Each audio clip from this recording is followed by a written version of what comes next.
Listen while the makers of Rexall drug products and 10,000 independent Rexall family druggists bring you Dick Powell as Richard Diamond, private detective.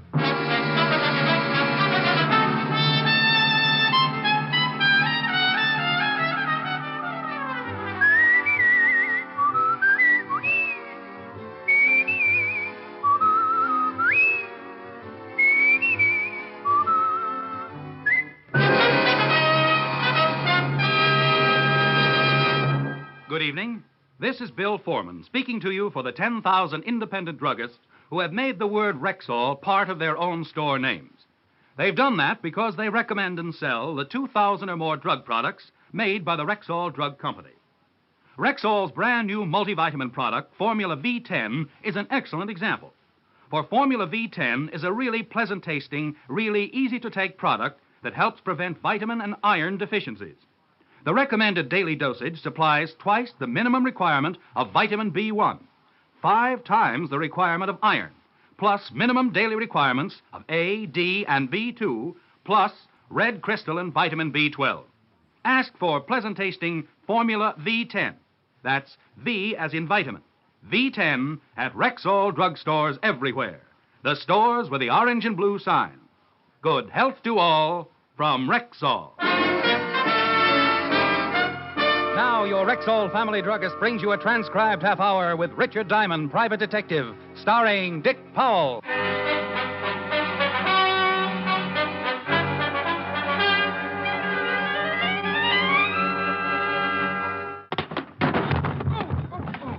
Oh, gee, Diamond, I'm sorry. Did I hurt you? Oh, no, Seymour. I feel great. Oh. Who needs teeth? Come to think of it, though, I might be more comfy down here if you'd lift this desk off my chest. Oh, yeah, sure. There you go. Oh, well, thanks. Sorry, I didn't mean to knock you over. Sorry, forget it. I enjoy having my chest crushed as much as the next guy. Okay. Now, the throw I'm going to show you now is called a Japanese shoulder toss. Look, Seymour, you've convinced me. Judo is a wonderful sport. I didn't realize what I'd been missing all these years. I love this sport, judo.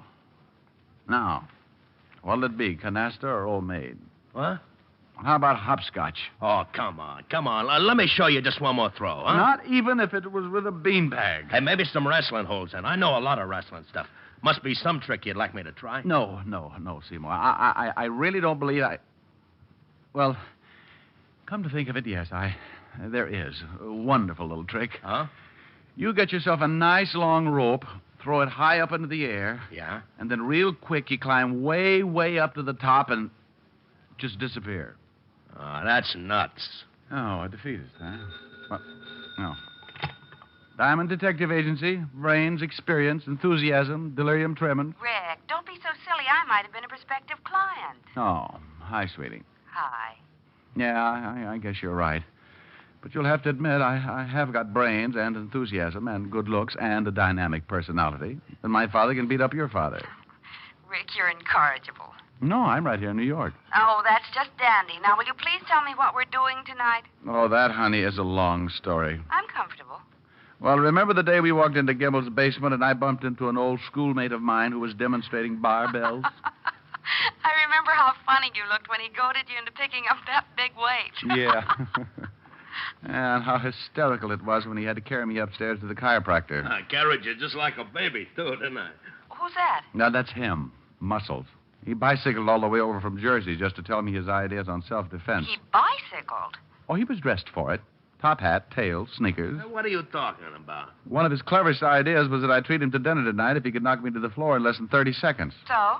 Gave him the battle of his life. 7 seconds. The point is, where can we eat where they'll poison his food? Hey, I heard that. It's all right, Seymour. You can order small helpings. Rick. Let's make it Leon's, baby, okay? Must we? Will you be an angel and meet us at Leon's? I'll meet you at Leon's. 8 o'clock sharp. Rick, if you keep me waiting. If I keep you waiting, you have a lock of my hair. 8 o'clock. Sharp.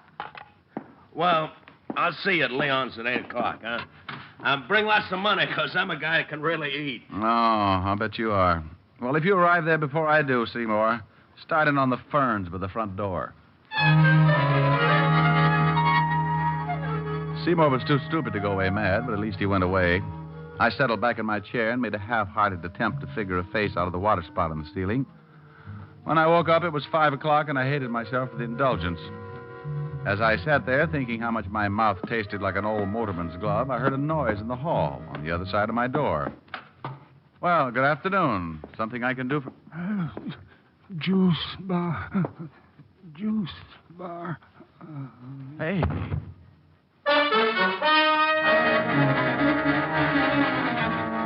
He fell face forward into the pool of blood at his feet, like a wino who'd stumbled into a fountain of muscatel. Funny, isn't it, how an ice pick loses all its homey appeal when it's sticking out of a guy's back? The ice pick this guy was wearing was no exception. I didn't know how long he'd been leaning against my door, but one thing was certain. It was long enough to die. I put in a call to 5th Precinct Police Headquarters and Lieutenant Levinson, and 10 minutes later, my office was full of badges. And you have no idea who he is, huh, Rick? Not the vaguest, Walt. Well, the checkup shows you're the only office in the building that's been open after 2, so he must have been on his way to see you when he got it from behind. Maybe he was delivering ice and just happened to fall on his ice pick. Otis. Yeah? Otis, now that you've solved it, why don't you go down to the glue factory and let them put you up in nice little glass bottles? Oh. Well, anyway, he has a billfold in his pocket. That ought to tell us something. How about a look, Fatty? Huh? Oh, sure. Here. Quite a card collector, wasn't he? Quite. Gold Furriers, the Copper Room, O'Toole's Diner. It's lousy food. Got ptomaine once from their cheesecake. I remember. I got ptomaine just watching you eat it. I resent that. And I accept your apology. Yeah. Huh? Where's that green card from? This one? Yeah. The Apollo Health Club. Hey, that's right down the street. Nothing with the old boy's name on it, though. Afraid not. However, something tells me you'll get that from the old boy's fingerprints. Let's hope so.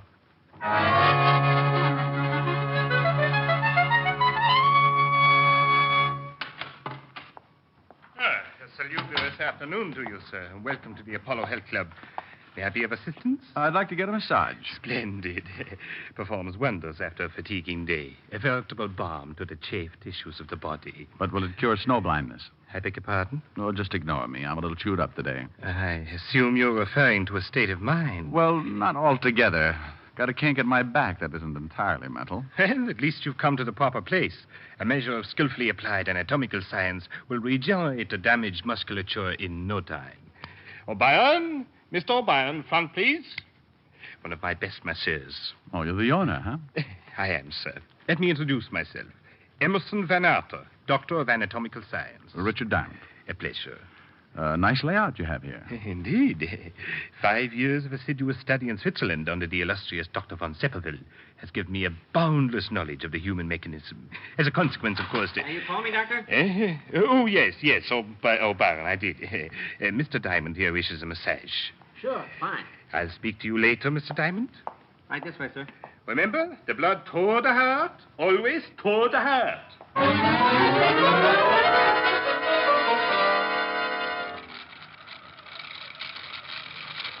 A real private detective, huh? Too private, judging from last month's receipts.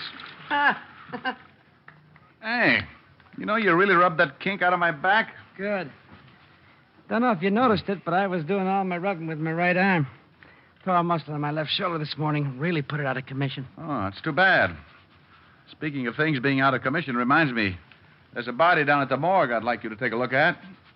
Guy might have been a client of yours. Oh, what makes you think that? Had a card from the Apollo Club in his billfold. Oh? When could you come down? How about tonight? We close here at 10. Fine. Make it, what about 10:30? Know where the morgue is? Yeah. Now, how'd this guy die, anyway? Somebody hid their ice pick in his spinal column. No kidding. Yeah. The corpse is a little dark-complexioned man. Kinky hair, glasses, bald spot on the top of his head.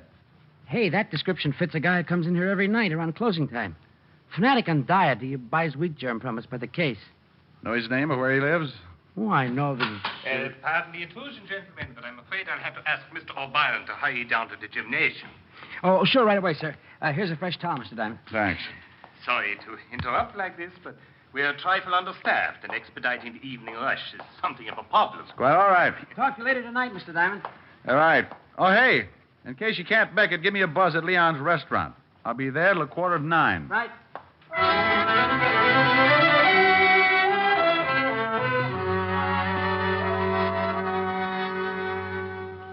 Ah, Monsieur Diamond. Bonsoir, bonsoir. Hello, Leon. Par ici, par ici. Which translated in English means? Right this way. Both my guests arrived? Oui. First the young lady, then a few minutes later the gymnast. But, Monsieur Diamond, a telephone call is waiting for you. Oh, thanks, Leon. Hello, Diamond speaking. Hello, Mr. Diamond. This is Red O'Byron down at the Apollo Club. Oh, yeah, O'Byron. Hey, listen, you gotta come down here right away. I really stumbled into something. Yeah, what's that? Can't tell you over the phone. Just get down here. Drop everything and get down here. Hurry. Look, Red, I'm right in the middle of it. Hello? Hello? Hello? Oh. Hey, kids, I gotta run. Be back in a few minutes. Just where do you think you're going? Place called the Apollo Club. Yeah? Well, how about my dinner? Go right ahead and order. I'll be back. Oh, by the way, Seymour, that potato salad on the child's plate is a real deal for a quarter. And Helen, Yes, Rick. shoot the kill if he even suggests wrestling.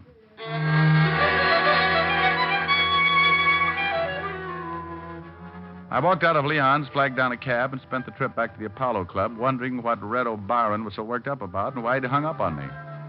As my cab started to swing in toward the curb, I got that lousy feeling again, and I decided definitely it was not one of Leon's martinis, but rather the large white ambulance parked in front of the Apollo Health Club. I was halfway up the steps of the club when Dr. Van Arthur appeared in the doorway. Good evening, Mr. Diamond. This is terrible. Terrible. What is? We've had an accident. Red O'Byron? Yes. Oh, terrible. Like losing a son. Losing? He's dead? Yes.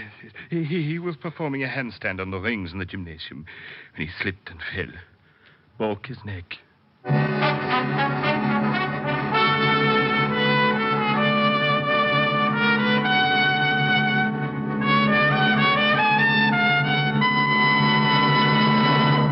Now, Rexall's Pharmaceutical Laboratories announce a brand new vitamin product, Rexall 5X Vitamins.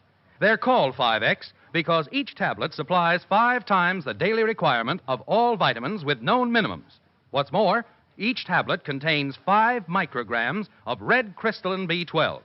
Right now, your Rexall family druggist is introducing this new vitamin product with a special offer. He will give you, free of extra cost, a 10-day trial supply of 5X vitamins when you purchase the regular bottle of 50 tablets. Try 5X vitamins for 10 days.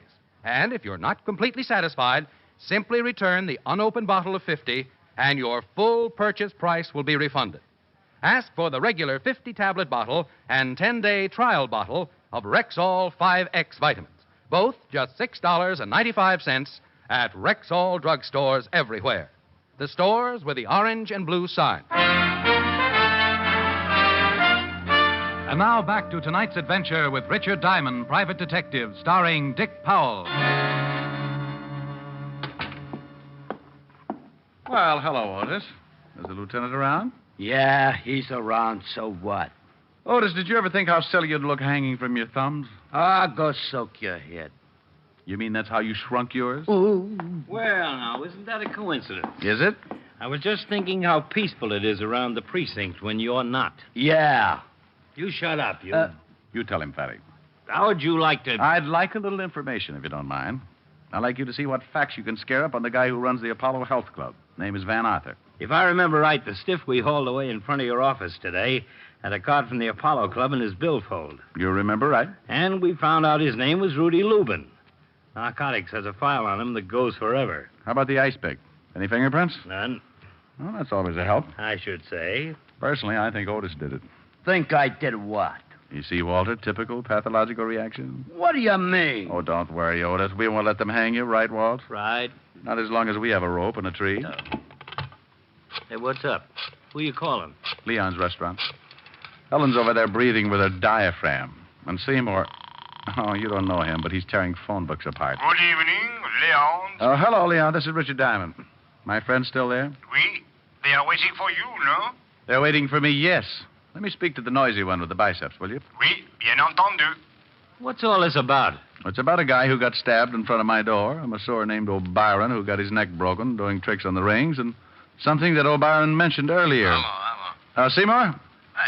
Where are you, anyway? We've been waiting an hour. That's not the point. The point is, I want you to listen to me.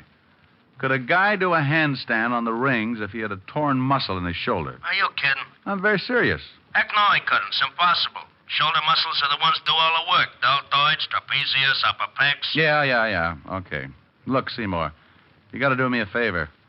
Meet me in front of the Apollo Health Club as soon as you can get there. Well, how about your girlfriend? Tell her to wait there till I come for her. Well, okay, then. Only, what are we going to do? Trap a murderer. I hung up, assured Lieutenant Levinson that I was just going to do a little reconnaissance work, and then left for the Apollo Club. Seymour was waiting when my cab drew up in front. I explained to him the part I wanted him to play. Just leave it to me. If this doctor's a phony, I'll find out for you. Let's go.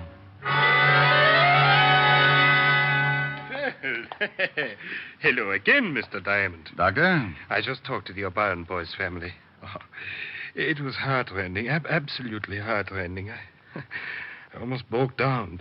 No, you will before it's over. Huh? I'd like you to meet a friend of mine, Seymour Caper. A pleasure, sir. What do you say, Doc? Seymour's been having a little trouble with his chest lately. I told him you were a doctor of... anatomical science. Yeah, and that you could undoubtedly do him some good. Very kind of you. It's something to do with my muscles. You know anything about them? Muscles are what an anatomical scientist knows most about. Oh, swell. The doctor studied all about muscles in Switzerland. Oh? Just what seems to be the trouble. Well, here's the deal, Doc. It all started the other day when I was working out with my barbells. I was doing an exercise for my trapezius when all of a sudden I got a spasm in my tensor fascia. So I bent over to set the barbell down on the floor, and that's when the pain hit me. First in my pectoralis minor, then in my intercostals, and finally in my diaphragm. A kind of spasmodic contraction like when you get the hiccups. Only no hiccups. You know what I mean? Yes. A spasmodic contraction. Of the diaphragm. Only no hiccups. And then my abdominals began tightening until I could hardly expel my rib cage. Oh. That's when I called Diamond here. I see. Yes, quite naturally. If you'll pardon me a moment, I'll see if I can... Yeah, but wait a minute. I haven't told you about my rhomboids. His rhomboids seem to be completely out of whack. Beg your pardon? Well, it must be either my rhomboids or my dorsal spinalis. Awful pain right between my shoulder blades. What do you figure it is, Doc? Well, actually, hasty diagnosis isn't feasible. Huh? I really couldn't... Yeah, but you just put your hand on my left rhomboid and feel how knotty it is, huh? Left rhomboid. Yeah, go ahead, feel it. It's right under the middle trapezius, Doc. You know where that is. Please, Seymour. Don't insult the doctor. Any old quack knows where that is. Yes, certainly. Middle trapezius. Great Scott. I'd almost forgotten. I left a client under the sun lamp. Pardon me, gentlemen. I'll be back in a moment. Have a hunch he's heading straight for an anatomy chart. Yeah, you're not kidding. That guy's as phony as the title he uses. Doctor of Anatomical Science. My gluteus. Mine, too. Come on. I took Seymour by his rhomboid and led him out onto the street, down to the middle of the block, and up 3 flights to my office. While I did my thinking, Seymour did his push-ups. 302. 303. Well, Seymour, we know 3 things. O'Brien couldn't have been exercising on the rings with an injured shoulder. 5 right. And the doctor's a phony. 6 right. Then the doctor is a front for something that's important enough to kill people over. 300 right. 8. As a consequence, you and I are burglars. 9 right. What? Starting as soon as the Apollo Club closes. But you mean we're going to bust into the joint? We're going to bust into the joint or flatten your head in the attempt.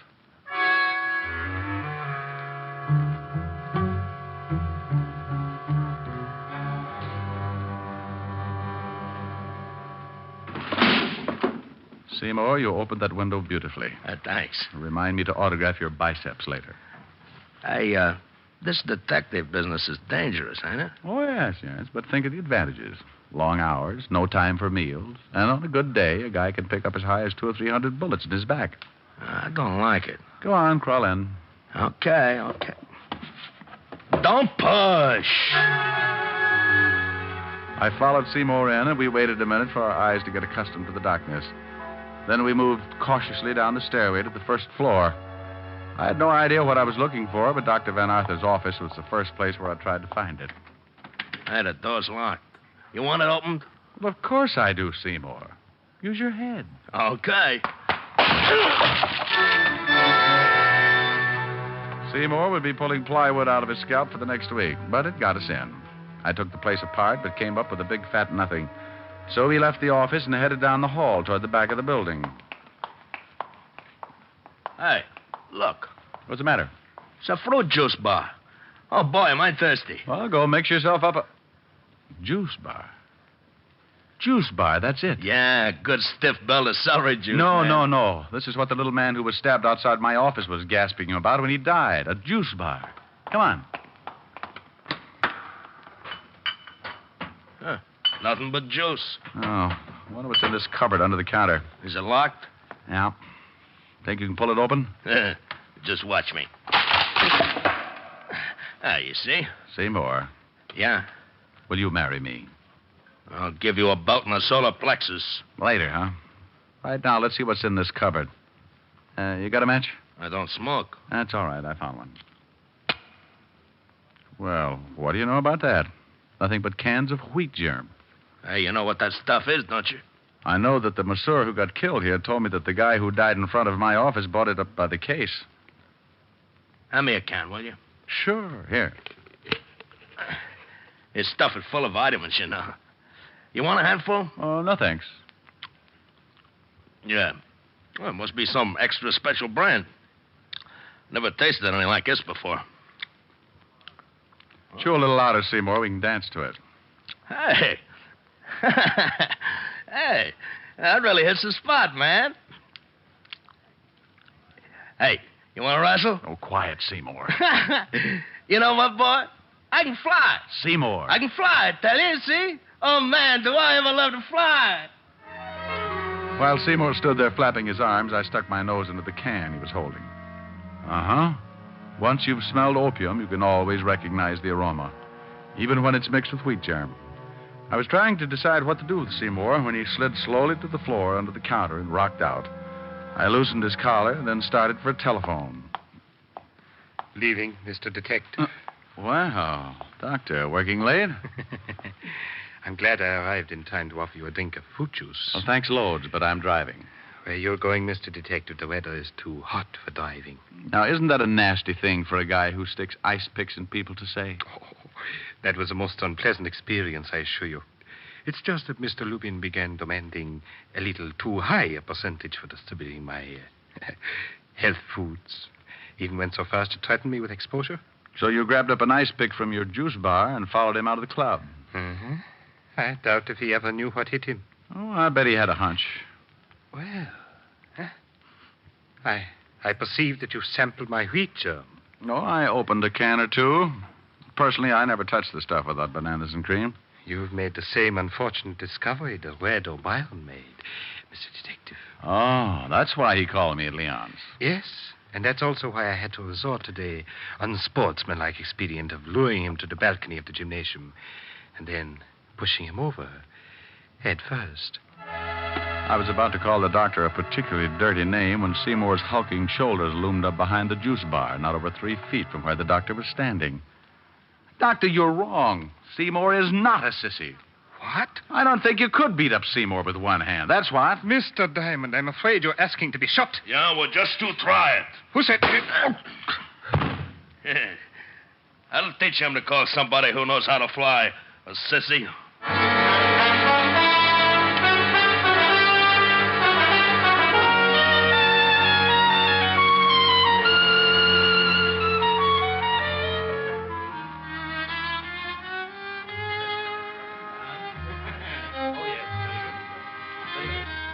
Still here, though, huh? Oui, but very angry. Look, Leon, you got to do something for me. Oui. Tell the violinist to get his big fat Stradivarius over to where she's sitting. And quick. Oui, immediately. Hello, Miss Asher. Oh, come on, sweetie. I've had a rough night subduing murderers, opium eaters. Least you could do is say hello. Hello. I like that song, don't you? Look, I know all about you and your little violin bit. Huh? I saw Leon pointing us out to the violinist. He did? Mm-hmm. And where, may I ask, is little Seymour? Little Seymour ate too many goodies. He's having his stomach pumped. Oh, now that's sweet. I think so. I think the song is nice, too. I think you should sing it, too. I think I should, too. Hold me close and hold me fast, the magic spell you cast. This is La Vie When you kiss me, heaven sighs, and though I close my eyes, I see La Vie When you press me to your heart, I'm in a world apart, a world where roses bloom.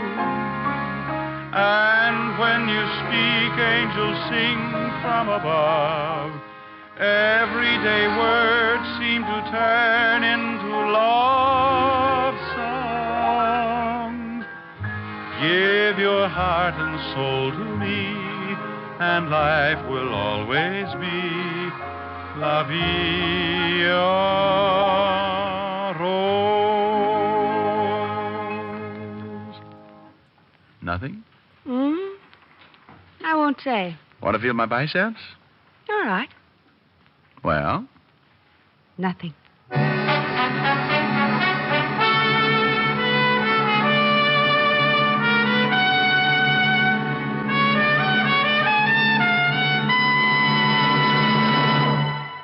Here's a way to lose up to 5 pounds a week and lose where it shows.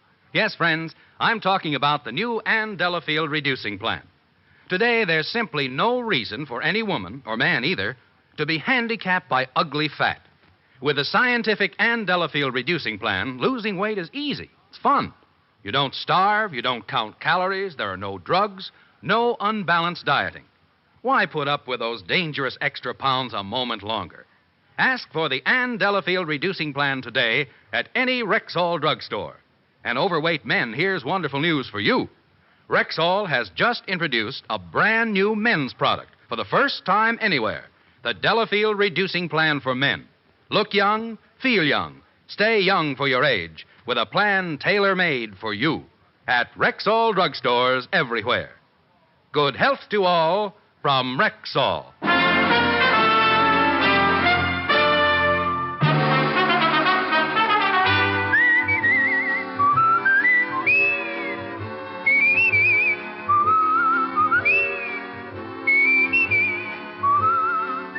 Richard Diamond, Private Detective, stars Dick Powell in the title role and was written by Harvey Easton with music composed and conducted by Frank Worth. Dick Powell directed the RKO production Split Second, which is now in release, and his latest film appearance was in the Metro-Goldwyn-Mayer award-winning The Bad and the Beautiful. Featured in tonight's cast were Virginia Gregg, Arthur Q. Bryan, Wilms Herbert, Bill Conrad, Jay Novello, and Dan O'Herlihy. Richard Diamond, Private Detective is transcribed in Hollywood by Jaime Del Valle.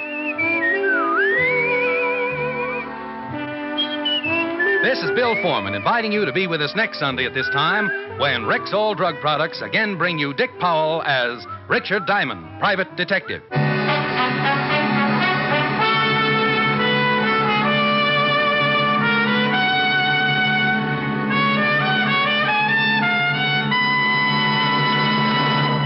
Now, enjoy quick, cooling relief from sunburn with Rexall Sunburn Cream. It's a new, soothing lotion that actually forms a protective film over the skin. Spreads better, stays on longer than ordinary sunburn remedies. Take the burn out of sunburn. Try Rexall Sunburn Cream. It's at Rexall drugstores everywhere.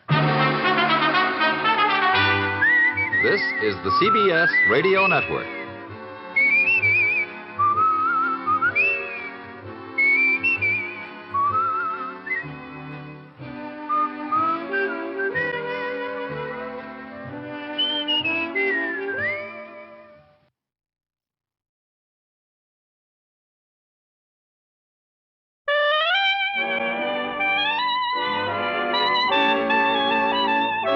The makers of Camel cigarettes present Dick Powell as Richard Diamond, Private Detective.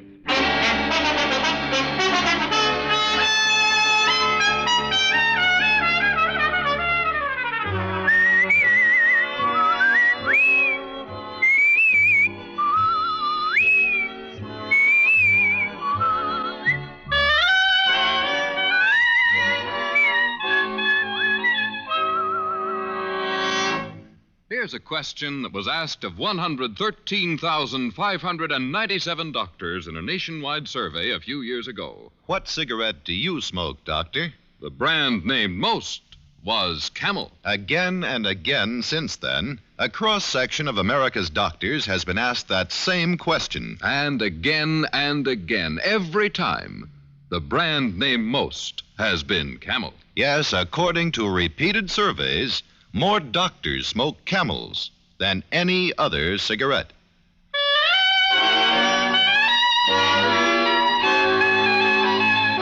Now we bring you another transcribed adventure with Richard Diamond, Private Detective, starring Dick Powell.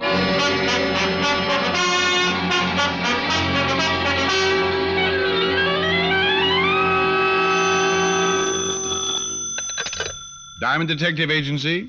Our fee deductible on next year's income tax. Richard Diamond, Private Deduction speaking. I beg your pardon? Sorry, it's much too wordy to go over again. Yes. Mr. Diamond, this is Fred Lane speaking. You once did a job for a friend of mine. Well, if your friend wants his money back, tell him I've already spent it. Oh, no, nothing like that. He recommended you. Well, wonders never cease. I'd like to hire you, Mr. Diamond. May I inquire as to your fee? You may. $100 a day in expenses. Oh, well, that is rather steep. But I think I can manage. Spoken like a true millionaire, Mr. Lane. I live at 1482 Riverside. Please get here as soon as possible. Well, I'm pretty busy, but I'll try to. Please do, Mr. Diamond. I'll have a check waiting for you. Mr. Lane, go to your front door. I'm there.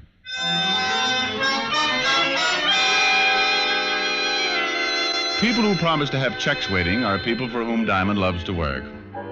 I went downstairs, picked up my car, and drove to the address on Riverside. Rang the doorbell, the door opened. Then my blood pressure started doing push-ups. She was tall, blonde, and wore a dress that would have even been banned on television. You must be Mr. Diamond. Well, how can you tell? Don't other men drool? Come in, please. Fred's expecting you. Fred? Mr. Lane, my husband. Oh. This way, please. Fred's in the den. I do hope you'll be able to help us, Mr. Diamond. Well, so do I. Mrs. Lane, what seems to be the trouble? I'll let Fred explain to you. This whole business has got me rather upset. It's in here. Fred? Yes? Mr. Diamond's here. Oh, good. Come in, Diamond. Come in. I'll be upstairs, Fred. Of course, dear. Sit down, Mr. Diamond. Thank you. Well, you got here in a hurry. You're certainly true to your word, sir. Well, I owe it all to my Boy Scout training. Well, here, as I promised, check. Good. Now that we're both men of our word, let's make with some more words. Why do you want to hire me, Mr. Lane? It's about my wife, Mary. She's being blackmailed, Mr. Diamond. Oh, I see. It's been going on for a month now. Finally, last night she broke down and told me all about it. All about what, Mr. Lane? Why is she being blackmailed? She made a few mistakes before I met her. No reason to go into that now, but the blackmailer knows all about those mistakes. You speak as if you knew who the blackmailer was, Mr. Lane. I do. Perhaps I should clarify that a bit, however. I don't know the man personally, but Mary tells me he was a classmate of hers during her college years. Mm-hmm. She told me his name was Louis Dixon and that he was staying at the Brewster Hotel on 35th. I went there this morning to have it out with him. And? He checked out last night. Huh. Mr. Lane, I still don't see why you hired me. Now that your wife's told you about the blackmail, you could just report it to the police.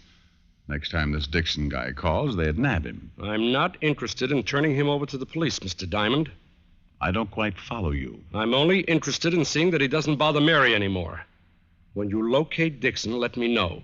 I intend to give him a thrashing he'll never forget. That's letting a blackmailer off pretty easy, Lane. Perhaps. But if we prosecute, well, publicity and all, I think Mary's gone through enough. Like I say, all I'm interested in seeing that he doesn't bother her anymore. Call me about 5 and let me know what progress you made. Good day, Mr. Diamond, and good luck. And that was that. Go find a blackmailer, Diamond, so your client can beat him up. Screwy? You bet. But the $100 check in my pocket made up for my own feelings on the case, and I set out to find one Louis Dixon blackmailer. Lane seemed to think Dixon would have a record, and if he was right, Lieutenant Walt Levinson could give me a lead. It was almost noon when I parked in front of the 5th Precinct and walked into Walt's office. Well, Ricky boy, pull up a chair. Just in time to watch me finish my lunch. Oh, you are so generous, Walter. No thanks. No thanks what? No thanks. I won't have a piece of your pie. What's wrong with this pie? My wife made it. That's what's wrong. You insinuating my wife's a bad cook? Of course not. She just bakes fattening pies. They're too doughy for How do me. you know it's too doughy before you taste it? You can tell by looking at it. That's ridiculous. Here, now let me cut this piece in two. There. Now try it. Oh, Walt. Go on, try it. Well. Yeah. Is it doughy? Not in the least. I guess that proves you. Wait a minute. Something wrong, Fatty? You've eaten my wife's pies at the house before. You never thought they would do. Pour me some coffee, please, Lieutenant. You know, I should book you for swindling. What do you want down here, anyway? Oh, just a little peek at your files. Who is it you're looking for this time? A guy by the name of Louis Dixon. Ever hear of him? Dixon? You know, Ralph Dixon, a pickpocket. Herbie Dixon, a con man. Well, I can't place a Louis Dixon offhand. What's his racket? Blackmail lately. Oh, charming. Why haven't we been called in on the case? My client doesn't want publicity. Besides, he just wants to poke the guy in the snoot a few times and tell him he's been a bad boy. What? Yeah, that's right. Finish what's left of your pie while I go through the files. And, Walt. Yeah? Have your wife bake lemon meringue next time, huh? Oh. I checked the files. There was nothing on Louis Dixon. I thanked Walt, went to my car, and drove across town to a little bar called the Bat's Cave. The Bat's Cave was as dingy as the name implied, but I didn't go there for entertainment. I was looking for Rabbit Jones, a guy who knew more about the underworld than Rudolph Halley. Like most informers, Rabbit Jones was a mean, whining character, and he didn't like me any more than I liked him. But he did like my money, and I liked his information. It was always a fair trade. I found him in the last booth, nursing a half-filled glass of beer. Ah, hello, Rabbit. Come here, huh? Oh. Well, now that's a cheerful greeting. You must have won a horse race today, or weren't you running? Big joke. Ha-ha. Beer. Oh, Rabbit, you spread sunshine wherever you go, don't you? Who asked you to sit down? Oh, Diamond, I get sick of you private dicks. Go bother someone else. Oh, drop the small talk, Rabbit. I won't pay over the usual price, so don't make your information hard to get. Maybe I got none to sell. Pal, the day you stop selling information, I start knitting argyles. Okay. Who is it? Louis Dixon. Where's the dough? You know I always pay. Well, this ain't my week for trusting people. Fork it over. Suit yourself. There. Now about Louis Dixon. I never heard of him. Let go of Now, me. don't get smart, Rabbit. I pay for talk, straight talk. Okay. Take your hands off of me. Hi there. You rough boys got to show your muscles, huh? Oh, shut up. You don't get my money unless you earn it, Rabbit, so start earning. Like I say, I never heard of a guy named Louis Dixon. But, you know, with my contacts, I can find out about him, so drop the rough stuff. How long will it take? That all depends. What's this Dixon guy's line? Blackmail. There's a chance he might have been mixed up in some other rackets the past few years. Give me 2 hours. If he's been around lately, I'll find out. Now make it 1 hour. I'll meet you back here. Okay. Hey, Diamond. Yeah? I wish I had more nerve. If I had more nerve, I'd slip a shiv in you some night. Oh, I wish you had more nerve, too, Rabbit. I'd enjoy beating you to pieces for trying it. On your way, punk. Rabbit shuffled out of the Bat's Cave with a slow, heavy step, like a man reluctant to step out into the sunlight. I spent the next hour checking contacts of my own, then returned to the Bat's Cave and waited for Rabbit. He came in a half an hour late, took the stool beside me, and ordered a beer before he turned to me. Oh, you picked some tough guys to get a line on, Diamond. Oh, I had a bad time. Stop singing the blues, Rabbit. And if the guy has worked the rackets, he's been quiet about it. I couldn't find one guy who knew him. You sure of that, Rabbit? Oh, sure, I'm sure. I did find a few guys who'd heard of him, though. Keep talking. Now, 2 different guys were at Squeaky Horner's floating crap game the other night. And they say a guy named Lewis Dixon was there. How did they know it was Dixon? Well, we was flashing dough around, telling everyone what a big shot he was. But they don't know where he is now. Well, if they did, I'd tell you. Maybe Squeaky Horner knows. He ran the game. Well, where's Squeaky now? When the game folds for a few days, Squeaky hangs out around a penny arcade at 3rd and Chestnut. I know the place. Well, then go and talk to him. And let me drink my beer in peace. I passed a few more insults with Rabbit as I paid a check, then drove to the penny arcade, 3rd and Chestnut. Squeaky Horner was hunched over a pinball machine, and when he saw me, his eyes lit up like the tilt sign. Ricky Diamond, hey. How you been, Rick? No, not bad, Squeaky. You? Great. Hey, look at that score. Got a nickel? Oh, sure, here. Thanks. What brings you down here, Ricky? I understand a guy named Lewis Dixon was at your game a few nights ago. Hey, Rick, there's a lot of boys drop in from time to time. It's hard... you say Dixon? That's right. Yeah, I remember him, a blowhard. Every time he rolled a dice, he said, Lewis Dixon's the best crap shooter in town. Prove it, Dice. That's what he said. You ever seen him before, Squeaky? Let me see. No, he was a stranger. I got a good memory for faces. This boy I never seen before. Oh, great. Was he with anyone you might know? I'm afraid not, Rick. He come alone and he left alone. Wish I could help you, though. Thanks, anyway. Thank you for the nickel. Man, hey, look at that score go up. Squeaky's score was running very high, but mine was still 0. So far, not one definite lead as to the whereabouts of Lewis Dixon. I spent another half hour combing the known informers, but to no avail.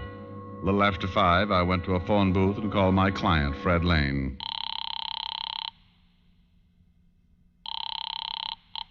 Hello? Mr. Lane? Who's this? Richard Diamond. It's Walt, Rick.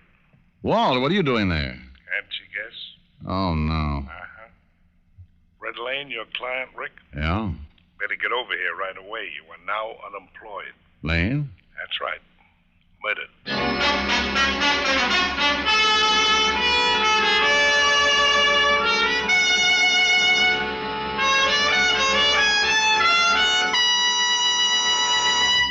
Before we continue with Richard Diamond, here is an important question. How mild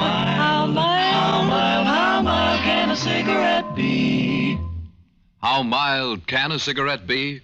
Here's a good way to find out. Make the 30-day Camel Mildness Test a sensible test based on steady smoking.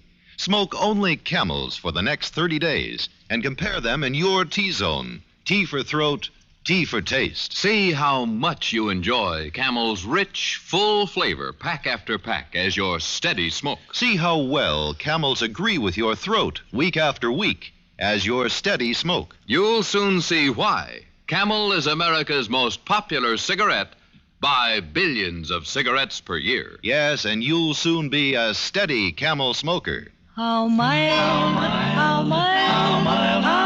can a cigarette be?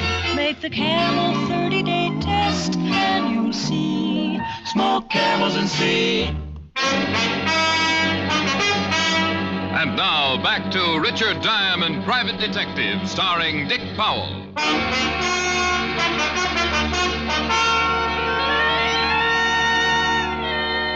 Fred Lane's body lay on the floor of his den.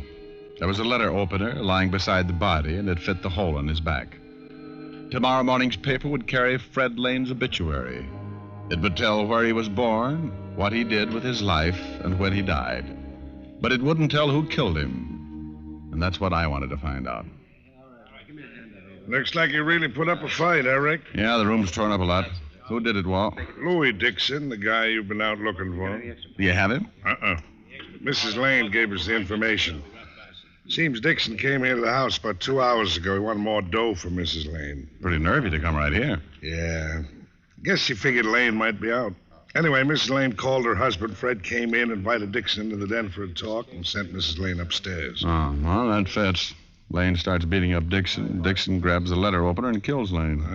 That's the way it figures. Mrs. Lane said she heard a struggle, but her husband had told her to stay in her room, and then she heard Dixon run out, so she came down and found the body and called us. Did you get the prints off the letter opener? No. Miss Lane said Dixon was wearing a pair of gloves when he came in. Chances are he never took them off. Oh, that's great. Well, Fatty, I hope you have more luck picking up Dixon than I had. Nobody around town seems to know him. Well, Miss Lane gave us a good description. I put out an APB. What about you? You still on the case? I was about to give it up when I phoned. But I can keep going as long as my legs hold up. Good. I'd like to nab this Dixon guy as quick as possible. Me too, Walt. I don't like people to go around killing my clients. Just isn't good for business. The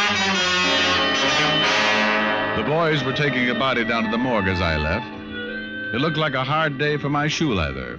The only thing I could do was keep pounding the pavement in search of someone who knew or had known Lois Dixon.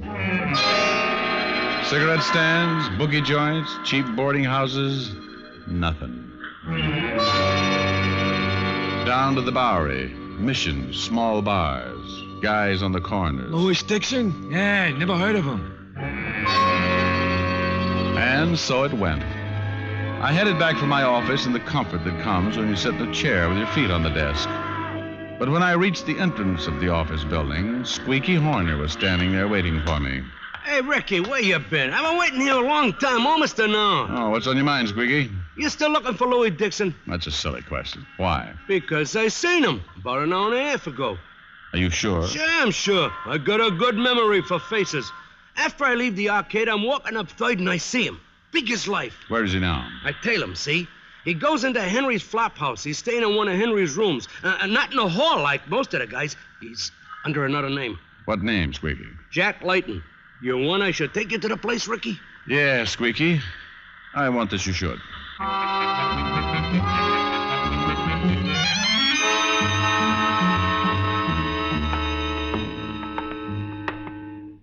Here's the room, Ricky. You want I should knock? Never mind. What? Just hold it right there, Layton. Or is it Dixon? What are you talking about?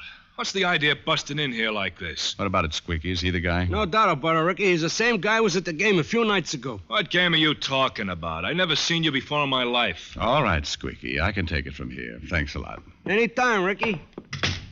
Hey, what gives anyway, Bud? Suppose you tell me, Dixon. Why do you keep calling me Dixon? The name's Jack Layton. Well, we'll see about that. There's one person who should be able to identify you for sure. Fred Lane's widow. Get your hat, pal.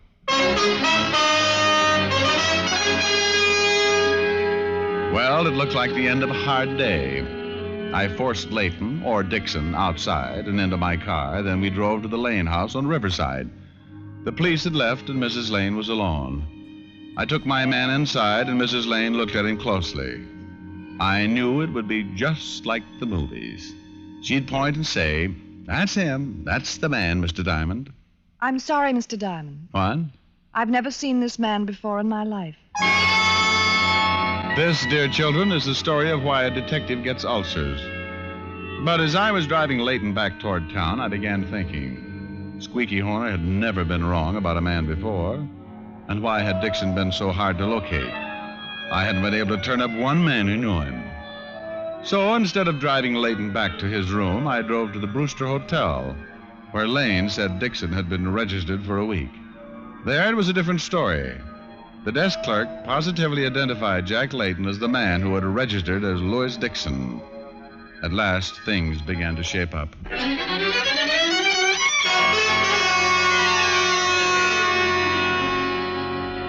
Why did you bring me here to your office?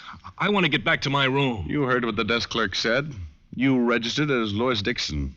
Why? Oh, that desk clerk was loony. He made a mistake. You heard what Mrs. Lane said. She never saw me before. So she said. But I think differently, Layton. And up here all alone, we can have a nice little chat. You're going to tell me all about it. I got nothing to say. No? Well, then suppose I open the conversation. Now, that was the first sentence, Layton. Now, do I start on a paragraph, or will you talk instead? I don't know a thing. Okay, stupid. We'll do it the hard way.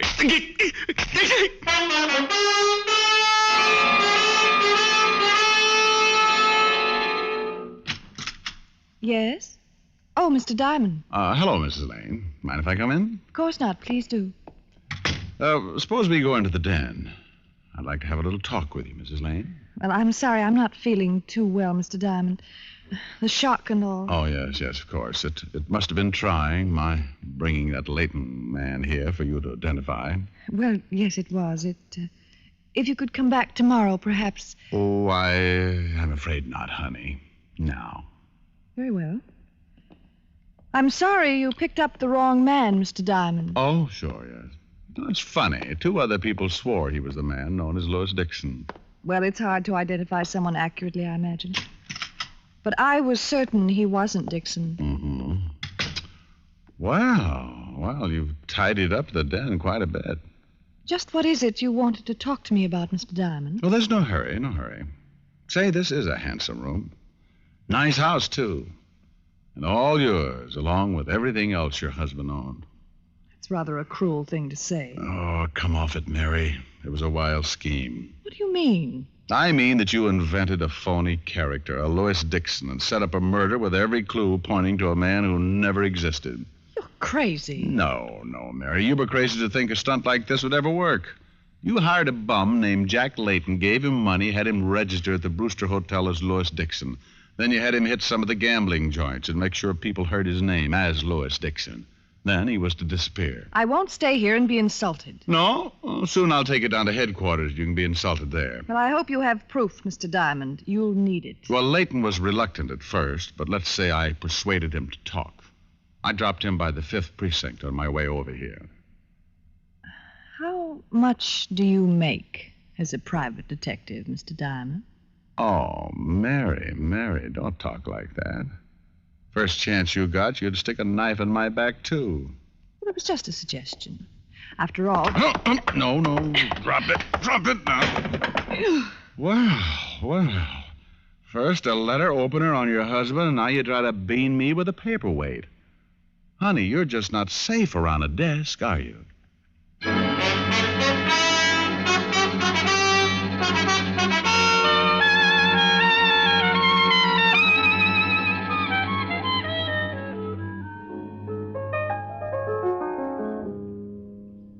Rick? Yes, Helen, dear? I've been thinking. Show off. No, really. I think you should put your business on a more dignified level. You don't say. You should try and attract a higher type clientele. Oh, I don't know. This Lane fellow I work for today was no slouch. But what happened to him? He got killed. That's the trouble with your cases. They're too dangerous. If you don't get into trouble, your clients do. True. You should concentrate on more simple cases for wealthy clients, like divorce cases and inheritance claims. Oh, great. Maybe I should even carry a powder puff in my shoulder holster. All right, so it wouldn't be as exciting. Get the same fee and you wouldn't get so many black eyes. Then I couldn't come here to you for sympathy, dear. Rick, I'm serious. Okay, honey, okay. Now tell me, just how do I go about attracting a higher type clientele, as you put it? Well, you start off by putting on a more pretentious front. Meaning I eat more? Meaning you act a little more dignified. Well, do go on, Miss Asher. You should also have someone at the office to answer the phone for you. Oh, Helen, it only rings once or twice a day. I think I have enough strength to pick up the receiver that often. Well, it's strictly for appearances. Oh, I see. Anyone in mind for the job? Well, I have a lot of free time. Well, fine, dear, fine. I'm glad it's free. I should be able to afford that. And then after we build up the business... Rick, are you listening? Oh, sure, baby, sure. You are not. You're just waiting for me to take a pause so you can sneak in a song. Oh, honey, how can you be so suspicious? But, since you did bring up the matter... I should have known better. Oh, live and learn, dear, live and learn. If they ask me, I could write a book about the way you walk and whisper and look. I could write a preface on how we met, so the world would never forget. And the simple secret of the plot is just to tell them that I love you a lot. Then the world discovers, as my book ends, how to make two lovers of friends.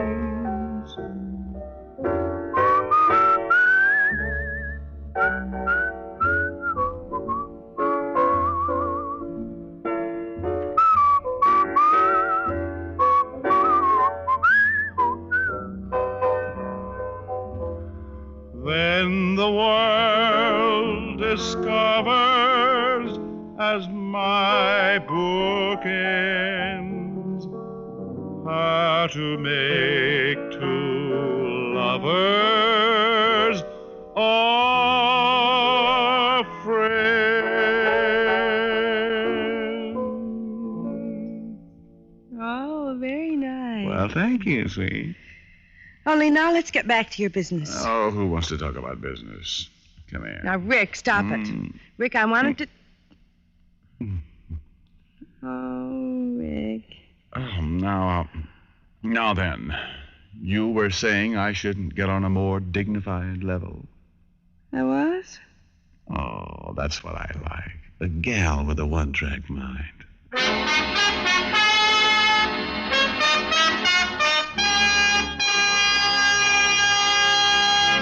Dick Powell will return in just a moment. What's America's most popular cigarette? Camel is in the lead by billions of cigarettes per year. One reason is that America's smokers have found out how rich, how flavorful Camels are, pack after pack. Another reason is that America's smokers have discovered how well Camels agree with their throats week after week. Are you smoking the cigarette America enjoys most? If not, start smoking mild, flavorful Camels tonight. How mild, how mild, how mild can a cigarette be? Make the Camel 30-day test and you'll see. Smoke Camels and see. Here's Dick Powell with a special message. Thank you. Ladies and gentlemen, as a token of friendship and to help show hospitalized veterans and service personnel that America remembers them, the makers of Camels send thousands of packs of Camels to service and veterans hospitals every week. This week, the gift Camels are going to Veterans Hospitals, Minneapolis, Minnesota, and Bay Pines, Florida, U.S. Naval Hospital, Memphis, Tennessee, to all hospitals operated by the Alaskan Air Command.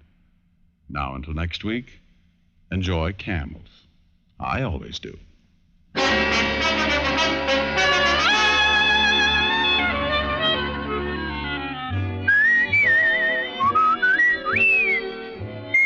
Tonight's adventure of Richard Diamond was written by Dick Carr with music by Frank Worth. Virginia Gregg was heard as Helen Asher and Alan Reed as Lieutenant Walt Levinson. Others in the cast were Benny Rubin, Mary Jane Croft, Howard McNear, and Peter Leeds. Richard Diamond, Private Detective, is transcribed in Hollywood by Jaime Del Valle.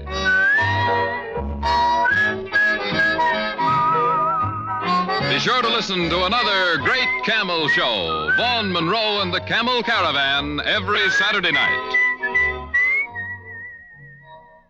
Listen next week for another exciting adventure of Richard Diamond, starring Dick Powell. Now stay tuned, for This Is Your FBI, followed immediately by Ozzie and Harriet over most of these stations.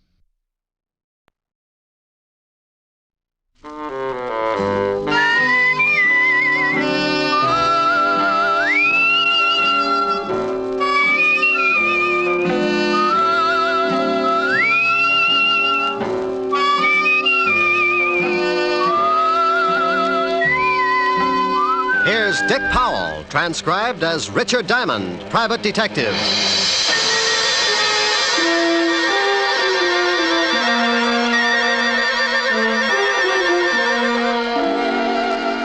My name's Diamond, and like a lot of working people, at 5 o'clock in the afternoon, I get pretty anxious for 6 o'clock to roll around, especially if I haven't had a client for the last 3 days.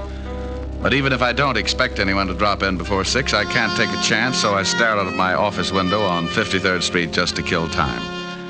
I see the night starting to bustle in on the Broadway bright lights, and I wonder just how many prospective clients are out in the city. Who's getting in trouble? What kind of trouble?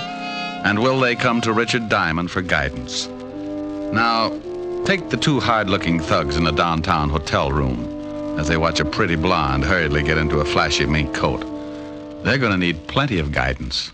Where you going, Dottie? I got an appointment. Don't you think you ought to stick around just in case the contact comes in? If it ain't here by now, it won't be until tomorrow. Now stop looking like a couple of anxious bloodhounds. Relax. Sure, Dottie, sure. But you really cannot blame us for being a little disquieted. Don't she look classy, Al? Hey, who you gonna roll tonight, dollface? Your grandmother. Or ain't she out of Alcatraz yet? Hey, I don't like no cracks about my family. Well, what are you gonna do, Stan? People stop by the zoo every day. Now, please, no logomachy. Yeah, no, look, yeah. You keep running off at the mouth like that, baby, and you'll be spitting out all your teeth. Yeah, well, when you kick off, Stan, don't try to sell your body to science. I'll never get both heads in that bottle. Why, you little... Please. I'm gonna hit... Please. Please. Leave us, Dottie. And Stanley, you shut your big mouth before I shove my foot in it. Go on, Dottie. I think you had better make a hurried percolation. What? Beat it. Oh, Al, why didn't you let me mess her up a little? She's always acting like she's got a family background. I do not know whether her family had anything to do with it, but it is a very nice background to gaze at. Now shut your ugly face and let us start tailing her. Tailing her? What for? I think she is up to something. Yeah, well, sure she is, but I don't want to get booked as a peeping Tom. Stan, you are a melonhead. I think she is going to try a cross. Florida has never been late with the numbers before. You think she's going to pick up the bundle and skip? No. I just want to see what she does with her evenings. Oh, well, I can tell you that. Stanley, please. You arouse my irascibility. Oh, I'm sorry, Aloysius.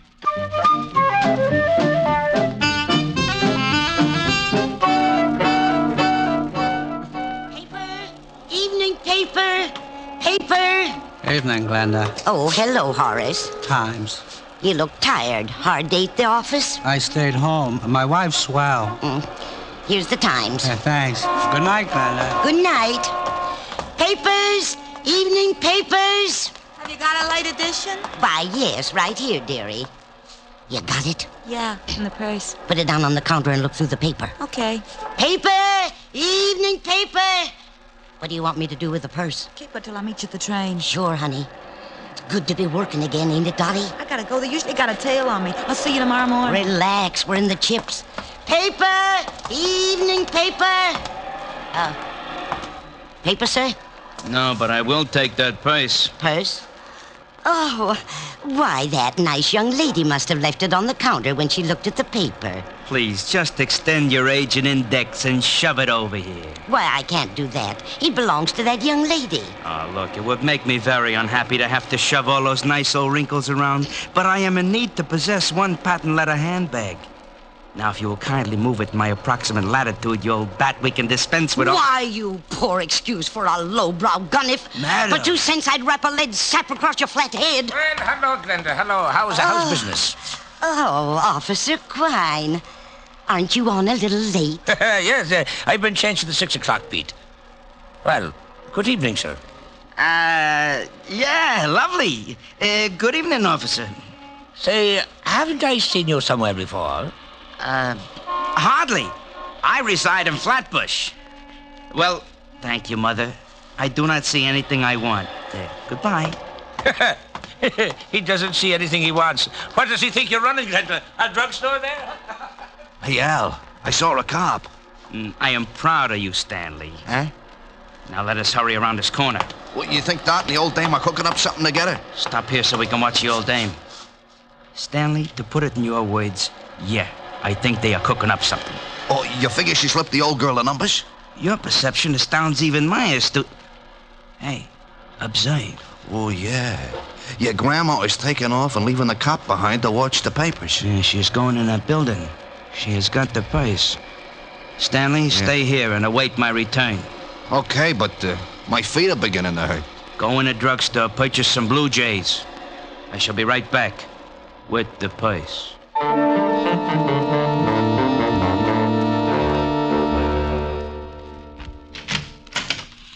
Mr. Diamond. Well, hello, Glenda. Come in, pull up a rocking chair. Well, that's the way it begins. Sometimes when you wait around until the last minute, you get a customer. I wasn't too happy about this one because I knew she didn't have enough money to hire a tramp to spot cigarette butts. I haven't got much time. I've got Officer Quine watching my paper stand. Officer Quine? You should be happy you aren't selling fruit. He's already got his thumbprint in every apple in Yonkers. Mr. Diamond, I found this purse. Found it, Glenda? Oh, you know me, Mr. Diamond. I'm going straight now. I remember a snake that said that once. He broke his back. Honest, I haven't been doing that kind of business since I got out. Well, what can I do for you, Glenda? I'm broke. Oh, it's not a touch. I want you to find the owner of this purse and return it. Why don't you give it to Officer Quine? Well, there's no money in it. And with my record, he'd sure run me in for purse snatching. No money, huh? Oh, no. No, I didn't touch a thing. Just took a peek, maybe. Oh, yeah. A young girl left it on my counter. If you find her, you can ask her. I didn't touch a thing. Okay, I'll see what I can do. Oh, thank you, Mr. Diamond. Goodbye. Keep your nose clean. Oh, I will. She'd keep her nose clean, all right. And a glass of gin. I'd known old Glenda ever since she started working bunco rackets and got put away for 2 to 5.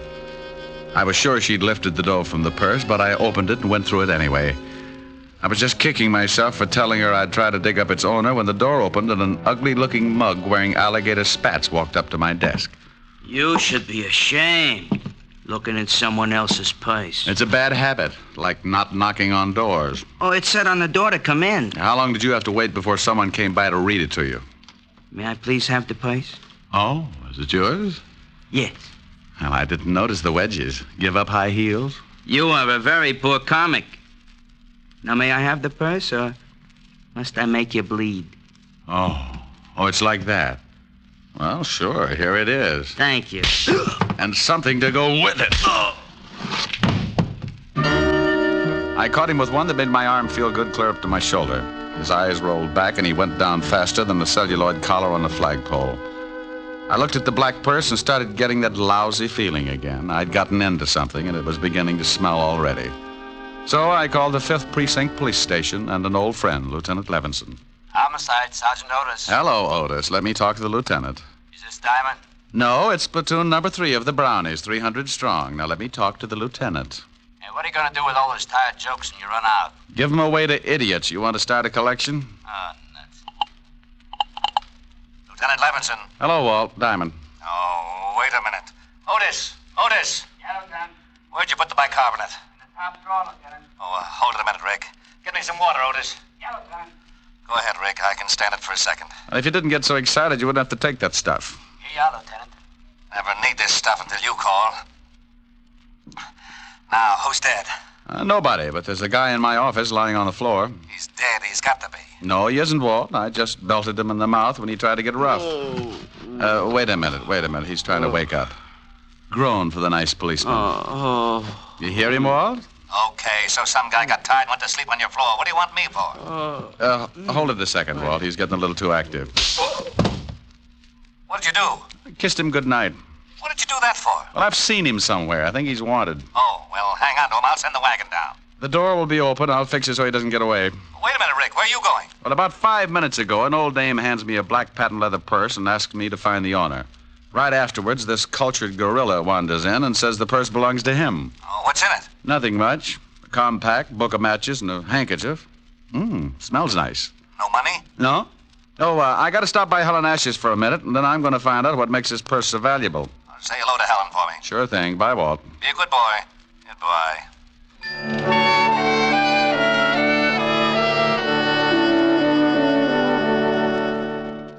I got a rope out of my desk that I hung my socks on when I had time to wash them and tied the sleeping Garniff to a chair. I didn't know much about pocketbooks, but I knew someone who did, so I headed for 975 Park Avenue and a beautiful redhead named Helen Asher. Oh, good evening, Mr. Diamond. Good evening, Francis. Is Miss Asher in? Yes, sir. She's in the study. Shall I announce you? No, just dig up something that'll get me back on my feet. I'll let myself in. Yes, sir. Mr. Diamond. Yes, Francis? If you'll pardon me for saying so, sir, I just love the way you talk. Well, thank you, Francis. Eaton, 98. majored in Sloyd. Oh, my goodness, you're pulling my leg again. Anyone home? Rick, you got here. Hi. Hi. Well, since when did you start carrying a purse? Like it? Matches my complexion. Oh, you idiot. Take a look. Whose is it? Gotta find out. It's worth something. One guy already tried to get it the hard way. Cigarette? Oh, thanks. It's got some initials on it. D.K. There's nothing valuable in it. I know. That's what I can't understand. Got a match? Here's some in the purse. Thanks. Here. Adams Hotel. Flop house with sheets. Compact's never been used. My darling. Well, thanks. Oh, the perfume on the handkerchief, silly. It's my darling. Don't look so hurt. So are you. Well, come here. Rick. Here's your drink, Mr. Dam. Oh, my goodness. Oh, that's all right, Francis. I was just trying to convince your boss we should take in the wrestling matches. Why, Francis, you're blushing. Oh, pardon me. Miss Asher's residence? Yes, sir. One moment, sir. It's for you, Mr. Diamond. Oh, thank you, Francis. I'll see if the dinner is ready, Miss Helen. Hello? You get right down here. What? Lieutenant Levinson. Get down here to the station, Diamond. You're in trouble. Diamond? Oh, wait a minute. Slow down. Not dead, huh? My stomach starts getting back to normal, and you have to knock some guy off. Knock some guy off? I don't know why I should waste time with explanations. I ought to just send Otis over there with the wagon, but I like your girlfriend too much. What are you babbling about? I thought you said the guy in your office was still kicking. What? Yeah, somebody made a punchboard out of his chest, and I like you for a suspect. Now get down here. Wait a minute, Walt. Somebody shot him? Yeah. If that wasn't what killed him, he died of fright when he saw the bullets coming. Now, I'm not talking anymore till you get here. Make it 10 minutes or I'll have a warrant out for you. Oh, swell.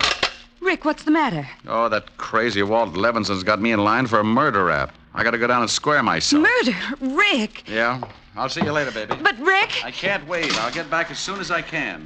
If we were married, this wouldn't happen. Rick, you forgot the purse. Francis? Francis! Yes, Miss Asher? Francis, Mr. Diamond forgot this purse. See if you can catch him. He's gone to Lieutenant Levinson's police station. Yes, Miss, I'll do my best. Rick just has got to stop this foolishness. Oh. How did you get in here? Who are you? I come in a back way, lady. Where's the shamus? You get out of here. No, just relax, baby. One yell out of you and you get hurt pretty bad. What? Where's the shamus? He went down to the police station. Okay. Where's the purse? I saw him bring it in. I don't know. Oh, come on, baby, or do I shake it out of you? You stay away from me. You... Hood? Hood? Where's the purse? I told you I don't know. No, stay away. Okay, but you're making it tough on yourself. Stay away. You stay away from me.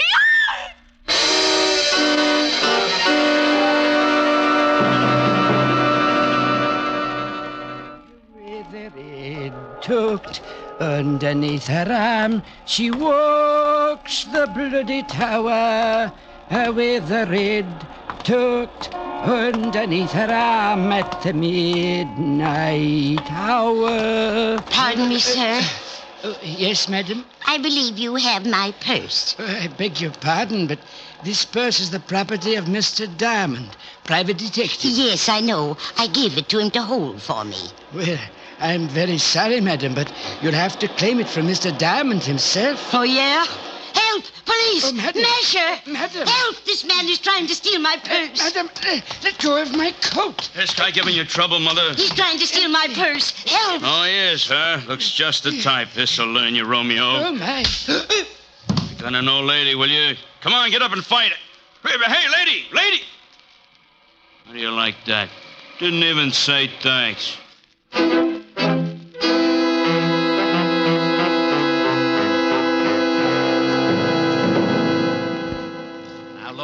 I don't care what you say. You told me you had a guy in your office. When my men got there, they found him tied in the chair with 3 bullet holes in his chest. He was making noises when I left. Some guys do that when they get shot. Oh, stop being an idiot. You know I didn't kill him. Yeah, I know it, but what do I tell the commissioner? That I let you go because you're a friend of mine, used to be on the force? No, but you don't have to act like I rubbed out the whole West Side. Well, I'm mad. I want to retire in 5 years, and I want to do it with a healthy stomach.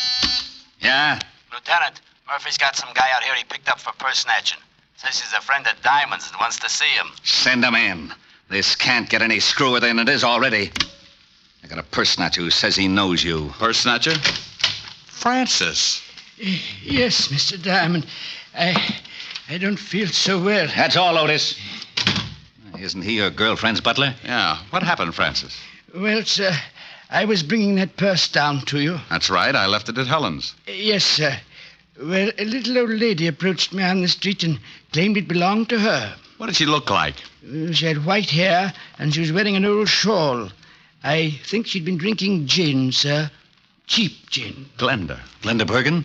Is she the one who gave you the purse? Yeah. And then what happened, Francis? When I wouldn't give her the purse, she started yelling and called me a masher. And some enormous gentleman arrived and clouted me in the jaw. Oh, it was disgusting, sir. And the old lady got the purse? Yes, sir.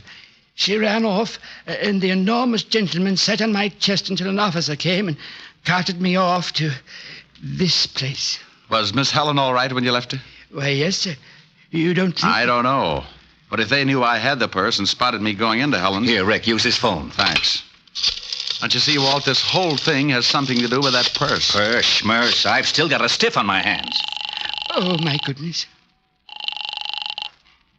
Yes? Hello, honey. You all right? Oh. What's the matter? Hi. Please come home. What happened?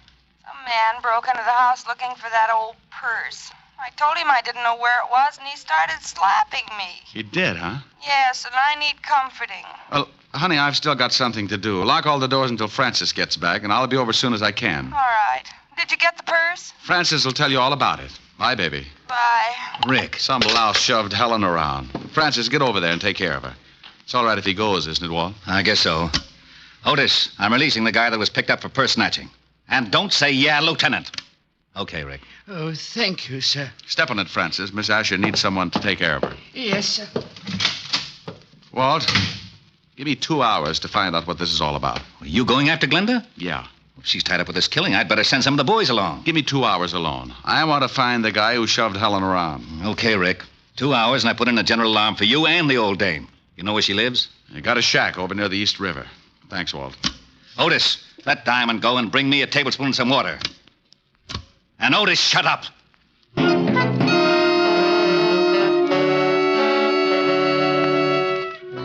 I grabbed a cab, and 20 minutes later, I was standing at the edge of the East River. The fog was rolling in, and pretty soon it'd be so thick you could put it in bales. Below me, next to the water, was a line of weather-beaten shacks, and one of them belonged to old Glenda. You want something, Mac? Huh? Oh, I didn't see you. Does old Glenda live in one of those shacks? Yeah, that one. Got a match? Oh, yeah. Here, keep them. Thanks. Forget it. No, wait a minute. Huh? Let me see those matches. I've forgotten all about them. What's the matter? You collect them or something? These I do. Sorry, pal. You'll have to get some others. Okay, sporty.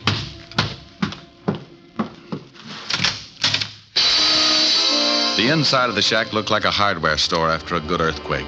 Someone had torn it to pieces, and old Glenda had gotten the same treatment. She was lying on the wooden floor staring up at me. She couldn't close her eyes because a rope around her neck was squeezing them open. Is she dead? Huh? I followed you down. Well, hooray for you. The next time you sneak up on somebody, you're liable to end up with a skull fracture. Just wanted to see what was going on. Is she dead? Unless she can breathe through her feet. She's been strangled. Gonna call the cops? No. I thought I'd rub her wrists for a while. Now, here's a buck. Call Lieutenant Levinson at the 5th Precinct and tell him what's happened. Sure. Got a nickel? Yeah, here. And tell him I've gone over to the Adams Hotel on 28th Street. My name's Diamond. Good for you. Now step on it.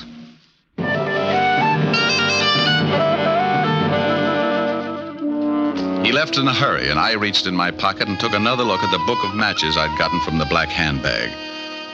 They were from the Adams Hotel on 28th Street, so I went over there fast. The sleepy night clerk showed me the register, and I found what I was looking for. I remembered the initials on the handbag were D.K. A Dorothy King was registered in room 306. I went upstairs. Yeah? I got a message for you. Slip it under the door. I'm not that skinny. What is it? It's from Glenda. Oh, wait a minute. All right, the door's open. All right, now shut it and come on in. Huh? Oh, What a lovely gun. Glad you like it. Now, what do you want? I just left Glenda. She's dead. What? Yeah, strangled. How'd you find me? Matches in your purse. They were from this hotel. I checked the initials on the bag with the register. D.K., Dorothy King, room 306. Holmes would call it elementary. You must be the shamus Glenda gave the bag to earlier this evening. That's right. How did you know? Well, she called me. She tell you she got it back? I feel a quiet streak coming on. I usually like women who don't talk much, but right now you'd better start talking as fast as you can. Funny thing, this gun I got makes me lazy. Now get out of here. Baby, I got a big fat surprise for you. Yeah? Yeah. My gun makes bigger holes than yours. Huh? What do you think I'm doing with my right hand, keeping it warm? Oh, don't give me that. You ain't got nothing but a big finger in that pocket. Oh! Surprise. Next time I make it count. Wait a minute. Sure. Drop it. Now that's better. Kick it over here. All right. Please, I didn't kill Glenda. Where's the purse? I ain't got it, honest. Well, who has? Now, look, baby, I'm in a bad mood. Honest, I don't know. That's right. She don't, mister. Stan. Well, you certainly know some pretty ugly company, Dottie. I don't know if I like that. You don't? Maybe I can word it a little different. Stan, he's a private cop. He come up here and tried to shove me around. Well, you should have done it, Shamus. It would have saved me the trouble. What do you mean, huh? Why, you no good, cheap double-crosser. Al and me saw you slip the bag to that old dame, and Al got killed trying to get it from the Shamus. I didn't kill Al. Nah, the old dame did it. I went up to the office and found him dying. He told me she'd done it. What are you gonna do? Well, the organization don't like being crossed. I got the purse from the old dame and paid her off for killing poor old Al. Now I gotta pay you off. I got a surprise for you, too, Stanley. Yeah, you try anything, you'll have more holes on you than a fishnet. He's got a gun in his pocket. Well, look at his pocket, wise guy. Oh, gee, I wish Al was here. He'd know what to do. Go on, shoot him. Shoot him. Stan's got it coming. Looks like it's a tie. No sense in both of us getting killed. Yeah, you plug me and I'll nail you before I go down. Don't listen to him. I think he's got a point. What are you gonna do? That's up to him. Well, as Al would say, a hurried departure is in order. I'll take care of you later, Dot. Huh? Goodbye, all. Yeah, it's pretty good. Al would like that. Don't let him get away. Stop him. You stop him. All right, baby.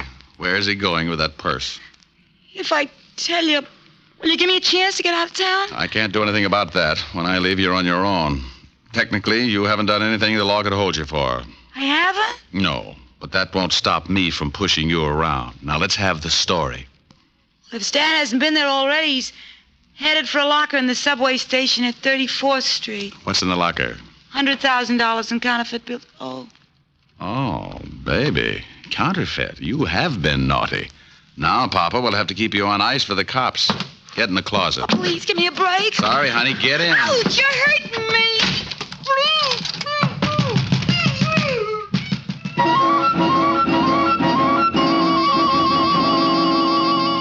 I went down to the night clerk and told him to tell Lieutenant Levinson when he got there about the blonde in the closet of room 306.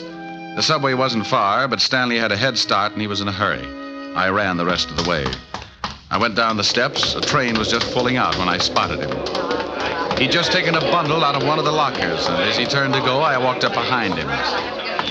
Hello, Stanley. What? What you got in the box? The Shamus. Here, you take it. Oh! He tossed the package in my face and started running for the exit.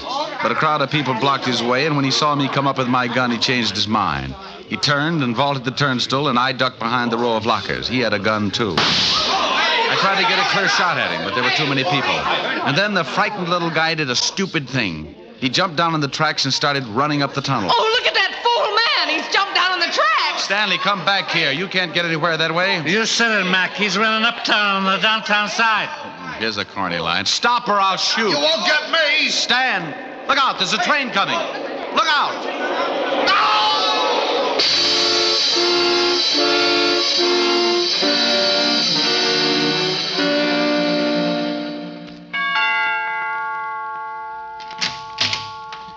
Oh, Mr. Diamond, come in. Hello, Francis. Is Miss Asher all right? She's better, sir. She's lying down in the study. How's the jaw? Oh, I feel better, sir. This ice bag is helping the swelling. I'll be in the pantry if you need me, sir. I'll try not to. Hi. Hi. Well, poor little baby. Yes. Poor little baby. You're lucky he didn't knock you out. Oh, I'll get it. Francis is nursing his face. Asher residence? Let me talk to Diamond if he's there. He is. Rick? Mm-hmm. Now, you listen to me. I've been chasing your conquests all over town. I end up down in the subway station and notice get stuck in the turnstile.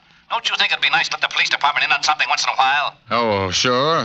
Right now, I'm at 975 Park Avenue, nursing a beautiful redhead back to health. Oh, did you find the blonde in the closet? Yeah, I got the whole story from her. You want to hear it? I guessed most of it. She was fencing for a counterfeit ring, and she tried to cross them. The key to the locker was in that purse. Yeah, in the compact, under the pancake makeup. She and old Glenda used to do a duet together before they both got sent up. When the blonde got out, she started working for a counterfeit mob. They'd stashed the dough in different subway lockers around town and used her to make the contacts. So she figured she could use the 100,000. Well, nothing like being in business for yourself. Well, she was afraid to pick it up herself, so Ricky. she slipped the purse to Glenda like she'd just forgotten it. Ricky. Yes, dear? Are you listening to me? I just stopped. Bye, Walt. What? Now, wait a minute. What is it, baby? I want some sympathy. Sure. What would you like, lover? Sing something. Oh, come on, baby. We can do without that. No, I want you to. I'm sick. An invalid should be pampered. Let me rub your head or something. Afterwards. I want you to sing. Oh, but it's late, baby. Well, then sing softly. Sing me to sleep. Oh, honey. I'll get mad and you'll have to buy me a present. Okay. Lullaby and good night with roses bedyed. That's wonderful. With lilies bedecked. Hey, you at the board in your consoles! Shut up, I'm trying to sleep! Well, what is that? Oh, it's that grouchy new neighbor. Oh, it is, huh? Mm-hmm. Hey, you want something, bud? Yeah, shut your big bazoo! Oh, is that right? Powder your face with sunshine. Oh, no! Put on a great big smile. Make up your eyes with too loud. laughter. You will Please, Rick. Yeah, okay. That guy gets shell-shocked if you fried potatoes. Rick. What is it, baby? Come here. Oh. You do need pampering.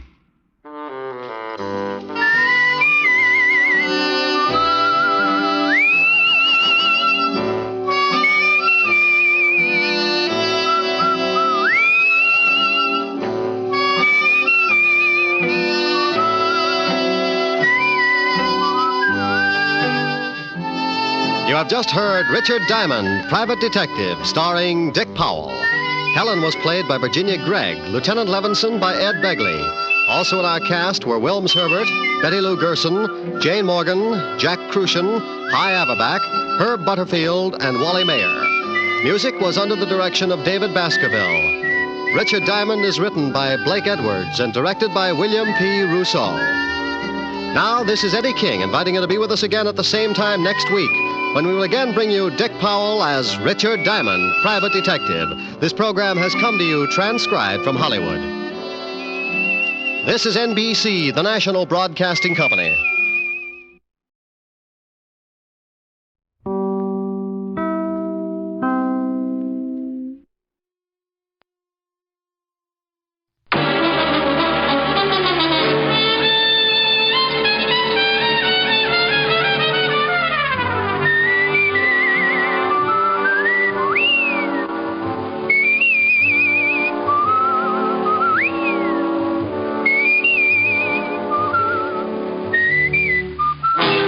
Dick Powell as Richard Diamond, Private Detective.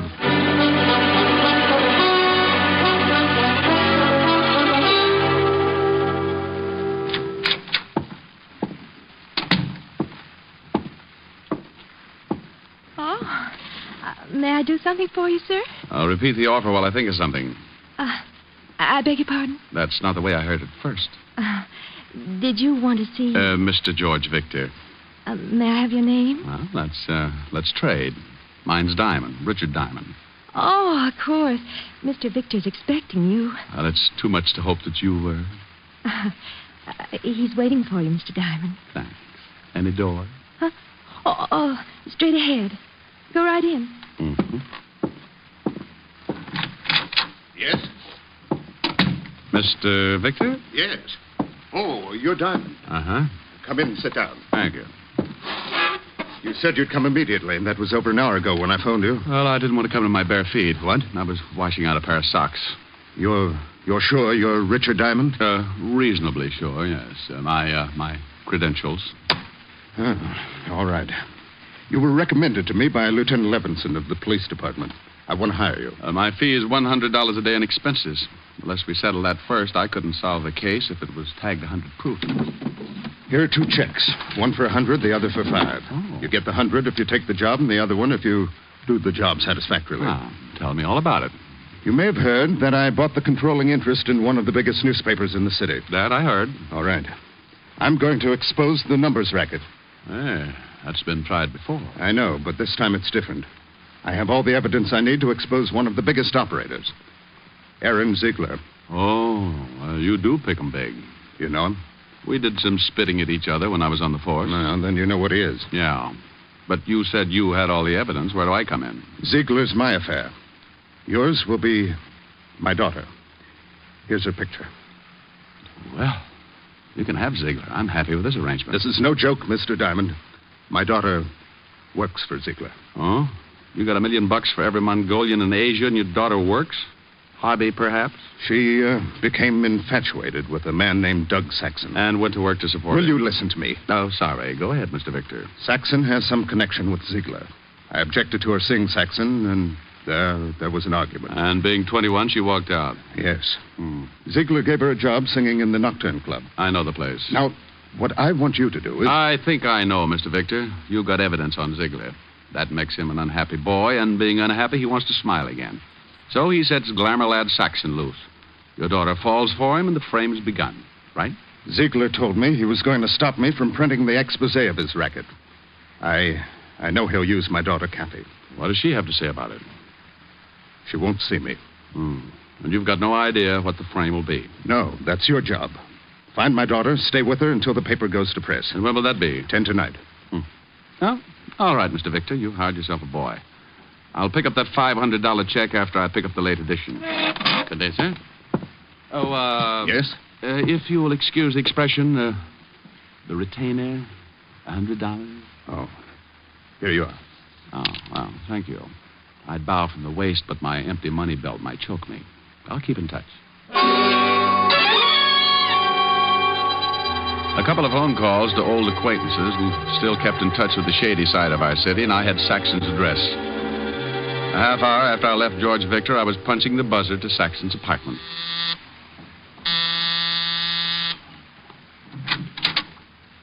Good afternoon, Mr. Saxton. Who are you? What do you want? I'm Mother Hubbard, and I've come to look at your cupboard. Ask me in. What's the idea? Who... This won't take long, Mr. Saxton. Listen, you... I was just going to ask you to listen. But since you asked first, go ahead and give me something to listen to.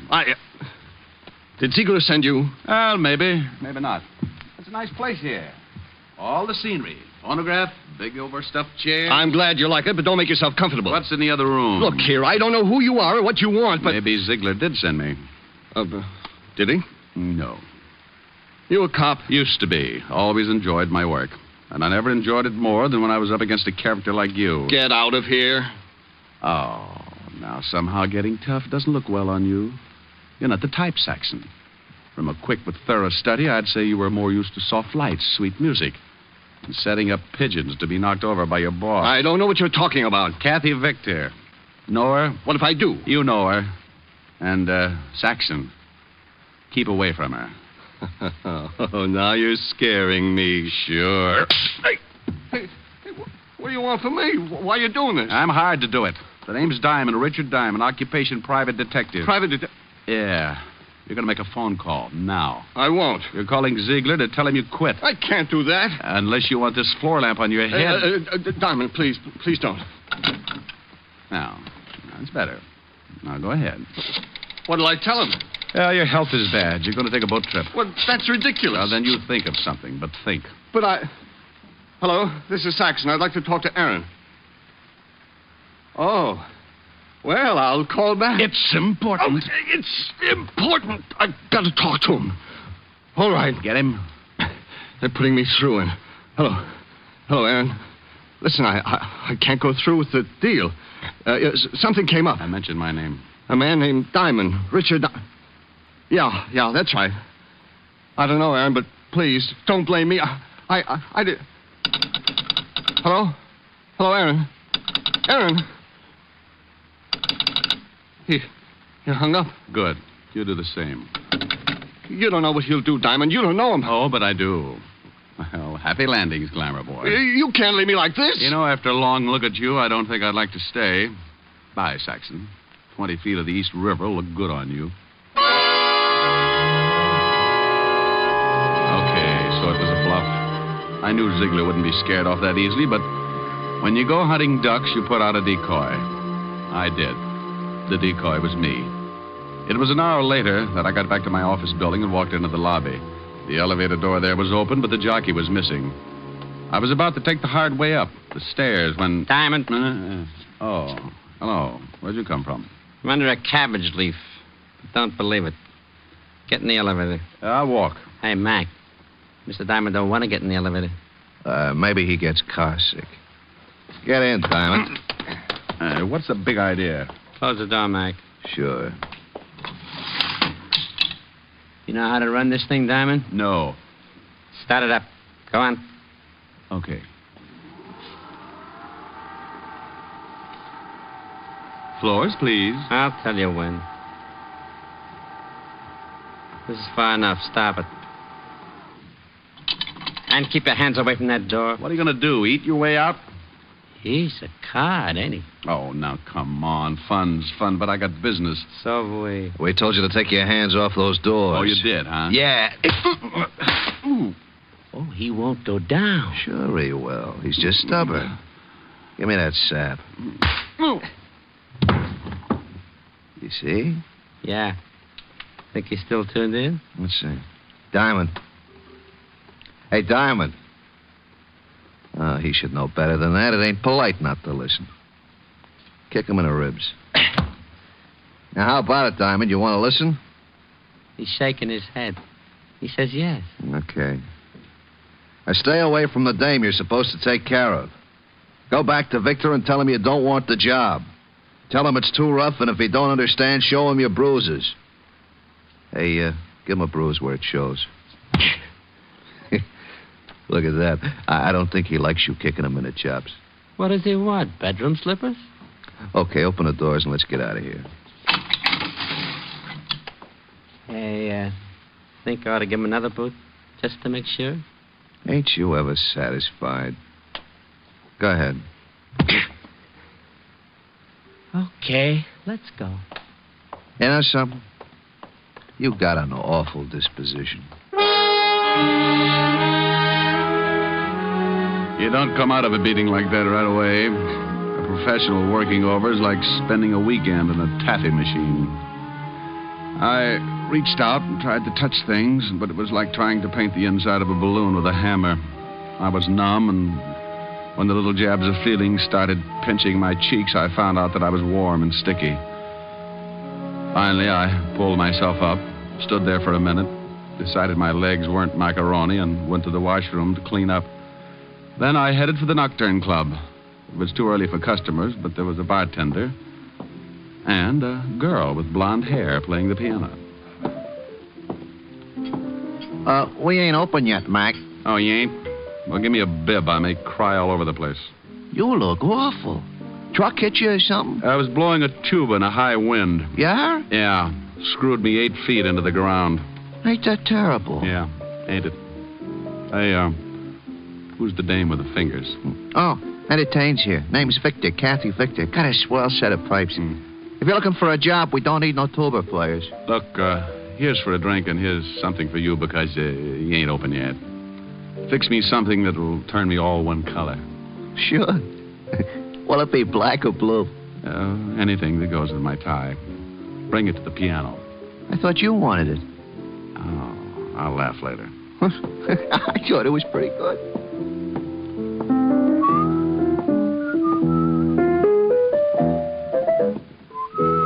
Hey, know the words to that? Yeah. Time in my hands. From your looks, I'd say you needed time. Oh, don't let the bruises fool you, honey. When the swelling goes down, my face is fairly normal. Hey, blue and yellow make green, don't they?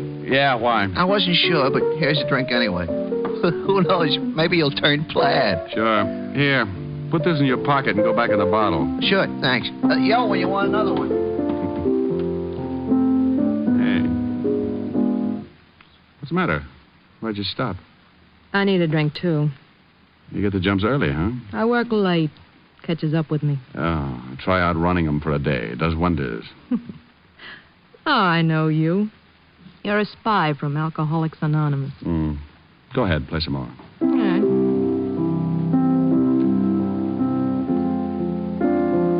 Kathy. Your father sent me. What? Remember him? Why don't you leave now?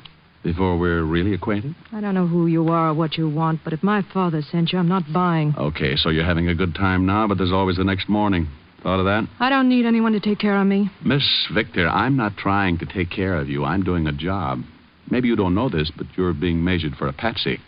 And your father's going to fit the same frame Saxon and Ziegler are working up for you. You're crazy. But I like you, so I'll forgive you. Now, cut it out. I thought you wanted me to play. Look, you're spoiled. You had a mouthful of silver spoons and a handful of gold pieces for building blocks when you were a kid. But you're not a kid anymore. You're playing with bad boys. Maybe that's the way I like them. What do I have to say to make you realize, young lady? What, Diamond? Doug. Oh, well, Mr. Saxon. I thought you weren't going to be around here anymore. I changed my mind. You're changed, too, since I last saw you. Well, only my looks. They'll heal. But tomorrow, you'll still be a greasy little gigolo. You can't talk that way to me. Oh, shut up. Never mind. Mr. Ziegler would like to see you. He saw you come in. And where is Mr. Ziegler? In his office, right back that way. Okay. I haven't seen Ziegler for a long time. Maybe he wants me to set his broken arm. His arm's all right. Well, stick around. You may find out you're a chronic liar. Keep playing, baby. I'll be right back. Like I said, I knew my bluff with Saxon wouldn't work, but I had what I wanted. A look in on Ziegler. And maybe a hint on what the frame was going to be. I walked to and into his office. Well, Diamond. Hello, Ziegler. Oh, what happened to your face? Oh, got it caught in an elevator. Oh. What do you want with me? Diamond, here's $1,000. Go out and have fun tonight, huh? All night. Oh, that money won't do me any good. Why not? That ain't counterfeit. Well, it's yours. That makes it so lousy, it's liable to crawl right out of my pocket. Well, then get rid of it in a hurry. You get rid of it. You know, it's better waking up with a headache than not being able to find your head at all. Oh, look, Ziegler, you don't scare me. Now, let's level. You know why I'm here. Let Kathy Victor alone. You want to see me, boss? Well, look who's here. Oh, you know Tony Diamond? We met, yes. He stubbed his toe on my chin. I don't know what you're talking about. When was this, Diamond? You know what it was, about an hour ago. You're crazy. Yes, Diamond. Tony was right here with me all morning. Okay. Are you leaving, Diamond? Yeah. Got any other ideas? Yes. I think you should consider my proposition. I'll let you know.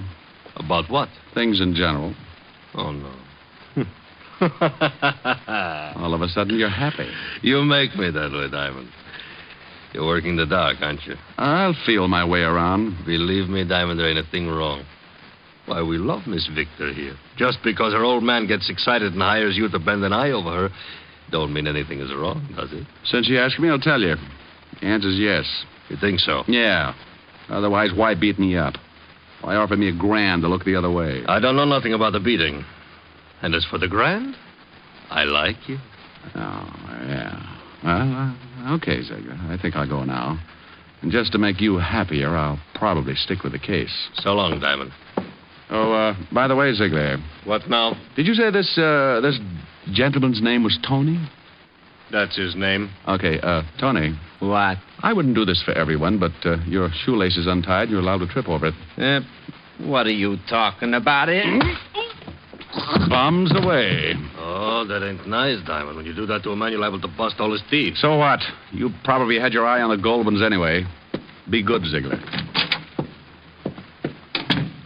Well, hi there. You looking for another drink? Now, I got one here that I just fixed. You know, you kind of got me started on that color business. Where'd the girl go? Huh?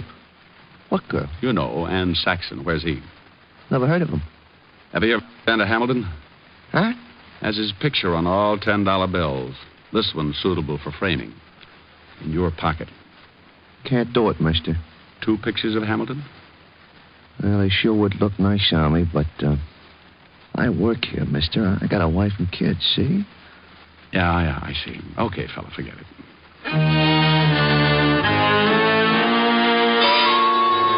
Well, I fell for the oldest gag in the world. Kept busy someplace else while Saxon walked out with the girl. Now I had to find her. But where?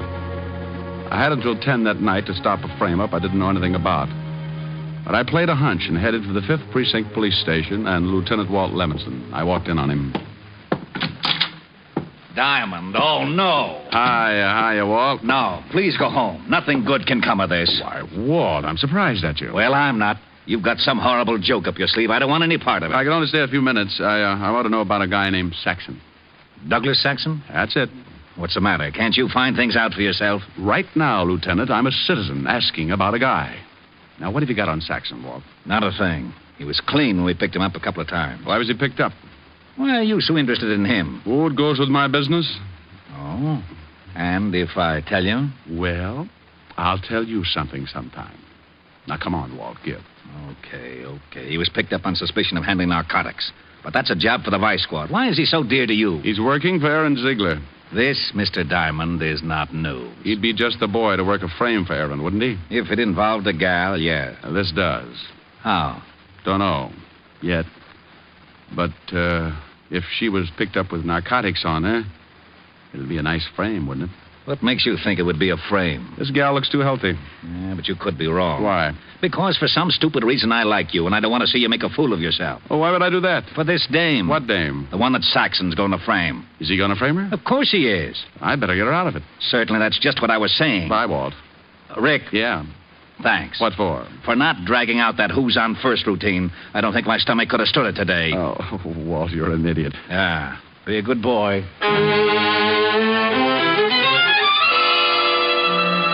When you pound a police beat in New York, you make a lot of unusual friends. And if you ever get in plain clothes, those friends come in handy sometimes.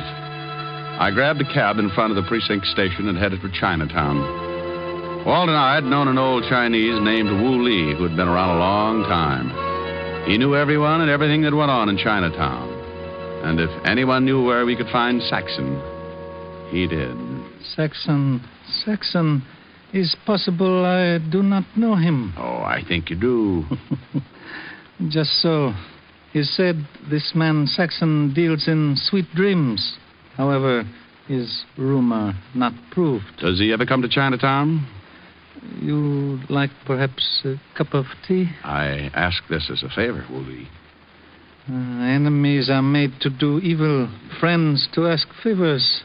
Sometimes is no difference. Will you tell me, Wu Li? You ask in name of friendship? I do. Very well. In Chinatown is establishment owned by a man named Fu Shen.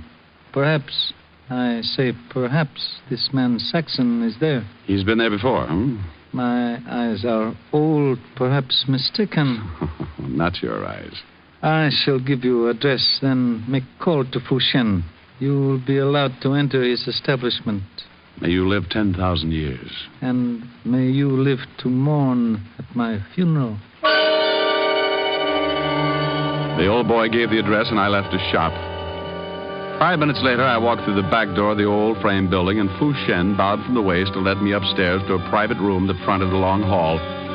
I noticed there were 3 other closed doors in the floor, aside from the big room downstairs. If Kathy Victor was in the building, she had to be in one of those rooms. I walked into my room, closed the door behind me. There was a bed in one corner and a chair near it.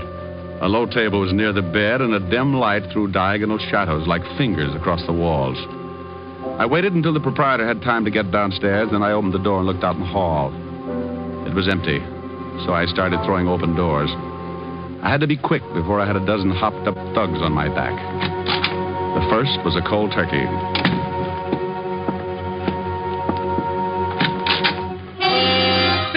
This room's in use. Diamond.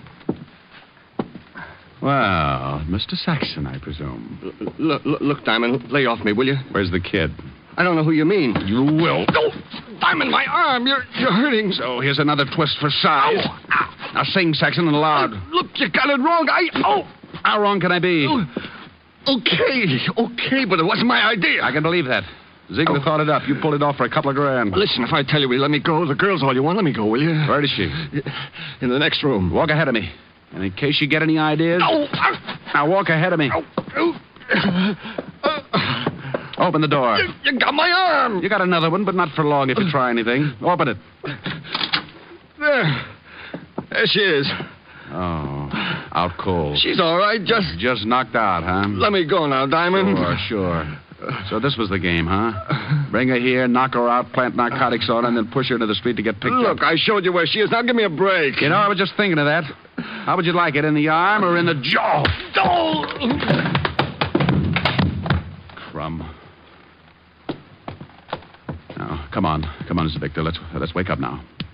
Come on. Mr. Diamond, you got bad habits. Yeah, Tony, and one of them is running into you. Okay, Diamond, keep your hands where I can see them. Right on the ends of my arms. Oh, what a sense of humor. All right, Diamond. All right, what? I think you're going to get a hole in the face. Just a minute, Tony. You hear anything? Yeah? Those are police cars, Tony, coming here. You're crazy. Yeah? You don't think I'd come here alone, do you? Get over there by the door. Look, Tony, you got yourself all dirtied up for Ziegler. Is he here? No, he let you and Saxon walk around in the mud. Those cars are almost here, Tony. Shut up, I got orders. To rub me out, I know, but what did you do? How are you going to get out? Got an answer for that? They ain't coming here. They didn't go past, Tony. Now, listen. I got nothing against you. Make a break for it. Out the back door. All I want is the girl. Go on, fast, before it's too late. Yeah, I ain't going to take the rap from nobody. Diamond! Rick! Diamond, you in here? Diamond! Up here, Walt. Come on. You all right? Sure, but I sent a package, special delivery out the back door. Well, we've got that covered. Otis will sign for him. Okay, wonderful. And now... Hey, wait a minute. Huh? What are you doing here? Why'd you come? Why? My ulcers told me you were up to some stupid business. I know when you left me you had some dizzy idea in your thick skull. I'm a cop, you know. I checked with Wu Lee, too. Hey, that the girl? Yeah. She'll be all right. Coming around okay. Uh-huh. Oh, and Saxon. Mm-hmm. Hey, what did you hit him with? Still out? Limp. Yeah, Walt, listen. If the papers get word of this kid's father will be ruined. If she's in the clear, you've got my word. No one will hear about it. Well, I know she's in the clear, but I can't leave her here. I got a job to do. I was hired. Oh, you want to take her, huh? Yeah, I think she'd like to go home. Okay, I'll take your word she's all right. Now, beat it fast before the narcotics boys get here. Thanks, Walt. Come on, baby. Snap out of it. Come on. Get her out of here before we're all booked for obstructing justice. I'm going. Hey, Walt. Yeah? How are you going to explain knocking over this joint before the vice squad? Why, didn't you know I got a reported homicide here? I'll let you know what happens. Where'll you be? Oh, silly boy. Where else but Helen's? Now, come on, Cassie, baby. On your feet. On your feet. Walt. Now what? I love you. I'll marry you later. Now take off. Oh, my stomach.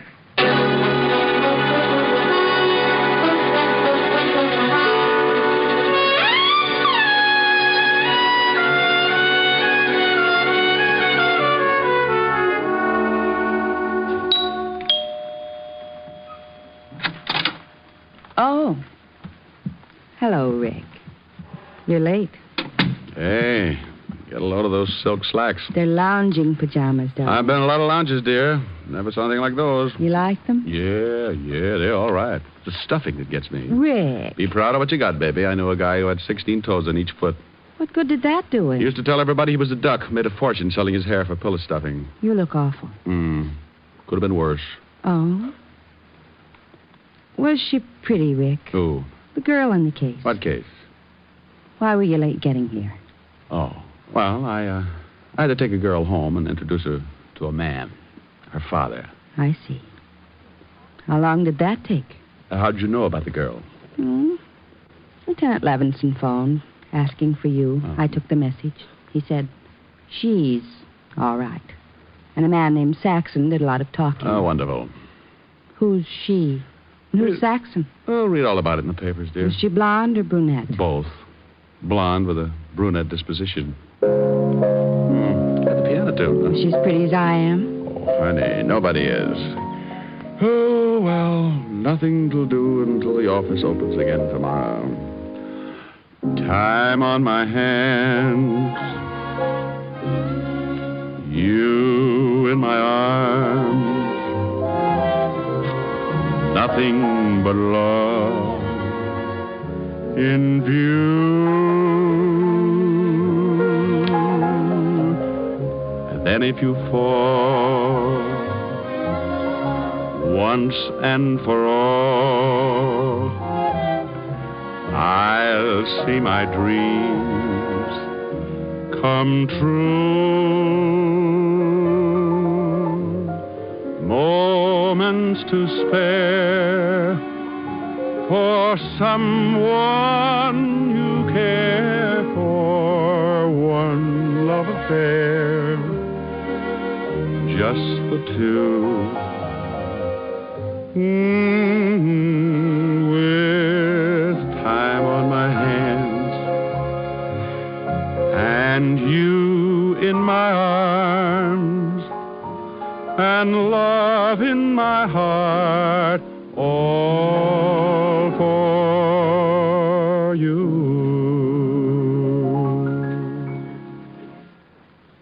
How long did it take you to take her home? Oh, let's forget her, Helen. I'm willing.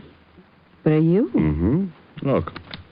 Oh, what nice big checks. Yeah, another day, another $600. Are we going out for dinner? With what? Well, you've got a handful of checks. Baby, I got news for you. The banks are closed. Oh, come on. I know the bartender at the Nocturne Club. Oh, no.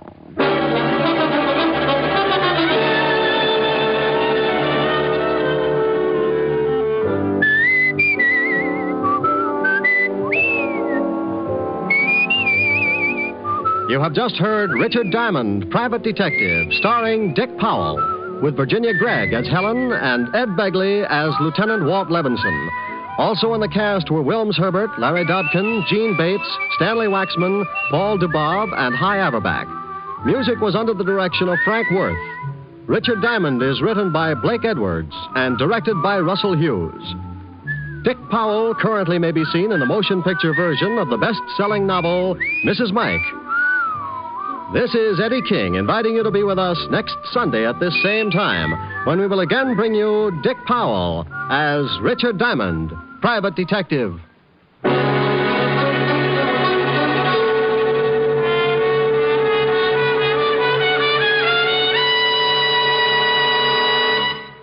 What's on NBC today? Great shows for Sunday on NBC include The Adventures of Sam Spade and Theater Guild on the Air. Helen Hayes and Walter Abel co-star on Theater Guild today, and for his caper, Sam Spade turns to television for help.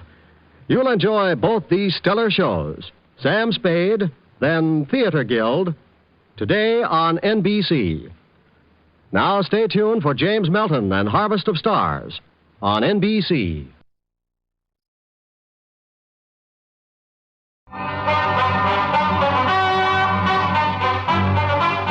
Diamond, Private Detective, starring Dick Powell.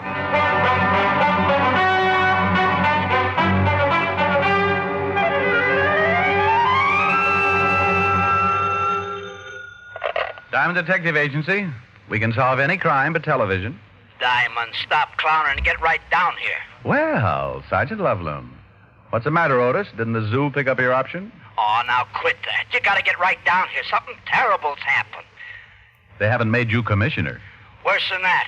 Lieutenant Levinson's been kidnapped.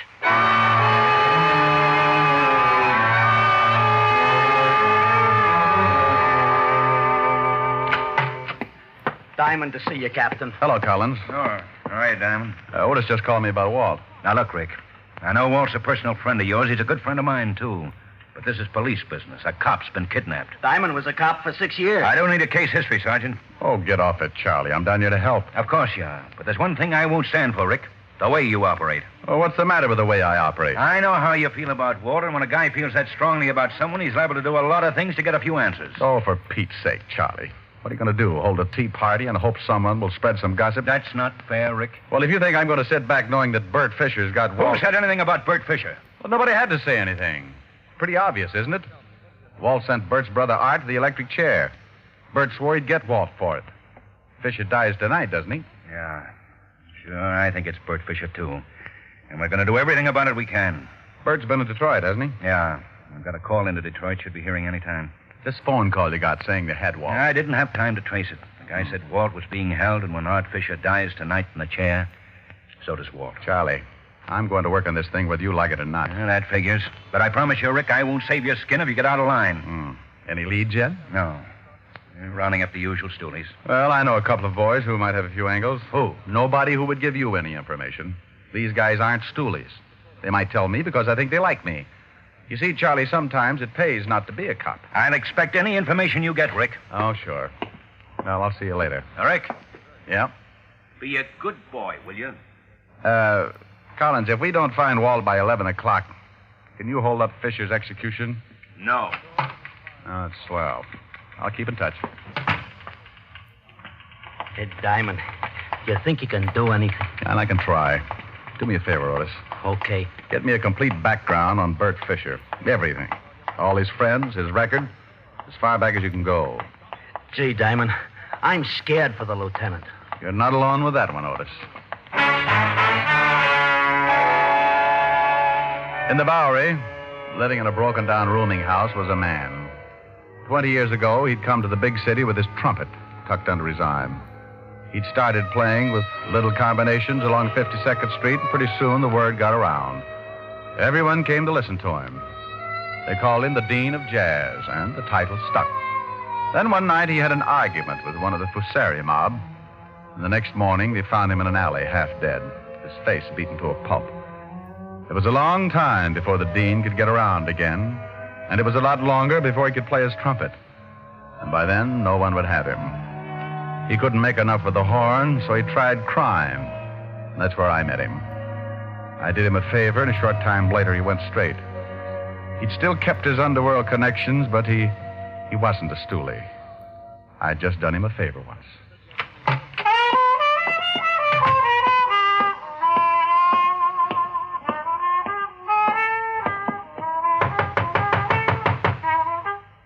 Yeah, who is it? Richard Diamond. Oh. Hello, Diamond. How you, Dean? Like to see you. Yeah. Yeah, I kind of figured you would. Dean, you ever run into a guy named Fisher? Bert Fisher? How about a drink? No, thanks. Skull. Oh, man, it's going to be hot today. This, Bert Fisher grabbed Lieutenant Levinson. Says he's going to kill him. I can't help you. Oh, Dean, I just need one little lead to get started. Yeah, sure. Wish I had a fan in here. How's business? It isn't. I make enough to pay the rent. How about a few bucks to keep you going? Well, I ain't proud, but it won't buy you anything. The lieutenant's a good friend. Yeah. Word got around this morning. Here. Here's 10.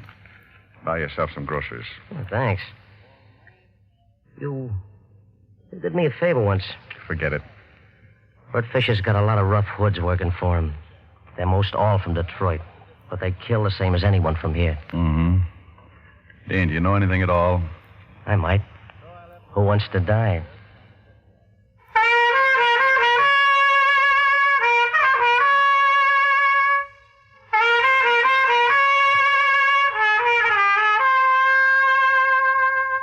Hey, still blow pretty good. Sure, me and Bix. Well, I'll see you around. Yeah, thanks for the 10. Oh, Dean, about 11 o'clock tonight, play a few bars at the funeral march. Oh, Diamond. Yeah? You remember this tune, don't you?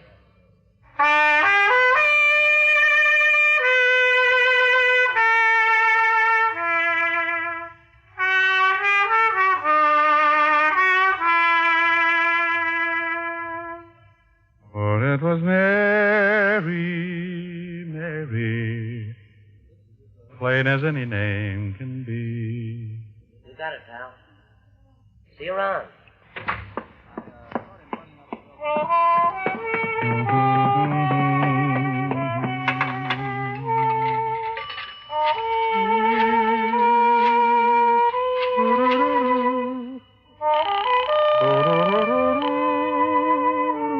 Fifth Precinct, Sergeant Loveloon.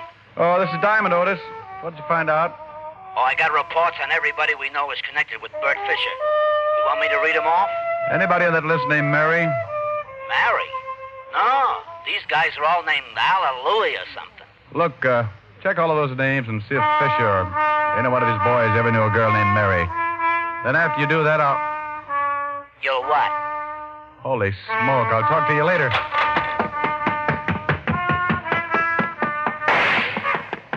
Dean! Dean! Dean!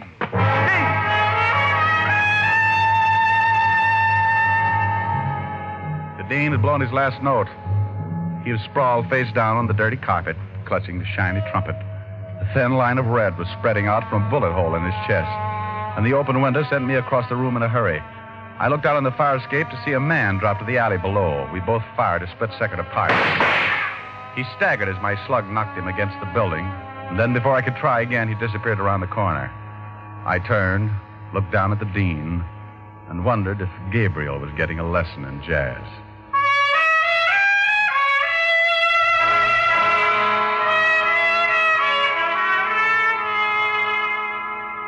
Diamond, I warned you before you left here Okay, Charlie. A nice guy's been killed, but all the crying in the world isn't going to help. Hey, I got something, Diamond. Let's see. Good grief, he's got the whole department working for him. Come on, Otis, what have you got? Is it all right, Captain? Yeah, go ahead. I should be in the second-hand business. Report on one of Fisher's old mob, Lou Baxter. Only one of the whole bunch who had a girl named Mary. Mary? Who's Mary? Charlie, look at this picture. Lou Baxter. I've been looking at it all morning. Oh, take another look. This is the guy I shot climbing down off the fire escape after he killed the Dean. What? Holy smoke. You know where you can pick him up? Oh, he's a local boy, all right. Didn't go back to Detroit with Fisher. I've had a call on him since 10:20 this morning. Hey, what about that girl, Otis? Name's Mary Sinclair. Used to go with Lou Baxter, Captain. No address on her. Mary Sinclair and Lou Baxter, huh? Well, it's the first lead we've had. I'll get the boys on it. Charlie had his methods and I had mine. Otis got in touch with the musicians local, and in half an hour I had a list of all the places the Dean had worked since the union had a record on him. I started checking dives, restaurants, jam joints, questioning owners, bartenders, waiters. No one knew a girl named Mary Sinclair. Around 3 o'clock, I wandered into a place on 52nd Street known as the Red Parrot. Hi. I'm looking for information. You a cop? Private cop. Uh-huh. You remember a guy who played here last year? Trumpet man, the Dean? Sure. Everybody knows the Dean. Something wrong? The Dean got himself killed. Oh, no. Gee, that's too bad. Real nice guy. You ever know a girl named Sinclair? Mary Sinclair? No. No, I don't think so.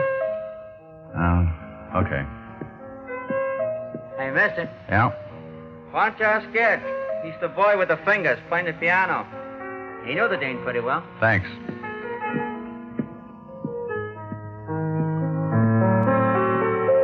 You, Ed? Yeah. What can I do for you, Pops? I understand you're a good friend of the Dean's. Sure, we're compatible, but I ain't seen him in a while. You looking for him? No, for a friend of his, a Mary Sinclair. Cute chick. Where can I find her? Why do you want to find her, Pops? Well, the Dean was murdered a few hours ago. She used to live over on 47th Street, 69 West. That was a year ago. You sure about the address? Couldn't forget it. We had a few balls up there. She was kind of a flip. We had a little combo in here, pretty crazy, too. She used to come in and listen. Real hep on jazz. Knew all the old-timers by name, like the Dean. Remembered when he was tops, before he got hurt. You ever hear him in those days? Yeah.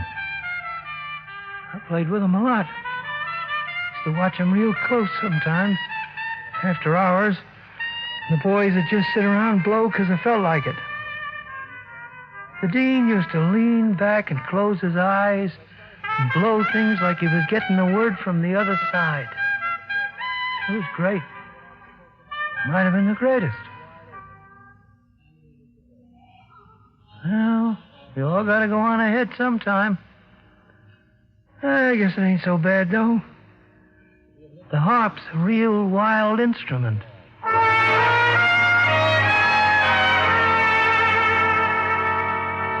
I left the piano player and headed for the address he'd given me.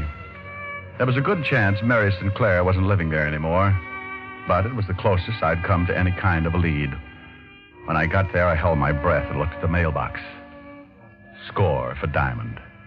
Miss Mary Sinclair still lived in the building.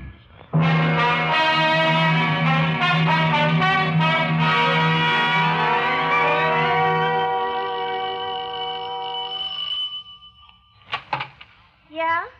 Oh, hello. Mary Sinclair? Yeah. Whatever you're selling, I'll take a dozen. I'd like to talk with you. I'd like you to. Some other time. I'm busy right now. I'm afraid this can't wait. It'll have to, baby.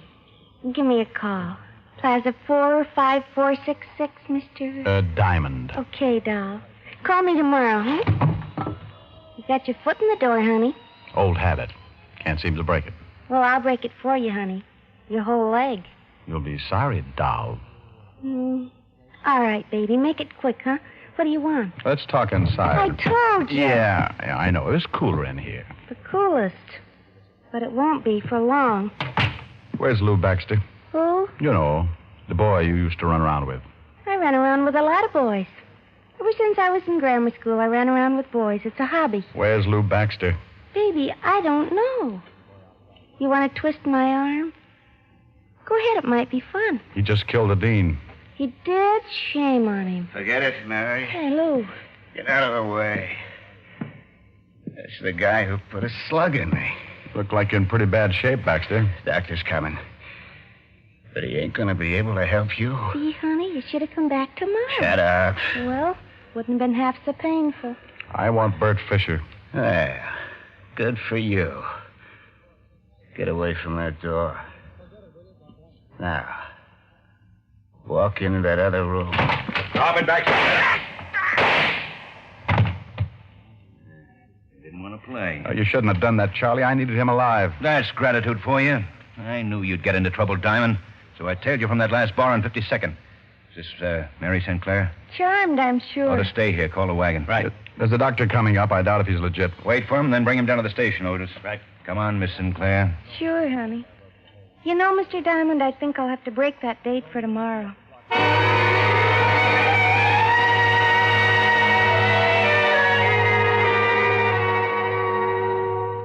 Here are Baxter's things, Captain. Watch, wallet, nothing much. Yeah, let's check the wallet.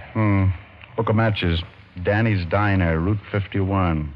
Check on that, Otis. Right. Nothing much in the wallet. Social Security, driver's license, some money. Quite a lot of money. Want to take a look? Yeah. No addresses, huh?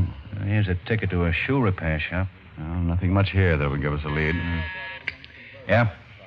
Danny's Diner is about 160 miles out on Route 51.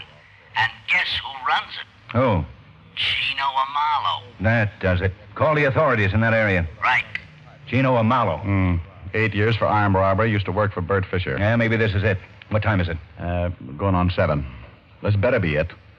We only have 4 hours, and we got to drive 160 miles.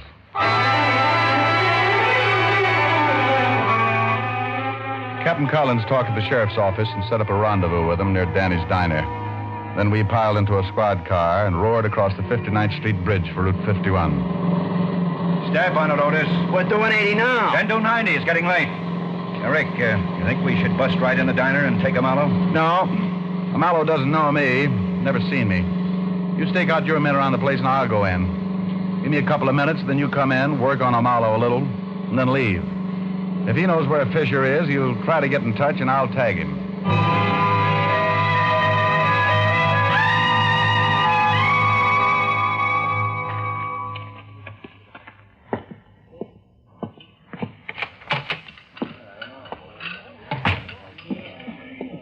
Something for you? A cup of coffee and a piece of pie. You got raspberry, chocolate, lemon, peach, custard? Raspberry. Yeah.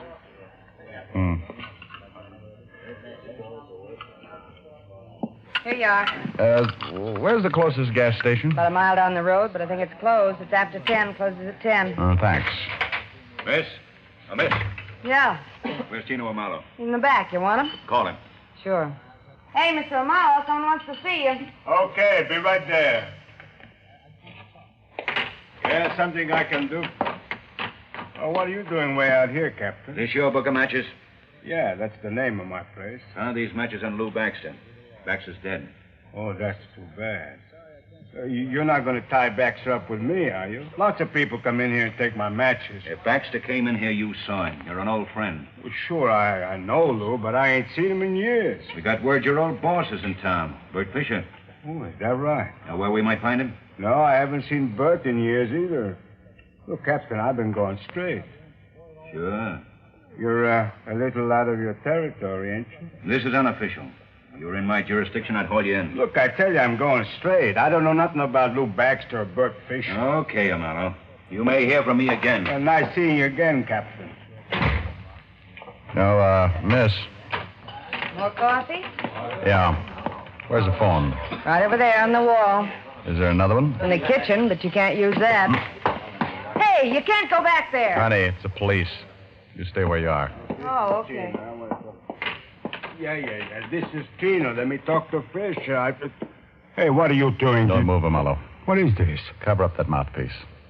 Cover it up. Okay. Now, when you get Fisher on the line, say what I tell you. Hold that receiver out so I can listen. Look, friend. You look. Say one thing wrong, and I'll use this gun. You a cop? None of your business. Well, look, I... Yeah, what do you want, Marlo? There he is. Tell him you just heard Baxter was killed. Hello. Tell him. Hello. Look, I just got news that the Baxter was killed. Yeah? Okay, anything else? No, that's all. No, that's all. So what's the matter with you? Nothing. Okay. Got any more of those? Keep in touch. Hang on. Now, where's Fisher hiding out? Get up. Where's Fisher hiding out? You dirty flat-foot, you nearly bust my jaw. Only nearly? Where is he, Amalo? Well, look, you kill me if I tell you. That's getting late. Are you going to tell me? Okay. It's in a cabin about a mile up the road. Come on. You're going to show us.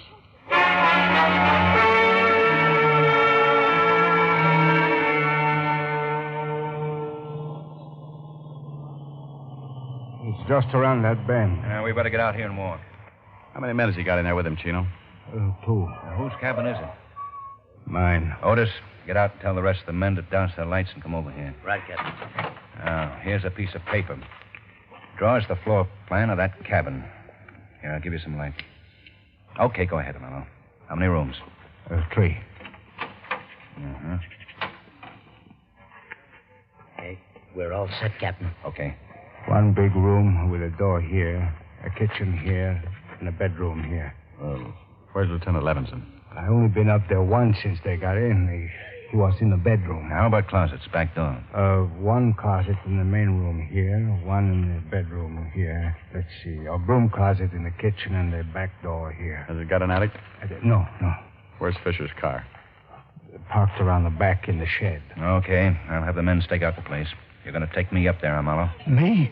He's going to take us up there. You're a civilian, Rick. If there's any shooting to be done... If there's going to be any shooting, I'm going to be in on it. Wait a minute. Who said I was going to take you guys up there anyway? I did. I told you everything I know. I ain't going to get my head shot off. You're going to walk us up there, Marlon. You're going to knock on that door. No. And you're going to get them to open up. Look, they're loaded with artillery, shotguns. When the door opens, you duck. Okay, suicide. You heard what the captain said, Marlo. I'm a civilian. Without a badge, I'm allowed to get pretty nasty with you. Look, you can't make me do something I don't want to. I know my rights, Captain. You know something, Rick?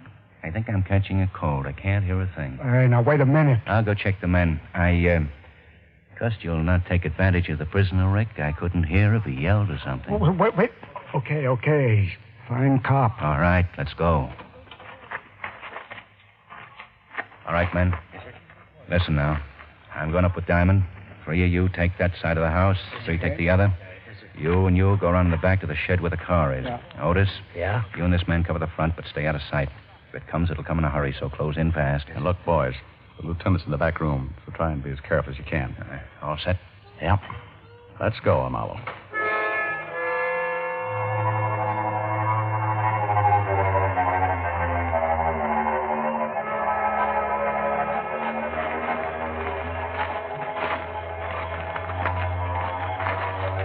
There it is. Light in the front window. Yeah, it's 10 minutes of 11. I hope their watches aren't fast. Keep going, Amalo. Okay, Otis. You two drop here. Right, Captain. Good luck. What are you stopping for, Mallow? I just remember they told me to yell if I came up. If you try to pull anything... No. Honest. They told me to yell. Okay. You stay here. We're going up on that porch. Count 20, then yell. And play it smart. I won't fool with you, Mallow. Okay, Captain, but I'm scared stiff. You're not alone. Come on, Charlie. This guy's right up here on the leg. He's the one he's running. Get on that side of the door.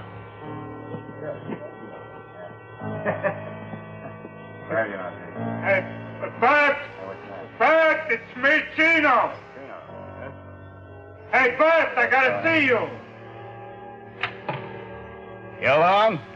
Yeah. Can I come up? Throw a light on him, Ed. Okay, come on up. Get him right. What are you doing? Stop! One going into the room. Take out! Okay. Don't shoot anymore. I'm hurt. See you, Walt, okay.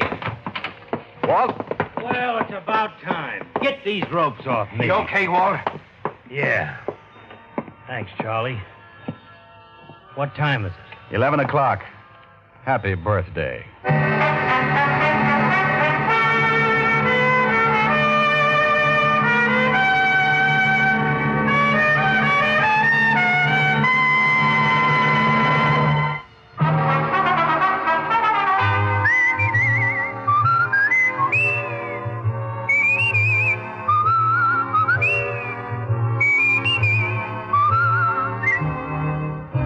Richard Diamond, Private Detective, stars Dick Powell in the title role and was written by Blake Edwards with music composed and conducted by Frank Worth.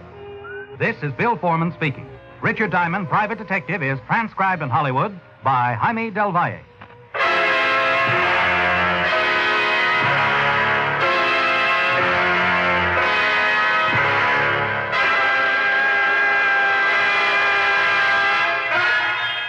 Richard Diamond, Private Detective, has come to you through the worldwide facilities of the United States Armed Forces Radio and Television Service.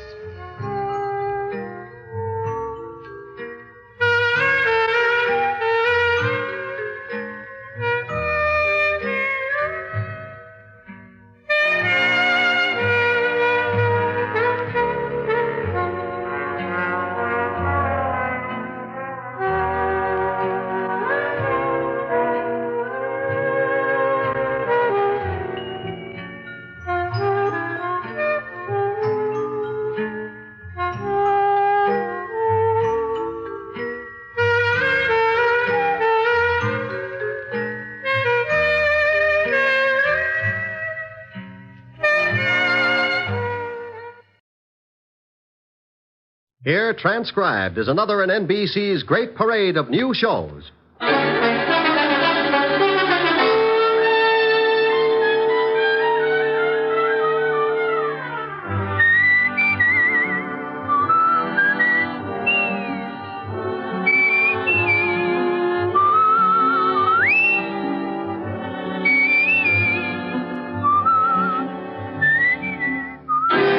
And now, Dick Powell as Richard Diamond, Private Detective.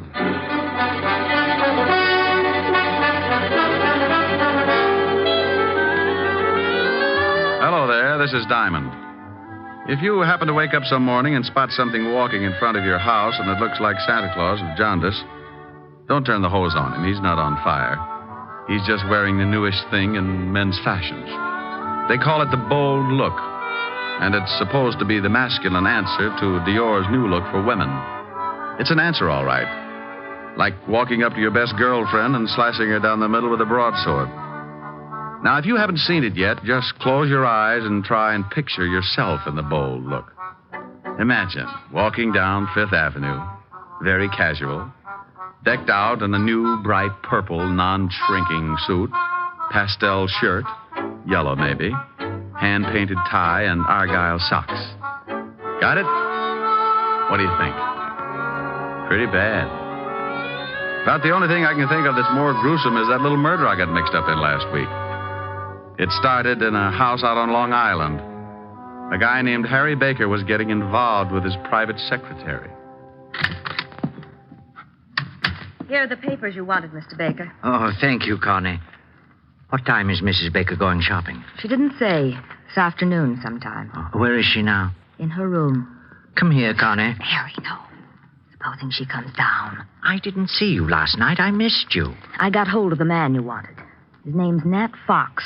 He wants $500 for the job. Oh? Well, what's the matter? That's what you wanted, wasn't it?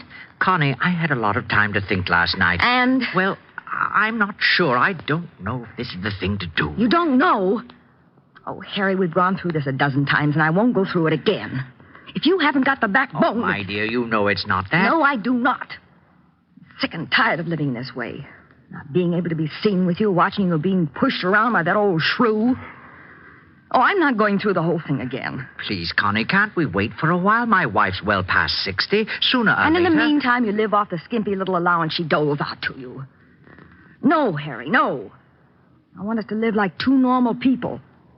And if you're going to start changing your mind just when it looks like we can have all these things, I'm through. Now, Connie, wait a minute. No. If you want me, then you've got to go through with it. Well? You know I want you. I love you more than anything in the whole world. And get that old biddy out of the way, or I promise you, you'll never see me again. All right. Oh, don't look so worried, darling. Nothing's going to go wrong. I already fixed it with this Nat Fox. He'll be in the department store the same time as your wife. Oh, Harry, think of the wonderful life we can have.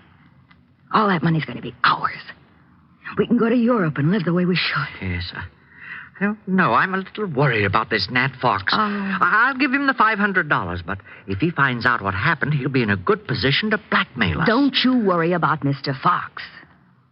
He's my affair. You just leave everything to me.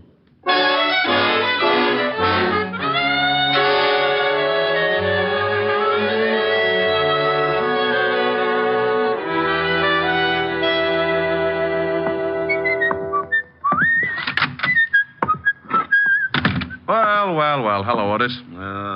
What do you want, Diamond? I thought I'd drop in and see the lieutenant. Aren't you glad?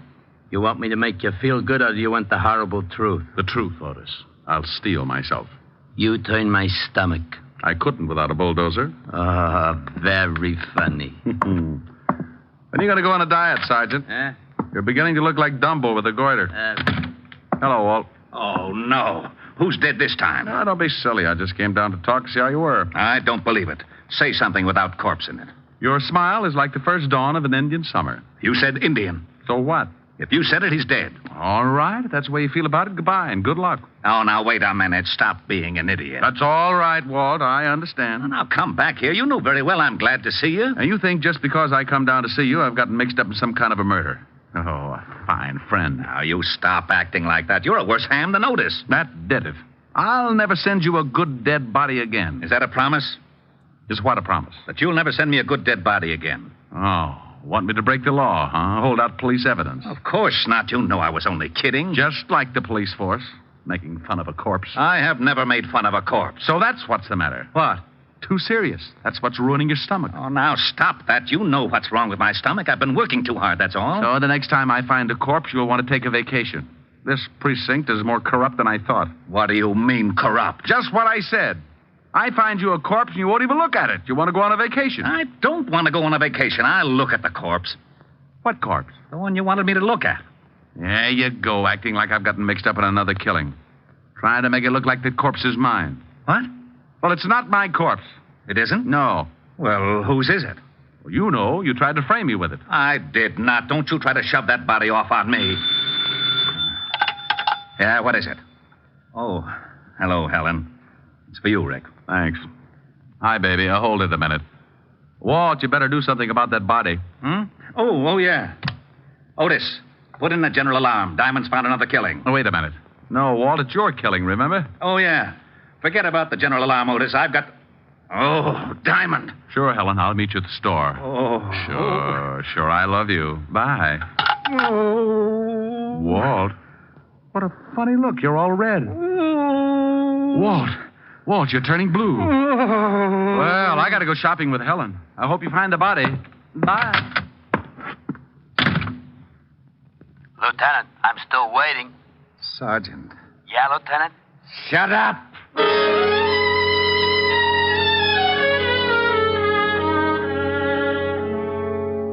I don't know why I do that to Walt, but I always get such a kick out of tying him up in knots.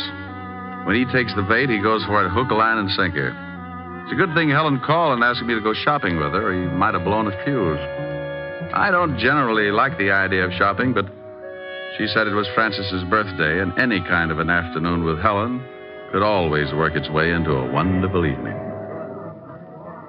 What do you think I ought to get him, Rick? I'll get him some shirts or something. Hey, look at these. Rick, get away from that counter. What's the matter? My hips too big? Oh, I wonder if these come in baby blue. Rick, now stop that. People are looking. Is there something I can do for you? You seem to be interested in the lingerie. Is there something I can show you? Oh, I'm looking for something for a birthday. Oh, well, then may I suggest a nightgown, perhaps? We have some lovely numbers. This is for Butler. A butler? Yes. Oh, then you were thinking of getting something for the lady, too. No. Just seeing whether the baby blue went with my eyes. Well, really? Oh, come on, Helen. Rick, she must think you're crazy. 5 minutes more, and there wouldn't have been the slightest doubt. This is fun. Rick. That woman. What woman? The elderly one over there with the mink stove. Oh, yeah. I just saw her put a box of stockings in her purse without anyone seeing her. You saw her? Yes, but the clerk didn't. And she left the counter without paying. I know. You know? Oh, sure. I spotted her 5 minutes ago. Not a very good shoplifter. That's stealing. Shouldn't we tell the manager or something? Oh, the store detectives are sure to have her spotted. Why don't they arrest her? Point of law, baby. They can't put the arm on her until she steps out of the store. Now, look. She's going out the front door. Just watch. She's out. She's just standing there on the sidewalk. Oh, that's funny. They must have spotted her. She was too careless. Look, that big car is pulling up and she's getting in. They're driving off. Well, maybe the store dicks were looking out the window. Well, I'm going to tell that clerk. I remember her description. Oh, now, Clerk! Yes? Oh, did your husband decide that they did go with his baby blue eyes? He's not my husband, and that's not why I called you. She thinks yellow goes with my complexion better. Oh, yes. Now, stop it, Rick. That woman who was just at your counter. Which one? We've only had about 600 this morning. Now, don't be flip with me. The elderly woman who was just here looking at the stockings. The one with the beautiful mink stove. It was beautiful, wasn't it? Then you noticed her. Of course.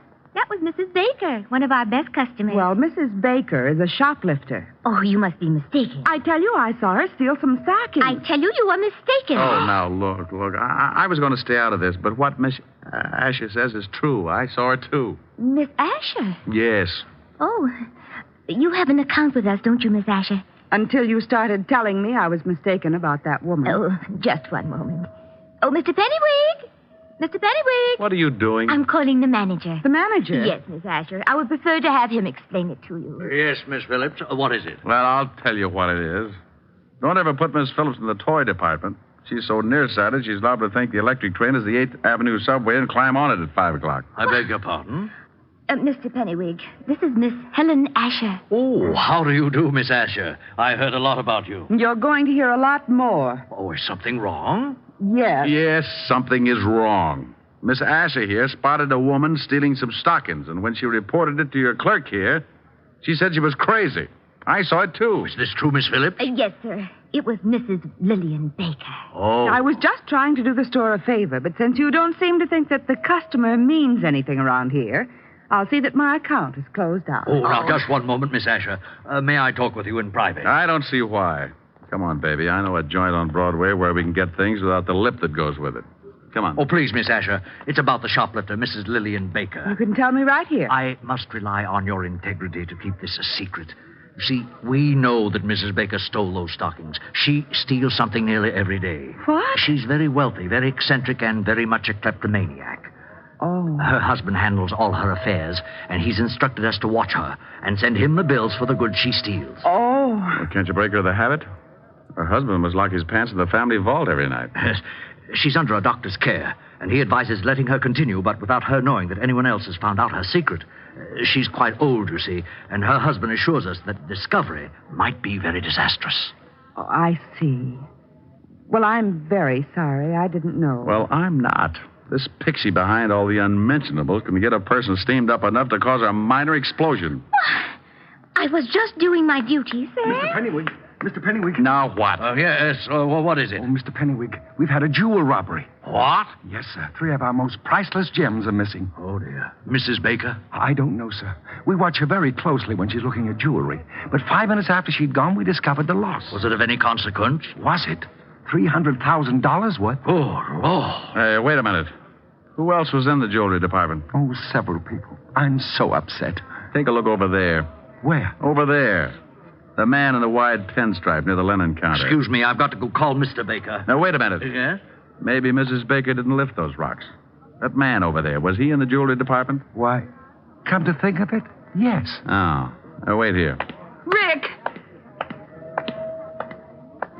Hello, Nat. Hey, what are you doing? Now, take it easy. I just want to see what you got in your pockets. Well, Richard Diamond. You must think you're still on the force. Someone just lifted some stones out of the jewelry department. You still in the racket? In a store like this? Are you crazy? No, but I thought maybe you were. Now, let's see your pockets. You ain't no cop. Go on and peddle your papers. You look pretty silly with a broken arm.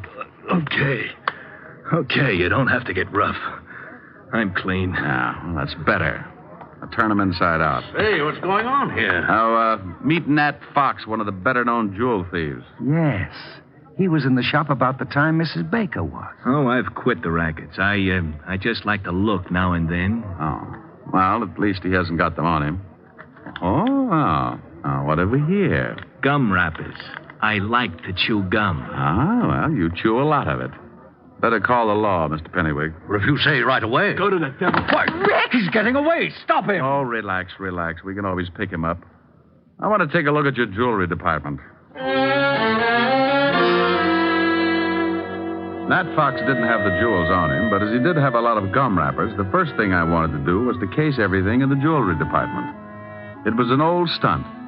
The thief chews a lot of gum, palms some jewels, and sticks them in the gum. Then he sticks the gum under something, and a Confederate comes along later and scoops it up. If the thief gets spotted at the scene, he's clean, just like Fox was when I searched him.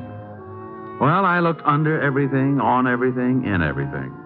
There was a lot of gum, all right, but no jewels in any of it.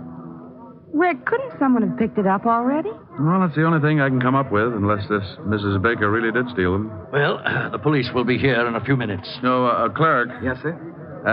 Can you remember who was in the jewelry department when you discovered the jewels were missing? Well, this Mr. Fox and Mrs. Baker had already left. But I believe there were several women. Yes, there weren't any men, just several women. Well, thank you. Come on, Helen.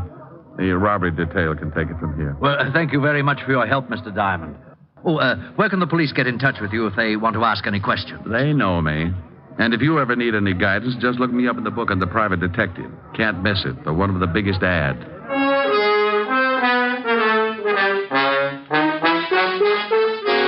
Helen and I got out of there just as the prowl cars were pulling up at the curb. I stuck my tongue out at a few old friends and climbed into her king-size convertible.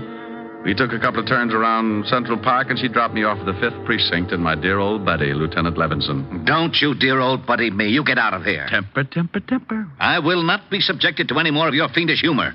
I won't go through another one of these routines of yours for promotion. I promise I'll be good. Oh, no, you don't. That's the most dangerous thing you could say. Yeah, what is it? Suicide, Lieutenant. See, look what happens. It already has happened, Lieutenant. She did it 20 minutes ago. I wasn't talking to you, Melonhead. Now give me the dope. You got him. You shut up. Yeah, Lieutenant. Oh, not you, Bird Brain. Let's have the report. Oh, Mrs. Lillian Baker jumped 3 floors from a balcony. Husband Harry Baker made the report. Port Washington, Long Island. Thank you, Sergeant. What, did he say Mrs. Lillian Baker? Yes, he said Mrs. Lillian Baker. Now, if you'll excuse me, I've got to get out to Long Island. Well, let's go. Grab my coat. Now, wait a minute. What makes you think you're coming along? And why in blazes are you interested in Mrs. Lillian Baker? If you know something, by heaven, I'll... Walt, you're turning blue again. Come on, I'll tell you on the way.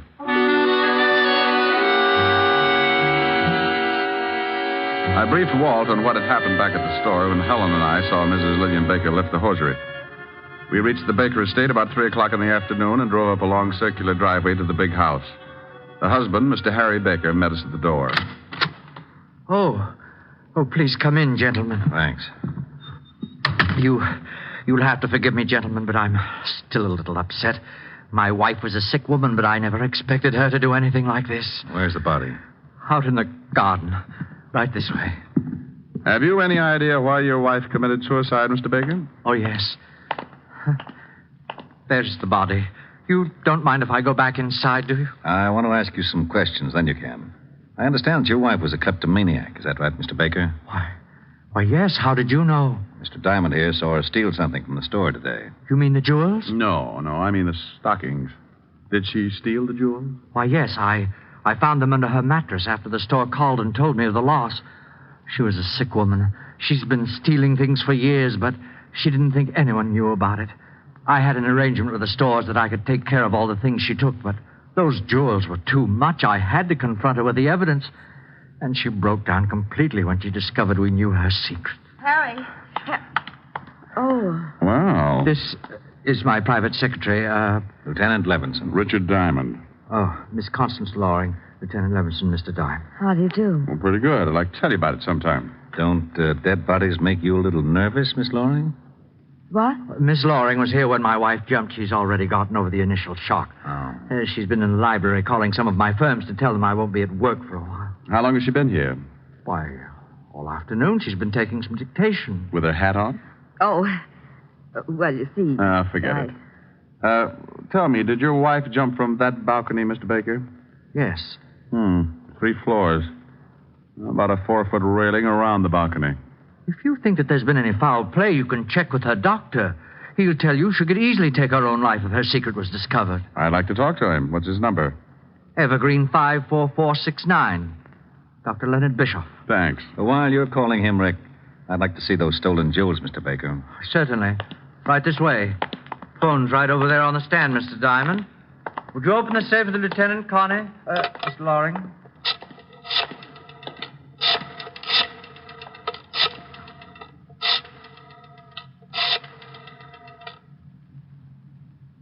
Dr. Bischoff, please. Richard Diamond. Yes. Hello. Dr. Bischoff, this is Richard Diamond. Here they are, Lieutenant. Now, you can easily see why I wouldn't, or should I say, couldn't pay for them. Is the store coming over to pick them up? No, I told them I would bring them down. What's this all over them? Well, I don't They're all know. sticky. Got something all over them. That's probably gum, Walt. Gum? Yeah, the kind you chew. Oh, by the way, Baker, you were right.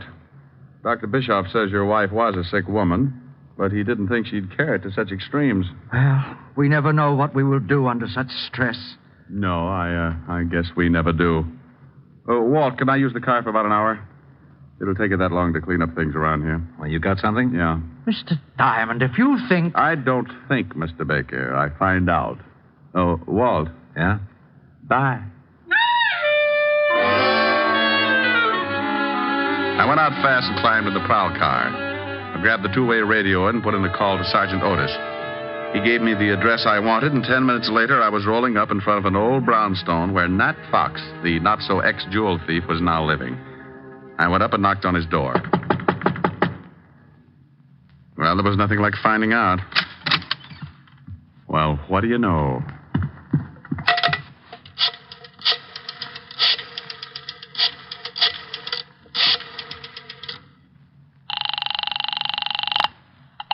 Mr. Baker's residence. Let me speak to Lieutenant Levinson, dear. He's right here. Hello. Walt, I'm over at Nat Fox's place. Now, don't say anything. Right. You remember I told you I spotted him right after the theft and shook him down? Yeah? Well, he's through giving the police department headaches. What do you mean? He can't explain the 2 bullet holes in his head. I called the station and had them send over the wagon, then I took off for the department store. I was sure that Mrs. Baker hadn't jumped, and I was pretty certain that whoever had knocked off Nat Fox was in on the Baker killing. Oh, hello again, Mr. Diamond.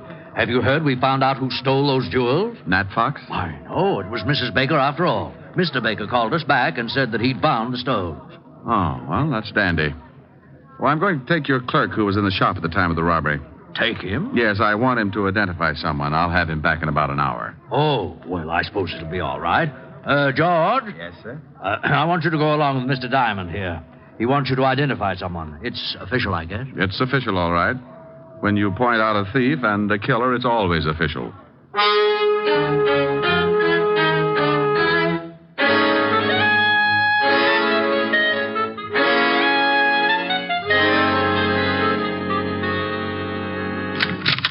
Rick, what took you so long? Walt, this is the clerk from the department store where the jewels were stolen. How are you? What's he here for? I want him to see if he can identify someone. Oh, where are Baker and his lovely secretary? In the library. Come on. Now, look, George, I Yes, want sir? you to stand outside this door until I call you. Then I want you to come in and see if you've ever seen anyone in the room besides myself and the lieutenant. I'll do my best, Mr. Diamond. That's all I want. Come on, Walt. What are you up to? Surprise. Well, hello. Why, hello, Mr. Diamond. Come in. Thanks. How are you, Connie? I see you've taken off your hat. You're very observing. I sure am. Why did you kill your wife, Mr. Baker? What? All right, I'll word it a little different. Mr. Baker, why did you kill your wife? Are you insane? Everybody asks me that. Maybe I should say a good doctor. Maybe you should. Like Dr. Bischoff, maybe? He's the best in town. Mr. Diamond, you're being ridiculous. I was with Mr. Baker when his wife jumped. You shouldn't have said that. Makes you an accessory. What do you mean? I mean, you're lying if you try and tell me Mrs. Baker wasn't killed. She jumped. Over a 4-foot railing? Yeah. What are you getting at? How old was your wife, Mr. Baker? Close to 70. Why? Pretty good health physically? Why, yes, of course. You say you were in the house and neither one of you gave Mrs. Baker a push off that balcony, Connie? Of course. Are you sure you weren't out putting 2 bullets in a cheap thug named Nat Fox? I don't know what you're talking about. Rick, what is this? Who has the money in the family, Mr. Baker? Why, my wife did. And who does it go to in event of a death? To me, naturally. Naturally. Walt, Mrs. Baker couldn't have taken those jewels. She was too much of an amateur. Helen and I spotted her swiping stockings at 50 paces. Whoever did lift those rocks was a professional thief. Well, why couldn't my wife have hired Fox to do the job? Who said anything about Fox doing the job? Why, you did. Harry. Shut up. I just said that Nat Fox was dead and that I thought Connie killed him. I didn't kill anybody. You were just coming back from it when you bumped into us. You hadn't even taken your hat off and you were still carrying your purse. I was just going out. Let me see that purse. You stay away from that. Anything in it? Yeah, well, no gun. But she probably threw it in the river. Nice handkerchief. I'll sue you, Diamond. Look at the handkerchief, Walt. It's sticky. Give me that. Sit down, lover. Oh. Oh, I'm sorry. I thought there was a chair there. It's sticky, all right, Walt. That's gum. And gum on the jewels. She must have picked them up. Yeah, right after Nat Fox stuck them somewhere. Oh, you're both crazy. She was here with me all day. Yeah. George. Yes, Mr. Diamond. Who's this person? You just relax. I want to find out what's going on, too. Well, George? Yes, sir. That girl was in the shop right after Mrs. Baker. That's a lie. I wasn't. I didn't kill anybody. One of you hired Fox to steal the jewels, then you picked them up and brought them to Baker here. You killed Fox to keep his mouth shut. I did not. Yes, she did. Harry! We might as well tell them. You're right, but I didn't kill my wife. I can't get first-degree murder. Why, you dirty old man. You did kill her. You told me you were going to. You were up there and you pushed her off. Try to prove it. She jumped. No, she didn't. There was a 4-foot railing all around that porch. Well, she could have climbed it. Well, that's right, Rick. She could have, but you should keep in touch with her doctor, Mr. Baker. When I was in the store today, I spotted your wife with a cane. A cane? Yes. Dr. Bischoff said she didn't want to tell you about it because she didn't want you to worry. Didn't want me to worry about what? She had arthritis, Mr. Baker. And Dr. Bischoff said she could barely walk upstairs, let alone climb over a 4-foot railing. He also told me that under the conditions, her age and everything, she couldn't have lasted more than a year. You were in too much of a hurry. Okay, Walt, you run with the ball from here on. I got a date.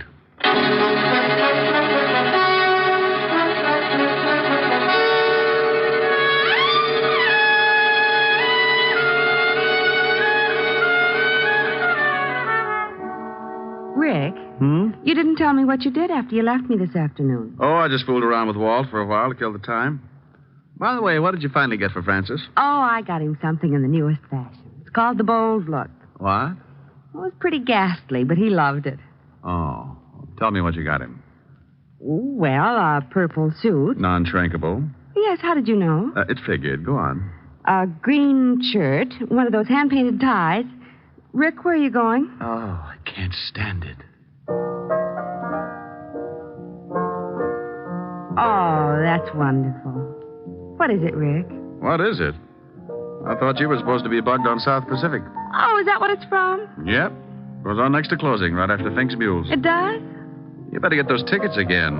See what it's all about. Well, give me a preview. You'll hate me in the morning. There's an answer for that. Yeah.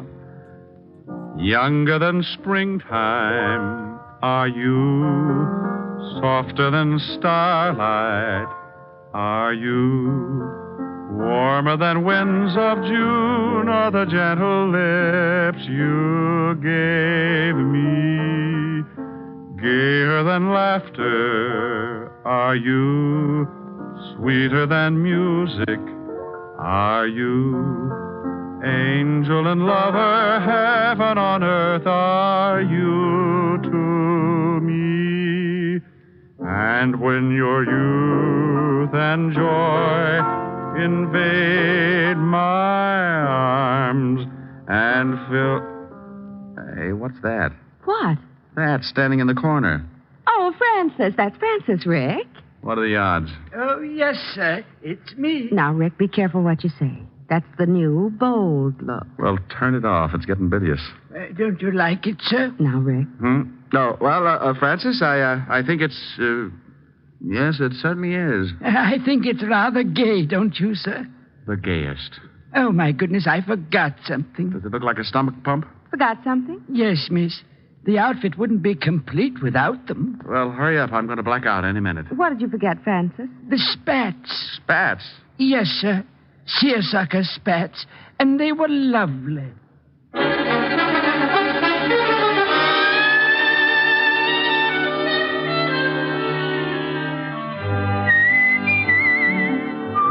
You have just heard transcribed Richard Diamond, Private Detective, starring Dick Powell. Helen was played by Virginia Gregg, Lieutenant Levinson by Ed Begley. Also in our cast were Wilms Herbert, Lorene Tuttle, Joseph Kearns, Peter Leeds, and Joe Forte. Music was under the direction of Frank Worth. Richard Diamond is written by Blake Edwards. Dick Powell soon will be seen in the screen version of the best-selling novel, Mrs. Mike. Now, this is Eddie King inviting you to be with us again at the same time next week when we will again bring you Dick Powell as Richard Diamond, Private Detective.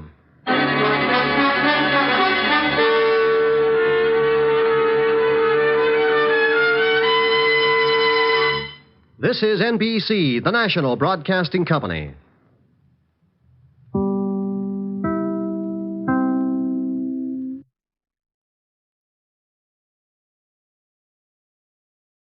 Here is another in NBC's great parade of new shows.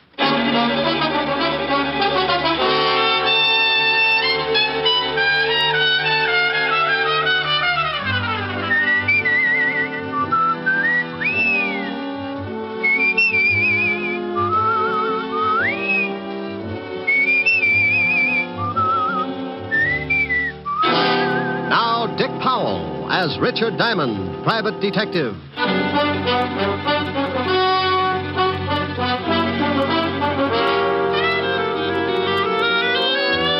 Hello there. This is Diamond.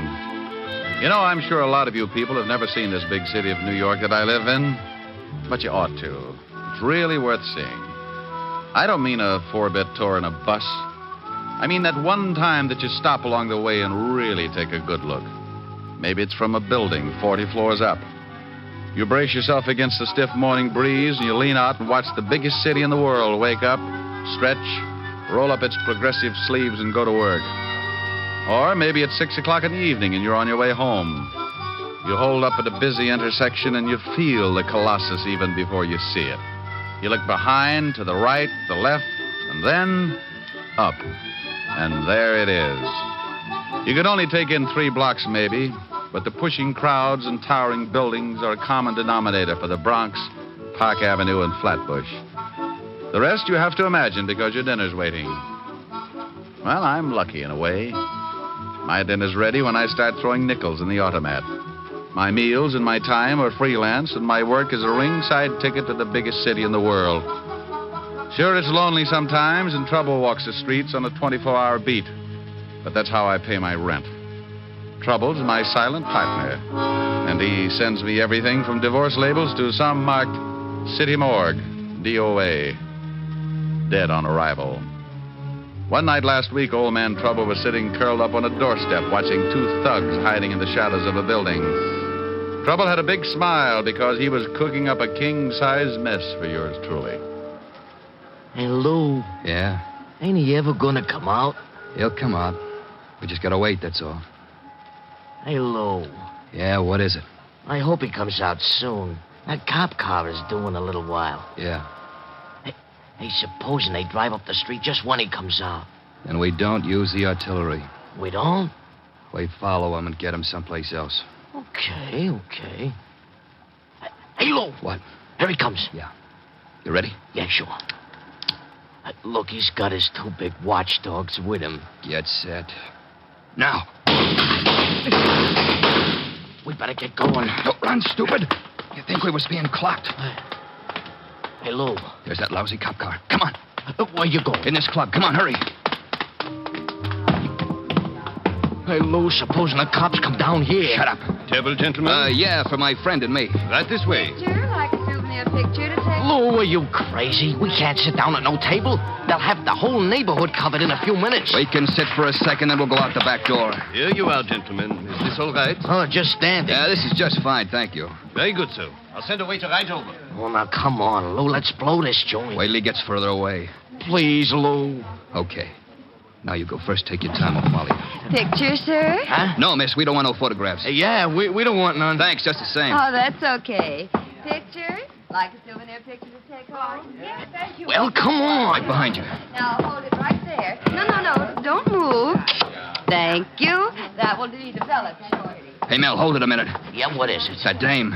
This is no time to start looking at dames. No, you fathead. The one with the camera. So she's got good-looking legs, but we got... Uh-oh. What's the matter? There's a cop in the door. Get going, but take your time. I'll tell you about the dame later. Oh, Lynn, Yeah? What is it, Monsieur Davis? where are you going? Back to the dark room to develop these pictures. You always said not to keep the customers waiting, didn't you, Monsieur Davis? I'm glad to see you listen to your employer. I'll just come along to see how this batch turns out. This batch isn't any different from the last 100 batches. We'll just go along and see. Oh, that does it. I beg your I pardon. said that does it. You cornered me in that dark room once, and it was all I could do to keep you away from me. Lynn. If you think that just because you run this place, you got a right to make passes at me, you better get yourself a new girl. Maybe that isn't such a bad idea. Come to think of it, I kind of go for it myself. And as long as I'm quitting, here's something you've been asking for a long time. Oh, hey, what do you think you're doing? Now get out of my way. That phony French accent may fool the customers, but it doesn't fool me. You get out of here. Pick up your check and get out of here this minute. You little... Oh! Now, what were you going to say, Mr. Davis? Get out. Get out.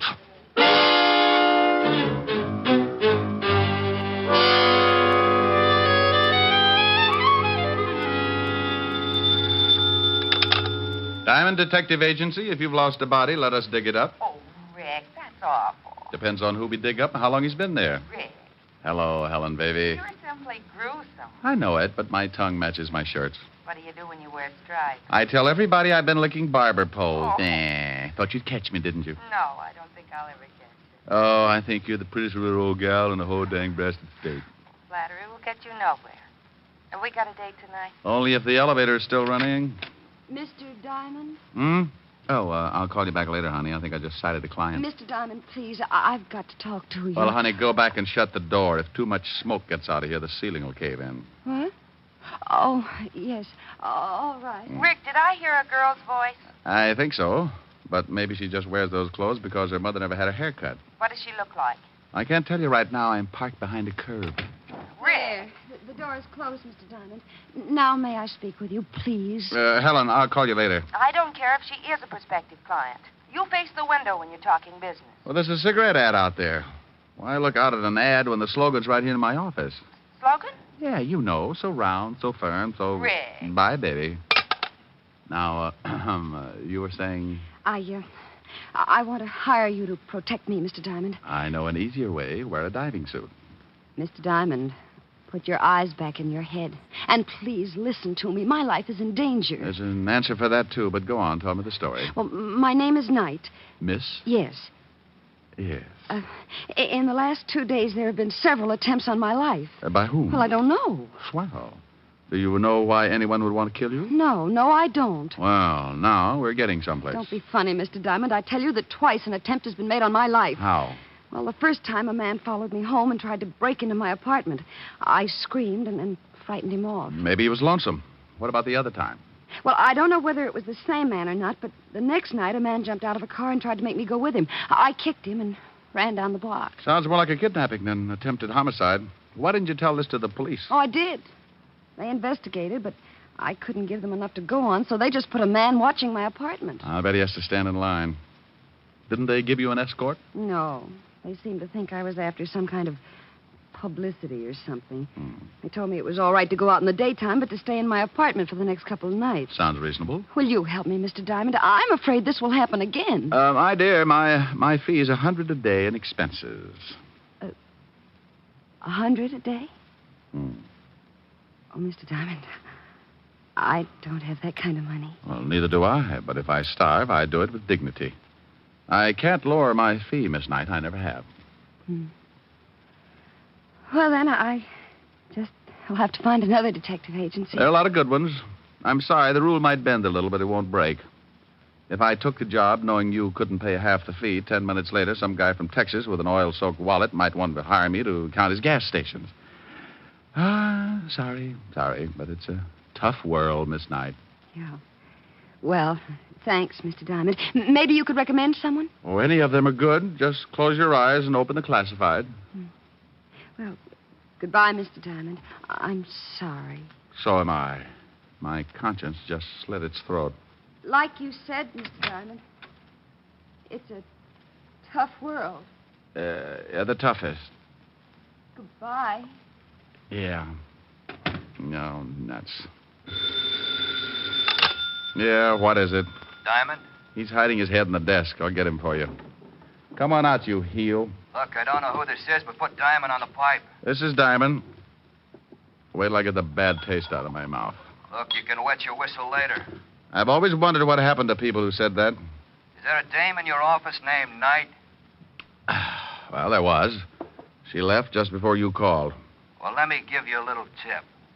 If she hired you, you're going to start feeling overworked right now, so tell her you don't want the job. Oh, I am, huh? Yeah. Or your nearest relative is going to have to come down and identify the body. You know something? No, what?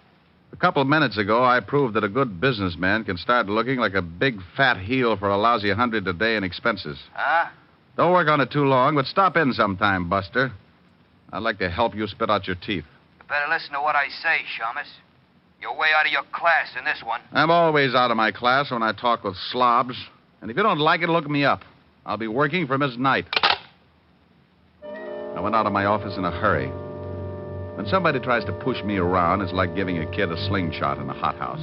You can tell him all night not to do it, but by morning, he's busted every window in the place. I hoped I might catch Miss Knight before she got to the street, so I grabbed the elevator and went down to the first floor. I couldn't find her in the lobby, so I went out on the sidewalk. The street was crowded, but those curves showed up like a covered wagon on Madison Avenue. She was just starting across Broadway when a big black sedan pulled up and a guy climbed out after her.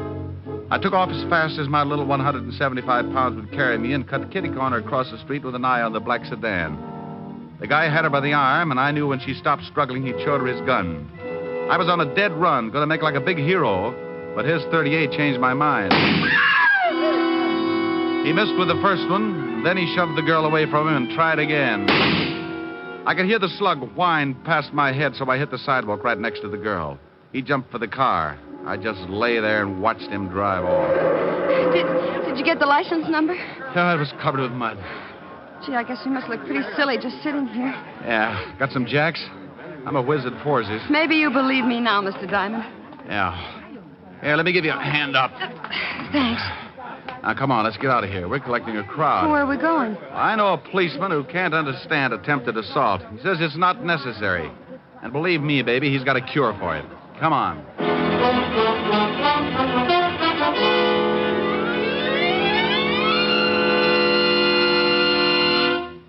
In just a moment, we will return to Richard Diamond, Private Detective, starring Dick Powell. But first, the National Safety Council reports that in almost every motor vehicle accident, there is one or more violations of the law, speed, drink, and carelessness being the worst offenders. The difficulty is that people continue to think of the horror of accidents as always happening to someone else. It never occurs to us that we may be killed dashing out to lunch tomorrow. Yes, it can and does happen, for it's the careless little chances each one of us takes every day that cause the big accident totals.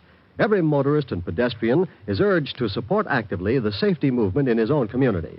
Be careful. The life you save may be your own. And now, back to Dick Powell and the second act of Richard Diamond, Private Detective. Diamond is hurrying with his pretty client to see Lieutenant Levinson, head of homicide.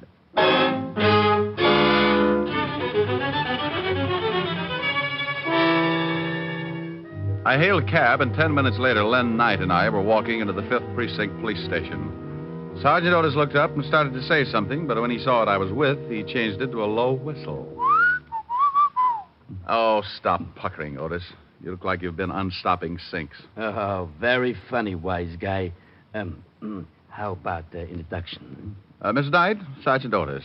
Homicide's answer to mercy killings. Hello, Sergeant. Yeah, don't pay no attention to him, Miss Knight. He was born with a nasty disposition. Is the lieutenant in, Sergeant? Yeah, go ahead. He'll see you. Nice meeting you, Miss Knight. Nice meeting you, Sergeant. Otis. Yeah? Stop clucking. You'll have every rooster in town in here. Hello, Walt. Who's that with you? This is Miss Knight. Is she dead? Walt, say something nice to the lieutenant, dear. After that last remark? Oh, look, Miss Knight, I'm sorry, but this guy you're with has a talent for finding homicides. I'm suspicious of everyone I see him with, because even if they walk into my office with him, he'd do it just to confuse me. Well, I'm quite alive, Lieutenant. Then let me give you a friendly tip, Miss Knight. Stay away from this guy. His sense of humor will turn your hair white. Oh, isn't he a dream? Walt, Miss Knight wants protection. Yeah, I see what you mean. Walt, now stop gnawing on the desk and listen to me. Miss Knight is in line for a murder or for kidnapping. I knew it. She wants protection, and you're going to give it to her. That's not my department. This is homicide, isn't it? Of course it is, but you know very well we don't go to work until you're dead. Well, honey, I guess you'll just have to run out and get yourself killed. It's the only way. Now you stop that. Send her to another department. They'll give her all the protection she needs. She's been there. They stuck a guy out in front of her apartment. Now, look, I just saw a hood try to muscle her into a car. He took a shot at me, and you know bullets give me that let-down feeling. Now, put one of your boys with her until I can do something about clearing this thing up. What's your full name, Miss Knight? Lynette. Lynn, for short. Where do you live and where do you work? I live at 419 West 48th Street, apartment 309. I quit my job 3 days ago. Where was this job? The Circus Club on 52nd Street. I took pictures. Took pictures? Yeah, you know. Souvenirs of the customers. Oh. Why'd you quit? Well, my boss got grabby. I slapped him around. Hey, wait a minute, honey. Did you say Circus Club, 52nd Street? Yeah, what about it? Walt, didn't somebody gun down Al Rigoletta and two of his boys right near there? Say, you're right. 3 nights ago. You didn't see that shooting, did you, Miss Knight? Well, no, but I read about it the next day. Well, if you didn't see it, they couldn't want to get at you just because you're a witness. Oh, this is screwy. What have we got to work on? You just put a man to guide her. I'm going to see what I can do. All right, but only because I owe you a favor. Otis.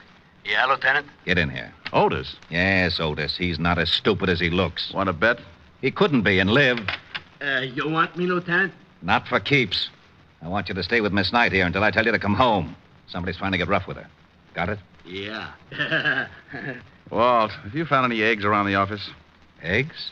Otis, where do you hide your nest? Oh, Lieutenant, make this guy lay off for me. Yeah, Rick, lay off the poor guy. Otis. Yeah, Lieutenant? Stop standing on one leg and wait outside, you mallet head. Oh, yeah, Lieutenant. Walt, I'll keep in touch. Okay. Mr. Diamond. Yes? Thanks. I'll make it up to you some way. Don't strain yourself. I like an obligation to be fun. It will be. Rick. Yeah? Bye. I left the 5th Precinct and headed for the Circus Club. It was a small place with sawdust on the floor and colored decorations like the inside of a circus tent. The place was still closed, but a short, dapper little guy in a gray business suit answered my knock. Yes, you're from the police? Why? You need them? I just put in a call. Someone burglarized the place last night. Oh. You know a girl named Knight?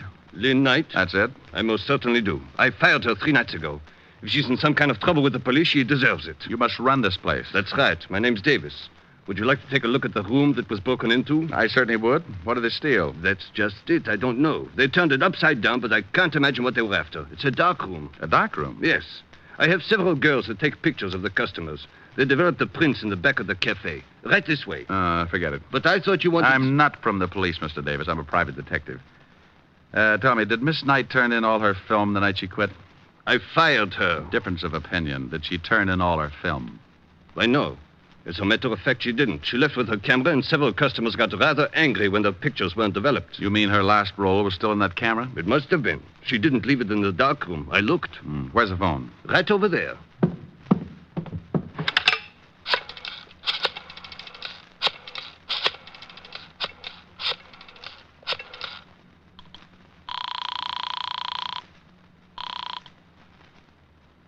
Lieutenant Levinson, homicide. Walt, I think I've got something. Diamond, I've got something, too. A sour stomach and headache. What's the matter?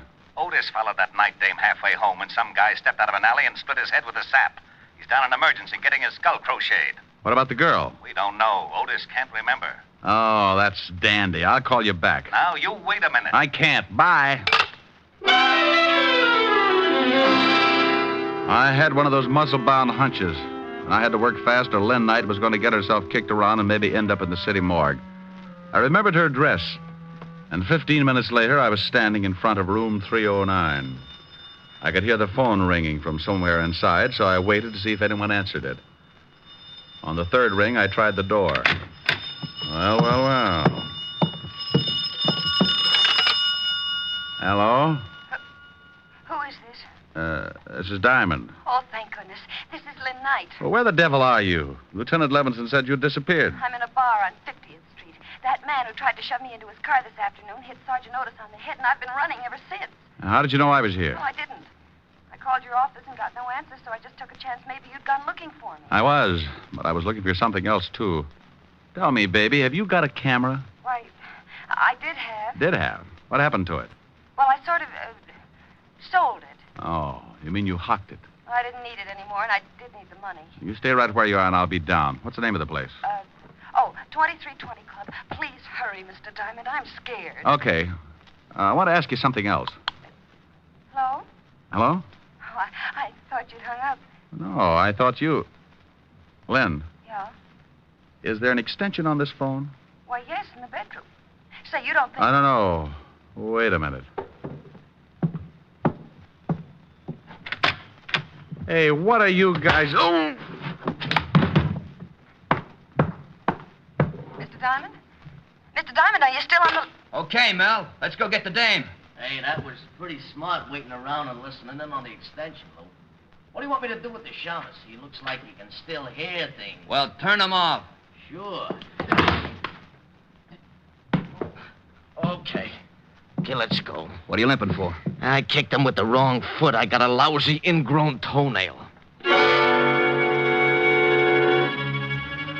I laid there trying to crawl back to a more sensible way of life. He'd kicked me so hard that it shook my eyes loose and they'd run back into my head to hide.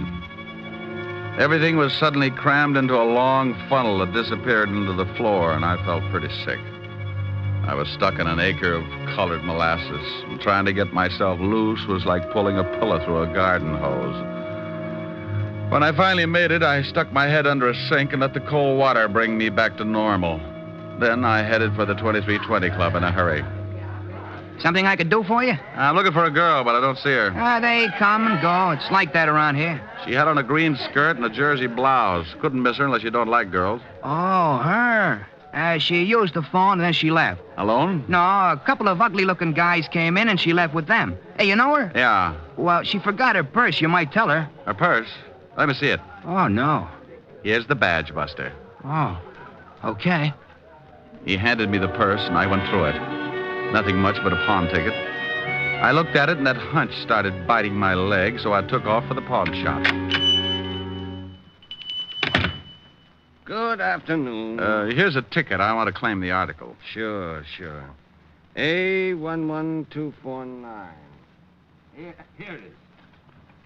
Ah, lovely camera. Bingo. Did the girl sell it to you? No, she just wants me to claim it for her. Well, be careful. She said there was still some film in it. She wanted to come back and get it when she got a new job.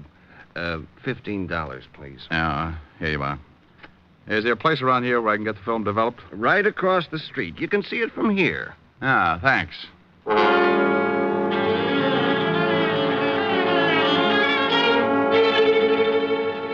Here it comes. Yep. Yep, it's coming up, but we'll leave it in a little longer. Hey, maybe I'm nosy, but what's so important about this roll of film? I'll tell you better when I look at it. Well, I'll turn on the light. There you are. Yeah. Well, nothing on this one. Nope. Hey, look at this. Oh, some old guy with his wife. Is that what you wanted to find? You see those two guys in the background that look like they're just sneaking out of a chicken house? Yeah, so what? The one in the back is Lou Garzoni. The gangster? Yeah. Give me that negative. Let's get out of here. Well, you two holding hands in there? Hey, who are you and what's the gun for? Take it easy, Doc. He shoots people. That's right. Now back into the room. All right, but take it easy with that gun. Give me that negative, Shamus. Okay. Yeah. Now, where's the picture? It's still in the juice. Well, get it. I'll get it. That's better. Well, come on. I can't seem to find it. Oh, yeah? Look for yourself. I'll look.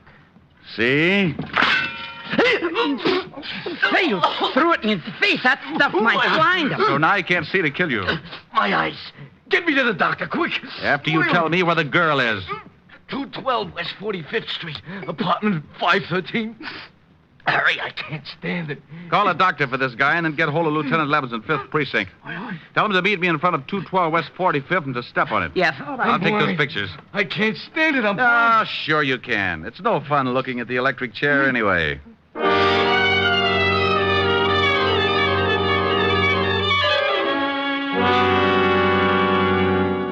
Apartment 513, he said? Oh, but here it is. Yeah. If Lou Garzoni's in there, we got to take him by surprise or he'll knock off the girl. Otis is down in the alley, so he won't get out that way. Well, here goes. I hope it works.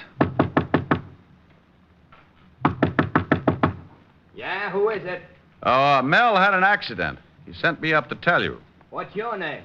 Tony Vega. Well, why didn't you say so? I thought you was in stir... Coppers! You dirty cops ain't gonna... How about it, Walt? He's on his way. Where's the girl? Probably in the other room. Yeah. Take it easy, baby. All right. I'll get the gag on. Now, there you are. Oh, Mr. Diamond. Mr. Diamond, he was going to kill me. Yeah, I know. Is he all right? Sure, Walt. Oh, how about Garzoni? No hurry for the wagon. Oh. Now, will you please tell me how you knew Lou Garzoni was in this apartment? Well, he and his boy were after a picture Miss Knight took. Here, this one. Ah, here they are in the background. He was an old enemy of Al Rigoletto, wasn't he, Walt? Yeah. Why? Oh, I bet he was the one who rubbed him out. Then he and his boy ducked into the nightclub. Garzoni saw his picture taken, so they went after Lynn. Why, Mr. Diamond, Oh, what's the matter?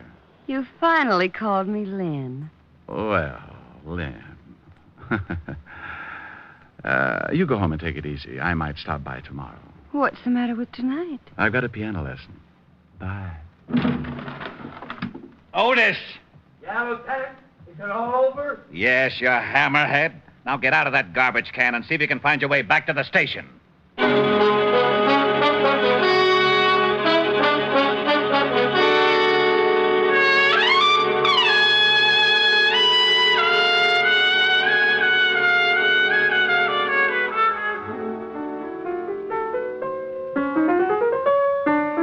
Oh, Rick, stop it. Okay.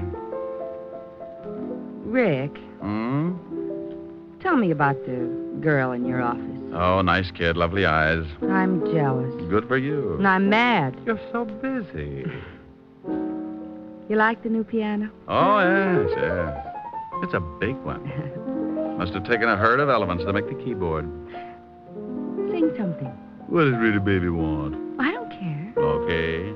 Oh, I don't care. I don't care. Rick. Well, that's what you said. You said that. Yes, you did. Something nice.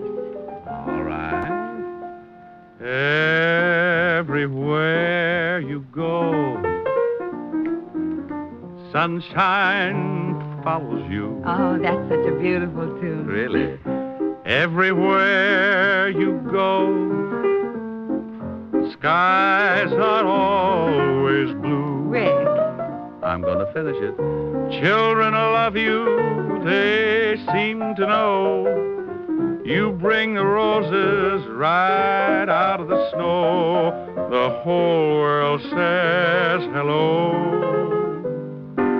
Everywhere you go. Do you suppose the guy who wrote that song ever got shot at?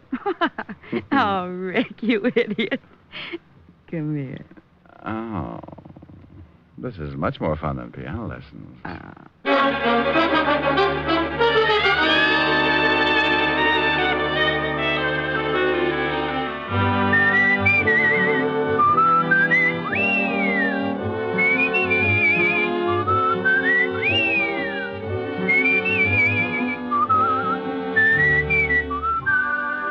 You have just heard Richard Diamond, Private Detective, starring Dick Powell. Helen was played by Virginia Gregg, Lieutenant Levinson by Ed Begley. Also in our cast were Wilms Herbert, Joan Banks, Paul DuBois, Herbert Ellis, and Sidney Miller. Music was under the direction of Frank Worth. Richard Diamond is written by Blake Edwards and directed by Richard Sandville. And now, Dick Powell. Friends, I want to remind you of the wonderful group of programs NBC has on tap for tomorrow afternoon and evening. Shows like Hollywood Calling, Guy Lombardo, Four-Star Playhouse, The Ethel Merman Show, and the NBC Symphony. For the best in radio listening tomorrow and always, keep your dial tuned to your favorite NBC station. Dick Powell soon will be seen in the screen version of the best-selling novel, Mrs. Mike. And don't miss the interesting story, My Mr. Powell and His Mr. Diamond, in the September issue of Radio Mirror, now on your newsstand. Now, this is Eddie King, inviting you to be with us again at this same time next week, when we will again bring you Dick Powell as Richard Diamond, Private Detective.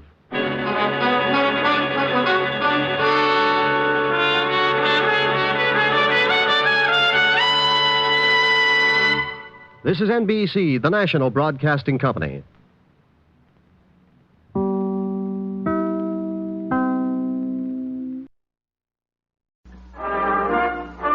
Listen while the makers of Rexall drug products and 10,000 independent Rexall family druggists bring you Dick Powell as Richard Diamond, Private Detective.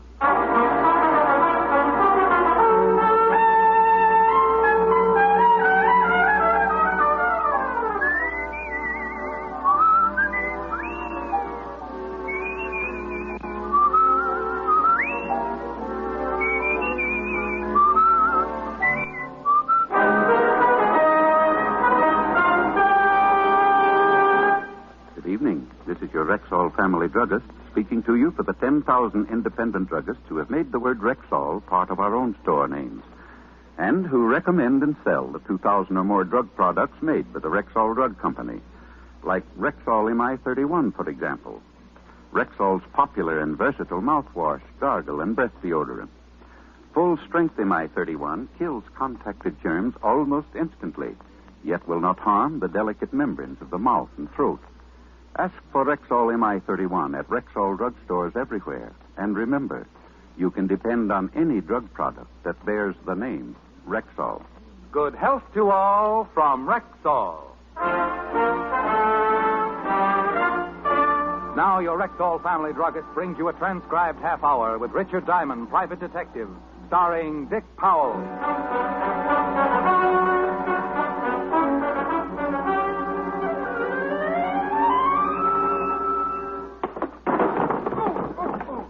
Oh, gee, Diamond, I'm sorry. Did I hurt you? Oh, no, Seymour. I feel great. Oh. Who needs seats? Come to think of it, though, I might be more comfy down here if you'd lift this desk off my chest. Oh, yeah, sure. There you go. Oh, well, thanks. Sorry, I didn't mean to knock you over. Oh, forget it. I enjoy having my chest crushed as much as the next guy. Okay. Now, the throw I'm going to show you now is called a Japanese shoulder toss. Look, Seymour, you've convinced me. Judo is a wonderful sport. I didn't realize what I'd been missing all these years. I love this sport, judo. Now, what'll it be, canasta or old maid? What? How about hopscotch? Oh, come on. Let me show you just one more throw, huh? Not even if it was with a beanbag. Hey, maybe some wrestling holds in. I know a lot of wrestling stuff. Must be some trick you'd like me to try. No, Seymour. I really don't believe Well, come to think of it, yes, there is a wonderful little trick. Huh? You get yourself a nice long rope, throw it high up into the air. Yeah? And then real quick you climb way, way up to the top and just disappear. Oh, that's nuts. Oh, a defeatist, huh? Well, no. Diamond Detective Agency, brains, experience, enthusiasm, delirium tremens. Rick, don't be so silly. I might have been a prospective client. Oh, hi, sweetie. Hi. Yeah, I guess you're right. But you'll have to admit, I have got brains and enthusiasm and good looks and a dynamic personality. And my father can beat up your father. Rick, you're incorrigible. No, I'm right here in New York. Oh, that's just dandy. Now, will you please tell me what we're doing tonight? Oh, that, honey, is a long story. I'm comfortable. Well, remember the day we walked into Gibble's basement and I bumped into an old schoolmate of mine who was demonstrating barbells? I remember how funny you looked when he goaded you into picking up that big weight. Yeah. And how hysterical it was when he had to carry me upstairs to the chiropractor. I carried you just like a baby, too, didn't I? Who's that? Now, that's him. Muscles. He bicycled all the way over from Jersey just to tell me his ideas on self-defense. He bicycled? Oh, he was dressed for it. Top hat, tails, sneakers. What are you talking about? One of his cleverest ideas was that I'd treat him to dinner tonight if he could knock me to the floor in less than 30 seconds. So? Gave him the battle of his life. 7 seconds. The point is, where can we eat where they'll poison his food? Hey, I heard that. It's all right, Seymour. You can order small helpings. Rick. Let's make it Leon's, baby, okay? Must we? Will you be an angel and meet us at Leon's? I'll meet you at Leon's. 8 o'clock sharp. Rick, if you keep me waiting. If I keep you waiting, you can have a lock of my hair. 8 o'clock. Sharp. Well, I'll see you at Leon's at 8 o'clock, huh? Bring lots of money, because I'm a guy who can really eat. Oh, I'll bet you are. Well, if you arrive there before I do, Seymour, start in on the ferns by the front door. Seymour was too stupid to go away mad, but at least he went away. I settled back in my chair and made a half-hearted attempt to figure a face out of the water spot on the ceiling. When I woke up, it was 5 o'clock, and I hated myself for the indulgence. As I sat there thinking how much my mouth tasted like an old motorman's glove, I heard a noise in the hall on the other side of my door. Well, good afternoon. Something I can do for... Juice bar. Juice bar. Hey.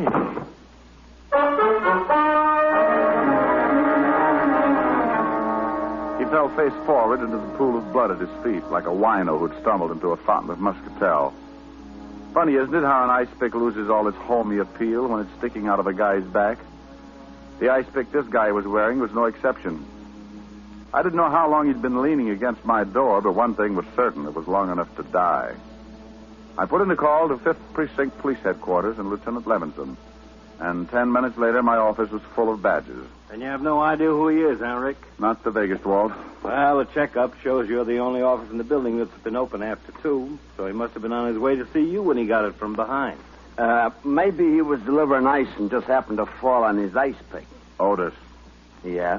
Otis, now that you've solved it, why don't you go down to the glue factory and let them put you up in nice little glass bottles? Oh. Well, anyway, he has a billfold in his pocket. That ought to tell us something. How about a look, Fatty? Huh? Oh, sure. Here. Quite a card collector, wasn't he? Quite. Gold Furriers, the Copper Room, O'Toole's Diner. It's lousy food. Got ptomaine once from that cheesecake. I remember. I got ptomaine just watching you eat it. I resent that. And I accept your apology. Yeah. Huh? Where's that green card from? This one? Yeah. The Apollo Health Club. Hey, that's right down the street. Nothing with the old boy's name on it, though. Afraid not. However, something tells me you'll get that from the old boy's fingerprints. Let's hope so.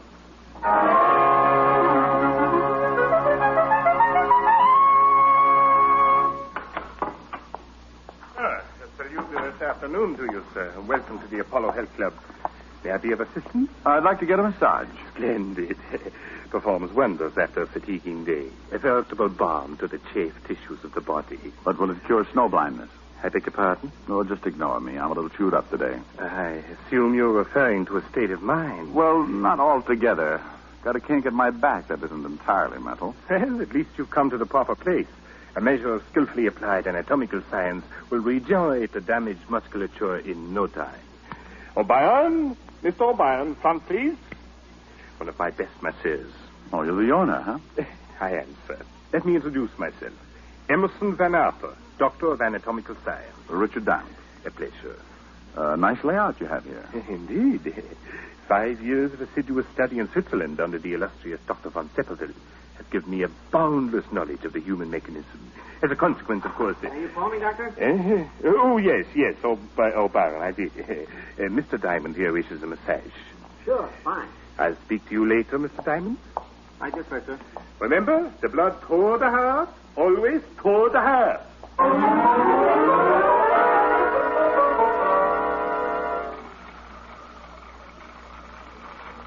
A real private detective, huh? Too private, judging from last month's receipts. Hey, you know you really rubbed that kink out of my back? Good. Don't know if you noticed it, but I was doing all my rubbing with my right arm. Tore a muscle on my left shoulder this morning. Really put it out of commission. Oh, that's too bad. Speaking of things being out of commission reminds me, there's a body down at the morgue I'd like you to take a look at. Guy might have been a client of yours. Oh, what makes you think that? Had a card from the Apollo Club in his billfold. Oh? When could you come down? How about tonight? We close here at 10. Fine. Make it, what about 10:30? Know where the morgue is? Yeah. How'd this guy die anyway? Somebody hid their ice pick in his spinal column. No kidding. Yeah. The corpse is a little dark-complexioned man. Kinky hair, glasses, bald spot on the top of his head. Hey, that description fits a guy who comes in here every night around closing time. Fanatic on diet. He buys wheat germ from us by the case. Know his name or where he lives? Oh, I know that. Pardon the intrusion, gentlemen, but I'm afraid I'll have to ask Mr. O'Brien to hurry down to the gymnasium. Oh, sure, right away, sir. Here's a fresh towel, Mr. Diamond. Thanks. Sorry to interrupt like this, but we're a trifle understaffed, and expediting the evening rush is something of a problem. Well, all right. Talk to you later tonight, Mr. Diamond. All right. Oh, hey, in case you can't make it, give me a buzz at Leon's restaurant. I'll be there till 9:15. Right.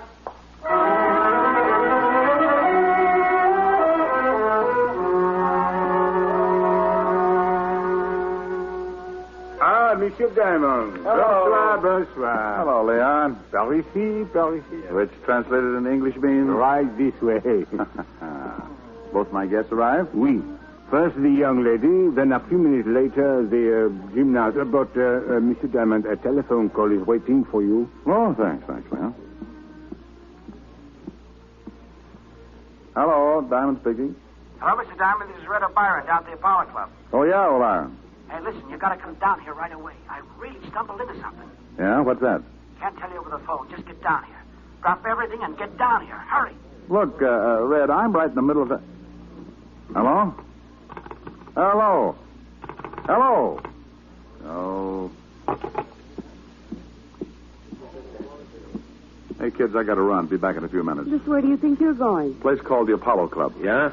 Well, how about my dinner? Go right ahead and order. I'll be back. Oh, by the way, Seymour, that potato salad on the child's plate is a real deal for $25. And Helen, Yes, Rick. shoot the kill if he even suggests wrestling.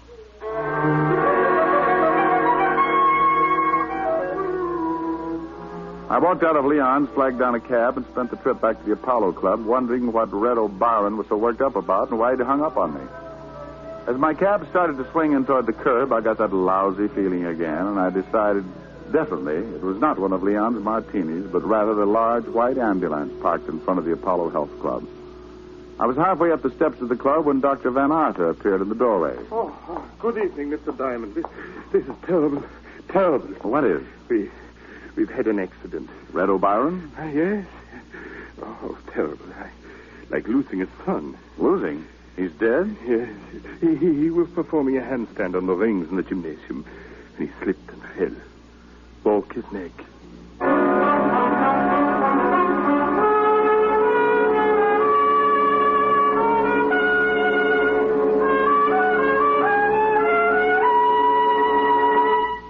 Before we continue with the adventures of Richard Diamond, private detective, here's your Rexall family druggist.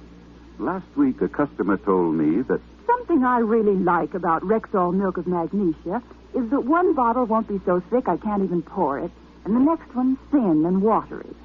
Somehow, Rexall Milk of Magnesia always seems to be just right. Well, ma'am, that's because every bottle of Rexall Milk of Magnesia has to meet an exacting standard of viscosity or it won't wear the Rexall label. What do you mean by viscosity? Well, an easy definition would be the degree of thickness in a liquid.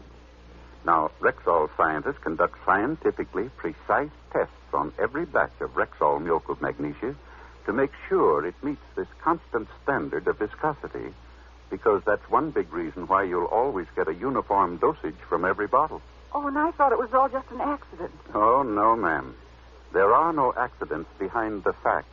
You can always depend on any drug product that bears the name Rexall.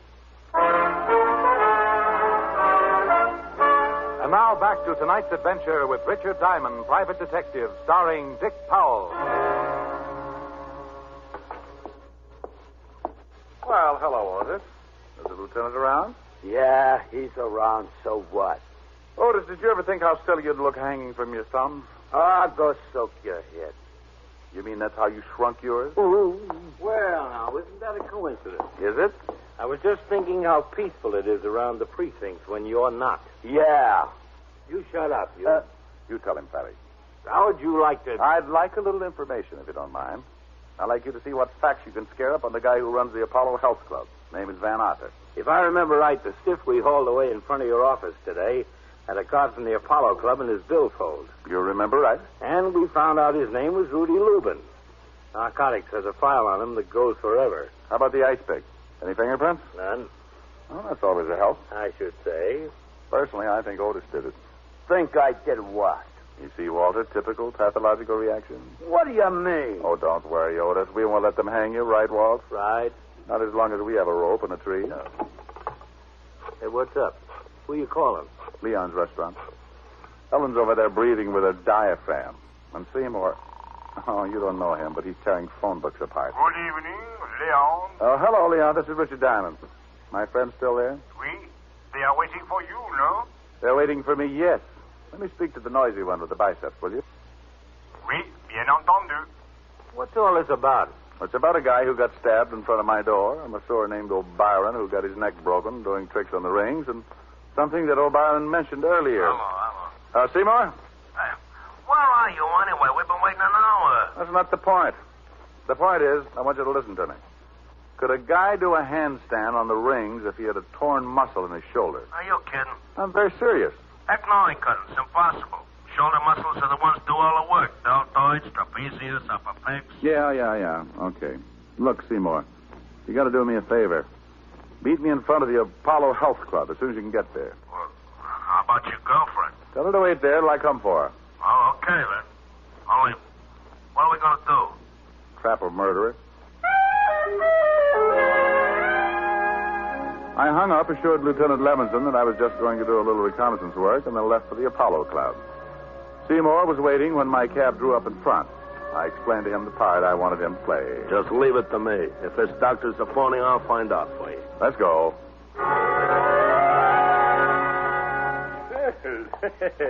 Hello again, Mr. Diamond. Doctor? I just talked to the O'Brien boys' family.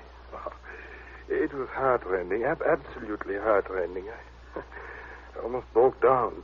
No, you will before it's over. Hmm? I'd like you to meet a friend of mine, Seymour Caper. A pleasure, sir. What do you say, Doc? Seymour's been having a little trouble with his chest lately. I told him you were a doctor of... anatomical science. Yeah, and that you could undoubtedly do him some good. Very kind of you. It's something to do with my muscles. You know anything about them? Muscles are what an anatomical scientist knows most about. Oh, swell. The doctor studied all about muscles in Switzerland. Oh? Just what seems to be the trouble. Well, here's the deal, Doc. It all started the other day when I was working out with my barbells. I was doing an exercise for my trapezius when all of a sudden I got a spasm in my tensor fascia. So I bent over to set the barbell down on the floor, and that's when the pain hit me. First in my pectoralis minor, then in my intercostals, and finally in my diaphragm. A kind of spasmodic contraction like when you get the hiccups. Only no hiccups. You know what I mean? Yes. A spasmodic contraction. Of the diaphragm. Only no hiccups. And then my abdominals began tightening until I could hardly expel my rib cage. Oh. That's when I called Diamond here. I see. Yes, quite naturally. If you'll pardon me a moment, I'll see if I... Yeah, but wait a minute. I haven't told you about my rhomboid. His rhomboids seem to be completely out of whack. Beg your pardon. Well, it must be either my rhomboids or my dorsal spinalis. Awful pain right between my shoulder blades. What do you figure it is, Doc? Well, actually, hasty diagnosis isn't feasible. Huh? I really couldn't... Oh, yeah, but you just put your hand on my left rhomboid and feel how knotty it is, huh? Hey, left rhomboid. Yeah, go ahead, feel it. It's right under the middle trapezius, Doc. You know where that is. Please, Seymour. Don't insult the doctor. Any old quack knows where that is. Yes, certainly. Middle trapezius. Great Scott. I'd almost forgotten. I left a client under the sun lamp. Pardon me, gentlemen. I'll be back in a moment.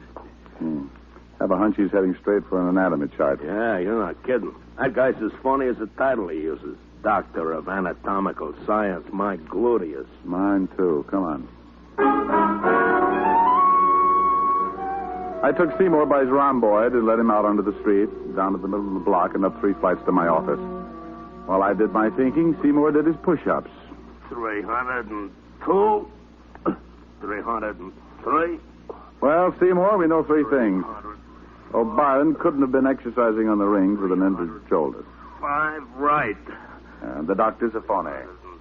6 right.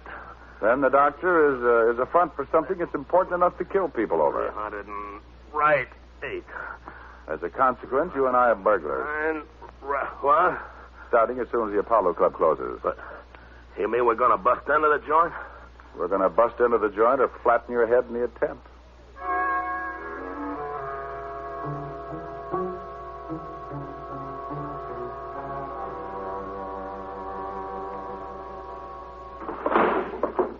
Seymour, you opened that window beautifully. Thanks. Remind me to autograph your biceps later. Hey, this detective business is dangerous, ain't it? Oh, yes. But think of the advantages. Long hours, no time for meals. And on a good day, a guy can pick up as high as 200 or 300 bullets in his back. I don't like it. Go on, crawl in. Okay. Don't push. I followed Seymour in, and we waited a minute for our eyes to get accustomed to the darkness. Then we moved cautiously down the stairway to the first floor. I had no idea what I was looking for, but Dr. Van Arthur's office was the first place where I tried to find it. Hey, the door's locked. You want it opened? Well, of course I do, Seymour. Use your head. Okay. Seymour will be pulling plywood out of his scalp for the next week, but it got us in. I took the place apart, but came up with a big fat nothing. So we left the office and headed down the hall toward the back of the building. Hey, look. What's the matter? It's a fruit juice bar. Oh, boy, am I thirsty. Well, go mix yourself up a juice bar. Juice bar, that's it. Yeah, good stiff belt of celery juice. No. This is what the little man who was stabbed outside my office was gasping about when he died. A juice bar. Come on. Nothing but juice. Oh. I wonder what's in this cupboard under the counter. Is it locked? Yeah. Think you can pull it open? Just watch me. You see? Seymour. Yeah? Will you marry me? I'll give you a belt and a solar plexus. Later, huh? Right now, let's see what's in this cupboard. You got a match? I don't smoke. That's all right. I found one. Well, what do you know about that? Nothing but cans of wheat germ. Hey, you know what that stuff is, don't you? I know that the masseur who got killed here told me that the guy who died in front of my office bought it up by the case. Hand me a can, will you? Sure. Here. This stuff is full of vitamins, you know. You want a handful? Oh, no, thanks. Yeah. Well, it must be some extra special brand. Never tasted anything like this before. Chew a little louder, Seymour. We can dance to it. Hey. Hey. That really hits the spot, man. Hey, you want to wrestle? Oh, quiet, Seymour. You know what, boy? I can fly. Seymour. I can fly, I tell you, see? Oh, man, do I ever love to fly. While Seymour stood there flapping his arms, I stuck my nose into the can he was holding. Uh-huh. Once you've smelled opium, you can always recognize the aroma, even when it's mixed with wheat germ. I was trying to decide what to do with Seymour when he slid slowly to the floor under the counter and rocked out. I loosened his collar, then started for a telephone. leaving, Mr. Detective. Wow. Doctor, working late? I'm glad I arrived in time to offer you a drink of fruit juice. Well, thanks loads, but I'm driving. Where you're going, Mr. Detective, the weather is too hot for driving. Now, isn't that a nasty thing for a guy who sticks ice picks in people to say? Oh, that was the most unpleasant experience, I assure you.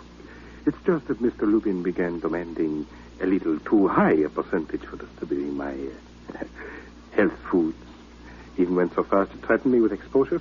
So you grabbed up an ice pick from your juice bar and followed him out of the club? Mm-hmm. I doubt if he ever knew what hit him. Oh, I bet he had a hunch. Well, I perceive that you sampled my wheat germ. No, I opened a can or two. Personally, I never touched the stuff without bananas and cream. You've made the same unfortunate discovery that Red O'Brien made, Mr. Detective. Oh, that's why he called me at Leon. Yes, and that's also why I had to resort to the unsportsmanlike expedient of luring him to the balcony of the gymnasium and then pushing him over head first. I was about to call the doctor a particularly dirty name when Seymour's hulking shoulders loomed up behind the juice bar, not over 3 feet from where the doctor was standing. Doctor, you're wrong. Seymour is not a sissy. What? I don't think you could beat up Seymour with one hand. That's why. Mr. Diamond, I'm afraid you're asking to be shot. Yeah, well, just to try it. Who said... Yes. I'll teach him to call somebody who knows how to fly a sissy.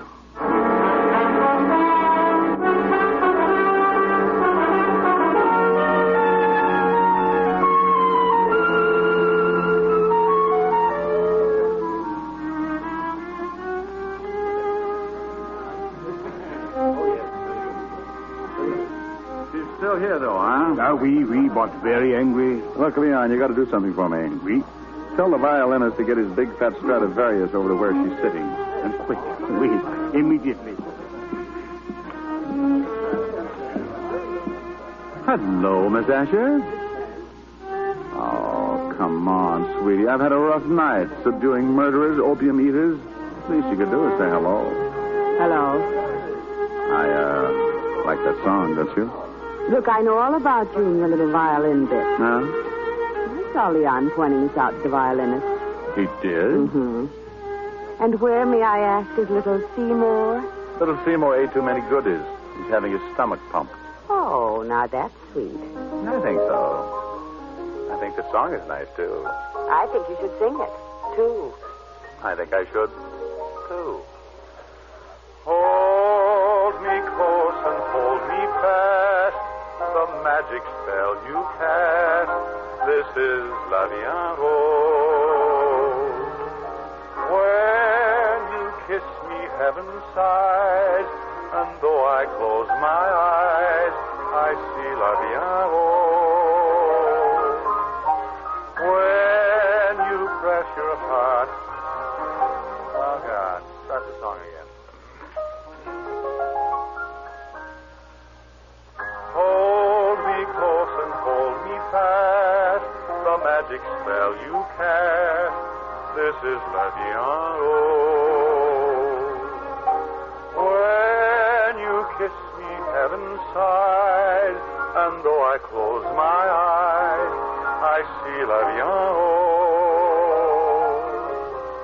When you press me to your heart, I'm in a world apart, a world where roses bloom.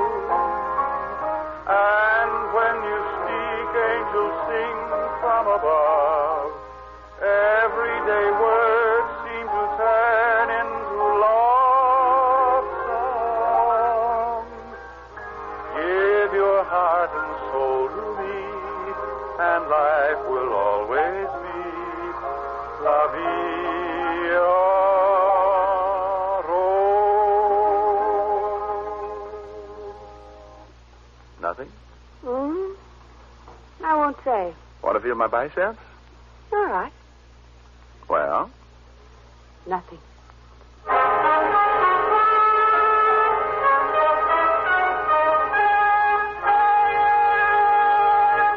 Again, here's your Rexall family druggist.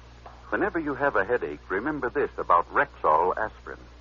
When taken with water, the 5 full grains of pure aspirin in every Rexall tablet are ready to go to work for you even before they reach your stomach. So whenever you have a headache, remember that about Rexall aspirin. Ask for it at Rexall drugstores everywhere. And remember always, you can depend on any drug product that bears the name Rexall. Good health to all from Rexall.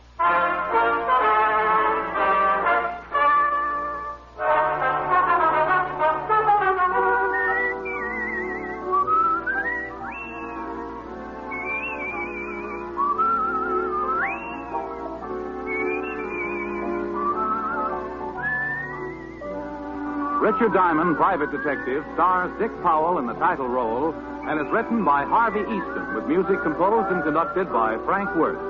Featured in tonight's cast were Virginia Gregg, Arthur Q. Bryan, Wilm Turbot, Bill Conrad, Jay Novello, and Dan O'Herlihy. Richard Diamond, Private Detective, is transcribed in Hollywood by Jaime Del Valle.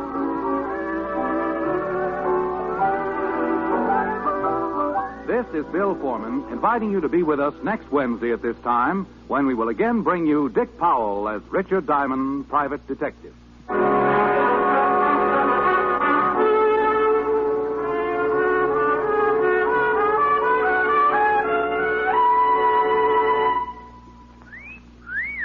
Hiya, beautiful. Get lost, Bristlepuss. You need a shave. But I have shaved. What else do you want me to do? Silly boy, she wants you to go Stag. Go Stag? But why? Because Stag is Rexall's exclusive line of men's good grooming aids. Like Stag Brushless Shave Cream. No fuss, no massage, just smooth it on and presto, you get a clean, close shave. Your face stays smooth and whiskerless all day long. I'll do it. I'll go Stag. That's it. Join the Stag line now at Rexall drugstores everywhere. Yes, to make girls care. Go Stag.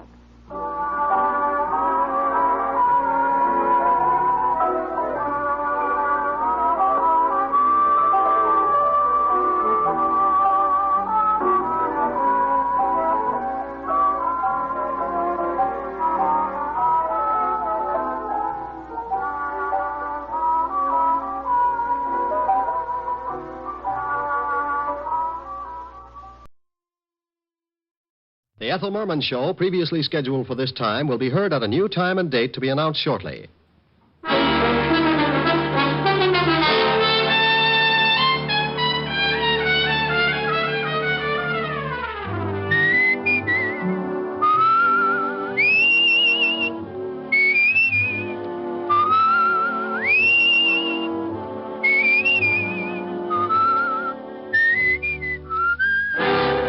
Transcribed is Dick Powell as Richard Diamond, Private Detective.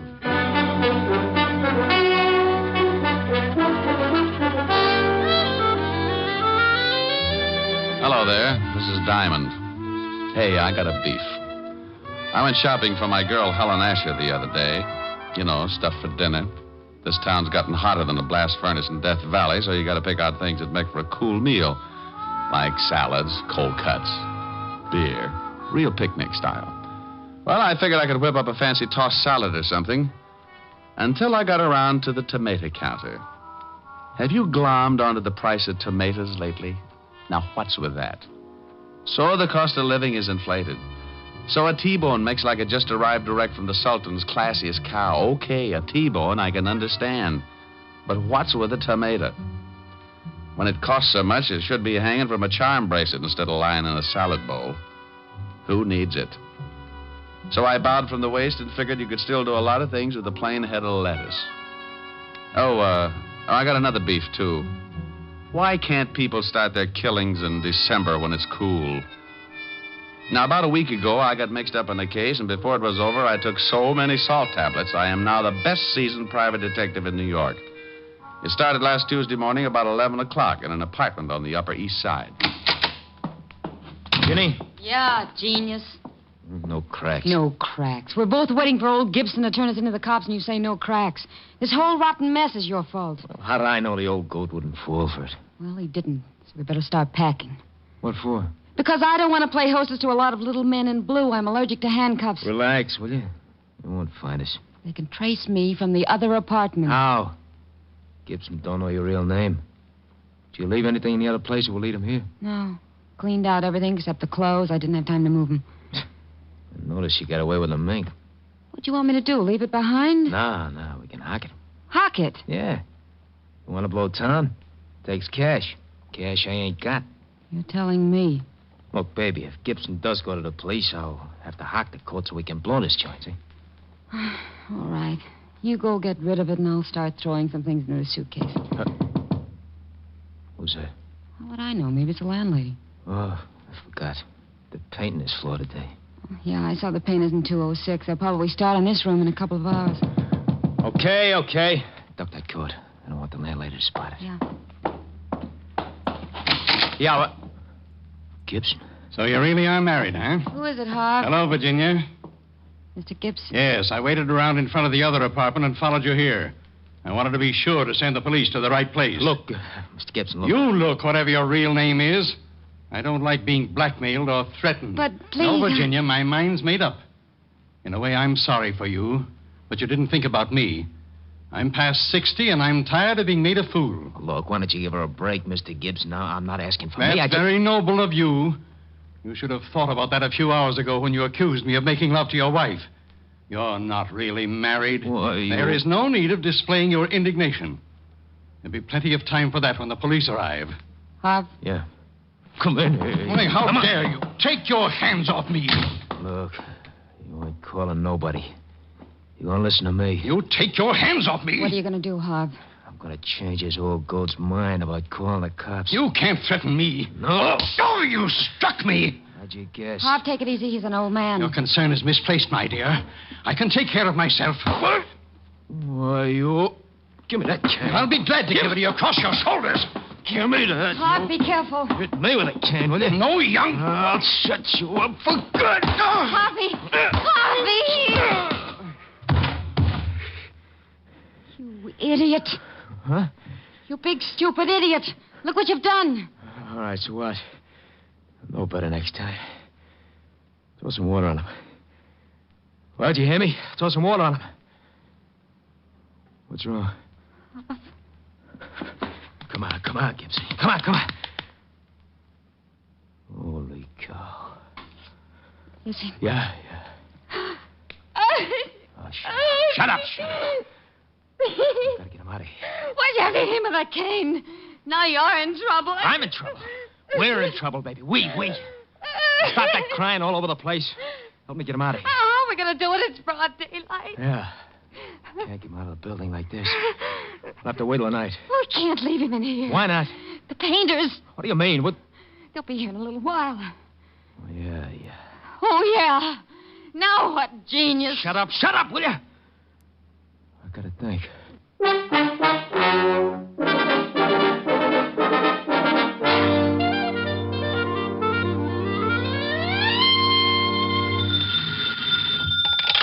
Diamond Detective Agency, murders financed while you wait. Oh, you idiot.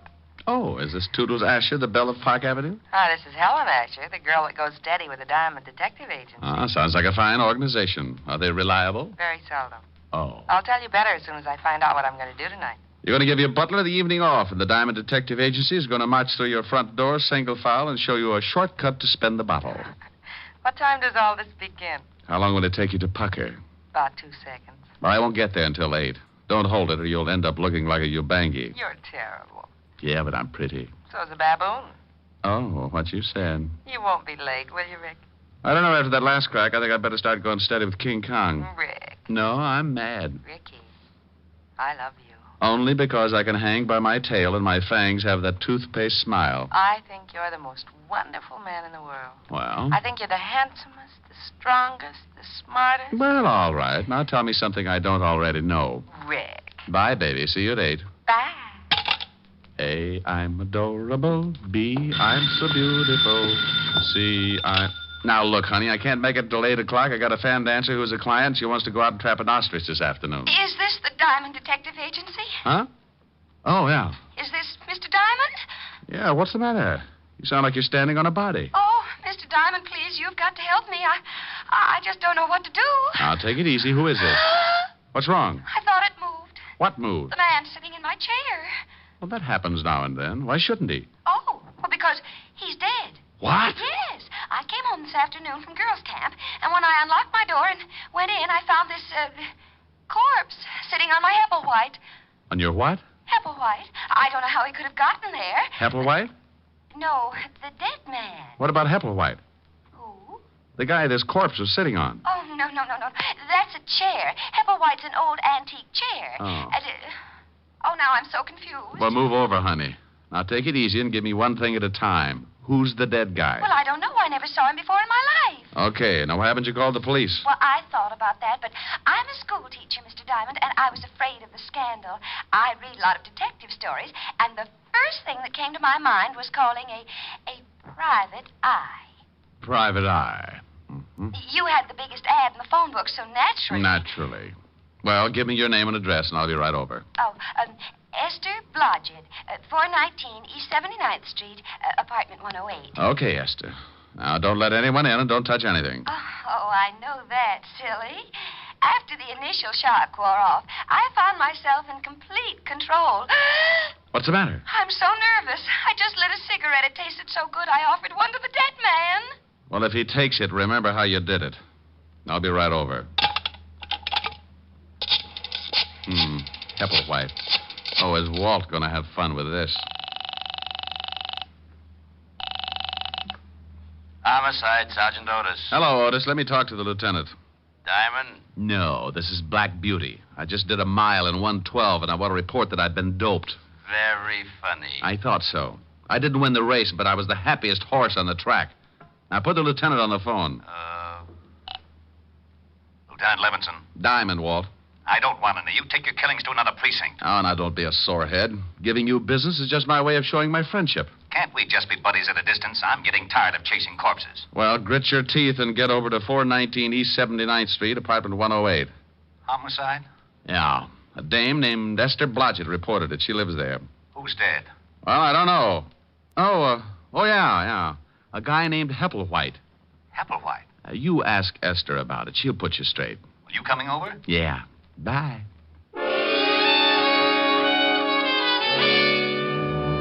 As I went out of my office, I thought about Esther Blodgett and wondered how mad she would be when the police turned up.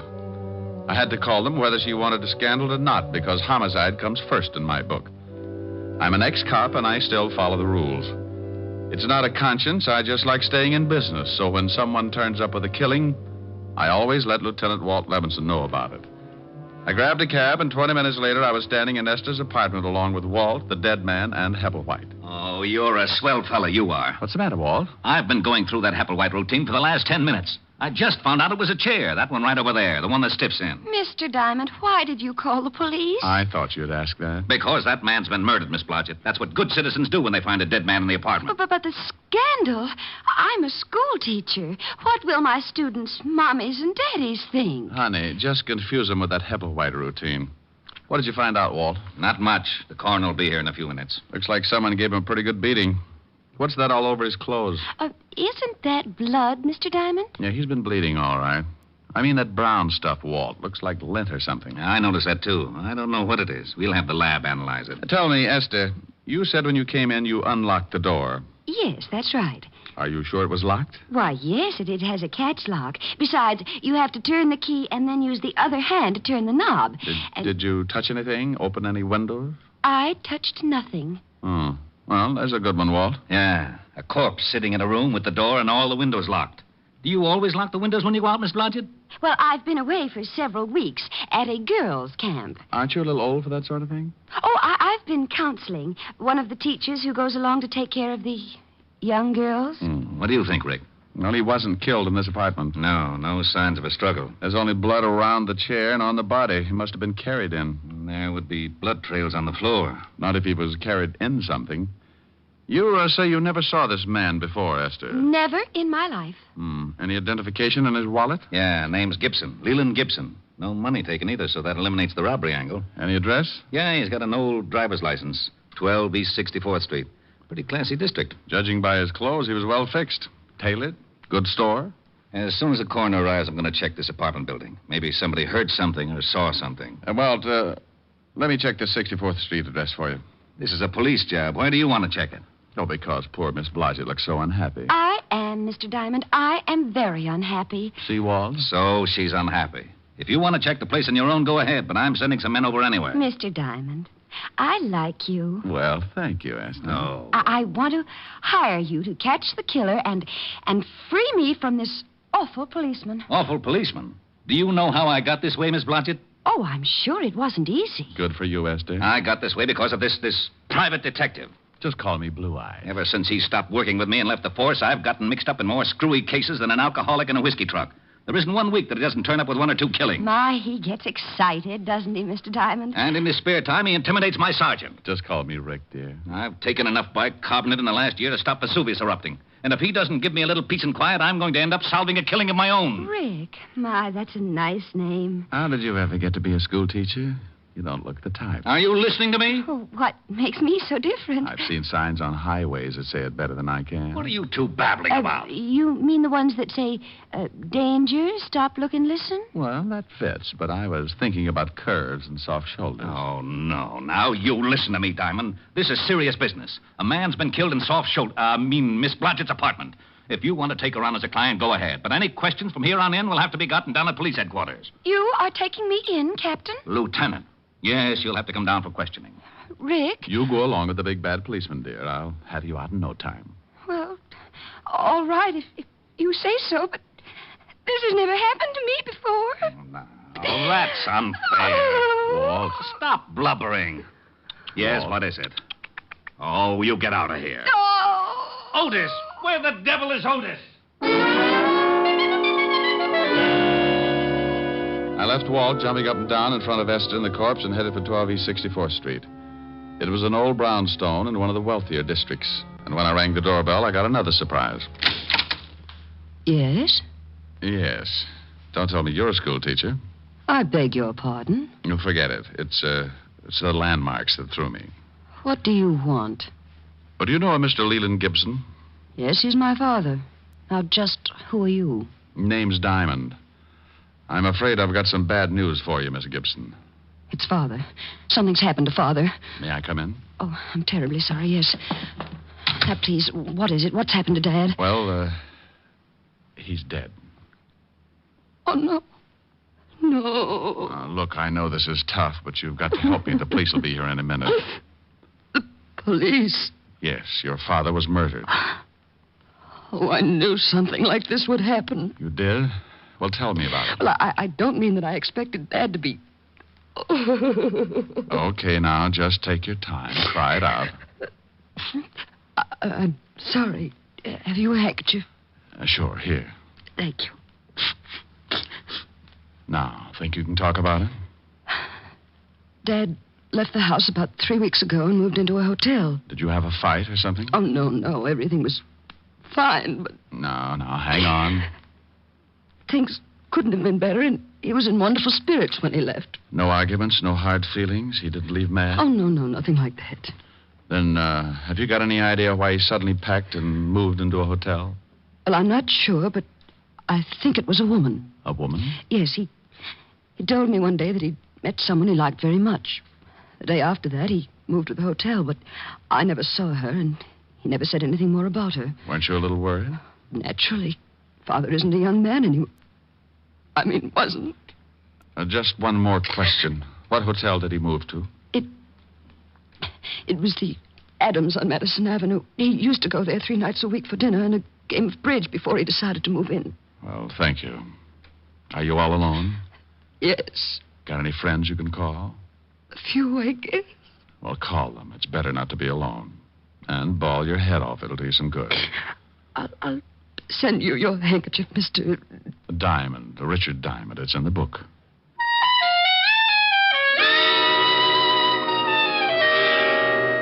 For some reason, I've got a talent for leaving people emotionally disturbed. Walt hops around like a rabbit in a cabbage patch, and Otis always tears his hair out by the handsful. Miss Gibson was less active about it. She just tried to smile and shed enough grief to fill a tub. I grabbed another cab and headed for the Adams Hotel. Yes, sir. Do you wish to register? No, but I want to find out about someone who did 3 weeks ago. Oh? Yeah, Mr. Leland Gibson. Why, yes, he's staying at the hotel. From now on, that's past tense. I don't understand. He hasn't notified us that he's leaving. Well, that might be a little difficult. If you'll run down to the morgue, I think you'll find out you're stuck with an empty room. The morgue? Yeah. Mr. Gibson has taken over one of the slabs, rent-free. Oh, my goodness. What happened? He's kind of dead. When did you last see him? Early this morning. He left the hotel around 10. Know where he was going? Why, no. Do you remember him having any visitors in the last 3 weeks? A girl, I mean. No. Are you looking for a girl? Yeah. Mr. Gibson's daughter seems to think he was running around with a woman since he moved into the hotel. Oh. You say that like you knew what I was talking about. It was common gossip around the hotel. What was? Well, Mr. Gibson has been coming to the hotel for many years. He used to eat dinner here 3 nights a week and then play bridge with some of the hotel regulars. Now, about a month ago, we took on a new waitress. Uh-huh. Now, it was very obvious that Mr. Gibson was quite taken by her. So much so that he moved into the hotel and ate at her table every night. Oh, what was her name? Virginia Pelgrim. Quite good-looking. About 5'3", dark brunette, very well, I'd like to see her. That's impossible. She left the hotel about a week after Mr. Gibson arrived. Oh, swell. Wasn't Mr. Gibson unhappy? Oh, no. He was rather happy, in fact. I believe he wanted her to move so he could see her more often. Now, what makes you say that? Some of the things she said in the kitchen to the other girls. Do you know where she might have moved? No. But, you might check with the flower shop. Mr. Gibson used to send flowers every day. Well, thank you. Well, I wasn't sure just where I was going, but Virginia Pelgrim was my best lead, and maybe she could tie the Gibson murder up with a silk ribbon. I talked to the flower clerk, and he gave me the address that the flowers had been sent to every day. It was a nice apartment in the village, and the landlady stuck her nose out like she was trying to smell me instead of see who was calling. Yes? I hope that door doesn't slam shut sometime. You'll have a bloody nose for weeks. What do you want? Roll out an eye with that nose, and I'll show you my badge. Aren't you cops ever polite to anyone? Well, there's a face that goes with it. I'm looking for a girl, about 5'3", dark brunette. You're in the wrong place. Her name's Pelgrim. Oh, hush. Lives upstairs. She does, huh? Is she in now? No. Went out this morning. Hasn't come back. And she probably won't. She have many visitors? Only a couple. Men. That figures. Ever see an elderly man, gray hair, about 60? Sure, every day. Know his name? No. You said she had a couple of visitors. Who else? Another man. Younger, kind of greasy. Only came around a few times. Old man was there this morning, had an argument. Could you hear what they said? I don't snoop. Anyone else? No. Who paid her rent? She did. Cash. Mind if I take a look at her apartment? Got a search warrant? No. Then you can't. Okay, thanks. You've been charming.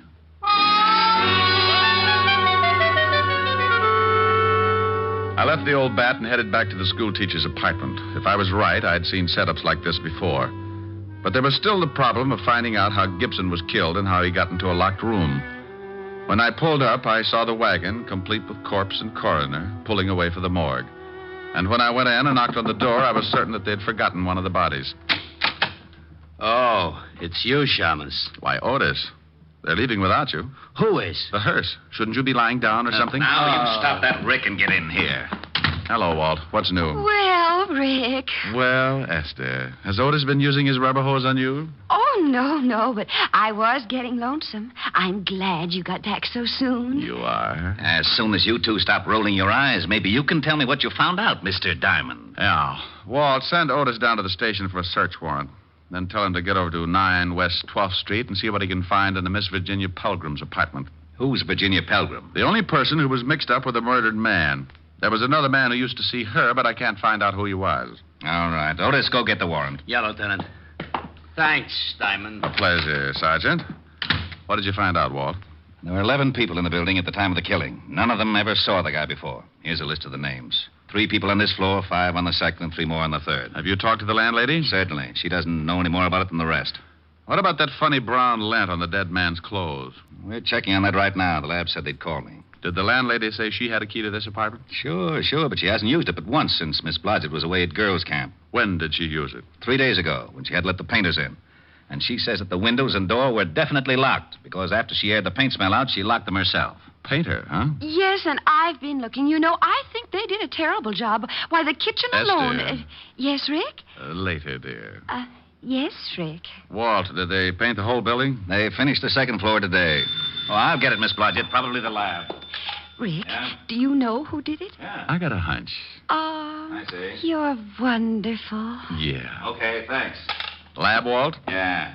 That lint you spotted on the dead man's clothes is from the mat that they put under rugs. Mm-hmm. Walt, you were on all the floors. Did one of the apartments have a rug missing? They're all missing from the second floor. The tenants took them down to the basement when the painters moved in. Any off this floor or the third? No, just the second. Well, your killers are on the second floor, Walt. How do you figure? Well, let's look at what we've got. Dead body in a locked room. Blood on body and floor around body, but nowhere else in the room. Carried in a rug. Bullseye. Oh, this is so exciting. Esther. Sorry. Yeah, but how does a dame called Pelgrim figure into it? There's no Pelgrim listed in this building. Well, there shouldn't be if I'm right. The dead man met Virginia Pelgrim while she was working as a waitress in his hotel. She gave him a pitch and he fell. He put her up in an apartment so he could see her more often. So what? I think she was working with another man. A man who was seen around her apartment by the landlady. Then how did the body get over here? The guy the dame was working with probably lives here. What about the motive? Well, my guess is that Gibson was being blackmailed, and he followed the girl here.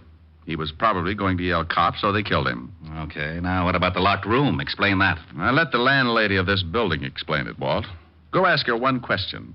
Who had this apartment before Miss Blodgett? Esther. Oh, I'm sorry, Esther. Well, I can tell you that. A Mr. and Mrs. Austin, they moved to a smaller apartment and let me have this one. It's more rent, and they couldn't afford it, I expect. This is a better apartment, though. It has very... Esther, what apartment did they take? Oh, it's on the next floor. Apartment 209. According to this list of people who were on the second floor at the time of the killing, the Austins are the only couple. What did Mrs. Austin look like, Walt?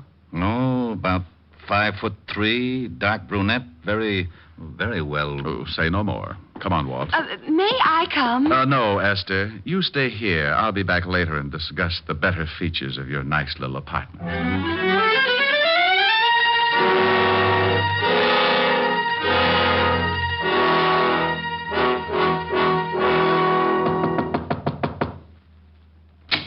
Yeah? I want to talk to you again, Mr. Austin. Why? Told you everything I know. Where's your wife? In the back. We're coming in. Okay, you don't have to shove. Who is it, Har? Them cops again. Well, hello, Virginia. Do I know you? Where's your rug, Mr. Austin? What? It's down the basement. Miss Pelgrim, how long have you been married to this man? About 3... Hey, how'd you know me? Shut up. Know your name? You might as well tell the lieutenant everything. Why did you lie about knowing Mr. Gibson? I didn't. I never saw him before in my life. I didn't tell you the dead man's name was Gibson. How'd you know that? Don't answer that. Oh, shut up. You and your husband killed Mr. Gibson and carted him downstairs in a rug. Why'd we do that? Because the painters were on their way to paint your apartment. You had to get him out without being seen. You dumped him in Miss Blodgett's apartment because you knew she was out of town. And you used to live there, so you still had a key. You shut up. We've got enough to hold both of you on. The rug will have bloodstains on it. Oh. Get out of my way. Get out, Walt. Why, Walt, you're so rough. Yeah. I didn't kill him. Harvey did. I didn't kill him. Okay. You can tell me all about it down at the station. Hey, where are you going? Well, it's 6:30. I got a date. What about Miss Blodgett? She's going to get lonesome again. Ah, she was born that way. I've got to see a girl who's going to hold a pretty interesting class of her own. Bye.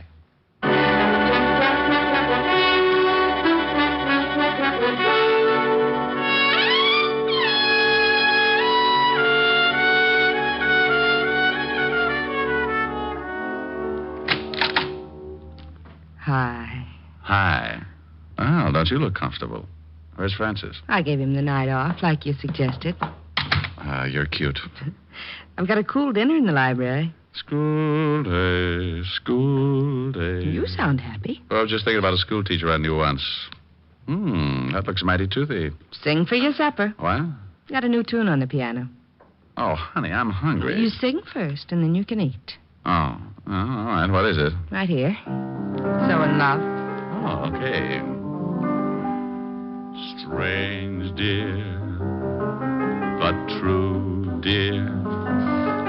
When I'm close to you, dear, the stars fill the sky. So in love with you am I? Oh, keep going. I'll get it. Even without you, my arms fold about you. You know, darling, why so in love with you am I? It was some girl asking for you. Oh, some girl. Wow. I told her there was no one here but the piano tuner. Oh? She leave her name? Uh-huh. Hepplewhite. Hepplewhite. Yes. Who's she? Come here, baby. No. I want to know who she is. I said come here. No, Ricky. Mm-hmm. Who's Hepplewhite? Oh, just a chair, baby. A cute blonde chair.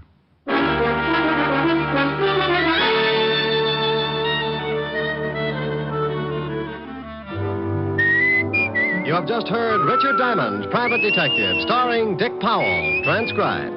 Helen was played by Virginia Gregg, Lieutenant Levinson by Ed Begley. Also in our cast were Wilms Herbert, Georgia Ellis, Tony Barrett, Joan Banks, and Norman Field. Music was under the direction of Frank Worth.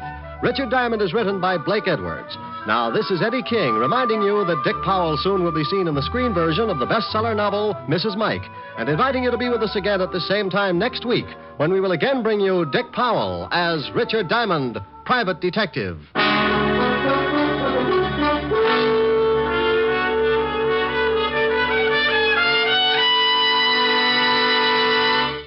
Saturday night brings some of the week's best radio entertainment when you tune for the stars on NBC. Stay tuned every Saturday for a great lineup of programs, including Hollywood Star Theater, Ralph Edwards' Truth or Consequences, Your Hit Parade, A Day in the Life of Dennis Day, The Judy Canova Show, and Grand Ole Opry. All the best on NBC.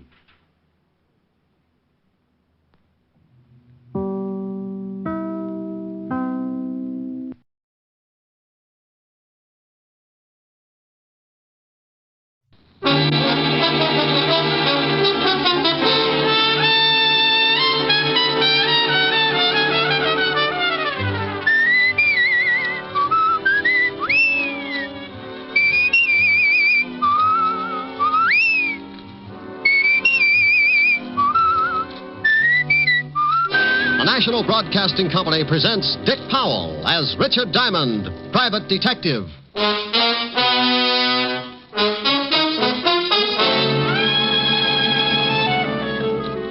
Before I was a private detective, I was a cop. Homicide. Working out of the 5th Precinct.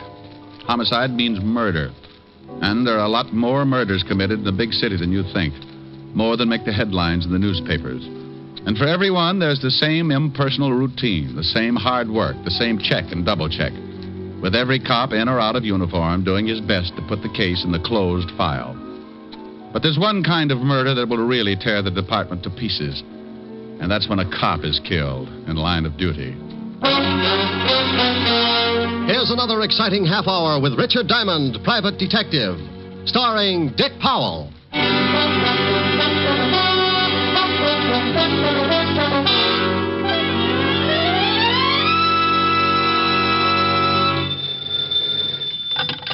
Diamond Detective Agency. If your husband's dead and you pull the trigger, Diamond will help, but the fee is bigger. Hello? Oh, Rick, what can I say? Hello. Hello. Oh, no, that's nice. Now try Hello, Rick. Hello, Rick. Oh, dandy. Call back tomorrow. We'll start on Hello, Rick. This is Helen. You idiot. Hi, baby. Hi. What's doing? Oh, I was just a little lonesome. Wanted to know if you were coming by tonight. Oh, you know it. Should be there around 8. How about a little... Hey, Rick, what's that siren? Is there a fire? Could be. Sounds like it's pulling right up here in front of my building. Wait a minute. I'll open the window. Now, Rick, if there's a fire, you get right out of there. Honey, if this building caught on fire, I'd be Mr. Unquintine of 1950. Well, what is it? Ambulance. Oh. Oh, and here comes a prowl car. Must be a traffic accident or something. Well, thank goodness. Well, somebody probably playing in the traffic. Oh, Rick. Okay. Some guy forgot to step down getting into his new Hudson. You know, I make remarks like that. I'm not trying to be... Oh, wait a minute. No combination, friend. Just turn the little old knob and push. Who is it? Somebody at the door. Well, Pop. What? Pop Scholes. Oh, the nice old blind man who sells pencils on the corner. Yeah. Hello, Pop. Please, Mr. Diamond, I've got to talk to you. I ain't got much time. What does he want, Rick? Oh, to talk to me. I'll call you back, dear. Bye. Bye. I'm sorry to have bothered you, Mr. Diamond. Well, not at all, Pop. Not at all. What can I do for you? I can't stay long. I have to hurry, but I was wondering if you'd come to my place later on. It's pretty important. How important, Pop? I can't explain now, Godard, but I got a big trouble. I sure could use some help for old time's sake. Huh? Sure, for old time's sake. Where do you live, Pop? A little shack on the waterfront, end of River Street, 622 and a half. When do you want me to come down? About an hour. I got to be going now. Okay. Oh, wait a minute, Pop. Here, let me give you a hand. Thanks. I could make it with this stick, but it takes time. I ain't got a lot of that. Ah, there you are, Pop. See you in an hour. Thanks, Mr. Diamond. Name's Rick. Okay. See you in an hour, Rick.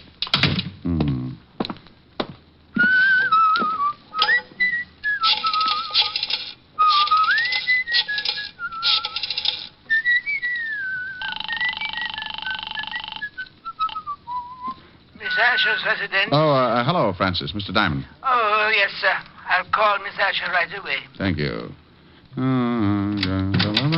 Rick. What? Oh, Walt. Mind if I sit down? No. What are you doing down here? Hello, Rick. Hold the phone, honey. Came down on a homicide. Homicide? Oh, that squad car right in front of the... Right in front of your building, yes. Shooting. Well, what are you doing up here? I done all I could down there. Rick. Just a minute, baby. Thought you might want to hear about it. Bill Walton. What? Friend of yours, wasn't he? Yeah, darn good one. Hello, Rick. Somebody put 3 slugs in him. Rick, I can hear somebody talking. What's going on? Oh, I'll call you back, baby. What? Helen? Yeah. You know, I worked with Bill on a robbery for 3 years. Got any idea who did it? He left the robbery detail 2 years ago. Been with the narcotics division. Haven't checked with them yet, but he might have been working on something. Might give us a lead. You want to go down to the station with me? Yeah, I'd like to. Okay. I've got some witnesses to the shooting. They'll be down there for statements. Bill's got a wife and 3 kids. Yeah. Well, aren't you going to lock the office? For what? Even the termites gag on the furniture. Let's go. Well, that's the way a quiet day could work itself into a lot of trouble. And like always, if trouble's around, yours truly's bound to get a chunk of it. Walt and I went downstairs, climbed into the prowl car, and 10 minutes later we were walking into the squad room of the 5th Precinct Police Station. The first thing I saw was the zoo's best argument for not taking in boarders. Lieutenant, I got statements from all the witnesses. You want to talk to them? No, he thought he'd read their palms, Sergeant. Oh, Lieutenant, what did you have to bring the shamus along for? Just relax, Otis. And Rick, you lay off here. Well, I wouldn't needle him if he'd just stopped that terrible habit. What habit? Living. Oh. Come on, Rick. Oh, look at that, Walt. 4 heads and they all need haircuts. Come on, Rick, come on. This is a swell time to make jokes. Can you think of a better time? Okay. Otis. Yeah, Lieutenant. Send in the first one. Then check with narcotics and see what Bill Walton was working on. Right. Boy, I hate things like this. What about his family? Oh, I know all of them. I guess I'll have to go over and tell them. First one, Lieutenant, Arthur Phillips. Go on in. Come in, Mr. Phillips. Oh. Have a chair. Yes, okay. Look, I don't know much about this thing. I was Diamond, just Mr. Phillips. How are you? How do you do? As I was saying, I don't... You saw the killing, Mr. Phillips? Yes, I saw it. It all happened so fast that I don't think I can really be... What were you doing when you saw the killing, Mr. Phillips? Walking. But I didn't Walking see... where, Mr. Phillips? Up the street to my office. Oh, look, I gave your sergeant my statement. You'll find it all in order. What's your business, Mr. Phillips? Insurance. Liberty Insurance Company, 41st and Broadway. You saw Officer Walton killed? I saw a man, his name I didn't know he was killed. You heard the shots? Well, yes, but it was all so fast. What did you see? Well, like I said, I was walking down the street. To work? Yes, Liberty Insurance Company. We've got that. Oh, yes. You were walking? Yes, and I heard this noise. The shots? Yes, but I didn't know it at the time. It was just a loud noise, but it made me jump, and I looked. You just jumped, Mr. Phillips? Yes. Well, then I saw this guy grab his stomach and fall flat on his face, and then I saw the guy with the gun. What did the guy with the gun look like, Mr. Phillips? Well, it all happened so fast. Sergeant Otis showed you our rogues gallery. Did you see anybody who looked like him? No, I didn't see anybody who looked like him. I didn't get a good look at his face. How tall was he? Tall. Like 6 feet? Yes, or close. What was he wearing, Mr. Phillips? Brown suit and hat, brown hat. Stocky? Well built? Yes. Anything else, Mr. Phillips? No, Thank you, that's Mr. all. Phillips. We may want to talk to you again. Don't leave town on a business trip or anything. Oh, I can go? Good day, Mr. Phillips. Thank you again. Oh, anytime.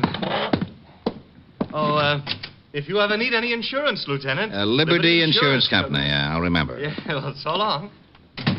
Cigarette? Thanks. We still work pretty well together, Rick. Why don't you come back on the force? Lieutenant. There's your answer, Walt. What is it, Hammerhead? Well, I went over and talked to Fisher. He told me Bill Walton was working on a narcotics case, but he had no leads. Stuff's been flooding the city. Bill must have picked up a lead and got shot for it. Well, that's all, Otis. Fisher doesn't know anything else. Walton just started on the job. You got some more witnesses? Yeah, a lady, Mrs. Margaret Walker. Okay, you can come in. Thank you. Come in, Mrs. Walker. Take a chair. Thank you. Anything else? No.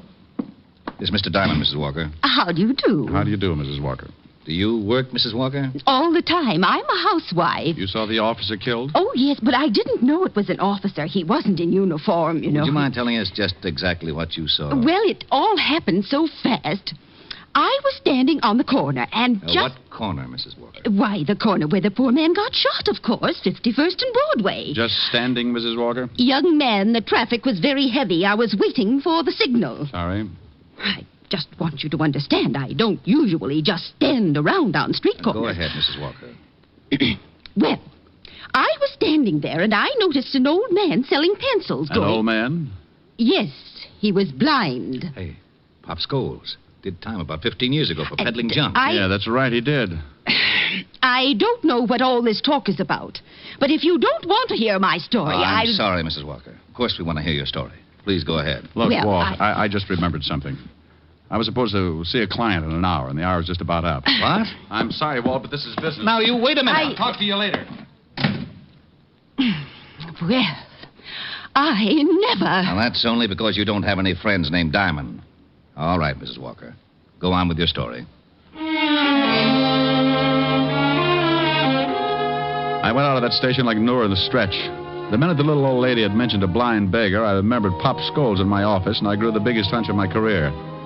Something had really been bothering Pop, and a cop killing could have been it.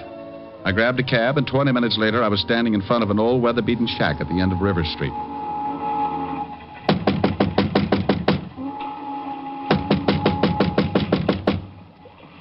Who is it? Diamond. Oh, wait a second. Am I late? Look, Mr. Diamond. Rick. Yeah. Look, Rick, I'm sorry you came all the way down here, but, well, You wanted some help, didn't you? Well, yeah, I did. You did. Well, you could at least ask me in. Oh, sure. I'm sorry, but you see, I don't need no help now. No? Well, you seemed pretty worried about something when you came up to my office an hour ago. I was, but it's all straightened out now. That right? Hey, I didn't know you smoked cigars, Pop. What? One in your ashtray here. Pretty expensive for you, Pop. Oh, well, you see, I kind of splurge now and then. Come on, Pop. Somebody been here and changed your mind about talking to me? No, that's my cigar. What makes you say a thing like that? There was a cop killed right in front of you today, Pop, a good friend of mine. What's that got to do with me? I'm going straight. He was after somebody who's been peddling junk. I don't touch this stuff anymore. I don't go near it. Don't you, Pop? No, I put it down 15 years ago. You did time for it, too. Sure, and lost my eyes in stir. You think I want to go back to that? You think I'm a fool? There's a car pulling up out in front. That should be the law. I didn't do nothing. I swear I didn't. Better tell me quick. Who's throwing his weight around, Pop? I had nothing to do with that cop killing. I'm clean. You can't prove a thing. Come on, open up. It's the police. You're sure you don't want to tell me anything? No, I got nothing to tell. Busted in, Pop. Come on in. It's open. Okay, Pop, you're coming. I might have known it. Why didn't you wait for me, Rick? Oh, believe me, Walt, I had an appointment with Pop. That's right, Lieutenant. He did. Oh, sure. Talk over old times, huh? Otis, take Pop out to the car. Come on, Pop. Sorry I got you in trouble, Rick. Forget it. Ah, just what have you two been stewing up? What did he tell you? He was showing me how to throw darts in the dark. Oh, that's a pretty bad one. Yeah. What did Mrs. Walker tell you about Pop? I don't know why I should tell you. Well, don't be so grouchy. I've just been trying to find the guy who killed Bill.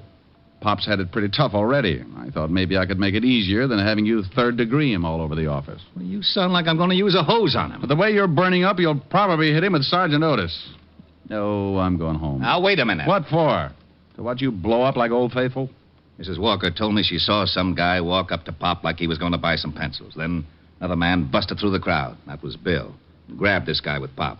The guy pulled a gun and shot Bill, and then he beat it. Did Mrs. Walker give you a description of the killer? Sure. Short, dark, just the opposite of the one the insurance man gave us. The only thing that fits, they both said the killer wore a hat. Oh, dandy. Where are you going? No, back to my office. Pop knows something, Walt. Don't work on him too hard. Okay. Been over to Bill's family yet? Right after I get through with Pop. I'm sorry I got sore. So we all get sore. So what? I'll give you a call. I got back in my cab and headed for the office. On the way over, I kept trying to reason it out. Somehow Pop was mixed up in this thing, and he was scared stiff of something or somebody. I paid the cabbie off in front of the building and took the elevator up to my floor.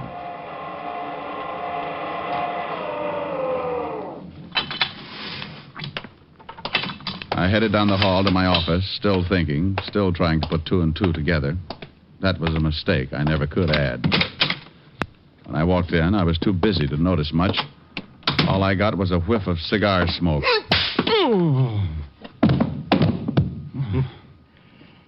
You fall easy, Shamus. Now let's see how you bruise.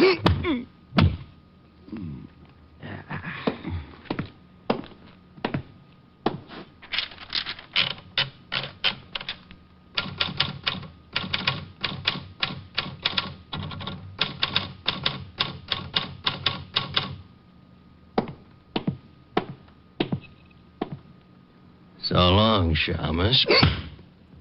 I left a note for you. Read it when you wake up. Everything about a beating like that is so unpleasant. The first swat isn't so bad. It's hitting that cold floor and fighting to stay awake. When you start getting kicked around, that's the time to face facts and give it up. But you don't. You keep on working until your senses get kicked loose and the world comes down around your ears. You fight it because you think maybe you're not ever going to wake up again, and when you finally do, you wish you never had. Anyway, like I said, it's so unpleasant. Oh, okay. Oh, well, that lamp was pretty silly anyway. All right. Don't jump, but you're talking to a ghost. Rick? At the sound of the groan... What's the matter with you? Well, that's a pretty good question. I don't know how to answer it without a head. What happened? Somebody worked me over. Oh, and how they worked me over. You want me to send an ambulance? No, just a shovel. What's this? What's what? There's something in the typewriter here. A note. Well, I put my eyes in straight. Now, Rick, if you're hurt badly... Oh, I'm not hurt that bad, Walt. Well, what about this note? Says, lay off the cop killing. That's all. Oh, and, yeah, look at this. Find something else? A souvenir. Butt of a cigar in my ashtray. There was one just like it in Pop's place. Well, hang on to it. All right, sure. What about Pop? Won't tell us a thing. Well, I'm getting sick and tired of this. Now, I got an idea. Wait 10 minutes and then take Pop back to his house. Look, Rick, if somebody knows you're working on this thing, they must have found out when you went to see Pop. Probably spotted you going in. They certainly must know that we picked up Pop, and if they think he told us anything, they'll sure try to get him. I know it. Now, you drive Pop home, pretend to leave, but don't. And what'll you be doing? I'll be inside when he walks through the door. Okay, but I hope you know what you're doing. So do I. 10 minutes, Walt.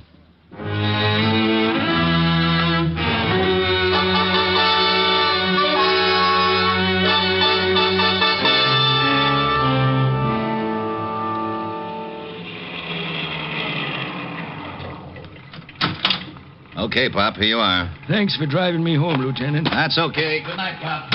Good night, Lieutenant.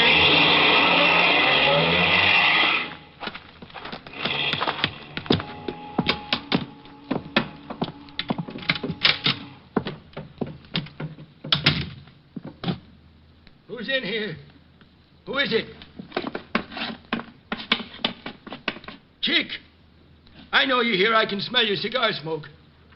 Chick, please, I didn't tell the law a thing. Chick, say something. Honest, I didn't crack.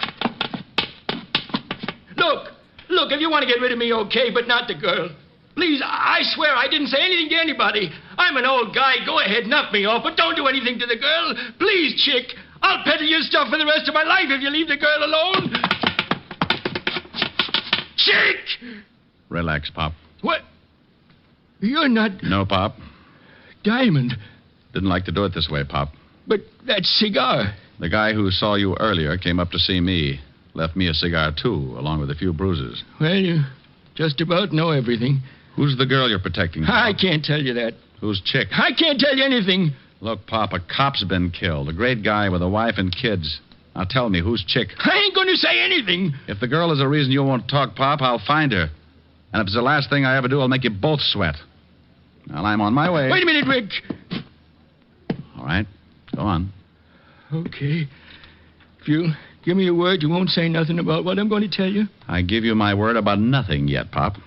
Now tell me, and if I think it should be kept quiet, that's the way it'll be. I got a daughter, Rick. What? That's right. Right after I went to stir, my wife had a baby. My wife died, and the kid went to live with relatives. Rich relatives. She's getting a good home and good schools. She doesn't know about you? Panhandling, no. She don't know about me, and she ain't going to. Go on. Only one guy knew about her. My ex-partner, Chick Russo.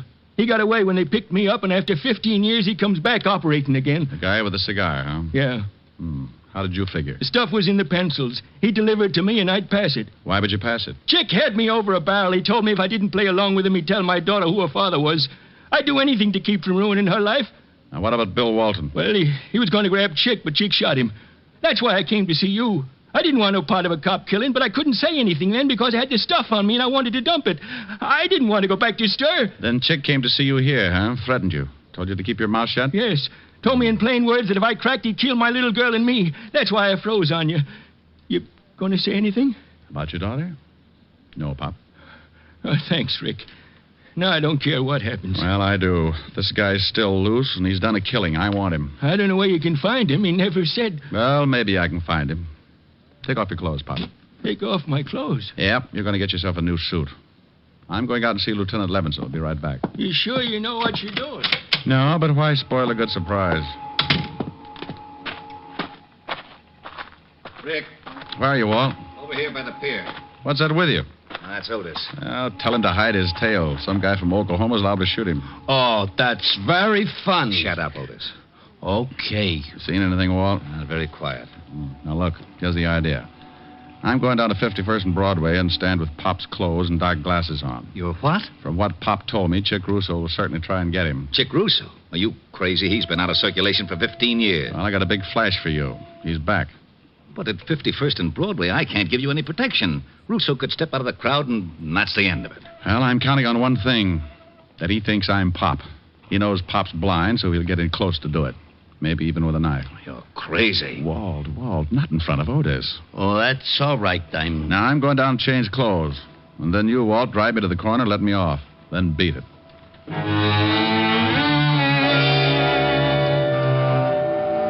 I left Walt then and went back to Pop's shack. We did a quick switch, and finally the dapper Richard Diamond stepped out complete with torn trousers, sweatshirt, and sneakers. I carried his cane with a white tip and kept his old hat pulled down over the dark glasses. Well, I'll be darned. Yeah, he looks just like the old man. Yeah, let's go, Walt. Otis, you stay here with Pop just in case our pigeon doesn't go for the bait. Oh, Lieutenant, can't Otis. Okay. Don't look so unhappy, Otis. Who knows? Maybe I'll get shot. Oh, I gotta miss everything. Isn't he a dream?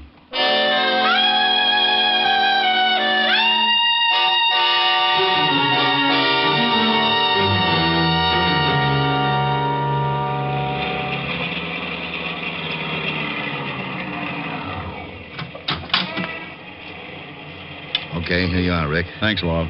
Say good night, Pop, real loud. Okay. Good night, Pop. Sorry if we caused you any trouble. Oh, that's all right, Lieutenant. Thanks for the lift.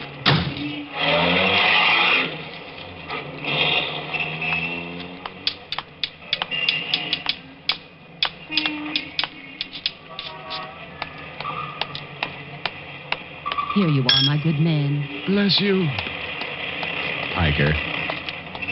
Well, I stood there for 2 hours, getting a few dimes and selling a couple of pencils, but nothing happened. Now and then I'd pull my arm down against my side and feel a nice little .38 in the shoulder holster. I kept moving from one foot to another to keep my legs from going to sleep. I was getting a first-hand example of the tough role poor old Pop had to hold. By 10:30, I was ready to give it up. Then I spotted the cigar. Bless you. For what, Pop? Cops driving you to work now, huh? That's enough. I'll take your arm and you start walking. I'll lead you. Chick! Chick, is that you? Shut up. Walk.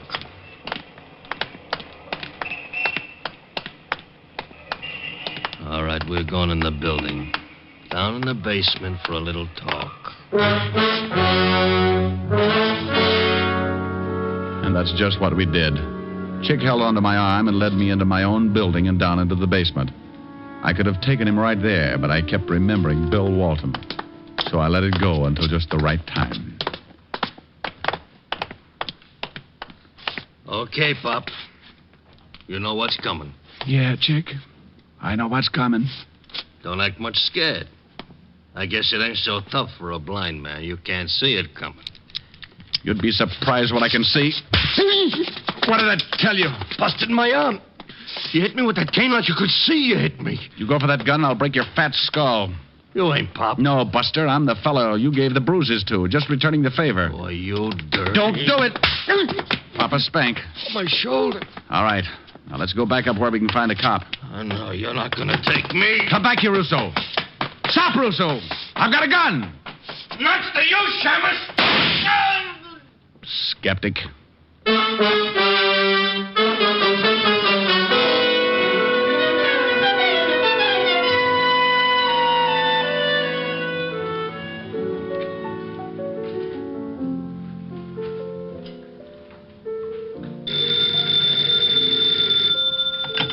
Yes? Oh, hello, Walt. Oh, no. Yes, he's right here. Rick, it's Walt. Oh. Oh, this is Fu Wong. Mr. Diamond Valley dead. Now, you stop that. I just had a long talk with Pop. Oh, is that right? Yeah, he said absolutely nothing. I still don't know where he figures in this thing. Would you mind telling me? Well, anything Pop did was under duress. If it was illegal, I want to know about it. Yeah, and if it was illegal, Pop would stand a good chance going back to prison. He might. You better let the law decide that. You haven't got any proof? How could I? Everybody's dead, except you and Pop. Pop won't say anything? Not yet, he won't. Walt. Yeah? Die. Now, you wait. What in the world was that all about? Oh, that Walt. When he dies, he'll have the penal code written on his headstone. But he's a good cop. And there he is again. I can't stand to let a phone ring. Oh, he'll get tired. Rick, I'll go crazy. I'll drown it out. Well, do something. I've got a lovely bunch of coke. It stopped. Oh, good. Well, don't you stop. That was pretty. Well, all right. Oh, I've got a lovely bunch of nuts. There they are standing in a row. Big ones, small ones, some as big as your head. Give 'em a twist, a flick of the wrist, that's what the showman said. Oh, I've got a lovely bunch of coconuts. Every ball you throw will make me rich. There stands me wife, the idol of me life. Sing and roll a bowl, a ball, a penny a pitch. Sing and roll a bowl, a ball, a penny a pitch. Sing and roll a bowl, a ball, a penny a pitch. Roll a bowl, a ball, roll a bowl, a ball. Sing and roll a bowl, a ball, a penny a pitch. Aye, there you are, my lad. Step right up here. I got a lovely bunch of coconuts. There they are, all up, stand up in a great big row. I got big ones and small ones, some of them as big as your blasted head. Yeah, you give 'em a twist and a flick of the wrist. Oh, what lovely fun. I've got a lovely bunch of coconuts. Every ball you throw will make me rich. There stands me wife, the idol of me life. Sing and roll a ball, a ball, a penny a pitch. Sing and roll a ball, a ball, a penny a pitch. Sing and roll a ball, a ball, a penny a pitch.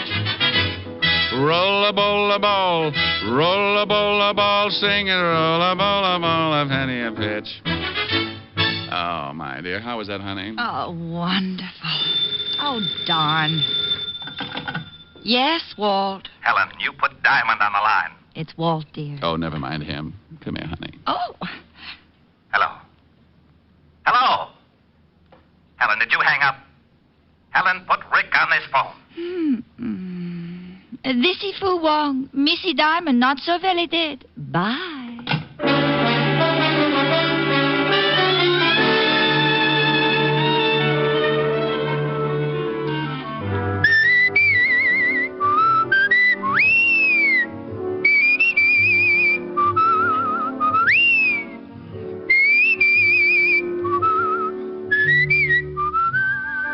have just heard Richard Diamond, Private Detective, starring Dick Powell.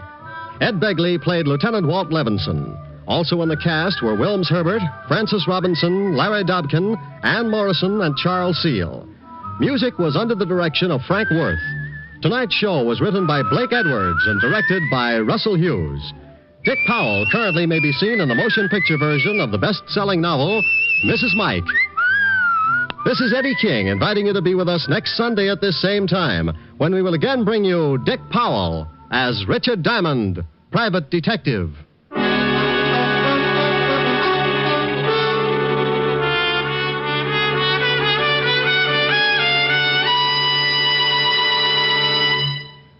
Later today on most of these NBC stations, you'll want to hear two great stars, Kirk Douglas and Walter Houston, in the Theater Guild on the Air presentation of Heaven Can Wait. This is the comedy fantasy which you may have seen as the motion picture, Here Comes Mr. Jordan. It's a great comedy, yours for the listening, today on Theater Guild on the Air. And for another fine mystery program today on NBC, listen later to the adventures of Sam Spade, as Sam slams his way through another of his amusing and mystifying capers. Hear the lovely duet from Madame Butterfly on Harvest of Stars, next on NBC.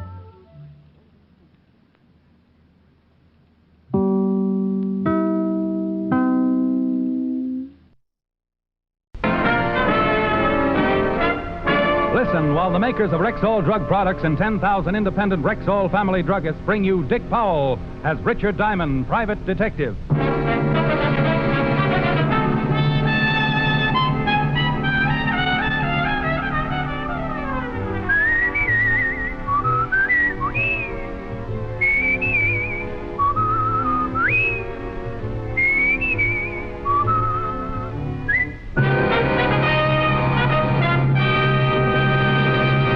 Good evening. This is Bill Foreman speaking to you for the 10,000 independent druggists who have made the word Rexall part of their own store names.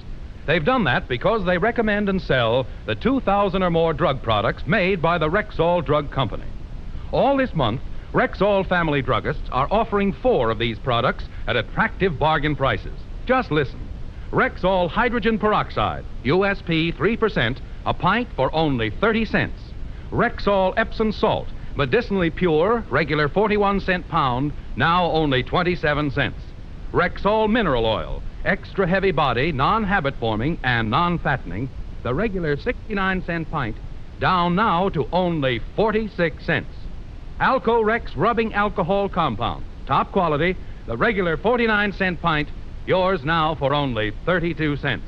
Remember, these bargains are available all during August at Rexall drugstores everywhere. And remember this, too. You can depend on any drug product that bears the name Rexall. Good health to all from Rexall. Now, your Rexall family druggist brings you a transcribed half hour with Richard Diamond, Private Detective, starring Dick Powell.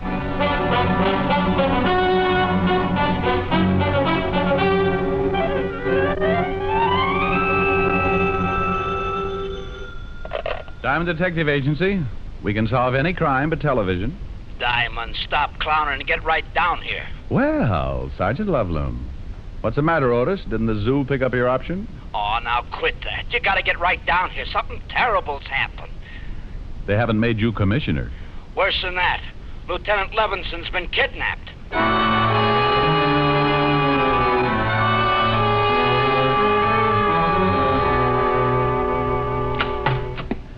Diamond to see you, Captain. Hello, Collins. Oh, all right, Diamond. Otis just called me about Walt. Now, look, Rick.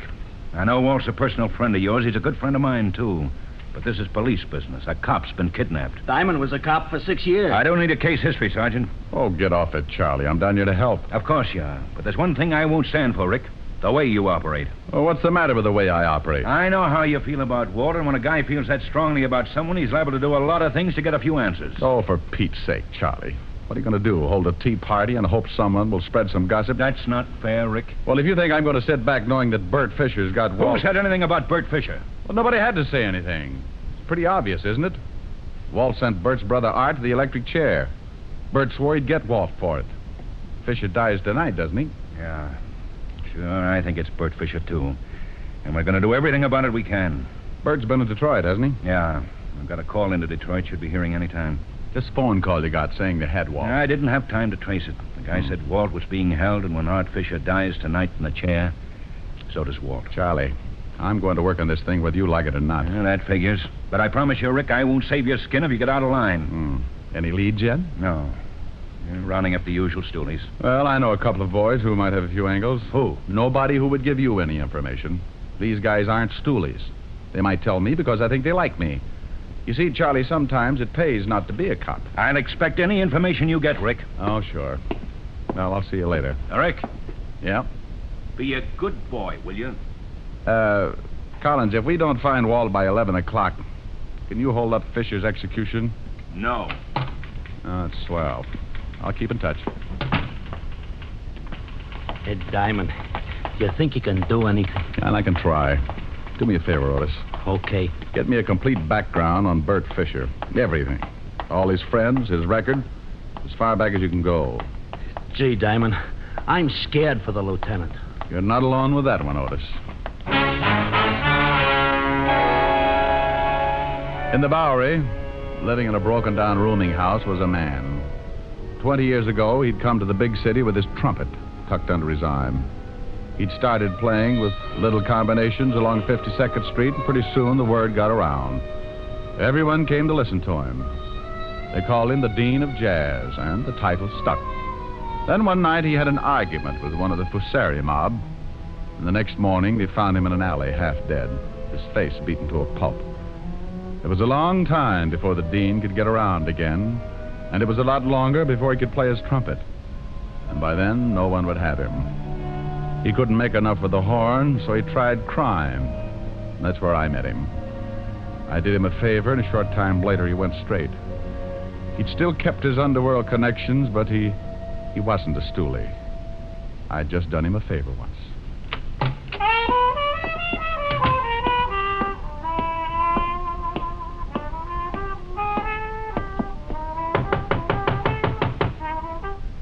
Yeah, who is it? Richard Diamond. Oh. Hello, Diamond. How you, Dean? Like to see you. Yeah. Yeah, I kind of figured you would. Dean, you ever run into a guy named Fisher? Bert Fisher? How about a drink? No, thanks. Skull. Oh, man, it's going to be hot today. This, Bert Fisher grabbed Lieutenant Levinson. Says he's going to kill him. I can't help you. Oh, Dean, I just need one little lead to get started. Yeah, sure. I wish I had a fan in here. How's business? It isn't. I make enough to pay the rent. How about a few bucks to keep you going? Well, I ain't proud, but it won't buy you anything. The lieutenant's a good friend. Yeah. Word got around this morning. Yeah. Here's 10. Buy yourself some groceries. Well, thanks. You did me a favor once. Forget it. Bert Fisher's got a lot of rough hoods working for him. They're most all from Detroit, but they kill the same as anyone from here. Mm-hmm. Dean, do you know anything at all? I might. Who wants to die?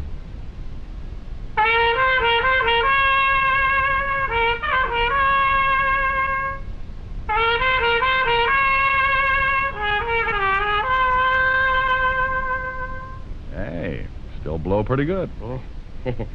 Sure, me and Bix. Well, I'll see you around. Yeah, thanks for the 10. Oh, Dean, about 11 o'clock tonight, play a few bars of the funeral march. Oh, Diamond. Yeah? You remember this tune, don't you?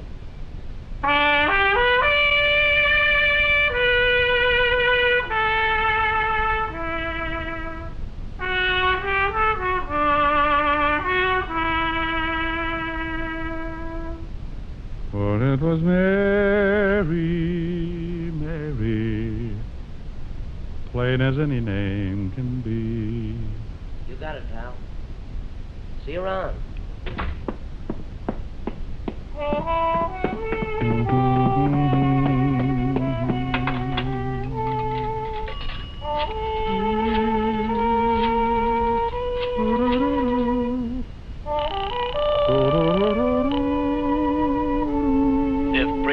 Sergeant Loveloon. Oh, this is Diamond, Otis. What did you find out? Oh, I got reports on everybody we know is connected with Bert Fisher. You want me to read them off? Anybody on that list named Mary? Mary? No. These guys are all named Hallelujah or something. Look, check all of those names and see if Fisher or any one of his boys ever knew a girl named Mary. Then after you do that, You'll what? Holy smoke, I'll talk to you later.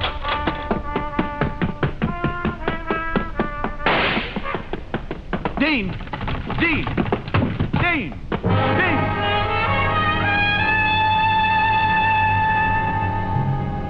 The Dean had blown his last note. He was sprawled face down on the dirty carpet, clutching the shiny trumpet. A thin line of red was spreading out from a bullet hole in his chest, and the open window sent me across the room in a hurry. I looked out on the fire escape to see a man drop to the alley below. We both fired a split second apart. He staggered as my slug knocked him against the building, and then before I could try again, he disappeared around the corner. I turned, looked down at the Dean, and wondered if Gabriel was getting a lesson in jazz.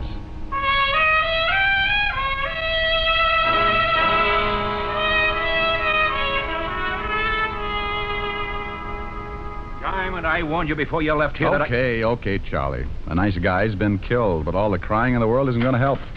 Hey, I got something, Diamond. Let's see. Good grief, he's got the whole department working for him. Come on, Otis, what have you got? Is it all right, Captain? Yeah, go ahead. I should be in the second-hand business. Report on one of Fisher's old mob, Lou Baxter. Only one of the whole bunch who had a girl named Mary. Mary? Who's Mary? Charlie, look at this picture. Lou Baxter. I've been looking at it all morning. Well, take another look. This is the guy I shot climbing down off the fire escape after he killed the Dean. What? Holy smoke. You know where you can pick him up? Oh, he's a local boy, all right. Didn't go back to Detroit with Fisher. I've had a call on him since 10:20 this morning. Hey, what about that girl, Otis? Name's Mary Sinclair. Used to go with Lou Baxter, Captain. No address on her. Mary Sinclair and Lou Baxter, huh? Well, it's the first lead we've had. I'll get the boys on it. Charlie had his methods and I had mine. Otis got in touch with the musicians local, and in half an hour I had a list of all the places the Dean had worked since the union had a record on him. I started checking dives, restaurants, jam joints, questioning owners, bartenders, waiters. No one knew a girl named Mary Sinclair. Around 3 o'clock, I wandered into a place on 52nd Street known as the Red Parrot. Hey. I'm looking for information. You a cop? Private cop. Mm-hmm. You remember a guy who played here last year? Trumpet man, the Dean? Sure. Everybody knows the Dean. Something wrong? The Dean got himself killed. Oh, no. Gee, that's too bad. Real nice guy. You ever know a girl named Sinclair? Mary Sinclair? No. No, I don't think so. Oh, okay. Hey, mister. Yeah? Why don't you ask Ed? He's the boy with the fingers playing the piano. He knew the Dean pretty well. Thanks.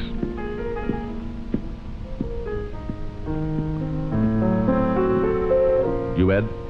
Yeah.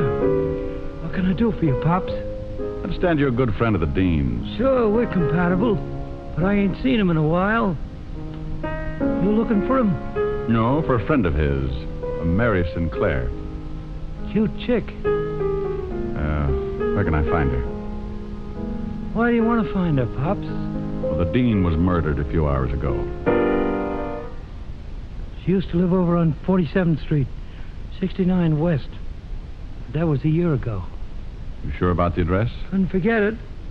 We had a few balls up there. She was kind of a flip. We had a little combo in here, pretty crazy, too. She used to come in and listen. Real hep on jazz. Knew all the old-timers by name. Like the Dean. Remembered when he was tops, before he got hurt. You ever hear him in those days? Yeah. I played with him a lot. Used to watch him real close sometimes. After hours. The boys would just sit around and blow because it felt like it. The Dean used to lean back and close his eyes and blow things like he was getting a word from the other side. It was great. Might have been the greatest. Well, you all gotta go on ahead sometime. I guess it ain't so bad, though. The harp's a real wild instrument.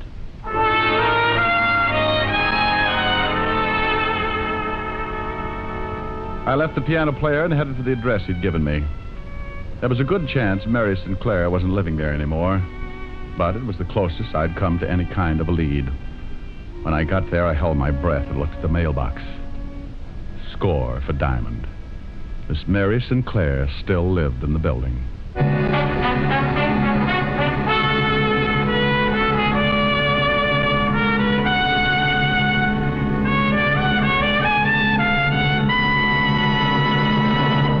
Ladies, famous beauty expert Ann Delafield says that women don't really need most of the cosmetics they own.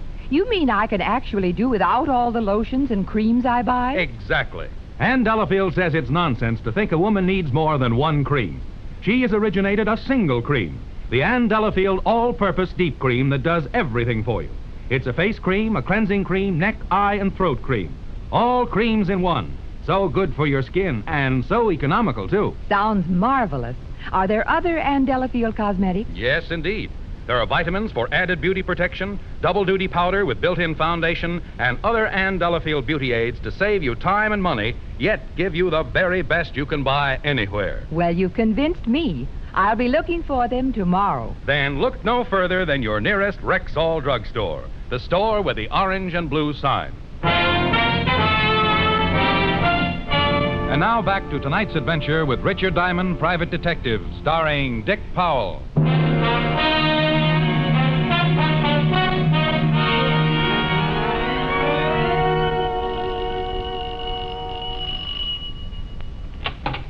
Yeah? Oh, hello. Mary Sinclair? Yeah. Whatever you're selling, I'll take a dozen. I'd like to talk with you. I'd like you to. Some other time. I'm busy right now. I'm afraid this can't wait. It'll have to, baby. Give me a call. Plaza 45466, Mr. Diamond. Okay, doll. Call me tomorrow, huh? You got your foot in the door, honey. Old habit. Can't seem to break it. Well, I'll break it for you, honey. Your whole leg. You'll be sorry, doll. All right, baby. Make it quick, huh? What do you want? Let's talk inside. I told you. Yeah, I know. It was cooler in here. The coolest. But it won't be for long. Where's Lou Baxter? Who? You know, the boy you used to run around with. I ran around with a lot of boys. Ever since I was in grammar school, I ran around with boys. It's a hobby. Where's Lou Baxter? Baby, I don't know. You want to twist my arm? Go ahead, it might be fun. He just killed the dean. He did? Shame on him. Forget it, Mary. Hey, Lou. Get out of the way. That's the guy who put a slug in me. Look like you're in pretty bad shape, Baxter. Doctor's coming. But he ain't gonna be able to help you. See, honey, you should have come back tomorrow. Shut up. Well, wouldn't have been half so painful. I want Bert Fisher. Well, good for you. Get away from that door. Now, walk into that other room. Drop it back. Didn't want to play. Oh, you shouldn't have done that, Charlie. I needed him alive. That's gratitude for you. I knew you'd get into trouble, Diamond. So I tailed you from that last bar on 52nd.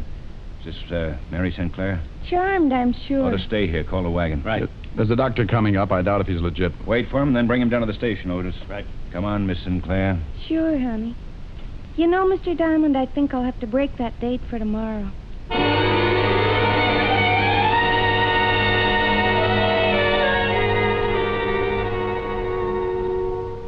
Here are Baxter's things, Captain. Watch, wallet, nothing much. Yeah, let's check the wallet. Book of matches. Danny's Diner, Route 51. Check on that, Otis. Right. Nothing much in the wallet. Social Security, driver's license, some money. Quite a lot of money. Want to take a look? Yeah. No addresses, huh? Here's a ticket to a shoe repair shop. Well, nothing much here that would give us a lead. Yeah? Danny's Diner is about 160 miles out on Route 51. And guess who runs it? Oh, Chino Amalo. that does it. Call the authorities in that area. Right. Gino Amalo. 8 years for armed robbery. Used to work for Bert Fisher. Yeah, maybe this is it. What time is it? Going on 7. This better be it. We only have 4 hours, and you got to drive 160 miles.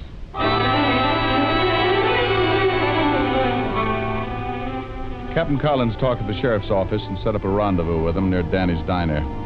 Then we piled into a squad car and roared across the 59th Street Bridge for Route 51. Staff on it, Otis. What to 180 now? 10 to 90. It's getting late. Now, Rick, you think we should bust right in the diner and take a mallow? No. Mallow doesn't know me. Never seen me.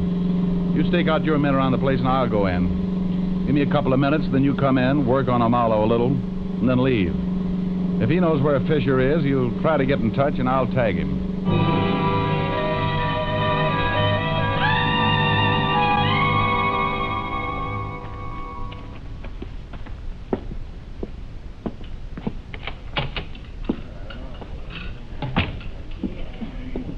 Something for you? A cup of coffee and a piece of We pie. got raspberry, chocolate, lemon, peach, custard. Raspberry. Yeah. Hmm.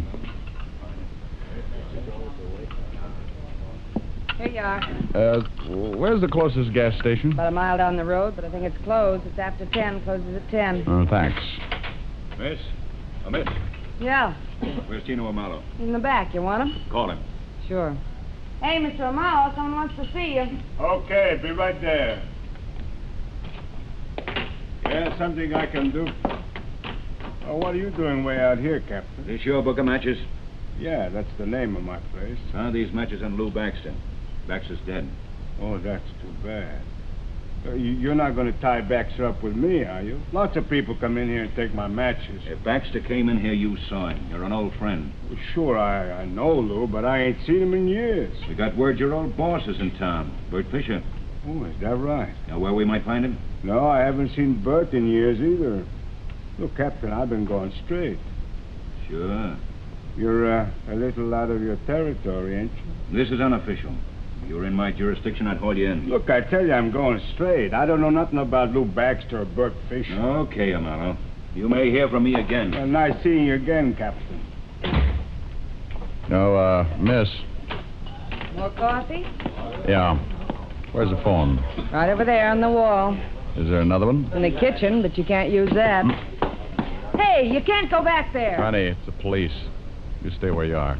Oh, okay. Yeah. This is Tino. Let me talk to Fisher.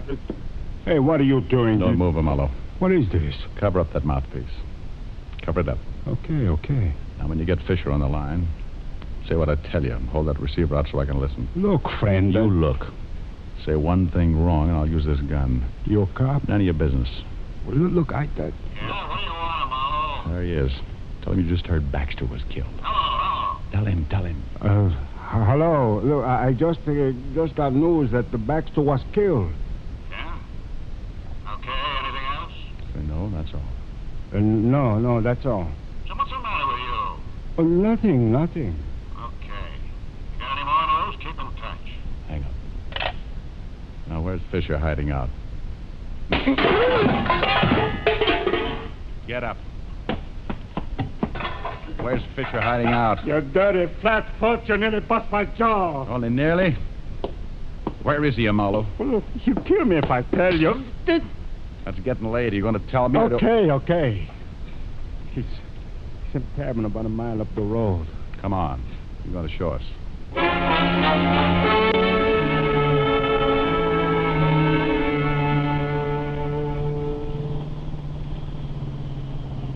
It's just around that bend. We better get out here and walk.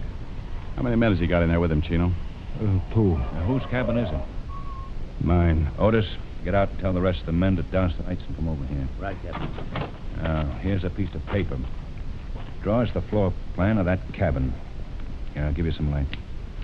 Okay, go ahead, Amalo. How many rooms? 3. Uh-huh. Okay, we're all set, Captain. Okay. One big room with a door here, a kitchen here, and a bedroom here. Well, where's Lieutenant Levinson? I only been up there once since they got in. He was in the bedroom. Now, how about closets, back door?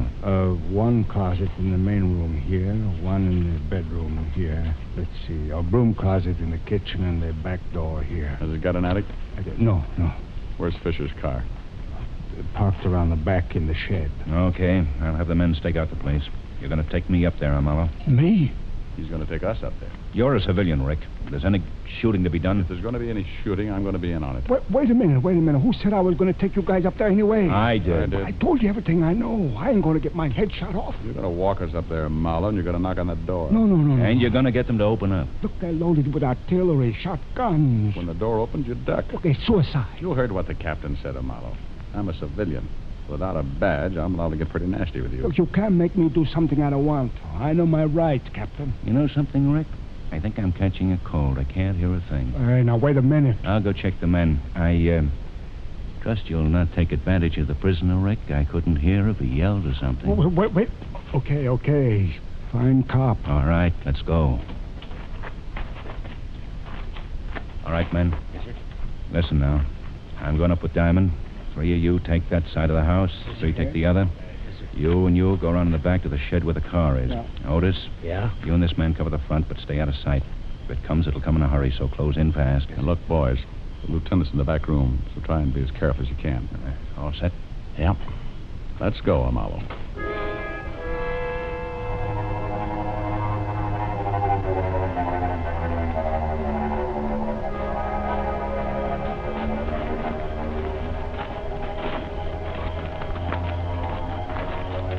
There it is. Light in the front window. Yeah, it's 10 minutes of 11. I hope their watches aren't fast. Keep going, Marlowe. Okay, Otis. You two drop here. Right, Captain. Good luck.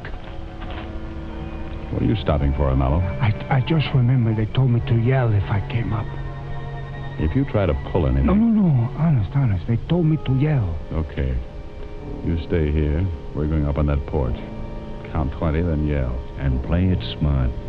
I won't fool with you, Marlowe. Okay, Captain, but I'm scared stiff. You're not alone. Come on, Charlie. This guy's right up there on the ledge. You know what he's running about. I told him that. Get on that side of the door.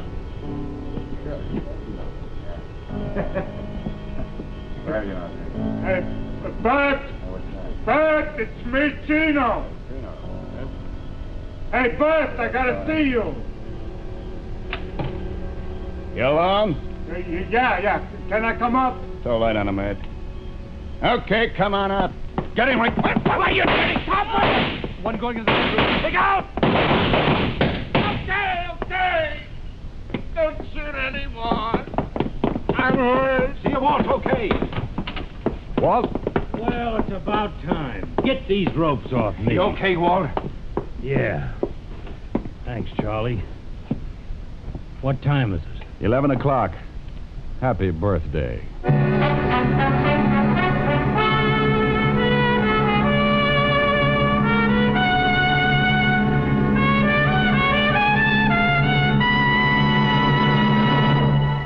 If your vacation plans include some outdoor living, there are 2 great new Rexall products you should certainly take along. One is Rexall Sunburn Cream, a wonderful new soothing lotion that actually forms a protective film over the skin, spreads more evenly and stays on better than ordinary sunburn remedies. The other is Aerosol Fungi Rex, a new spray-on relief from athlete's foot that's easy, quick, and clean. You simply push a button, and a greaseless, stainless spray goes direct to the infected area, eliminating messy applications and quickly relieving all the burning misery of athlete's foot. Yes, this year your vacation can be rid of those 2 summer plagues, sunburn and athlete's foot. Just ask for the new Rexall Sunburn Cream and Aerosol Fungi Rex at Rexall drugstores everywhere. Good health to all from Rexall.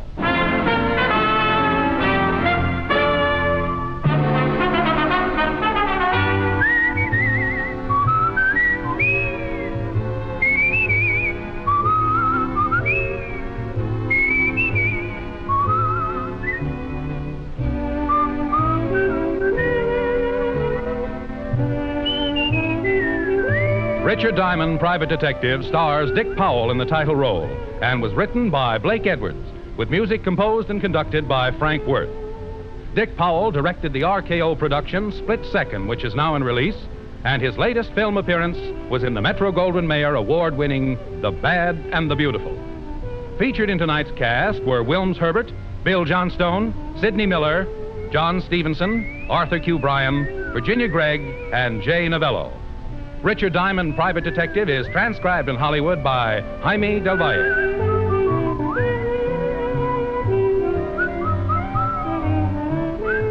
This is Bill Foreman inviting you to be with us next Sunday at this time when Rexall Drug Products again bring you Dick Powell as Richard Diamond, Private Detective.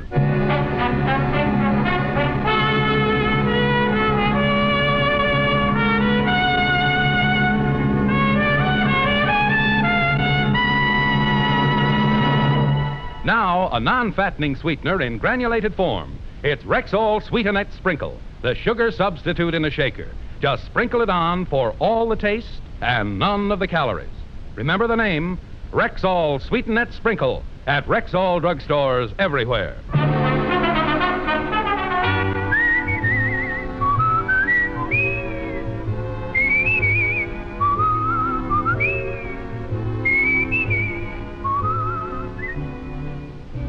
This is the CBS Radio Network.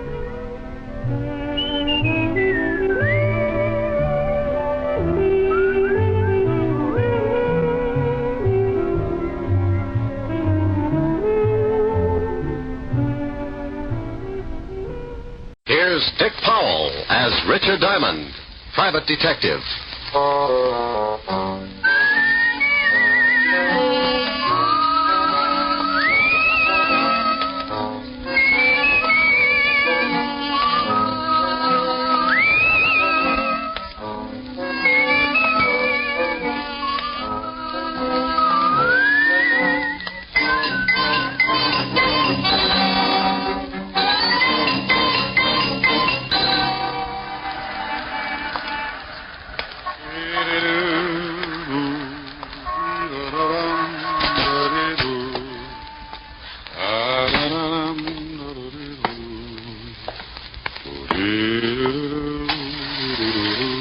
Good afternoon, Mr. Diamond. Oh, afternoon, Ed. Have a good lunch, Mr. Diamond? Too early to tell. Hey, you must shave with a dull razor. You got a scratch on your face. I use a rake. Here's your floor, Mr. Diamond. Thanks, Ed.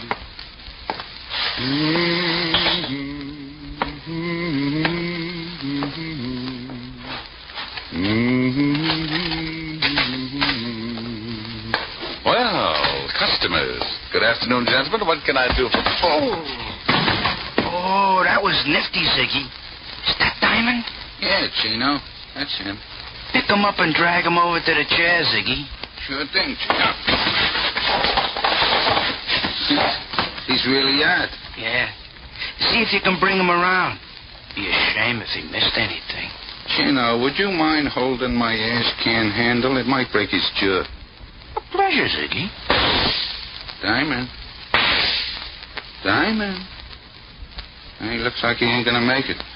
Maybe you slapped him too hard. You hurt me, Ziggy. You know how careful I am. Here, try to spit your water. I felt like I was lying in the middle of a crowded sink and someone had piled all the dishes on my head. They turned on the faucet and I floated up with a dirty coffee cup and took a look around. I treaded water and squinted through my dewy eyelids at two of the ugliest dishwashers I'd ever seen. He's twitching. Oh. See, Ziggy, he's just lazy.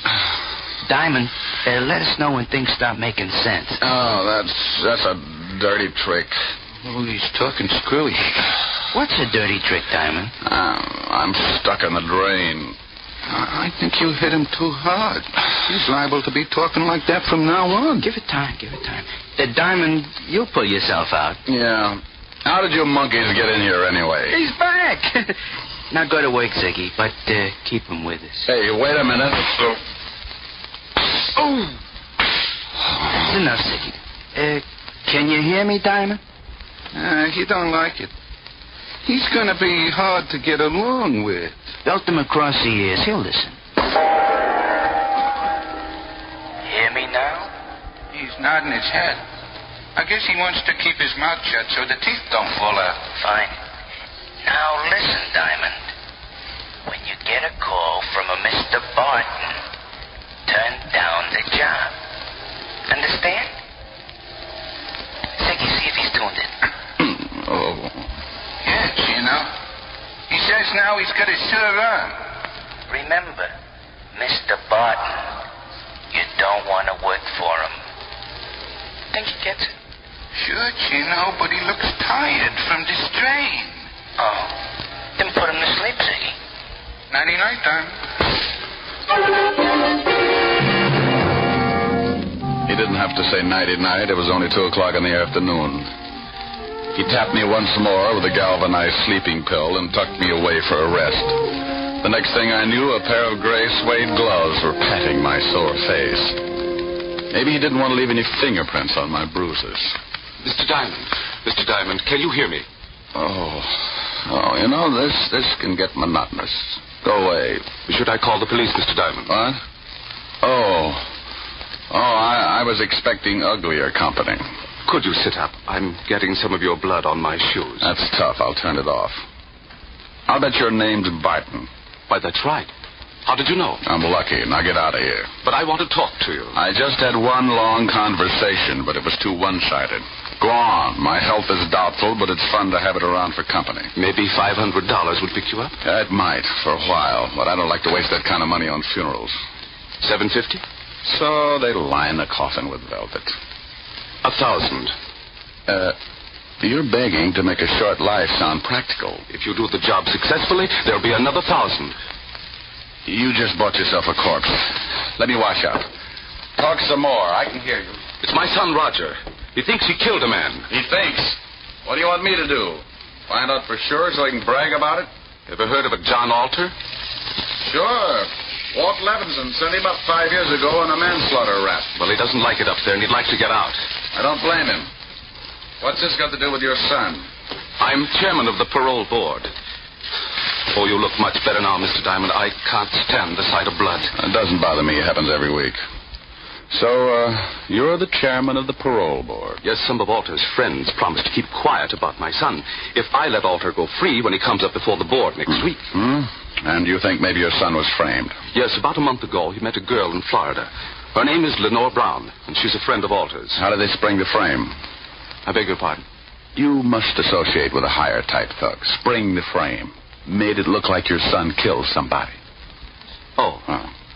Well, when Roger, that's my son, went to pick up the Lenore girl at her apartment, he found her struggling with some man. That happens. It looked like he was trying to kill her. There was a gun on the floor, and she called to Roger for help. He picked up the gun and shot the man. She told Roger he had killed him and that he must get out. When we went back, they were both gone. About a month later, some of Alter's friends got in touch with me. Oh, and they forget about the killing if you let Alter out of Sing Sing. That's right. I don't remember reading anything about it in the papers. Well, you're the first one outside of Alter and his friend who know anything about it. You see, they say they're hiding the corpus delicti, so there was no report of the murder. Keeping a stiff handy isn't that easy. Why didn't you call the law? If my son did kill this man, that's the first thing I intend doing. But I have a feeling this man is not dead. Oh, you think maybe they staged the killing? Put blanks in the gun, and after your son beat it, the stiff walked out under his own steam? That's what I want you to find out. If my son is innocent, I want you to bring the parties responsible to justice. Amen. Here's a check for $1,000. If you find the girl and prove my son innocent, there'll be another $1,000 in your pocket. I'll sew up the holes.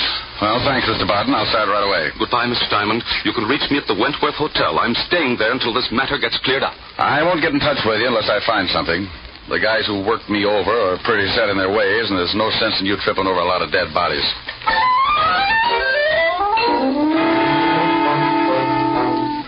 I looked at the $1,000 check and thought about the beating the two polite gunsels had given me. It was a toss-up. If I'd spent the $1,000 like I knew I would, I'd be dead anyway. The two goons were probably still hanging around my building, and if they spotted me, they'd guess I'd taken the job. When I get more than $10 in my pocket, I smile all over. I went out the back way and through the alley. Had to start somewhere, so I headed for the 5th Precinct Police Station. When you're looking for a killer, homicide's got all the road maps on murder. An old friend and ex-partner was in charge. The men who worked the detail called him Lieutenant Levinson, but he had a couple of friends who still called him Walt. I was one of them.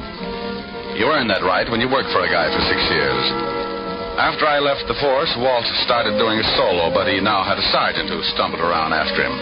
His name was Otis, and he had the biggest feet in the state of New York. Every time he took off his shoes, I wanted to grab a champagne bottle and launch them.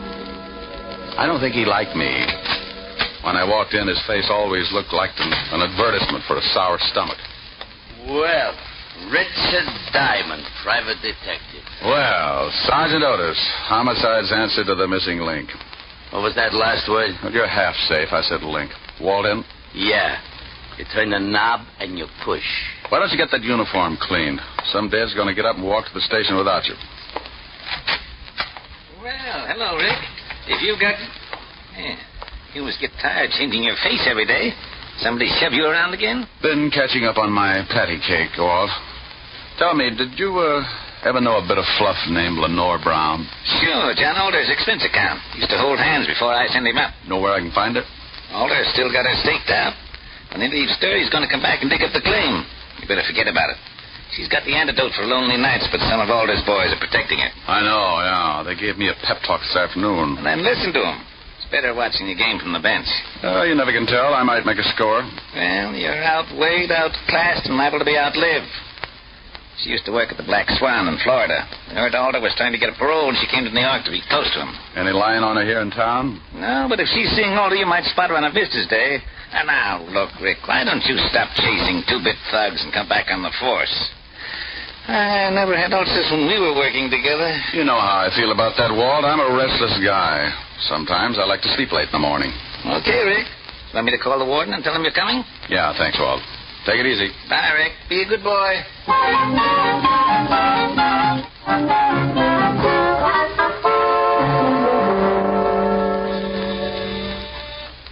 Yes, Paul? Mr. Richard Diamond to see you, Warden. Oh, send him in. You can go on in, Mr. Diamond. Thanks, Paul. Well, Rick, how are you? It's been a long time. I know a lot of guys who wouldn't like to hear that, Warden. How are you, Jim? That's right. What's on your mind? I hear Johnny Alter's been having company. I'd like to take a look at her. Oh, Miss Brown. Well, I can't blame you. I just want to spot her and see where she goes. You can't miss. If she walked through the yard, there'd be a jailbreak tomorrow. What time are visiting hours? Well, if she's seeing Alter today, she should be downstairs right now. Pardon me a second. Yes, Warden. Paul, has Lenore Brown come in today? Yes, she has, Warden. She's in seeing Alter right now. Thanks, Paul. She's downstairs, Rick. Like to take a look? Yeah. I'll have Paul take you down. On second thought, I'll go myself.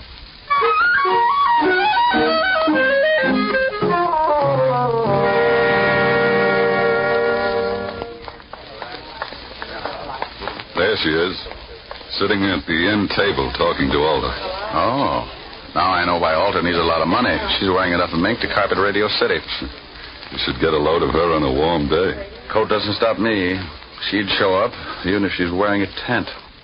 How long has she got with Alder? About another 5 minutes. Warden, maybe I'll let you put me away for a couple of years. With something like that to look forward to on Visitor's Day, I might go for the change. Well, you'd get tired of just talking.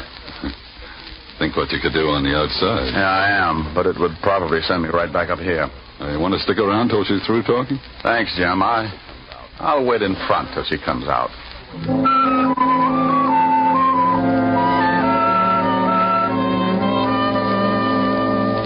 I hung around by the big gray buildings until she came out.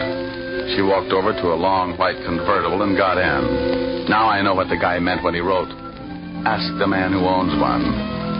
I decided to let her buy me a new fuse, and I walked over to the car. Going to town? Oh? Back up 3 feet, and I'll let you know. Okay. Mm-hmm. Your tailor couldn't do all of that. Thanks. Get in.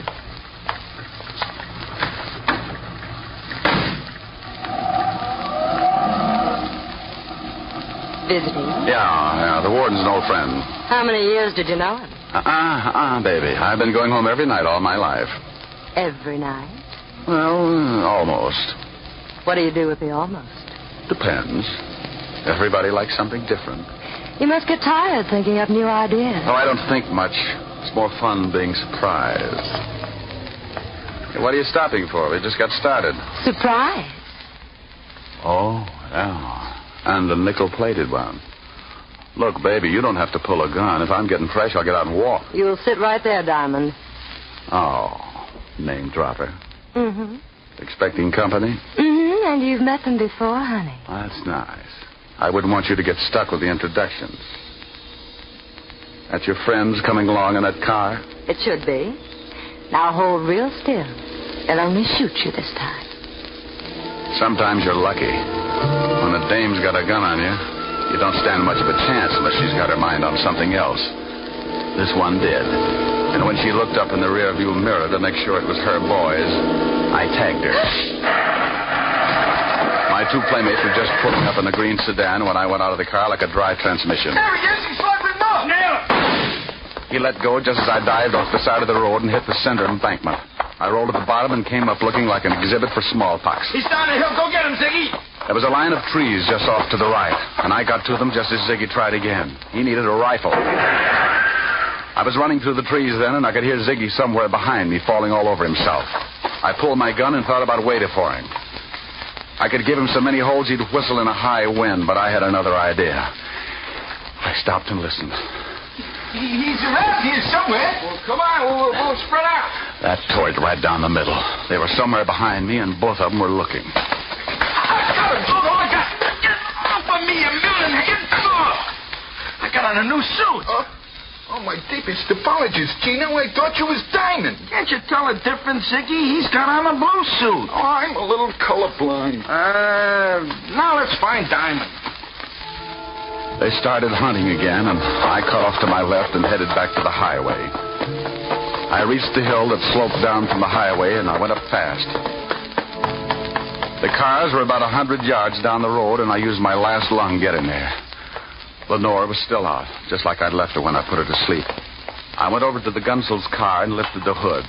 Chino and Ziggy could apologize all night while they looked for a new distributor. I went back to the white convertible with the unconscious nylons and got in.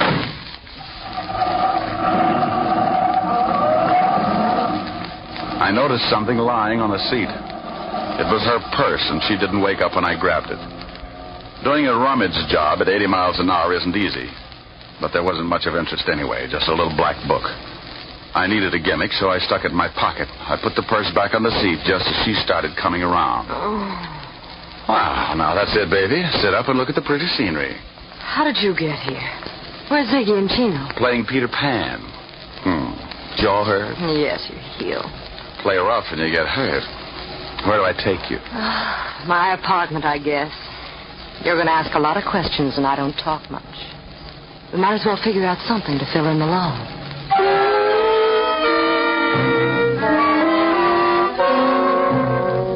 I drove to her place on East 51st and walked her to the door. She looked at me like a fat woman eyeing a French pastry, and her mouth slipped down to her shoelaces when I gave her a peck on the cheek and left her standing with an old front doorknob in her hand. I knew she wasn't going to spill anything, even if I got her drunk. Besides, she could probably drink Tony Galento under the table and still be sober enough to play hopscotch. I went back to the office and took out her little black book. There were a lot of names, and some of them I knew.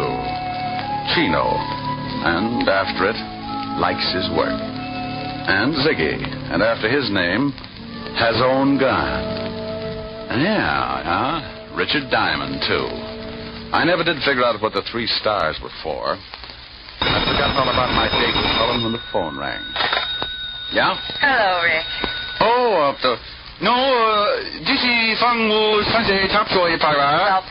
Call Mr. Richard Diamond to the phone chop. He's got a date and she doesn't like being stood up. Hello, Helen. Hi. What was all that about? Forget you had a date with me? Yeah, I did. And I'm sorry, baby, but right now I'm being chased like a hopped-up fox. I haven't had time to curl up and relax. You're impossible. I know it. Want your sorority pen back? Well, I'll make up my mind when you get here. I'll give you my Lone Ranger magic decoder. You fool. Are we still going steady? Oh, yes. Rick, when am I going to see you? Honey, right now I got some reading to do. Why don't you go to a movie? Little Women past the senses. I'll be over later. I'll probably end up marrying an usher. Don't be too late, Rick. I won't. Besides, we get along better early in the morning. Bye. Bye, baby. I sat there for a minute thinking about Helen Asher and wondering why I hadn't learned how to butter my bread. She was everything a guy should want. $10 million playing multiplication in a fat trust fund. A figure that would snarl of any quiet intersection, and a mind that would give a master's degree in inferiority complex. Diamond, you fool, you.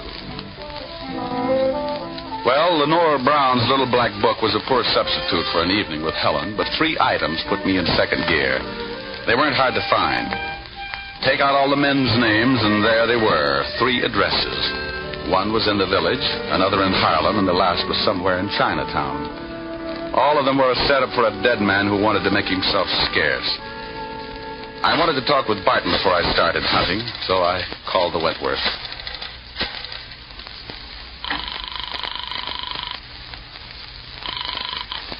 Wentworth Hotel. Mr. Barton, please. Yes, sir. I'll ring him. Hello? Mr. Barton, this is Diamond. Oh, yes, Diamond. Did you find out anything yet? Not yet, but tell me, did your son tell you what his victim looked like? Why, yes. He said he was a dark man with a scar from his nose to his chin. He said he'd never forget it. Oh, well, thanks. Maybe I'll call you tomorrow. I hope you clear this thing up in a hurry. So do I. I want to get my nerves untangled.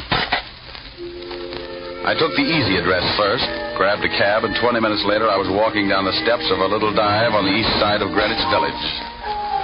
It was a shabby little place, and the customers had enough long hair to give a toupee dealer the DTs. A fat waiter walked over and eyed my clean shirt. He was wearing an apron that looked like he'd made the salad on it. He was swell. You wanted something, Mac? Yeah, a pound of egg noodles. Just sweep them up off the floor. Do you know anyone named Lenore? Lenore. Oh, sure, Lenore Brown. Hey, she comes in here about once a week, listens to the kid at the piano. Now why would a classy dame like that go out with him? He don't play the piano so good. You ever see a guy with her? Dark man with a scar from his nose to his chin? No, she always does a single. Yeah, well, thanks. Hey, you still want those noodles?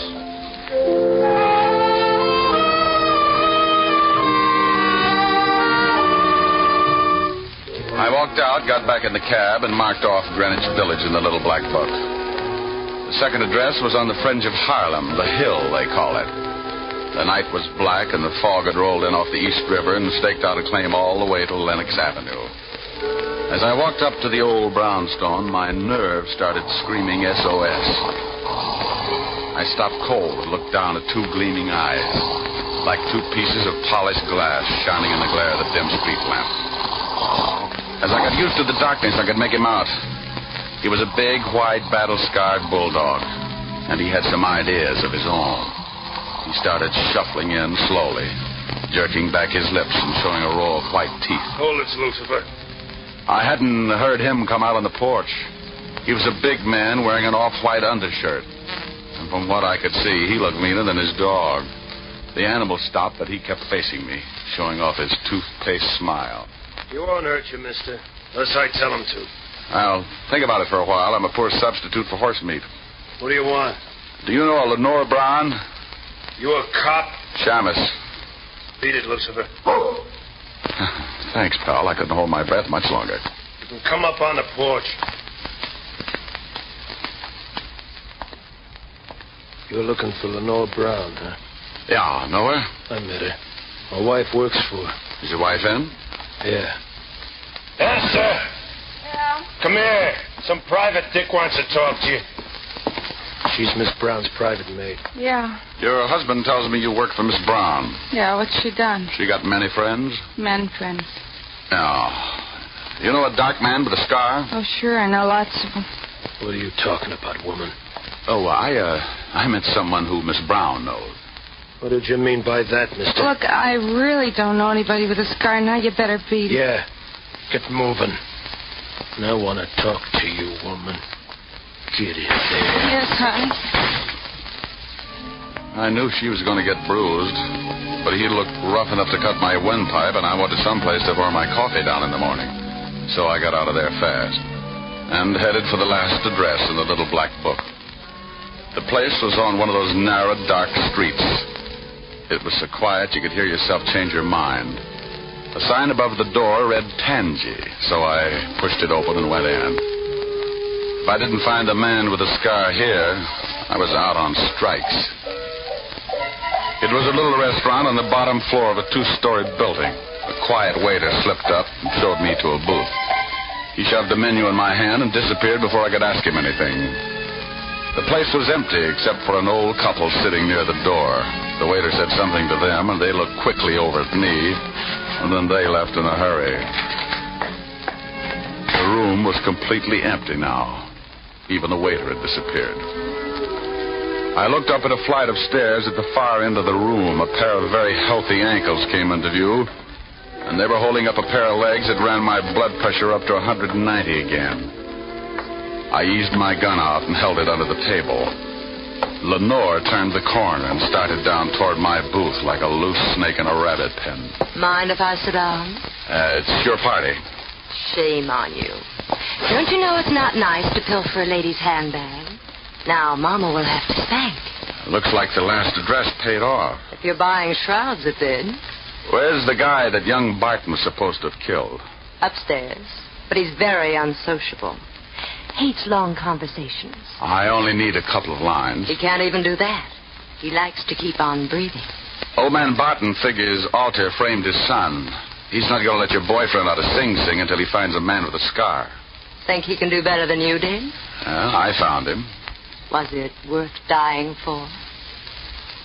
I don't know. I can tell you better after I talk to him. Mama's going to have to spank sooner than she expected. Come in, boys. Well, look who's here. Are Mama's two big idiots out collecting blood again? Where are your buckets? Oh, he's bitter. Present! You've met Chino and Ziggy before, haven't you? Yeah, on the end of a fist. They want to show you the town. I know the beat. I'll bet you've never seen it from the bottom of the East River. No, but if you'll put on a bathing suit, I might buy the idea. Too bad we'll never make the beach together. I'd like to show you the sights. Boys, you better help Mr. Diamond out of the booth. I think he's stuck. You know how it is. The boys like to keep moving. So do I. I shot once and caught Ziggy in the stomach, and I dumped the table over on Chino. He grabbed like he was going to waltz with it. I didn't even have to get up. I just shot him through the cover chop. Lenore was out of the booth fast and running for the stairs. Look out, Tony, look out! I caught up with her at the foot of the stairs, and as she started up, I saw him, standing on the upper landing, scar and all meaning gun in his hand. He missed me, but nailed her halfway up. She spun around and fell all over me. But I point a gun pretty good from a prone position.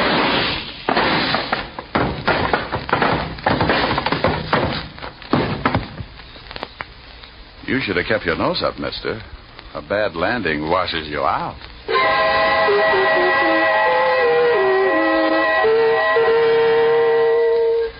I called Lieutenant Levinson, squared myself. Then homicide came down and cleaned things up. They were all dead, and I figured I never would reach the beach anyway. I phoned Barton, who took his son down to the morgue to look over the night's take. Young Barton identified the man with the scars, the one he thought he'd killed. They gave me the notch, and I made another call. This time to a pair of silk pajamas with an understanding heart. It was late, but I was hungry. Oh, good morning, Mr. Diamond. Isn't it rather late to be calling? You know something? You're right, Francis. It's 2 a.m. Time for all good butlers to be Betty by. Miss Helen is in the library, but I'm not sure whether she wants to see you. Well, you just run along and get some sleep. I'll find out and let you know. Very good, sir. Confidentially, she's a little peeved. Look. Chin up, Mr. Diamond. Francis, if she gets tough with me, I'll knock her teeth out. Oh, my goodness. Oh, my goodness. Francis, is that who I think it was? Oh. Hi. The food was cold a long time ago. So's my date. I'm sorry, honey. Oh, that's all right. The fire's almost burned out. It's 2 o'clock in the morning, Mr. Diamond. I've sat through 2 features of Tom and Jerry and the 4th chapter of Batman, Hots of Freight. Come on, don't scold, baby. I haven't in weeks, but I've been rehearsing this for the past 2 hours, and you're going to listen. And that's another thing. You never play when I want you to. Only when I've got you on the carpet. That sounds like fun. Now, stop being glib. If you think for 1 minute you can charm me and... Out of your face with the sunshine, put on a great big smile. Now, stop that and listen to me. Okay, I'll shut up. Well, go on. Oh, now you made me forget what I was going to say. Well, if you can't remember, honey, hold a good thought. Yeah. a big, wide, wonderful world you live in. When you're in love, you're a master. Of all you survey, you're a gay Santa Claus. I just remembered. Too late now, honey, I'm rolling. There's a brave new star-spangled sky above you. When you're in love, you're a hero, a Nero, Apollo, the Wizard of Oz. Oh, Rick, how do you do it? You've a kingdom, power and glory.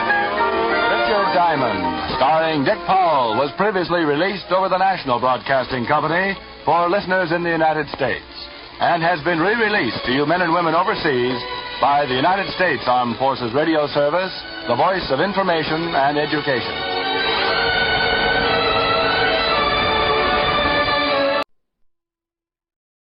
Here's another in NBC's great parade of new shows.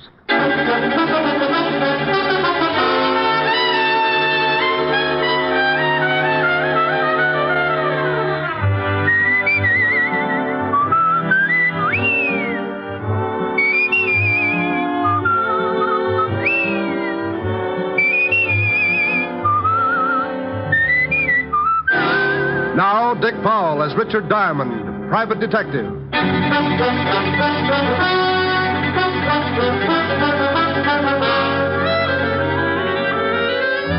Hello there, this is Diamond. You know, if you've ever got a few idle minutes and you need a good chuckle to keep you going, just turn to the personals in any of the local papers. Now, I'm a guy with a strange sense of humor, and it really takes something right out of left field to get a spasm out of my funny bone. But just listen to this one out of the Little Rock Bugle. Oh, yeah. Bachelor, sincere young man, 4 feet 10, 190 pounds, handsome, out of work for a year, desires to meet woman who can straighten him out. See what I mean? If this guy does find a woman who can straighten him out, she'll probably do it with a flat iron. Oh, and get this one. Young man with large personality desires to meet woman with big bank account and small sense of humor. Object, murder. Oh, excuse me, that's merger. Oh, and here's a real whizzer. Attractive, intelligent girl, 30 years old with bubbling enthusiasm for life. Neither smokes, drinks, nor stays up late.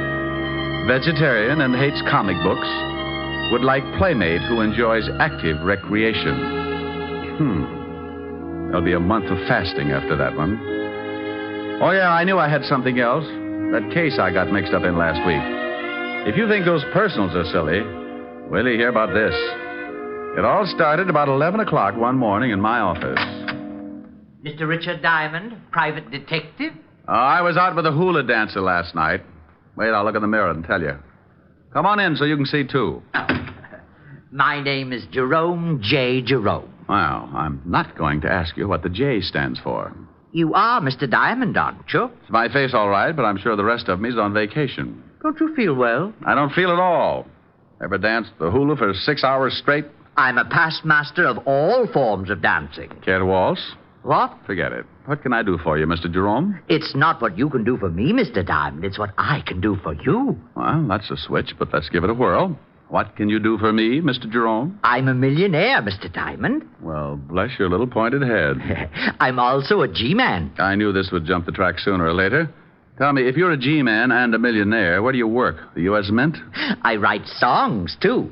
By the light of the silvery moon, I want to... Mr. Jerome. Yes, did you like it? You didn't by any chance write Swanee River? No, I believe Stephen Foster wrote that. You don't say? Yes, he stole the melody from me. I think we'd better waltz after all. Oh, Mr. Diamond, that's ridiculous. I'm glad somebody noticed. But you take a good zippy foxtrot now. Oh, now, wait a minute. Hold it! Hold it! Oh, you follow beautifully. Oh, I went to Vassar. Now, slow down before I pick you up and stuff you into a bottle. Oh, I'm sorry. Yeah. Now, would you mind telling me how long you've been hiding out with the squirrels? Squirrels? Oh, I have a mink farm. You should do well. Look, Mr. Jerome, I think maybe you better go soak yourself in some hot tar or something. I came here to do you a favor, Mr. Diamond, and I do not intend to leave until you hear me out. Oh, well. Okay, what is it? You need a bodyguard. Operator, give me Bellevue. Mr. Diamond, please, there's no need to call Bellevue. Oh, stop being so narrow-minded. They'll give you a nice, quiet room, all by a little old lonesome. Well, go ahead and call them if you want to, but it will do you no good. Why not? They'll just think you're crazy. I'm on the staff there. Oh, yes, I should have known. I think you're making fun of me. I came up here because I knew of your reputation as a detective, and I want to help you with your work. You get in trouble, don't you, all the time? Habitually. Well, I want to protect you. Now, that's nice, but I really don't need a bodyguard. Early stages of schizophrenia, also a slight persecution complex. Have you seen a good psychiatrist, Mr. Diamond? It's certainly a thought. Well, when do I start work? Well, you see, it's like this. I'm awfully sorry, but I have my own nutcracker. Oh, no. I mean as your bodyguard. I'm afraid the requirements are too tough. What are they? Well, first you have to find a freshly murdered corpse. It's kind of like a treasure hunt. Oh, I've got that. You got what? A freshly murdered corpse. That's one of the reasons I came up to see you. I thought you'd like to know. Oh, well, now, I'll tell you what you do. You go back and see if the corpse is still there. If it is, call me at once, okay? All righty. I'm off. Amen. Mr. Diamond? Yes? Remember, hopping hot toads have no hair. Oh, no. Mr. Diamond? Huh? Oh. I thought you'd better know something. I can only be your bodyguard for a week. I'm getting married. Congratulations. Who's the lucky girl? It's Miss America. But don't breathe it around. I want time to check her measurements. I'll send you a fruitcake. Just bring it in. You're invited. Goodbye. Diamond's Rest Home. We specialize in nervous disorders, ingrown scalps, and the world's largest bowling alley. Oh, don't laugh. If you'd seen what just walked out of here, you'd go back to yo-yos. Well, what did just walk out of there? I'm not sure, but he had lovely blonde hair. He did? Yeah, all over him. Rick, what in the world are you talking about? I'm talking about nothing in the world. Come on, tell Helen. Well, I've got to get it all straight first. If I figure it out, I'll come over and we can throw sesame seeds at each other. Oh, I'd love to. When will you be here? As soon as I shine up my elk's tooth and lock the office. Bye.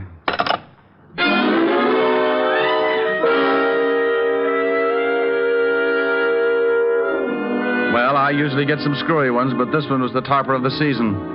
I had a hunch that Jerome would be back, so I locked the office and did a quick sneak down the back stairs. I grabbed a cab, and 10 minutes later, I was sitting in Helen Asher's study at 975 Park Avenue. Do you think his story about the body had any truth behind it? Well, he told me he was a millionaire, a G-man, owned a mink farm, and was going to marry Miss America. Now, tell me you think there's some truth behind it, and I'll have you committed. Well, all right, but if he continues to pester you ought to call the authorities about him. Yeah, I guess I'll have to. Poor little man. It's a poor little man like that who ends up hanging his grandmother on a meat hook. Oh, he doesn't sound dangerous to me. Sometimes the harmless ones work themselves right into a storm. Now, take me. You would never guess that somewhere in the back of my head a square knot is being tied. Rick, now stop that. See? You didn't know it, but at high noon I grow fangs and long claws. Now stop it. You do that every time a good-looking girl walks past. Rick. You complete idiot.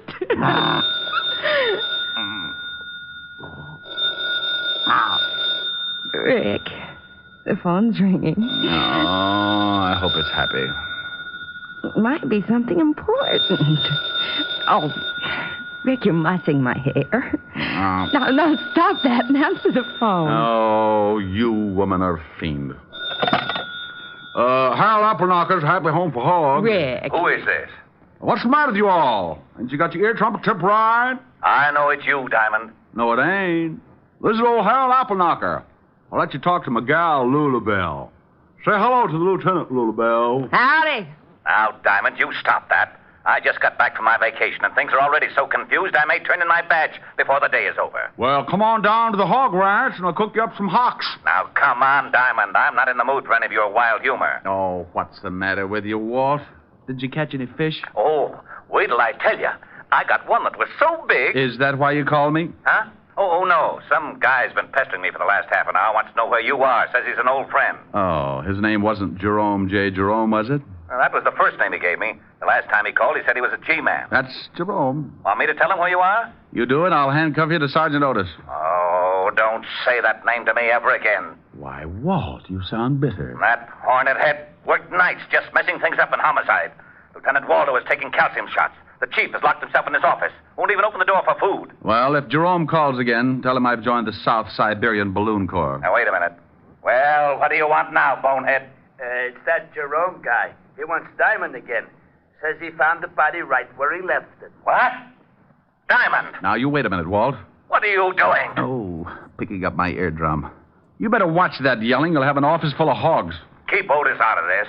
Then I'll yell if I want to. Now, you get down here and explain about this body. Walt, I don't know anything about the body. The Jerome guy is off his trolley. Yeah?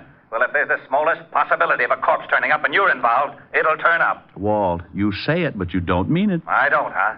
You get down here in 10 minutes, or I'll have a warrant out for you, and I mean that.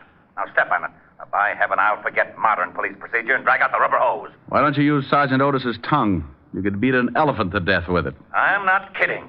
I've heard 2 words, diamond and body, and that means overtime in this department. Now, get down here. All right, but you're mean. Oh, and Diamond. Yes? Pick me up some bicarbonate on the way over, will you? I'll get you something, but don't spill it on your car. It'll take the paint off. Bye. Rick, what was that all about? Oh, Levinson's got heartburn again. That nut that wandered into my office told Otis about the body he says he's found. Oh, Walt didn't believe him, did he? Walt's been a cynic ever since we were introduced. I'll see you later this evening, honey. All right, Rick. What do you want to do? Helen. What? What you said.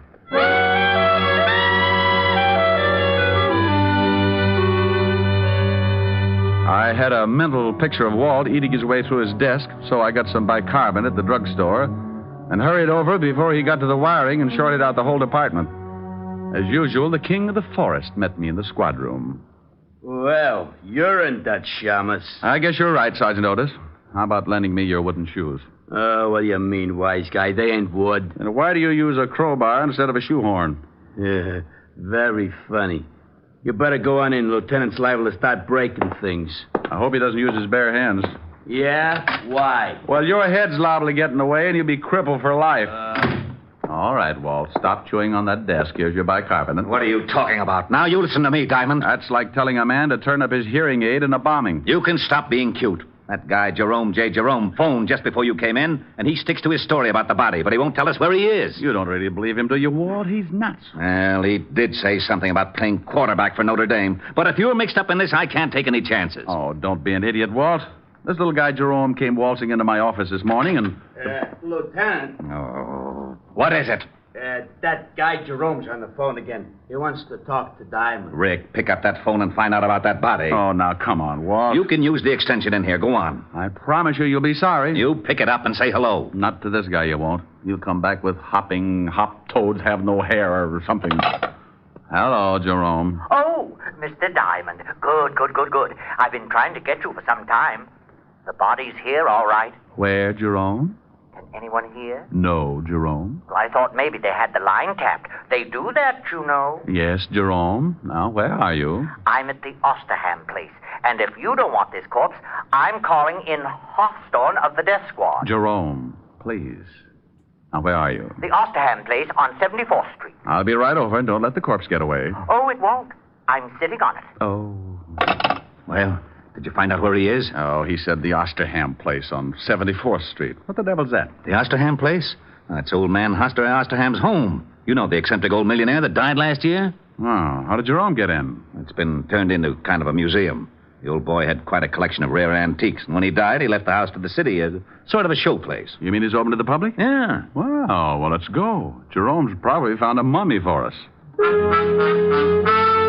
On the way over, I told Walt about Jerome's sweet little visit in my office, and the lieutenant was all for stopping off for a straitjacket. When we got there, we looked out of the squad car at an old 3-story brownstone. But more interesting was the sign that hung from the door. Closed Saturdays. And you guessed it. It was Saturday. We got out of the car and went up. Well, don't just stand there. Try the door. I'm with you.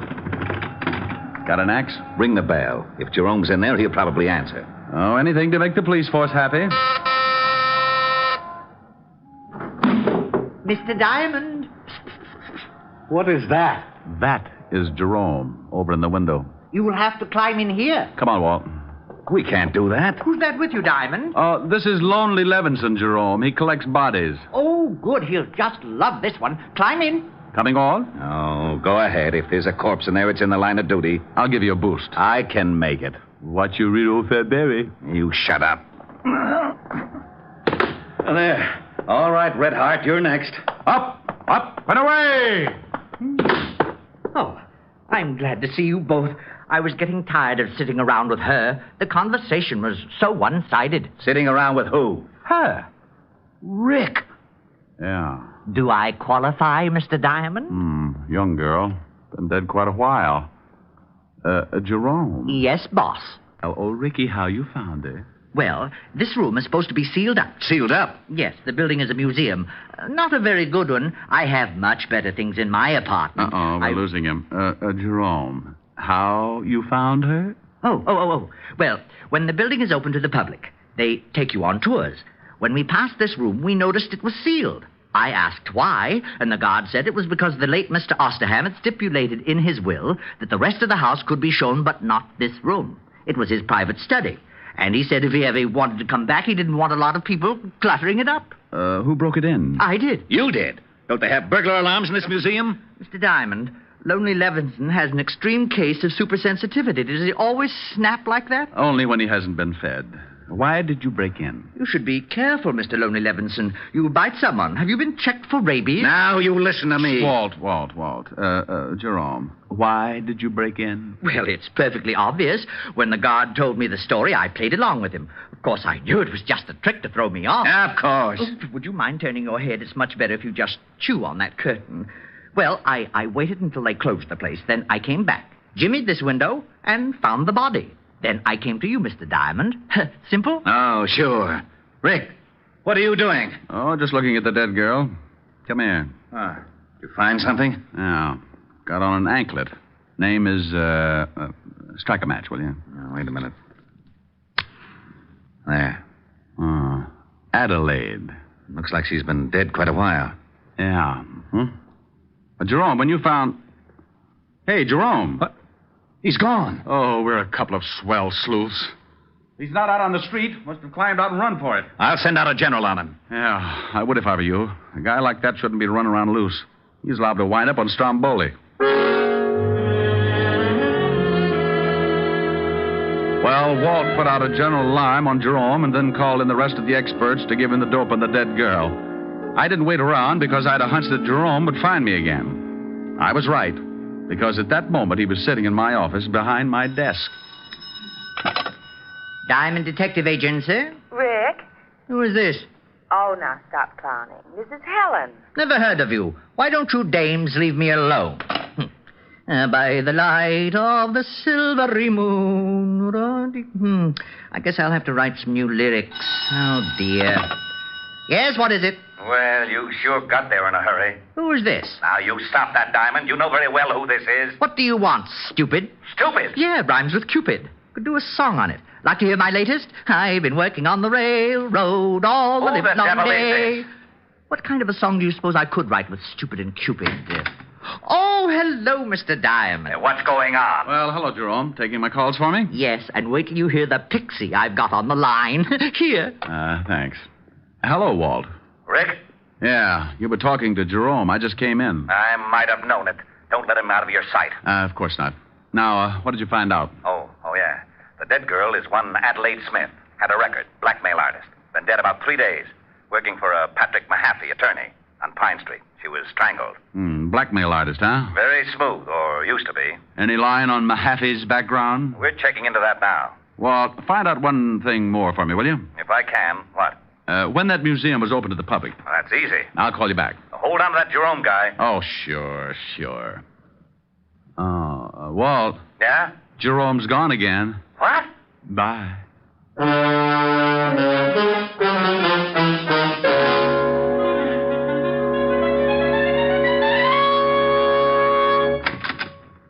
Sorry to bust in, but you seem to be missing your secretary. Come in. My secretary just walked out the other day. I haven't had time to get another from the agency. Are you Patrick Mahaffey? Yes. What can I do for you? Was your secretary's name Adelaide Smith? Why, yes. How did you know? Oh, from the police. They just put a tag on her down at the morgue. Good Lord, she isn't... She certainly is. The morgue is very choosy about its tenants. Oh, that's terrible. What was it, an accident? Well, if it was, the insurance companies are going to have to set up a new system. She was strangled. Oh, how horrible. Yes. You're an attorney, aren't you, Mr. Mahaffey? Why, yes. Are you from the police? I just left them. What kind of an attorney? Why, just general law. Ever do anything you could be blackmailed for? What? Why, of course not. Ever have any business with the Osterham estate? No. No, I never handled any of the Osterham business. Why? Oh, nothing. I'll see you later, Mr. Mahaffey.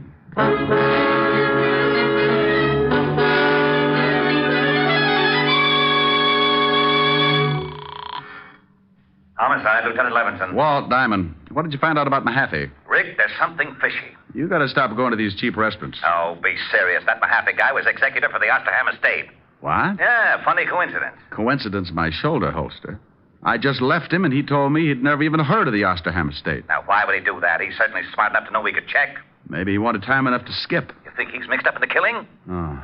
Did you find out when the museum was open to the public? Yeah, the city completed the alterations 2 days ago. And if it means anything to you, that room was sealed up on the last day. Oh, thanks, Walt. And something else. We checked in the dead girl's bank account. She had $22,000 in it. A lot for a secretary, huh? Yeah, but not too much for a high-class blackmailer. Do one more thing for me, Walt. Find out if Osterham had any heirs. Now, what good will that do? I want to find out just how many people would know about that sealed room before the public got wind of it. Okay, I'll have Mahaffey picked up right away. No. Don't do it yet. I want 10 minutes with him. Where's his house? I got it right here. 93rd Street, West End Avenue. But I don't see why you won't let me grab Mahaffey. We know he's lying. You just check on that will. I'm going to throw you a killer.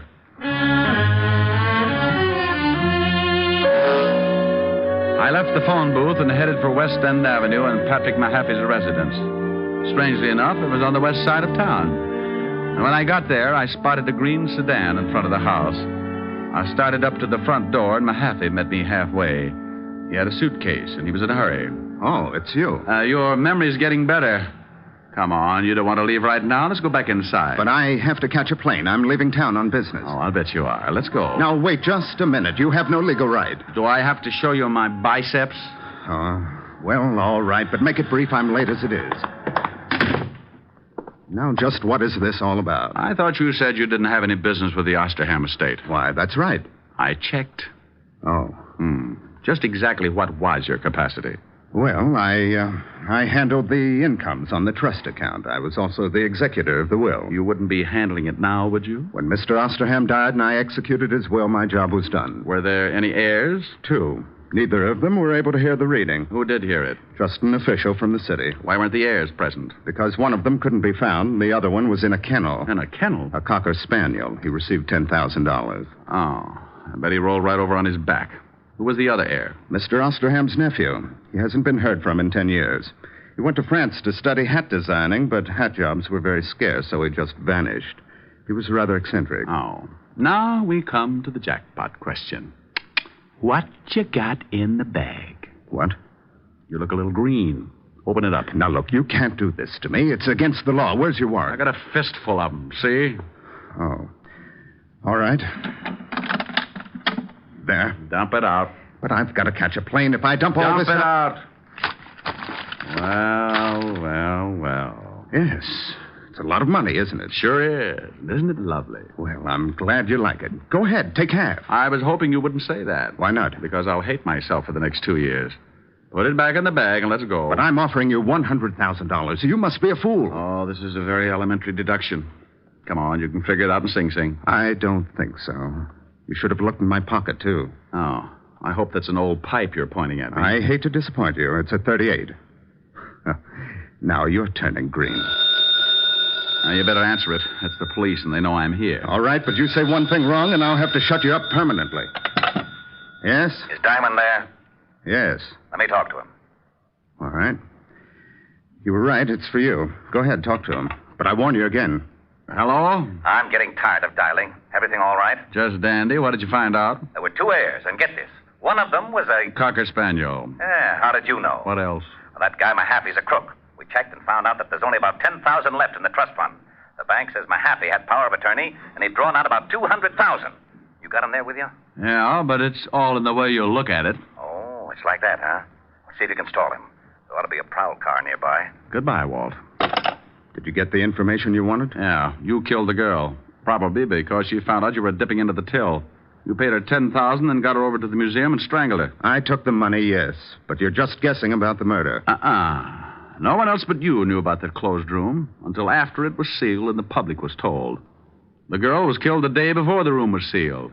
You figured she'd never be found, but a little guy named Jerome J Jerome went in and found the body. And if I'm right, little Jerome is really the missing heir. Impossible. Wasn't the museum rigged with a burglar alarm? Yes. Well, we found Jerome inside and the window open. He'd climbed in, but the alarm hadn't gone off. Simple. A member of the family might still have a key. He found the alarm and disconnected it. I don't believe it. But you must, Mr. Mahaffey. What? No, it can't be. Oh. Well, you really throw a beautiful left jab, Mr. Diamond. Oh, thanks for turning his head, Jerome. Now, would you mind telling me something just to sort of clear things up a little? You mean, am I really cracked? No. Like Mr. Mahaffey said, just a little eccentric. You see, I found out the money was missing, so I looked up the girl. She told me for $20,000 she'd show me the thief. She told me to meet her at the museum that night and the thief would be there. When I got there, she was dead. Well, I knew I couldn't solve the case myself, and if anyone found out who I really was, I might be held. So I became Jerome J. Jerome and hired Richard Diamond. Correction, I was not hired. Correction again. You'll receive a very substantial check as soon as the estate is settled. And thank you. Thank you. Oh, you might do me one more favor. If you know anyone who would like to buy a hat, I have got some dillies. I'll speak to Hedda Hopper in the morning.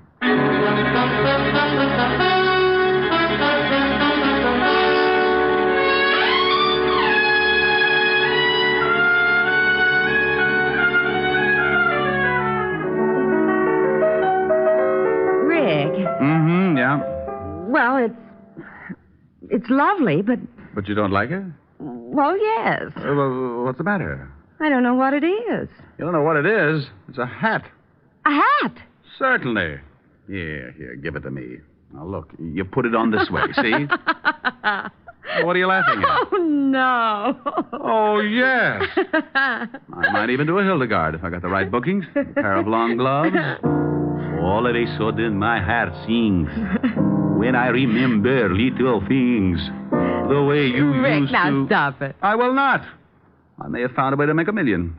You're just jealous, that's all. I've got the hat and I'm pretty. Just sing a song.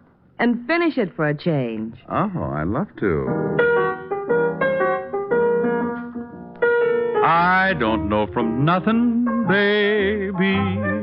All I know is I love you. I don't care for nothing, baby, if I knew you cared for me too. So won't you make your mind up, baby? Tell me that you love me, please do. For I don't know from nothing, baby. All I know is I love you. We want a sponsor. All I know is I love you. Well, there you are. I finished it. Are you happy? Oh, well, yes. But where did the band come from? Did you like it? Yes, it was great. Well, if it's great, don't ask questions. Thank you, Von Monroe. Honey, the name is Diamond. Oh, Mr. Monroe, I just love your record. No, baby, the name is Diamond. Mr. Monroe, ever since the first time I heard you sing, Come here, I want to tell you something. Racing with the moon, sailing through the midnight blue.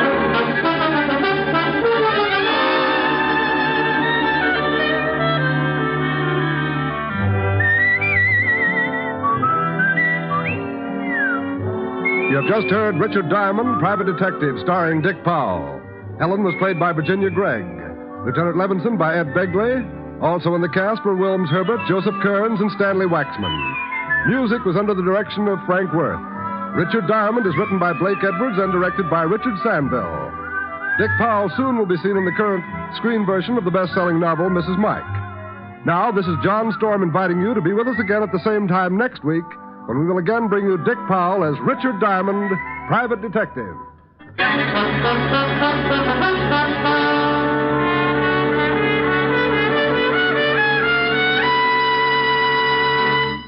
You don't have to go to Alabama. You don't have to eat ham hocks and butter beans. All you have to do is enjoy Phil Harris and his ever-loving wife, Alice Faye, when they return to NBC tomorrow.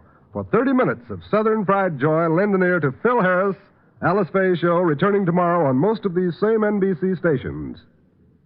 Your tune for the stars on NBC.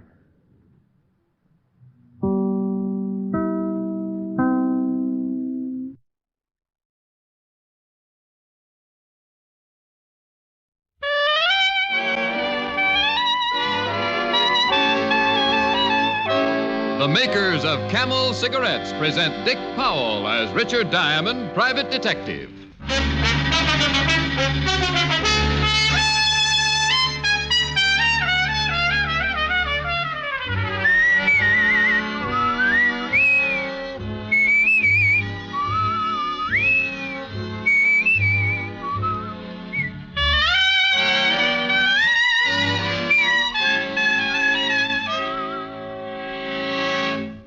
What is the 30-day Camel mildness test? It's a sensible test of cigarette mildness based on steady smoking. And here's all you do. Smoke only Camels for 30 days. Smoke them as your steady smoke and see how rich, how flavorful Camels are, pack after pack. Yes, smoke Camels as your steady smoke for 30 days. And discover how well Camels agree with your throat, week after week. Tonight, start your own 30-day Camel mildness test. Make the Camel 30-day test, and you'll see. Smoke Camels and see.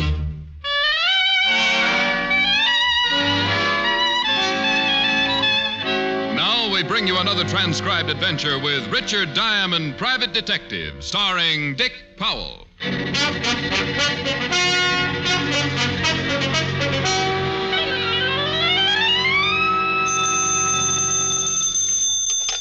Diamond Detective Agency. A pleasant smile, a cheerful rhyme, and we'll keep you from doing time. Oh. Hi, Helen. Hi. Rick, where do you get that cheerful rhyme bit? You didn't think so? I didn't think so. Killjoy. Why can't you answer the phone like other people do? Just say hello. You know, I never thought of that. You should try it sometime. Your prospective clients might think they were dealing with a sane, normal person. You think it's fair to mislead them? Oh, Rick. Are you busy? Silly girl. Busy detectives make money. I just sit at my desk and make conversation with a beautiful redhead. Well, why don't you leave your desk and come make conversation with said redhead in person? That's not a bad idea. I'm all alone. The idea's getting better. It's not even noon yet. We can go for a long walk. Oh. Well, you don't sound very enthusiastic. What's wrong with taking a walk? Honey, in my business, I do more leg work than a pair of nylons. Walking just isn't my idea of a ripping good time. Have you a better suggestion? You can know me for 5 years and ask questions like that? Oh, now, dear, let's just... skip it.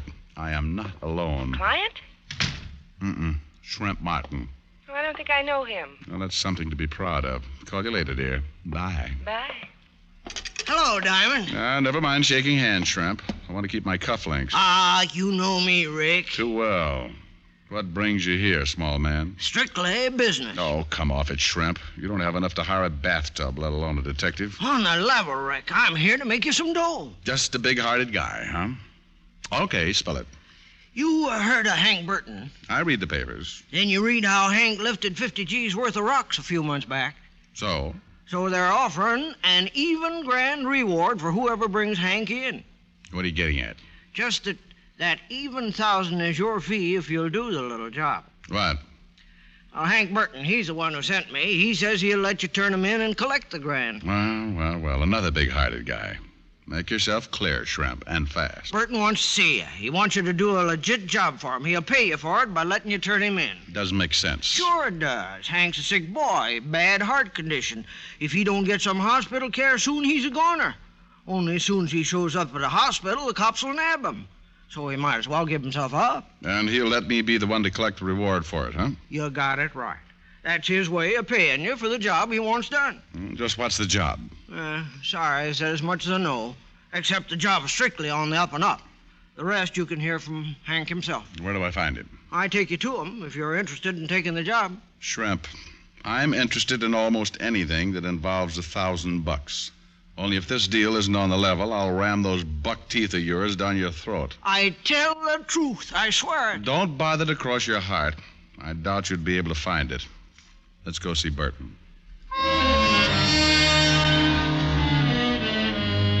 I didn't have any faith in Shrimp Martin, but the thought of 1,000 green pieces of paper did wonders for my bankrupt morale. We took my car, and Shrimp directed me to the warehouse section on Front Street. We parked beside a deserted-looking warehouse, and Shrimp led me inside through a rear door. Hey, he should be here by now. Hank! Over here, Shrimp. Or behind those boxes over there, Diamond. I heard him. Hello, Diamond. Hank, Shrimp tells me you have a deal to make. Yeah, that's right. Shrimp, go outside. See we ain't interrupted. Huh? Right. Sit on one of them boxes, Diamond. I got a lot to say. I'll stand. It's up to you. You look bad, Hank. Never mind that. Did Shrimp explain the setup? All except the job you expect in return for handing you over. Okay. I want you to find a girl, Diamond, that's all. That could be enough. Who's the girl? Her name is Lee Thorpe. You find out where she's located now, and I'll let you turn me in. Uh-huh. Why is it so important you know where this Lee Thorpe is, Hank? Because if I have to take the rap on that jewelry heist, she takes it with me. Keep talking. I met her about 4 months ago. Felt pretty hard. She seemed to go for me, too. We made plans, big plans. And my ticket went bad. She suggested we go to Mexico where I could be taken care of, but that took dough. So you pulled the jewelry store robbery? Yeah. It was her idea. She said she knew of a fence where she could change the rocks in the dough and we'd be out of country within a month. But the deal fell through, huh? Yeah. I was spotted during the job. I had to hide out, but I sent her the rocks. She said to give her a week. I think I can guess what happened. Ain't hard. When I contacted her a week later, I found out she moved, disappeared. What a sap I was. What a sap. You were a sap to steal the stones in the first place, Hank. Okay, no speeches. All I want you to do is locate this dame so the bulls can nab her, too. Uh-huh. Well, why not go to the police right away, Hank? Tell them the story and let them pick her up. No, she's smart. As soon as the word gets out I've been picked up, she'll figure I squeal on her. It'll be harder to find her then. Won't be so easy now. Any idea where she might be? If I knew, I'd find her myself. You're the gumshoe, get to work. $1,000 ain't bad pay, you know. No, it's not bad at all. Only how do I know you'll keep the bargain? Look at me, will you? I'm a dying man unless I get help. Don't worry, I'll let you turn me in. After you find the girl. All right, Burton, I'll take a chance. Where do I get in touch with you? You don't. I'll call you at your office around 6. Work fast, huh, Diamond? Find her as soon as you can. Yeah, Hank. As soon as I can. Hank Burton was in a bad way. And if he wouldn't give himself up until Lee Thorpe was located, then it was true she'd have to be found quickly. Hank didn't have much time left. We left the warehouse together. He and Shrimp Martin disappeared down Front Street, and I drove back uptown. At the 5th Precinct, I found that Lieutenant Walt Levinson was out to lunch. But in the meantime, the sergeant let me look through the files. Well, make yourself right at home, Mr. Diamond. Well, thank you, Lieutenant. I have. It's a wonder you're not sitting behind my desk. I'm sure you'd be more comfortable. Well, now, I might just take you up on that when I get tired. Fine. Maybe you'd even like one of my uniforms to wear. No, Walt, let's not carry the joke too far.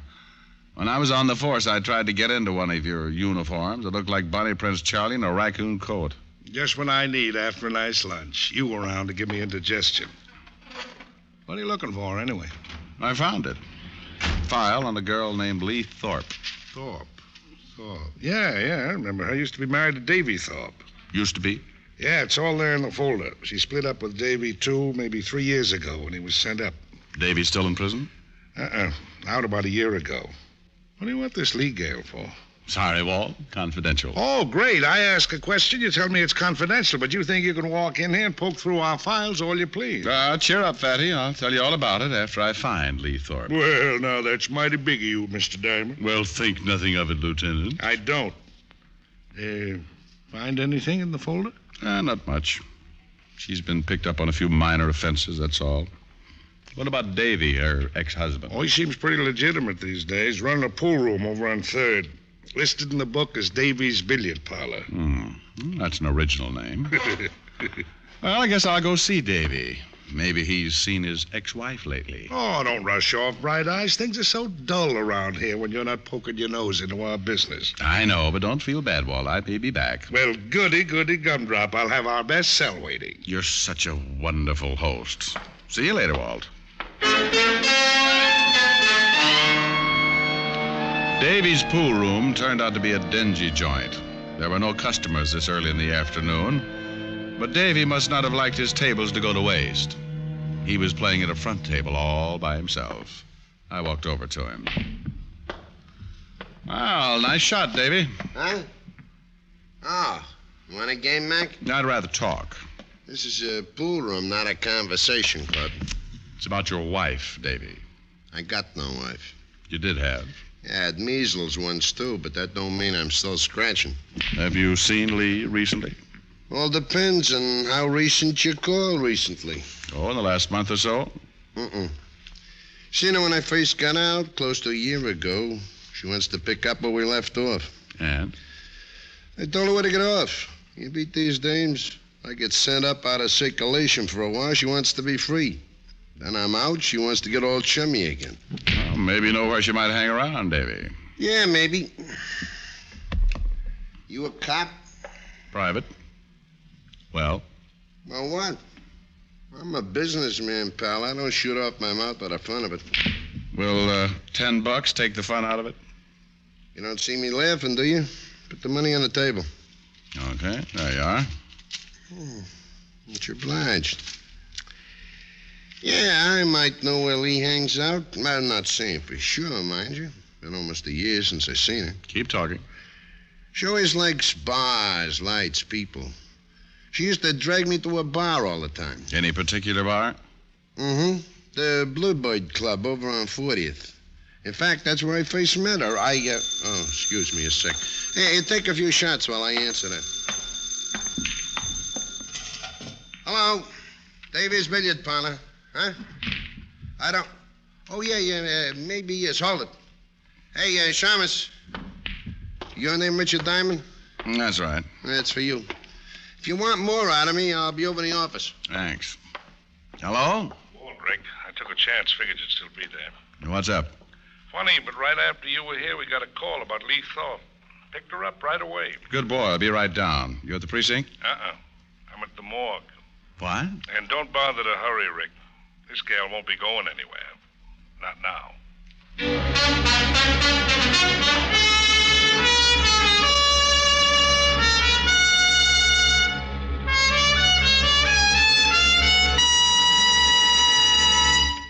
Before we continue with Richard Diamond, here are a few words about smoking enjoyment. According to nationwide surveys made by independent fact-finding organizations, more doctors smoke Camels than any other cigarette. That fact was brought to light a few years ago when 113,597 doctors were asked this question. What cigarette do you smoke, doctor? The brand named most was Camel. In repeated surveys, doctors in all branches of medicine have been asked the same question.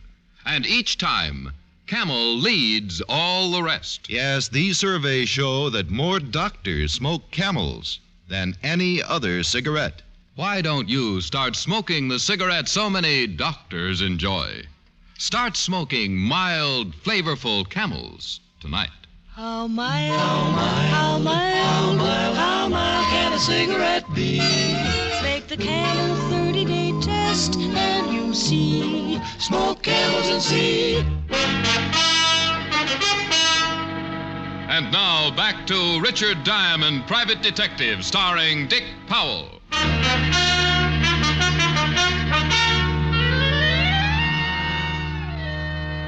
At the city morgue, I looked down on the girl who was once called Lee Thorpe and had now become a number.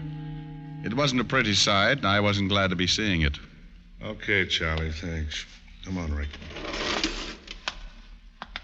Where did you find her, Walt? One of the beat men came across her in an alley over by 6th Street. Find the murder weapon? No, the knife wasn't around, only the holes it made. Yeah, we can sit down in here. You have some talking to do, Rick. No more of this confidential rigmarole. Okay, Walt. You ask the questions, and I'll answer as best I can. Number one, why were you looking for the dame? Client hired me to find her. Who's the client?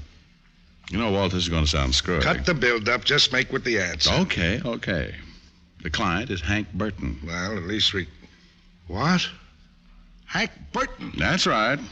Now, sit down, Fatty, and wipe that shocked expression off your face. Rick, boy, do you happen to know who Hank Burton is? That we've been after him for 2 months? I know. And if things had gone as I planned, you'd have had him in a cell by tomorrow.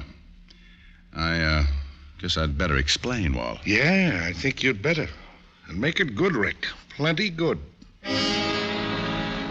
I told Walt about Burton, about the $1,000 fee, and Burton's illness. He wasn't happy about the whole thing, but at least he now knew as much about the case as I did, which wasn't much for either of us to know. So Burton figured the gal gave him the double cross, huh? Yeah, I guess that's it. He wanted me to find her, just so he could turn her in when he gives himself up. Maybe and maybe not. Maybe he found her before you did. Maybe he's the one who put those knife wounds in her back. I doubt it, Walt. If he'd had any idea where she was, he wouldn't have bothered to harm me. Then why was she killed? Well, she must have known where $50,000 worth of jewelry was. Good enough reason? Yeah. Well, what now? You think Burton still turn himself in after he hears the girl's dead? I think so. He's pretty sick. Hasn't got a chance on his own. Uh-huh. Well, I'm going back over the neighborhood where we found the girl's body. We figure she lived around there. Maybe we can find out where. It's a start, anyway. Good. I'll wait for Hank Burton to contact me. Okay. And, Rick, if you turn up anything, let me in on it this time, huh?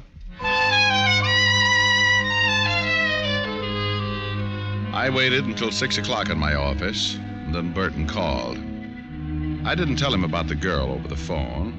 Instead, I made a date to meet him an hour later on the Christopher Street ferry. The ferry was in when I arrived at the slip, so I went aboard. I agreed to meet Burton on the lower level port side. I went there, sat down on one of the benches. But 5 minutes later, the ferry pulled out, and there was still no sign of Hank Burton. Diamond? Huh? It's me, Shrimp. Oh, that's quite a professional way you have of sneaking up on people, friend. Yeah. Enjoy the ride, Diamond. We go over to Jersey, then we come back. And then we get off. Where's Burton? He couldn't make it. I want you to meet him back at the warehouse we met in this morning. Oh, great. Why didn't you get here before we pulled out? I tried. Not as fast as I used to be. Uh-huh. Now, tell me, Shrimp, just why couldn't Hank make it here? It's as safe as that warehouse. Oh, well, he's sick. He's feeling bad. He felt bad all day. Oh? It didn't sound so bad when I talked to him on the phone. But he was sick. He was. Real pain. He could never make it down here. Let's enjoy the ride, huh? Let's talk some more first. If Burton knew he was too sick to meet me here, why did he suggest it in the first place? How should I know? Hank says we come to the warehouse, we go to the warehouse. Don't ask so many questions. Oh, I just have an inquisitive nature. I like answers, Shrimp. Okay. How's this for an answer? Wow. Little man with a big gun. That's right. And the gun says we go to the warehouse. Now settle back and enjoy the ride.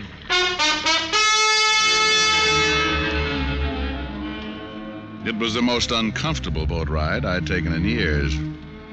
Shrimp put the gun back in his pocket, but kept it pointed toward me. The ferry finally returned to the New York side, and we got off. Then we drove back to Front Street and parked beside the warehouse. Okay, Diamond, in the back door. Well, stop waving the gun back and forth, Shrimp. You'll wear yourself out. No cracks. Go on, open the door. Where's Burton? Same place, over behind those boxes. Move. I still don't get it, Shrimp. Why wouldn't Hank come to the ferry, and why the artillery to make sure I came here? That's far enough. I'll light this candle, Diamond. Maybe you'll get your answer then. Well, that's better. At least I... Uh-oh. See what I mean, Shamus? Yeah, Shrimp. I see what you mean. Hank Burton wasn't bothered by his heart anymore. He lay there on the floor with a stupid expression on his face that the sudden dead often wear. His eyes were open in a bewildered stare, and his teeth were clenched tight. Hank Burton had died quickly, without warning, and it looked like I was next in line. Surprised, Diamond? You didn't bring me here for a reaction, Shrimp. Uh-huh. I just get a kick out of seeing your face. Yeah. Good old Shrimp, the loyal friend. Hank trusted you. Oh, that was a big mistake. Hank was a sap. I stuck with him because I thought he'd get his hands on them rocks again. Then I'd get a split. Only Hank didn't want the stuff back, huh? He was going to let me turn him in, and that left you out in the cold. You got it right. When I knew he was sicking you onto the dame, I went to the guy who really has the stones. Yeah, I figured there was someone else in this. You're not brave enough to try something like murder alone. He does very well at it, Diamond, believe me. Well, Pool Hall Thorpe, little Davy. You're a long way from your pool room, pal. There's more profitable things than pool rooms, Diamond. So it would seem. Like handling stolen jewelry. Uh-huh. You sure no one followed you, Shrimp? Positive. Good. I'm sorry about this, Diamond, but you'll have to join Hank before long. Yeah, I'll bet you're sorry. You were sorry when you killed your ex-wife, too, huh? Real sweet guy. She brings you the stones, and you pay her back with a knife. Well, what could I do? Shrimp tells me there's a detective looking for her. He was a good kid, but she didn't have much knife. She'd have talked her head off if you'd found her. Oh, I see. But why Hank and now me? Well, look at it this way. We finish you with the same knife that killed Lee. Then we put the knife in Hank's hand and the gun that killed him in yours. Oh, that's really great. Davy, I'm afraid you've been reading Pulp Fiction. So the cops get wise sooner or later. It'll still give us time to get far away. Shrimp, you got the knife? Right here, Davy. Okay. We stall long enough, Shrimp. By candlelight yet, huh, fellas? Well, this is real romantic. Yeah, ain't it, though? Only not quite enough. It's even more romantic with a candle out. Shrimp!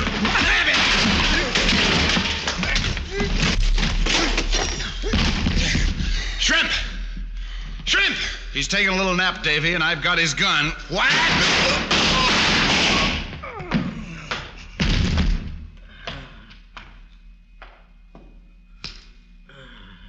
It's too bad, Davy. You should have stuck to your pool room. Okay, Shrimp, get to your feet. Diamond. Oh, shut up. Come on. Oh, my head. Shrimp, I made you a promise this morning. I said either this deal with Hank was on the level or your buck teeth were going down your throat. Oh, no, look, Diamond. Oh, shut up. Now, you know the old saying, Shrimp. See your dentist twice a year? Huh? Well, you won't have to worry about that now, friend.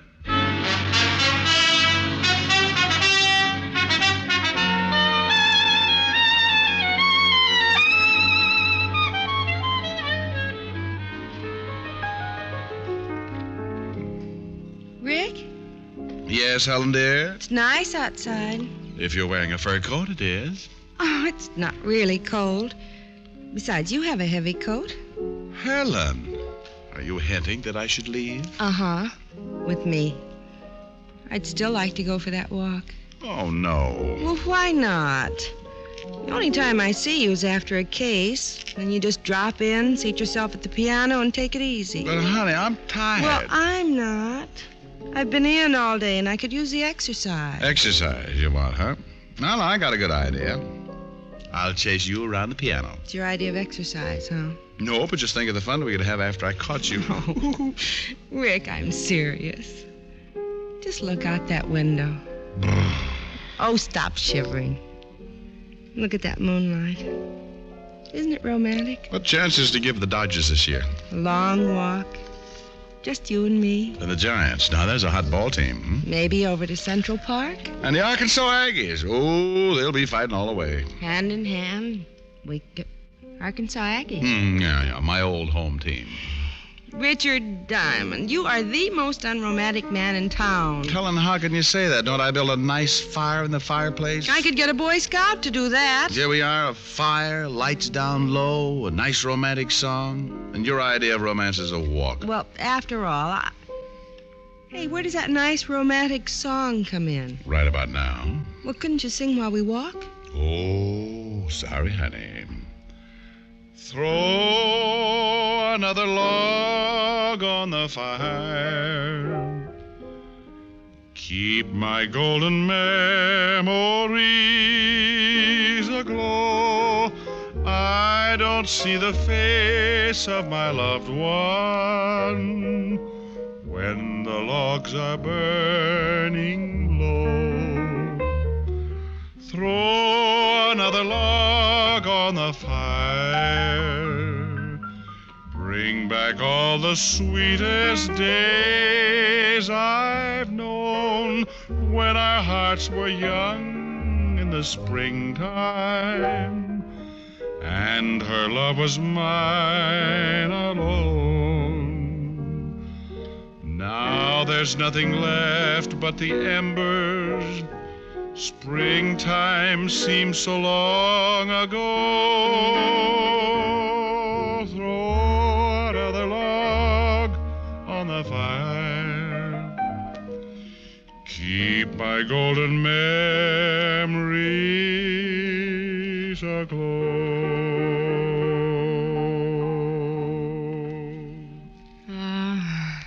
That was very nice. But I still didn't like it. Oh, that's a brilliant statement. I still want to go for a walk. Millions of girls in New York, and I had to pick a nature lover.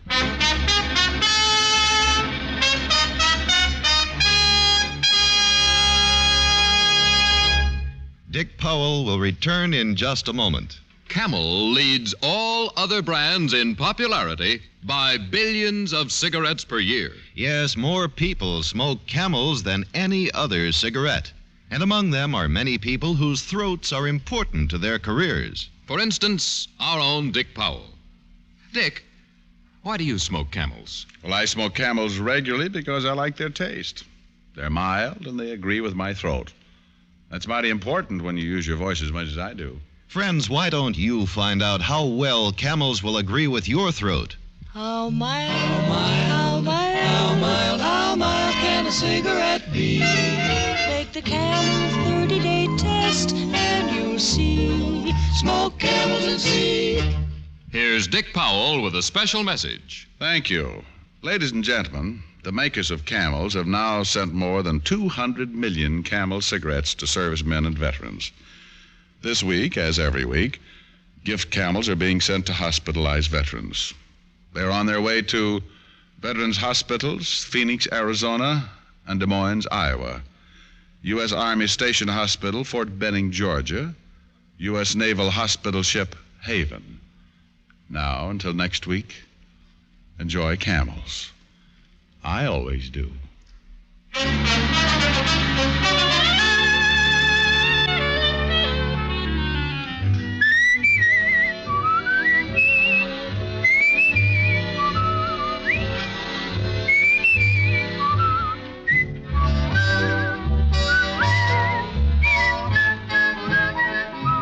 Tonight's adventure of Richard Diamond was written by Dick Carr with music by Frank Worth.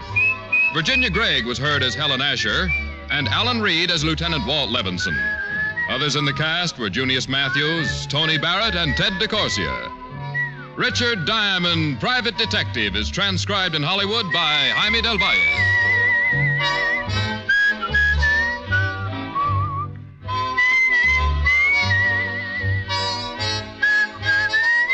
Be sure to listen to another great camel show. Vaughn Monroe and the Camel Caravan every Saturday night. Listen next week for another exciting adventure of Richard Diamond, starring Dick Powell. Now stay tuned, for This Is Your FBI, followed immediately by Ozzie and Harriet over most of these stations.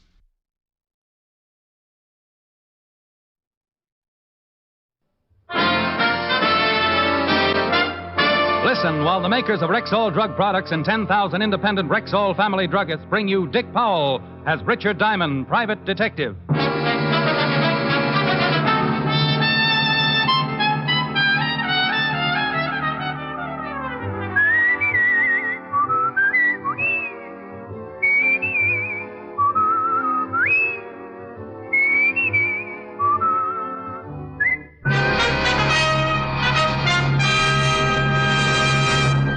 Good evening. This is Bill Foreman, speaking to you for the 10,000 independent druggists who have made the word Rexall part of their own store names. They've done that because they recommend and sell the 2,000 or more drug products made by the Rexall Drug Company. This month, Rexall family druggists are introducing 10 great new products direct from the famous Rexall laboratories. One of them is Rexall Multivitamin Formula V10. Here's a really pleasant-tasting, really easy-to-take liquid that supplies twice the minimum daily requirement of vitamin B1, 5 times the requirement for iron, plus the minimum daily requirement of vitamins A, D, and B2, plus red crystalline vitamin B12. Rexall Formula V10 aids in the formation of hemoglobin, stimulates appetite, and is especially good for convalescents. Remember and ask for it by this name, Rexall Formula V10, at Rexall drugstores everywhere. Good health to all from Rexall. Now, your Rexall family druggist brings you a transcribed half hour with Richard Diamond, private detective, starring Dick Powell.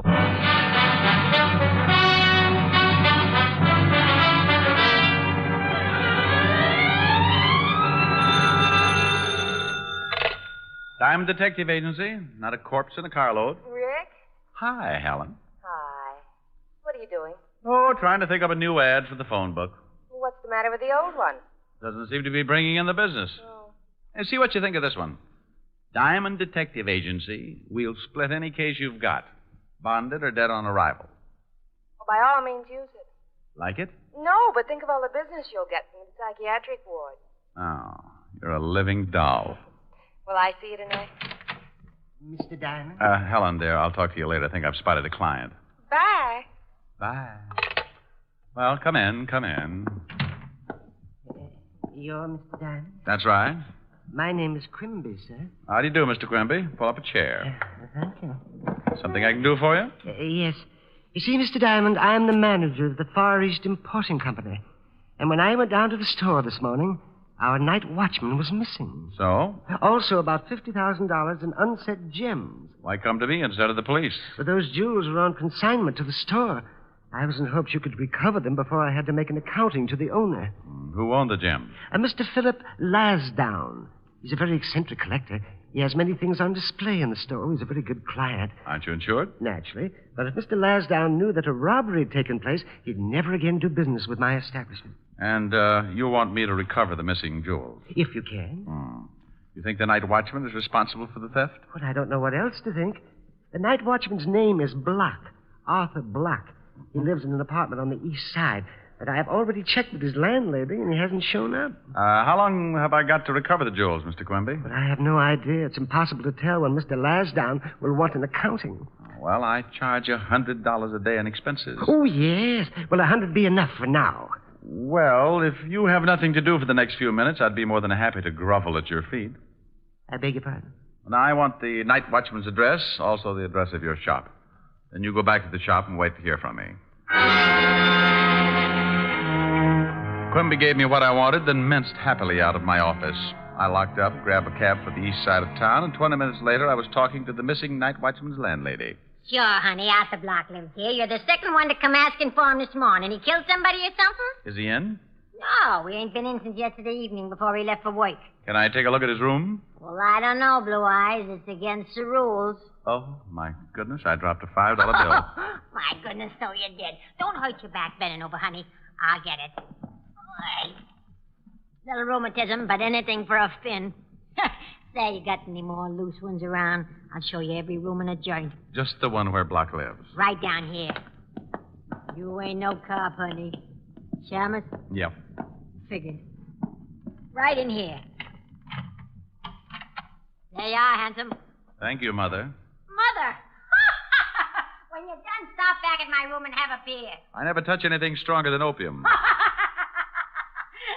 anything stronger than opium. Mother!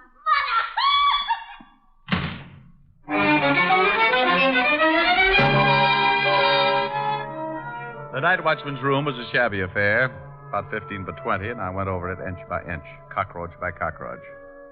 Apparently, Block hadn't taken anything with him. The drawers of the broken-down dresser were filled with an assortment of socks and underwear. In the closet, I found the rest of his clothes and an old empty suitcase. Yes, if Arthur Block had skipped, he was figuring on buying a wardrobe someplace else. I left, keeping on my tiptoes as I passed the landlady's door. Then I headed for the address of Mr. Quimby's antique shop. Hey, Mr. Diamond, did you find out anything about the night watch? Well, his landlady's a lush and likes blue eyes. Oh, my goodness. What's the matter? Mr. Lasdown. Good afternoon, Mr. Lasdown. I do hope you... Enough of your vulgarism, sir. It's a perfectly wretched afternoon, as you very well know. Yes, it is. Pardon me. Mr. Diamond, Mr. Lasdown. Philip J. Lasdown. How do you do, sir? How do you do? Quimby, I've come from my Buddha. You've come to... You've had it quite long enough. Where is it? Mr. Lasdown, I have someone who's interested I've decided not to sell it. Now, come. Where is it? It's over there, in the corner, Mr. Lasdown. In the corner? Yes. I see. It's not enough that I suffer the torment of lending my exquisite stature to a firm that employs a Philistine as manager. No. I'm now subjected to the ignominy of having it secreted in a corner behind a variety of bric-a-brac one would expect to find only in the men's lounge at Coney Island. Mr. Lasdown... Remember, I told you that Buddha was to enjoy this room's most favorable location. You made a grave mistake, sir. A momentous mistake. But please, Mr. Enough, Lasdown... sir. I'm repossessing my Buddha forthwith. For years, I forced myself to deal with you in a patient and forbearing manner. But never again. This is the crowning blow. Far be it for Philip Lasdown to cast pearls before swine. Oh, that man, Mr. Diamond. Oh, that terrifying man. I must have been born under an unlucky star. Well, relax. Things could be worse. You've still got a little hair on your head. Even that's getting thin. So who wants fat hair?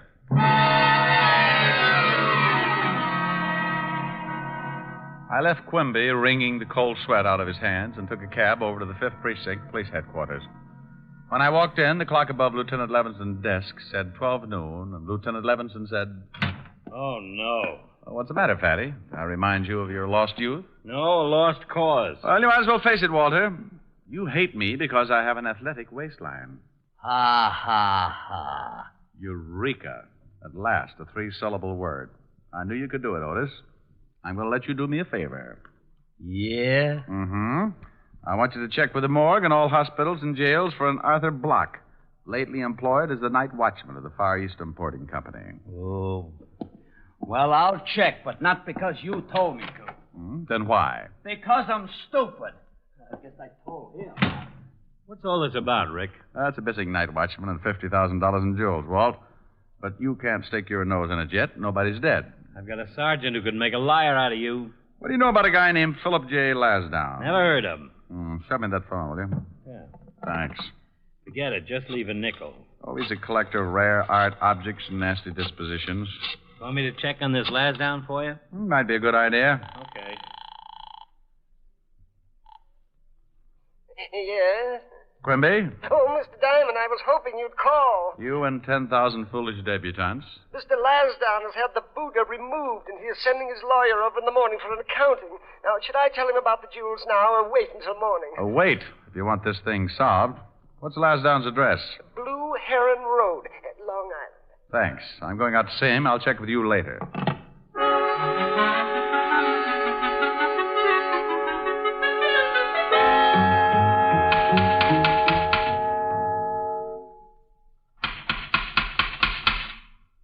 Patience, please. I I do not read pick, look, see, quick, or popular mechanics. I refuse to endorse a petition, and as far as a free excursion to the Bahamas with all expenses paid, I couldn't be less interested. Now, if you'd be so kind as to remove your person from my property. I'm warning you, sir. Look, Your Highness, remember me? I met you this afternoon at the Far East Importing Company. I remember you. Good day. Young man, if you do not remove your foot from my door, I may resort to violence. You will kindly remove your foot? By all means, as soon as you answer a few questions. Who are you, sir? I mean, what's your occupation? I am a private detective. How earthy. Well, what do you want?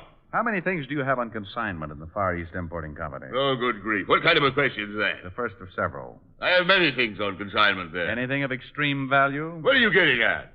Just curious. Yes, disgustingly so. Of course, there are many things of extreme value. Approximately $50,000 in rare gems, a dozen priceless antiques. As a matter of fact, that Buddha which you saw this morning, my most priceless possession. Aside from being very old, the eyes are two perfect pigeon blood rubies. Now, is there anything else? I'm sure your foot must be going to sleep. Did you ever know or meet a man named Arthur Block? Never. He was the night watchman at the shop. The night watchman. So our conversation's at an end. I find your reference to my association with the night watchman the lowest form of discourse. Now, good day. Gesundheit to you.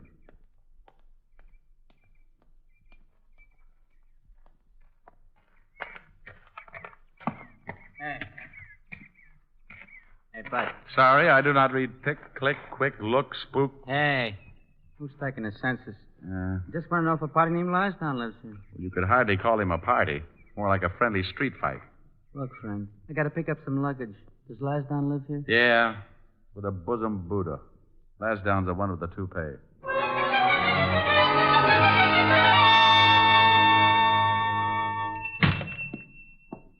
Mr. Diamond, I was just closing up shop. Have you found out anything? Well, not much. Tell me something, Quimby. Where do you keep those jewels? Why, in the safe? Did the night watchman have the combination? Yes, in case of fire. There were also some perishables in with the gems. Did he know much about the rest of the merchandise in the store? Yes, of course. He had a list and made inventory every night. Did he know Lansdowne's Buddha had ruby eyes? But I don't know. Well, how'd you find out? Lansdowne told me. If the night watchman knew about those rubies, I wonder why he didn't pry them out and take them along. I never thought of that. Have you touched that safe? Yes, when I opened it and discovered the loss. Well, don't do it again. It may have some of the night watchman's fingerprints on it somewhere. Tell me, did you know Lansdowne was planning on leaving town? Leaving town? No, I didn't. Well, I'm not sure that he is, but I've got a hunch. Are you going home after you lock up? Yes. Well, give me your phone number. I'm going down to the precinct and may want to reach you later.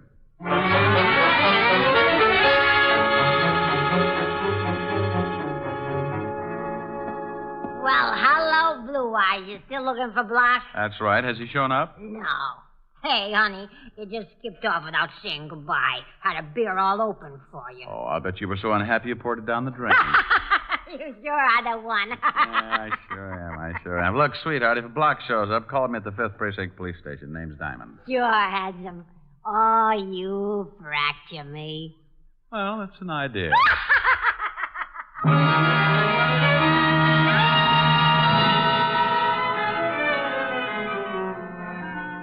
Couldn't find nothing on that missing night watchman, Shamus. Well, thanks anyway, Otis. In appreciation, I may send you a large can of Red Heart, liver flavor. Oh, go chase your tail around the block. Otis. Yeah, and I got plenty more things to say. Funny thing? Funny as your face. I'm tired of you making fun of me. I ain't no dog. You having trouble with Otis again? Oh, I don't think it's anything serious. But I would suggest a rabies shot. Well, here's something that might interest you. Philip J. Lansdowne booked passage on the Star of the Orient, sailing for the Far East tonight at 11 o'clock.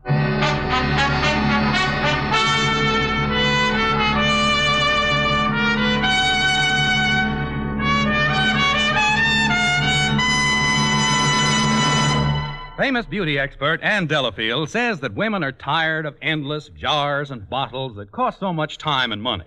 She says that more than one cream is just nonsense. But can just one cream do everything for your skin? It certainly can. That is, if it's Ann Delafield's all-purpose deep cream. Here's a cleansing cream, face cream, night cream, eye and throat cream.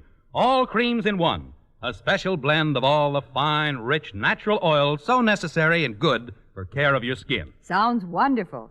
Does Ann Delafield have makeup, too? Yes, indeed. She's designed a whole new, no-nonsense cosmetic line just for you modern women. There are vitamins for true beauty from within. Fine powder with built-in foundation. Everything you need for looking your loveliest. All this must be pretty expensive. But you're wrong. You'll find that the Ann Delafield Cosmetics give you most for your cosmetic dollar and save you so much time as well. So look for them today at Rexall drugstores everywhere. And now back to tonight's adventure with Richard Diamond, Private Detective, starring Dick Powell.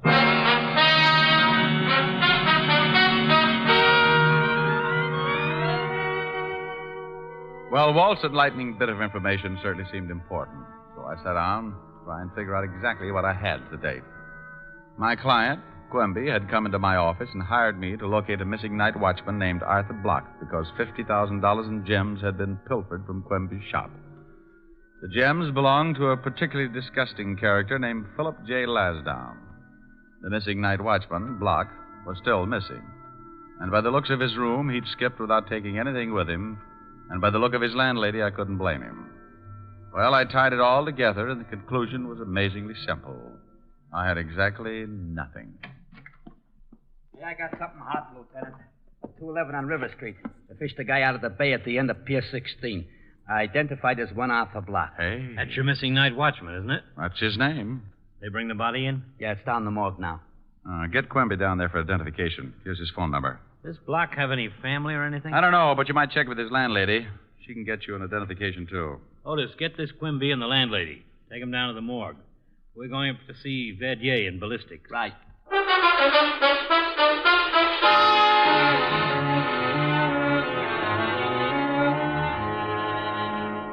Here's the slug, Lieutenant. Huh? Almost like a ball. This is really most amazing. That slug was fired from a weapon made in 1831 by Samuel Colt.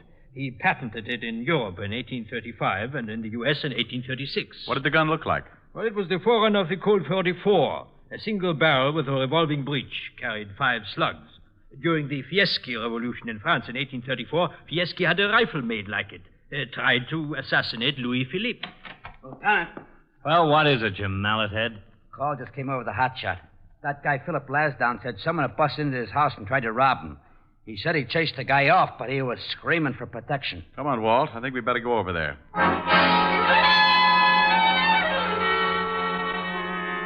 Well, things were beginning to shape up. Walt and I piled in the squad car and headed for Long Island, the house of Philip J. Lasdown. When we got there, Lasdown was hopping around like a kangaroo with a hot foot. Fine state of affairs. It's getting so a man isn't even safe in his own home.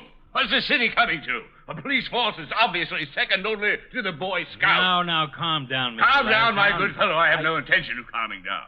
How would you enjoy walking into your own living room and there, slinking around in the dark, a pathological fiend intent on robbing you of your most priceless possession? What was he after? My Buddha.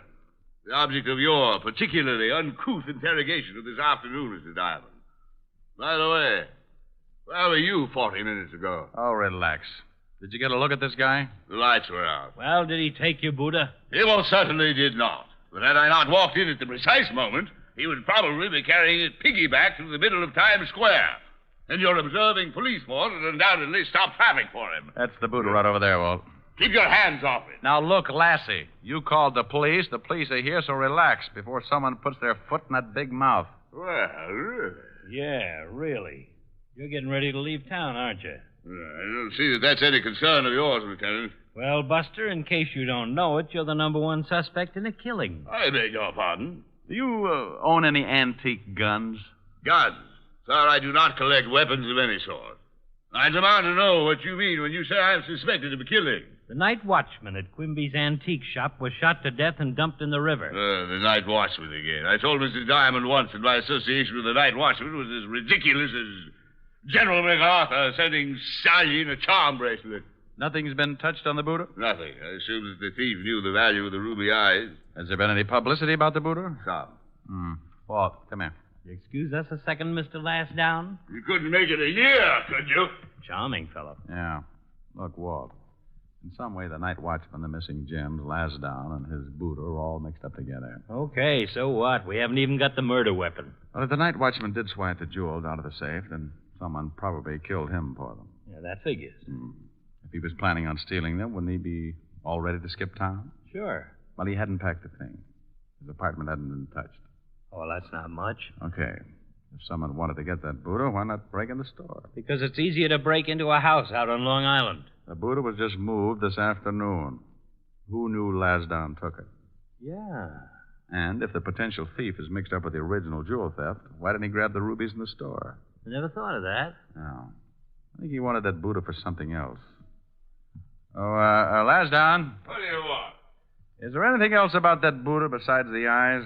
I told you once it's a very rare piece. Aside from that, could anyone hide something in it? Hide something? Why, yes, of course. It's hollow. The whole back swings open. Wealthy families used to place their valuable possessions inside the Buddha for protection. Show us. Certainly. There you are. You see, the space inside is quite... Good grief. Don't touch it. Isn't that a gun? Certainly is, and there may be fingerprints on it. Well, I assure you that does not belong to me. Do you know anything about a gun like this? Well, only that it's apparently very old. An antique. 8 to 5, that's the one that killed the Night Watchman. Give me a handkerchief. Yeah. I'm afraid you'll have to postpone your trip, Mr. Lasdown. Well, I've already purchased my ticket. Have you any idea why the Night Watchman was killed last night? Not whatsoever. All of those uncut gems you had consigned to Quimby were stolen. What? That's right. Well, why wasn't I notified? Because Mr. Quimby thought I could recover them before you found out. That Shylock, that deceitful little pipsqueak. After all the business I've given him. Come on, Walt. I shall personally take extreme delight in exposing him as a discredit to his profession. Come on. You won't leave town, will you, Lassie, old boy? You have my word, sir. At least not until I've dealt with that traitor personally. But he's a suspect. We can't leave him. Rick! Rick!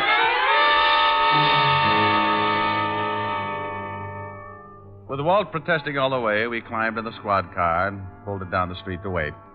In about 2 minutes flat, Lasdown came streaming out of the house, piled into his own car, and took off for the city with us right behind. A half an hour later, we watched him go into a building on the east side, and we followed.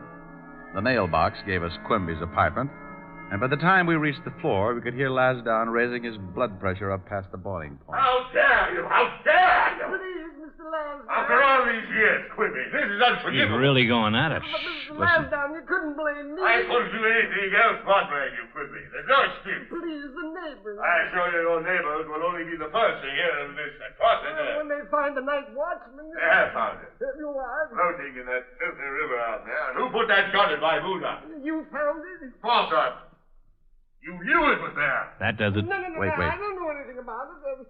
Liar! Why did you think I found it? The police discovered it. The police? Yes. They believe it's the same gun that killed... Quimby, you didn't. What's going on? I don't know. We'd better get in it. Quimby, no. We'd sure better. No, don't shoot! Stop it, Quimby! No. You all right, Rick? Yeah, I'm all right. You imagine such effrontery? That assassin's apprentice was going to shoot me. Here's his gun, Walt. Looks like I got him in the leg. I can't believe it. I, Philip J. Lasdown, being subjected to such distasteful melodrama. I'll call an ambulance. I haven't viewed such a spectacle since I was 8 and a half. Sitting in the balcony of the Savannah Opera House, watching a third-class road company chase Little Eva across the ice. I can imagine, Lassie. Now, let's have a look at Quimby. Come on, Quimby. Better tell me about it. You killed the Night Watchman with that antique gun. Yes, I kept the gun in my desk at the office. I was taking the jewels from the safe to make it look like robbery when Block came on duty. He was early, and he surprised me. Shot him and hid the gun in the Buddha.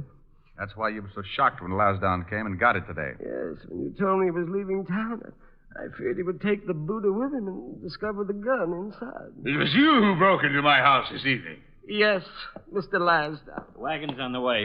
Well, Mr. Lasdown, you were pretty lucky. What a revolting display of uncontrolled emotion. Lasdown! Oh, my goodness. Mr. Lasdown's fainted.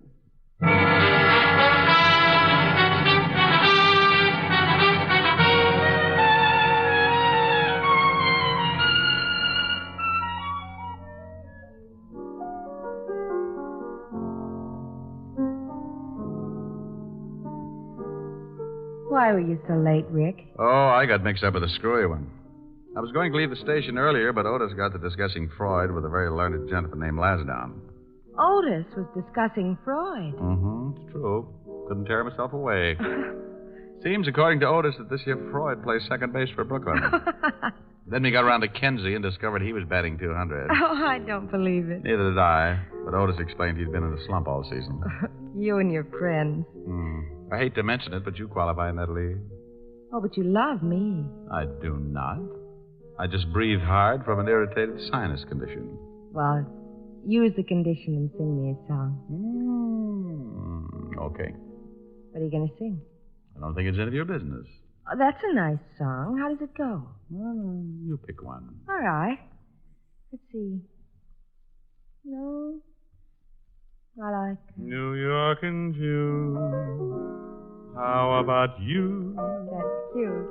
I like a Gershwin tune. How about you? I love it. I love a fireside when a storm is due. I like potato chips, moonlight motor trips. How about you? I'm mad about good books, can't get my fill.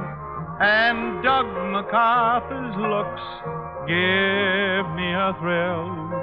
Holding hands in a movie show when all the lights are low may not be new, but I like it. How about you? I like it. You like me? Well, Come here. Oh, well, do you? I don't think it's any of your business.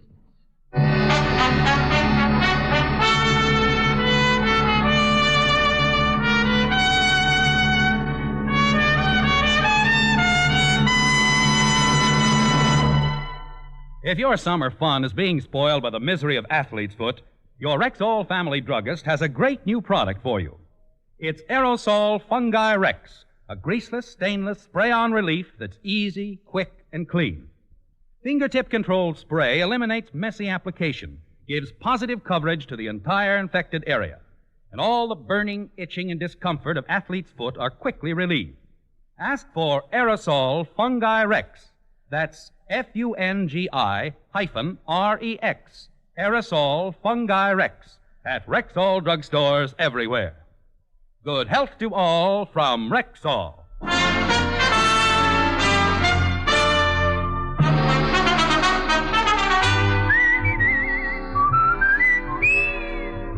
Richard Diamond, Private Detective, stars Dick Powell in the title role and was written by Blake Edwards, with music composed and conducted by Frank Worth. Dick Powell directed the RKO production Split Second, which is now in release, and his latest film appearance was in the Metro-Goldwyn-Mayer award-winning The Bad and the Beautiful. Heard in tonight's cast were Virginia Gregg, Howard McNear, Jeanette Nolan, John McIntyre, Arthur Q. Bryan, Wilms Herbert, and Harold Dianforth. Richard Diamond, Private Detective is transcribed in Hollywood by Jaime Del Valle. This is Bill Foreman inviting you to be with us next Sunday at this time when Rexall Drug Products again bring you Dick Powell as Richard Diamond, Private Detective.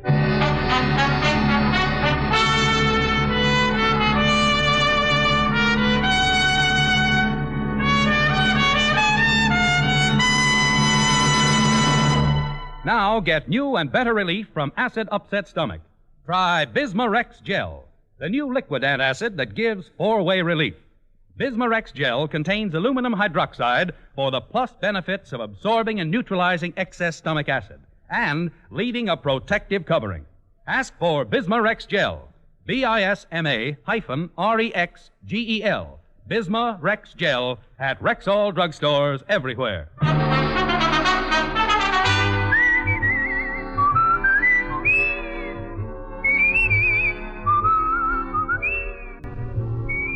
This is the CBS Radio Network.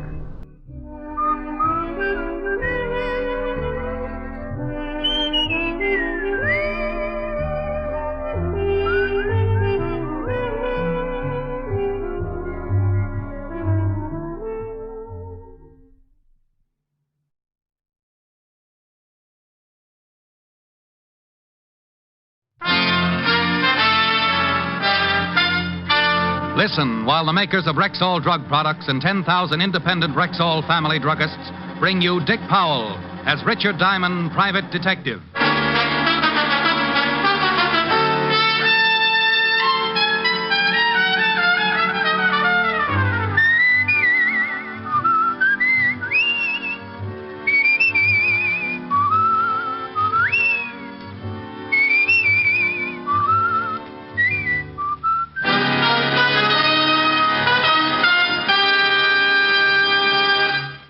Good evening. This is your Rexall family druggist speaking to you for the 10,000 independent druggists who have made the word Rexall part of our own store names.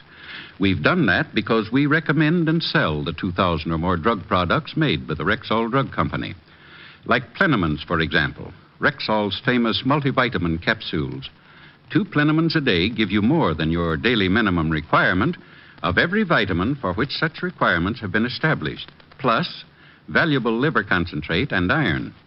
What's more, Plenamins cost you only pennies per day. Ask for Plenamins at Rexall drugstores everywhere. And remember, you can depend on any drug product that bears the name Rexall. Good health to all from Rexall. Now, your Rexall family druggist brings you a transcribed half hour with Richard Diamond, private detective, starring Dick Powell.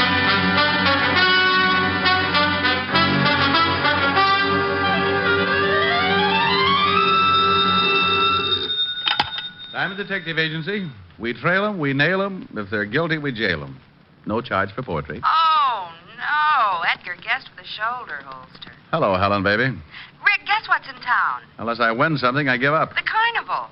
Well, is the balloon concession tied up yet? Oh, Rick, I'm serious. I haven't been to a carnival since I was little. Let's go tonight. You mean peanuts, popcorn, Cracker Jacks, and all that? Yes. Sounds awful. Oh, now, Rick. Okay, honey. I'll be around at 8. Shall I wear my knickers? Rick. Bye. That night, I picked up Helen and we went to the carnival.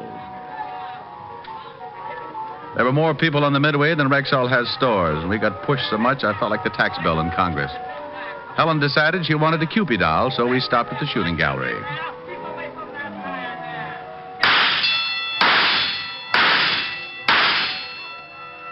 Hey, that's pretty good shooting. Think nothing of it. Just 3 more bullseyes and you win a doll.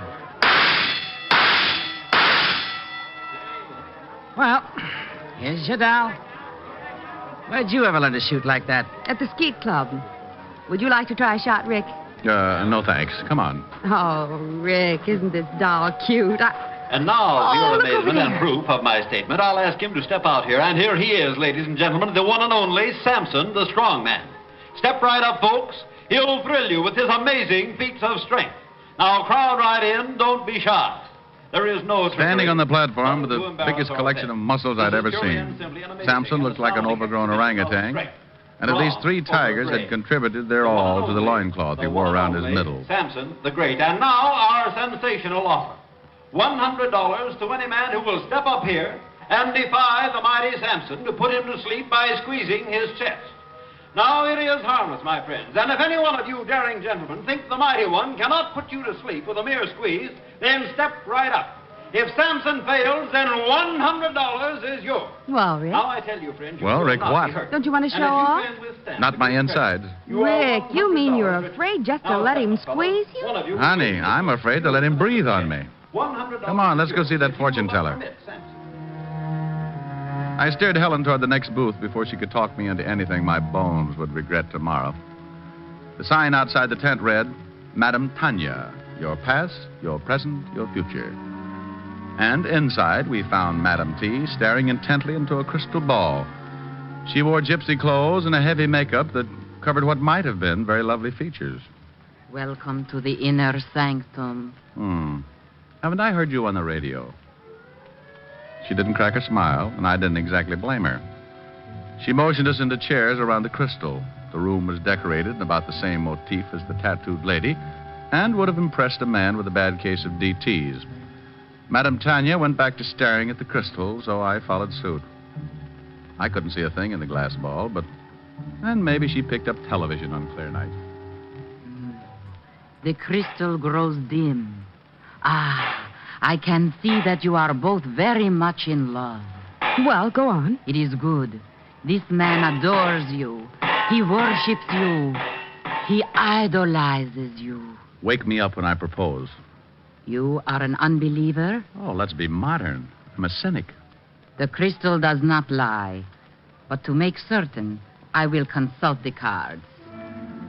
She picked up a deck that was too big for poker and too small for canasta. I should pay to watch a girl play solitaire.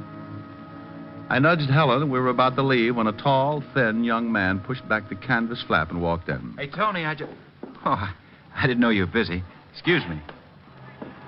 The boy pushed back the flap to go out and then made a sharp, gurgling noise in his throat. He doubled with pain and fell to the floor. Even from where I was sitting, I could see the big, ugly bullet hole in his chest. Bruce! Don't scream. We'll have the whole crowd in here. Stand back, Helen. Is he hurt bad? You don't need a crystal ball for this, honey. He's dead. Even under the heavy makeup, I could see her face turn pale. I sent Helen to call the police, and then I looked around outside. The killer had either used a silencer or else the shot was not heard in the confusion. 20 minutes later, Lieutenant Max Talbot arrived, followed by Sergeant Otis wearing his Hopalong Cassidy badge. Hi, Rick. Well, hello, Max. Where's Walt Levinson? He's on vacation, Rick. I've taken over his cases. Also his problems, I see. Hello, Otis. Hi, Shamus. So there's been another murder, huh? And you just happened to be here. Sounds suspicious to me. Otis, why don't you stick your head through a piece of canvas and let people throw baseballs at it? And get my brains knocked out? Oh, no. Why not? You got nothing to lose. Rick, Miss Asher told me over the phone what happened. It sounds like we'll be looking for a needle in a haystack. You want to work on the case with us? Not particularly. I just happen to be here, that's all. Yeah. I still think that's awful funny. Otis, I'll send you my confession in the morning. So long, Max. It's not that I wasn't interested in the case. I was. But in my business, you can't poke your head into murder on a gratis basis. So I took Helen home. The next morning, I went to my office as usual, and then around 10 o'clock, I had a visitor. Mr. Diamond, I need your help. Well, thank my lucky stars. Sit down. Thank you. She looked like a well-dressed Lady Godiva, minus horse. I stifled a drool as she sat down, and then I realized that I'd seen her before. This was Madame Tanya, minus the heavy makeup, gypsy garb, and the phony accent. It's about last night's murder. You see, it's not the first. 4 men have been killed within a year. And all because of me. Go on. My real name is Tony Lawrence. About a year ago, a boy I knew asked me for a date, and we went out. Next day, he was killed. There were 2 more after that who showed an interest in me. They both died, too. It's getting so every time a man looks at me twice, he's murdered. Well, it's a pleasant way to die. But what about this kid last night? Well, he'd asked me for a date at a small party we had after the show one night. He worked in the show, but I hardly even knew him. I see. Did you tell Lieutenant Talbot all this? Oh, yes. He says he'll have to make a systematic check on everyone on the show. That could take months. Yes, it could. Talbot's a good cop, though. Why'd you come to me? I want you to go back to the lot with me. I'll arrange to get you a job there. Honey, I got a job. I'm a private detective. Oh, I know. I'll pay you what you ask.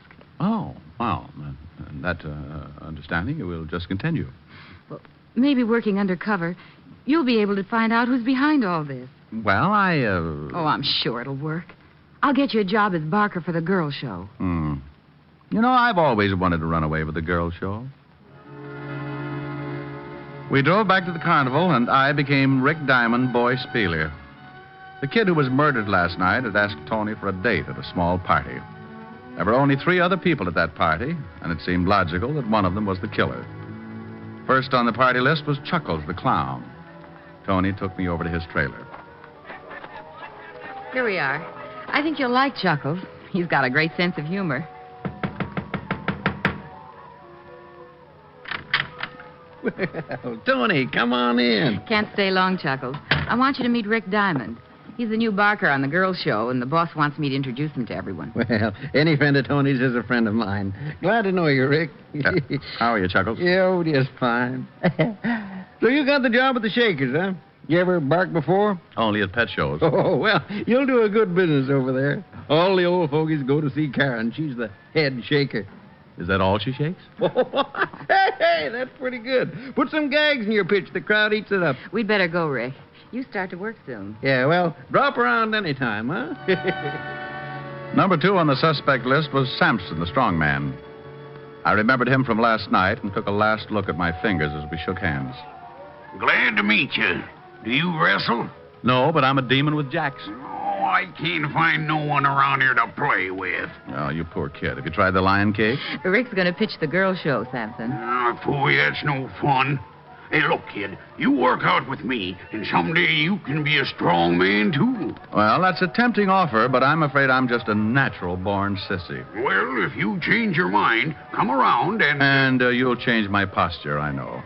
Glad to have met you, Sampson. So long. Playful little character. He's really very nice. Hey, let's stop here for a hot dog. Good. My favorite meal. Give the man a cooked one, Maisie. Sure thing, Tony. Loaded with onions, honey. No date tonight.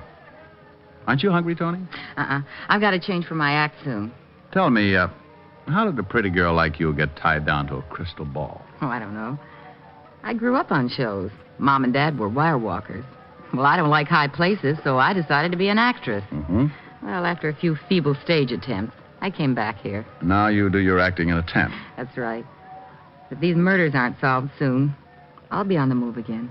Those 2 characters we just met. You think one of them might be the killer? Gee, I don't know. They've always been friendly with me, but...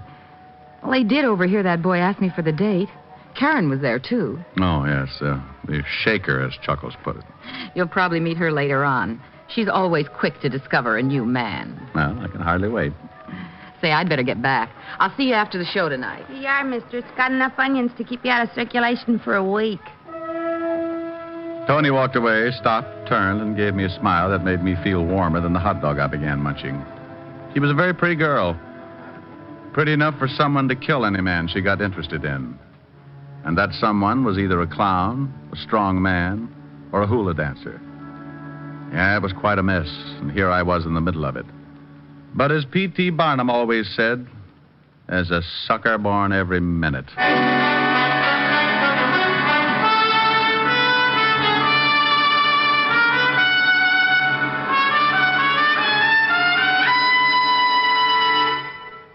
Before we continue with the adventures of Richard Diamond, private detective, here's your Rexall family druggist. Whenever you develop a simple headache, what's the first thing you think of for fast relief? Why, aspirin, of course. Right. But it's also smart to think one step further and choose Rexall aspirin. Give me 3 good reasons why. Okay. First, every Rexall aspirin tablet contains 5 full grains of pure aspirin. Second, there is no faster-acting aspirin made. What do you mean by that? I mean that when taken with water, a Rexall aspirin tablet is ready to go to work for you even before it reaches your stomach. Sounds swell so far. What's the third reason? Just this. In the economy size 200-tablet bottle, Rexall aspirin cost you little more than 3/10 of a cent per tablet. That I'll remember. And remember this also. You can depend on any drug product that bears the name Rexall. And now back to tonight's adventure with Richard Diamond, private detective, starring Dick Powell.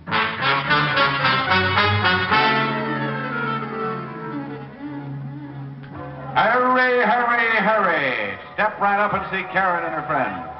Come on, boys, don't be bashful. Put your wives on the Ferris wheel, go on in. Get away from me, son, you bother me. Only 1/10 of a dollar plus 15 cents and you're all set. You'll see Karen, the blonde bombshell. That night, I yelled my head off. The bashful The crowd lady. was heavy, and the men poured into the tent until there was panting room only. I looked at my watch and saw that I had 4 more hours to go. So I warned my tonsils and kept right at it. My mistake, mister. Go on in. 4 hours later, I felt like a politician and had a voice like Andy Devine. Tony met me after the crowds had left, and we had a Coke. Tired? Tired? Me? No. 37 hours sleep and I'll be as good as new. You'll get used to it. Oh, do I have to? I thought the girl show would be great, but they're inside. I'm outside. Well, you'll meet Karen soon. That's some consolation. No, say, while I think of it, maybe we'd better not be seen together so much. I got a great affection for life. Yeah, I've thought of that. You'd better go on from here alone. But, Ricky, be careful. I gave her my for you I will look, and then she left. I had been assigned a bunk in one of the trailers and was about to head toward it when something grabbed my arm. At first, I thought one of the snakes had left the charmer's neck. But this one had long blonde hair. Hi. My name's Karen. You got a match? I'd heard the match line in a movie, but what this gal carried around could never pass the censor board.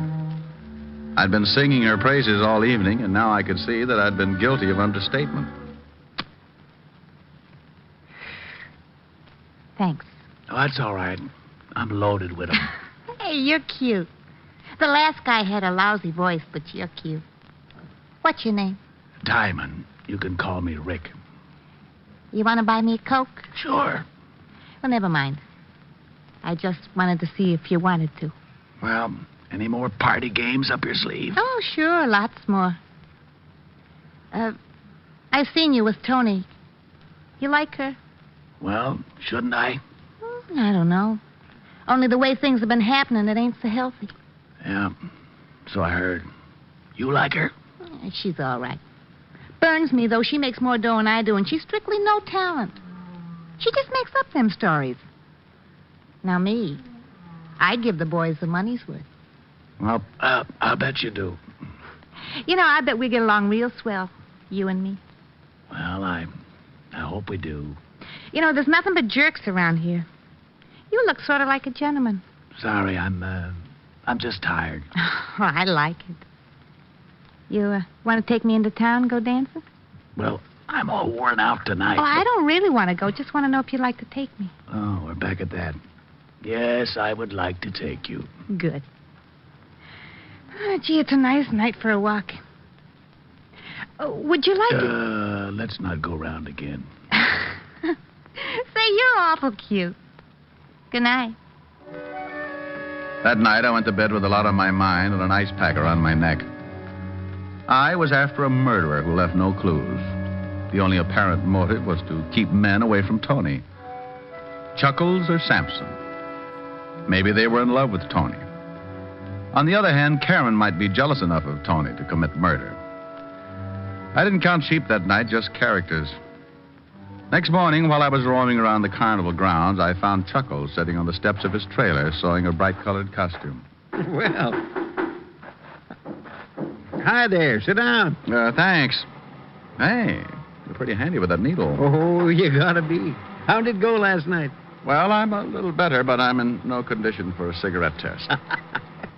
I'm glad I don't have to yell my lungs out every night. I just stand around and let people laugh at me. I have a friend named Otis who does the very same thing.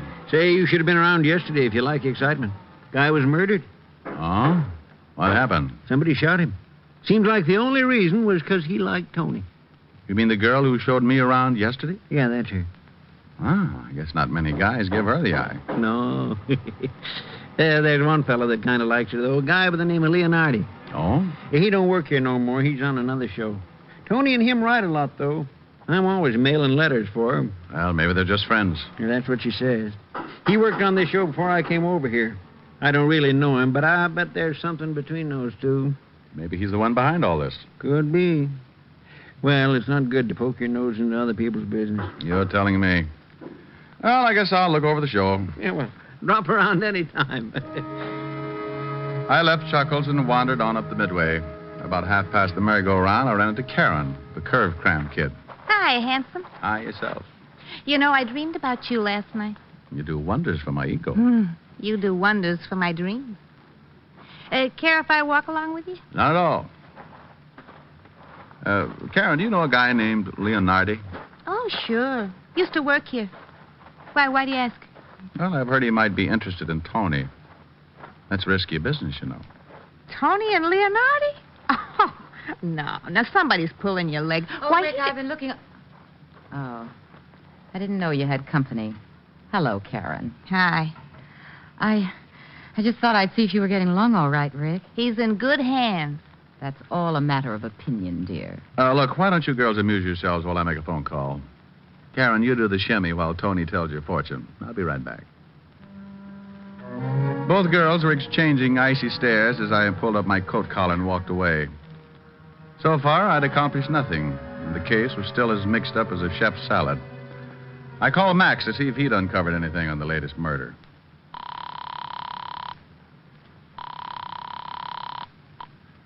Homicide. Lieutenant Talbot speaking. Max, this is Rick. How you coming on that circus murder? Oh, Rick, what a headache.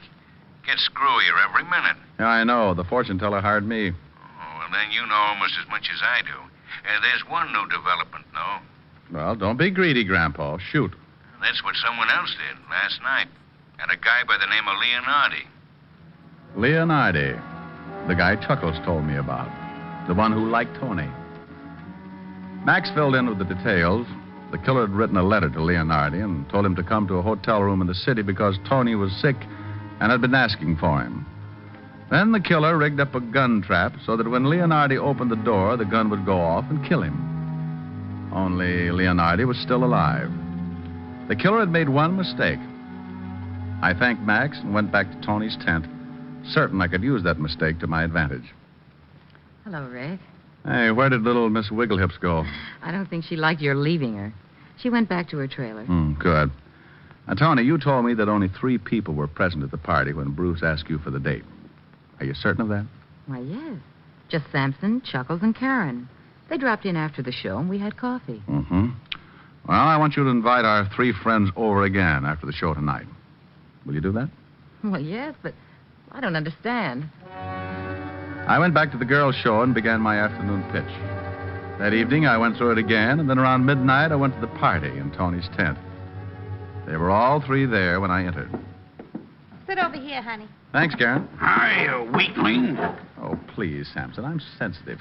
Say, you should have seen the matinee today. We did a bang-up routine, and the crowd ate it up. We did the old one where we all pile into a car. You know... They were all relaxed, and I decided it was time to try my long shot. Chuckles was just finishing his story as I took a deep breath and crossed my fingers. Back, and then we all pile out of this little car. Oldest trick in the book, but they loved it. Chuckles, remember that guy you told me about the other day? I think his name was Leonardi. Sure, what about him? Oh, nothing. I was just curious. Did you know him, Sampson? Know him? Why, Leo and I used to room together where he worked here. Him and me is the best of buddies. And you, Karen, you said earlier that you knew him, right? Yeah, but I didn't think he was so great. He was nothing but a pest. Hey, you can't talk that way about my buddy. Oh, Sampson, please. This is a party. Yeah, take it easy, Muscles. Now, let's see. You both knew Leonardi. That lets you out and leaves only Chuckles. You said earlier that you joined the show after Leonardi left, didn't you, Chuckles? Yeah. Say, why all these questions about Leonardi? Because you tried to kill him last night. You thought there was something between Tony and him. What's this? It's a joke, that's all. Yes, clown, but the joke's on you. You're the only one who didn't know Leonardi. The only one who would rig up a gun trap the way you did. What are you getting at? When Leonardi opened the door, the bullet went over his head. Oh, well, over his head? That's right. You rigged the trap to shoot a normal-sized man. You're the only one here who didn't know Leonardi, didn't know he was a midget. Well, you're kidding. He's a midget. That's right. Still feel like laughing? It's on me. The joke's on me. You tried to kill my little pal? And there wasn't anything between Tony and him, huh? Just friends, like she said. Oh, what a laugh, a midget. Why, you dirty... Take it easy, Sampson. Little Leo's my pal. I'll kill this bum when he wakes up. Never mind, friend. That's the job for the state.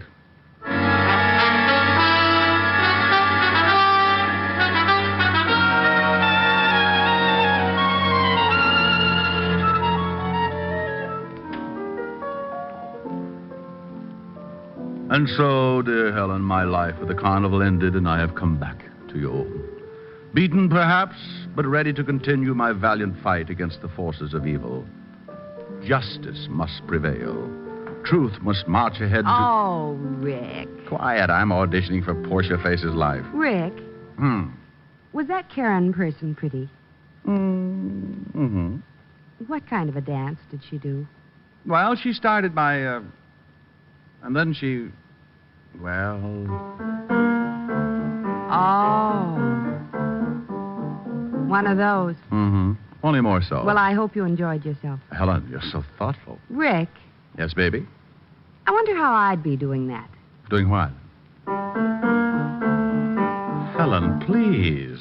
This is more your type. Sweet and lovely, sweeter than the roses in May. Sweet and lovely, heaven must have sent her my way. Skies above me never were as blue as her eyes. And she loves me, who would want a sweeter surprise?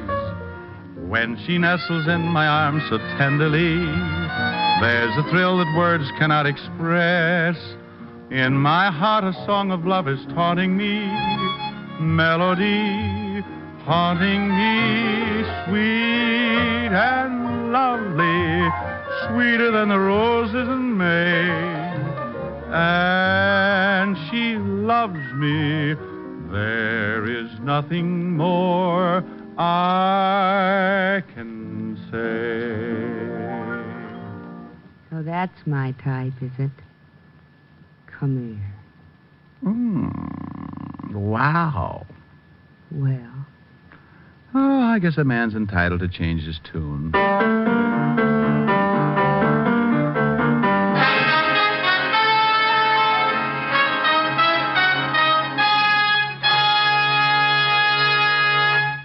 Again, here's your Rexall family druggist. Tonight, I'd like to say a special word to users of mineral oil. I know that what you search for is one with an extra heavy body. Well, Rexall mineral oil is refined by a special process to obtain just that. And because it's so exceptionally pure and bland, Rexall mineral oil is non-irritating and non-habit-forming. What's more, it's tasteless, odorless, colorless. Next time, try Rexall mineral oil. And remember, you can depend on any drug product that bears the name Rexall. Good health to all from Rexall.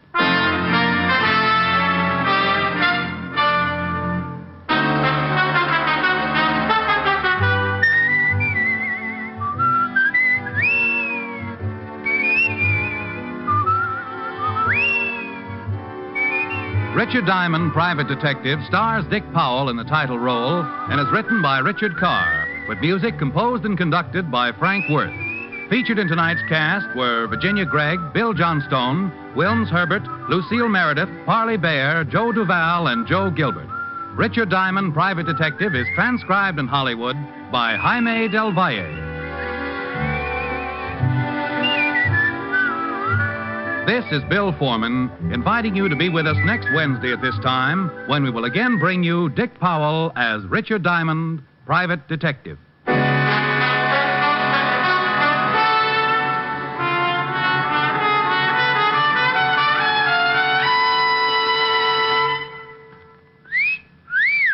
Hiya, beautiful. Get lost, Bristlepuss. You need a shave. But I have shaved. What else do you want me to do? Silly boy, she wants you to go Stag. Go Stag? But why? Because Stag is Rexall's exclusive line of men's good grooming aids, like Stag Brushless Shave Cream. No fuss, no massage, just smooth it on, and presto, you get a clean, close shave. Your face stays smooth and whiskerless all day long. I'll do it. I'll go Stag. That's it. Join the Stag line now at Rexall drugstores everywhere. Yes, to make girls care. Go Stag.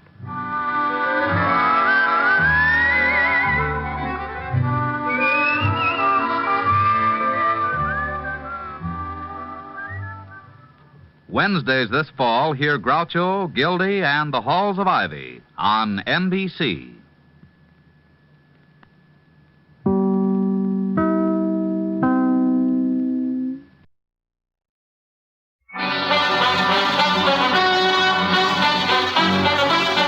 Diamond, Private Detective, starring Dick Powell.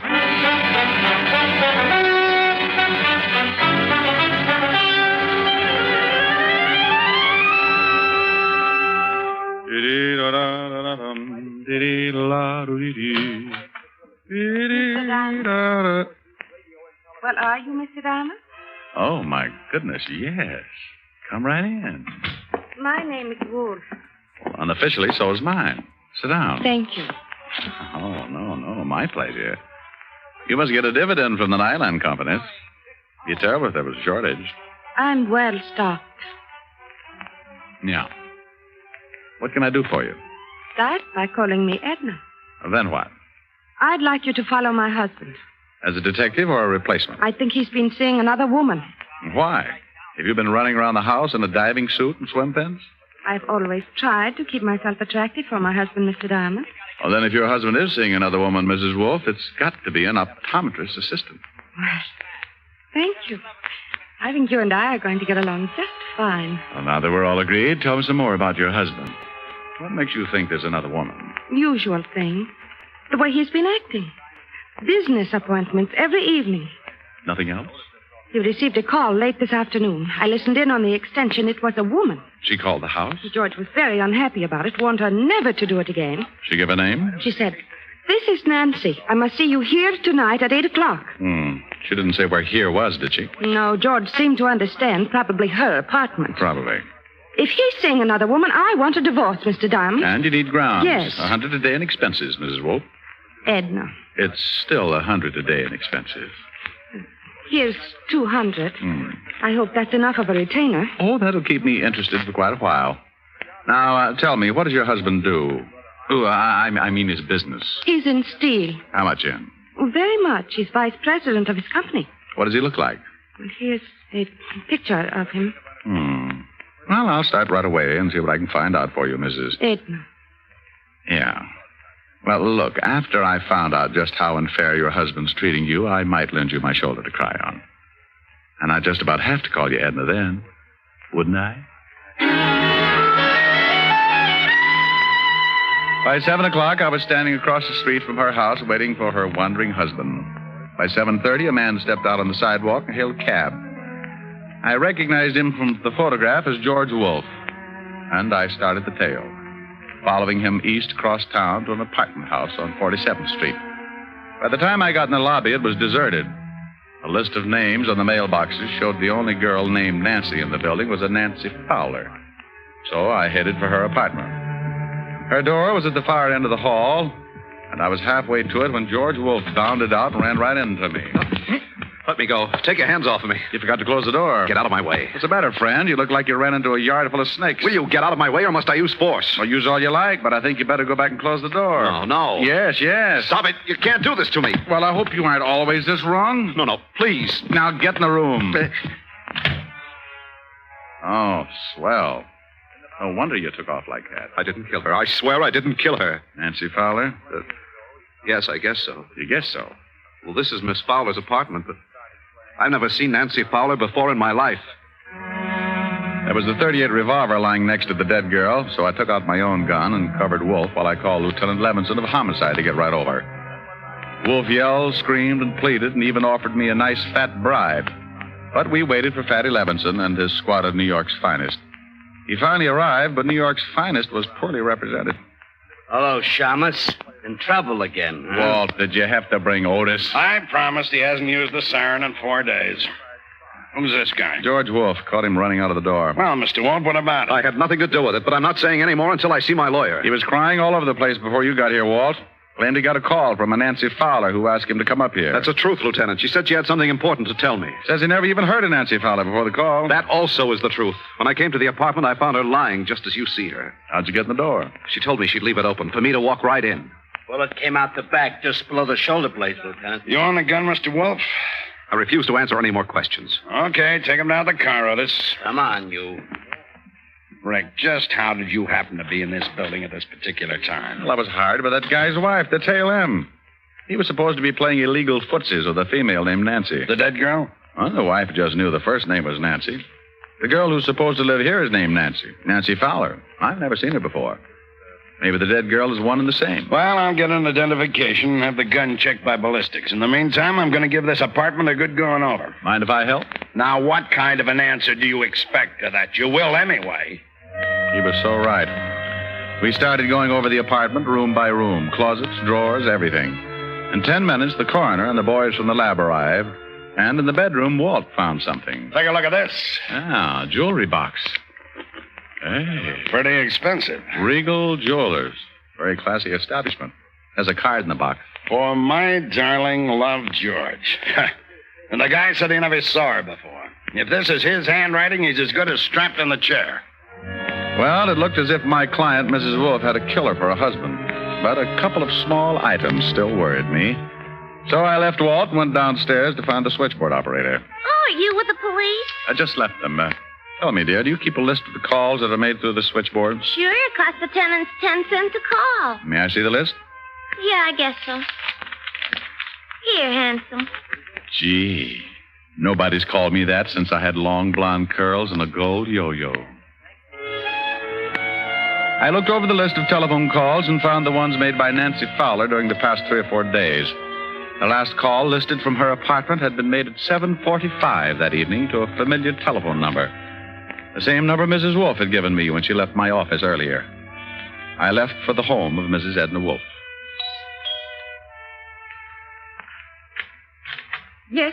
Oh, Mr. Diamond, you shouldn't come here. What if my husband... Your husband's spending the night out. What? In a cell, all alone. Oh, you'd better come in.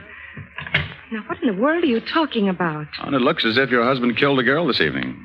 Oh, no. That's the way it looks. Oh, please, sit down, Mr. Diamond. Thanks. I caught him running out of the girl's apartment, forced him back, and found the girl shot to death on the floor. Nancy Fowler? Yes, I think so.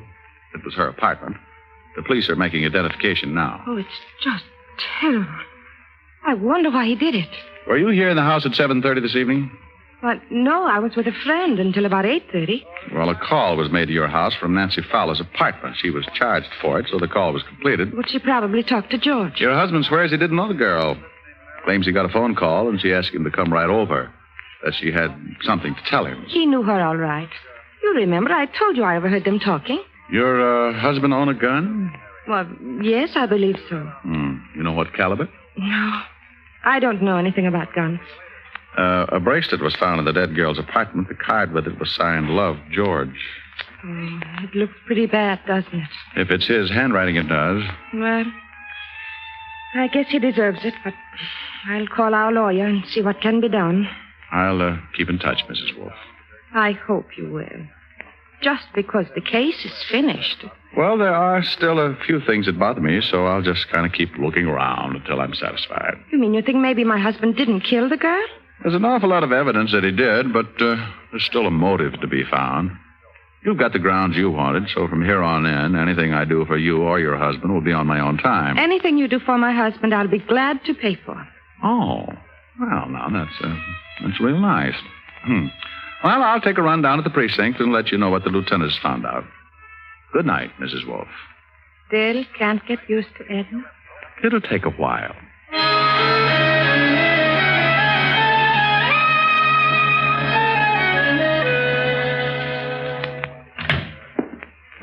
Thought you'd be in bed by now, Rick. My landlord short-sheeted me. What did you find out, Walt?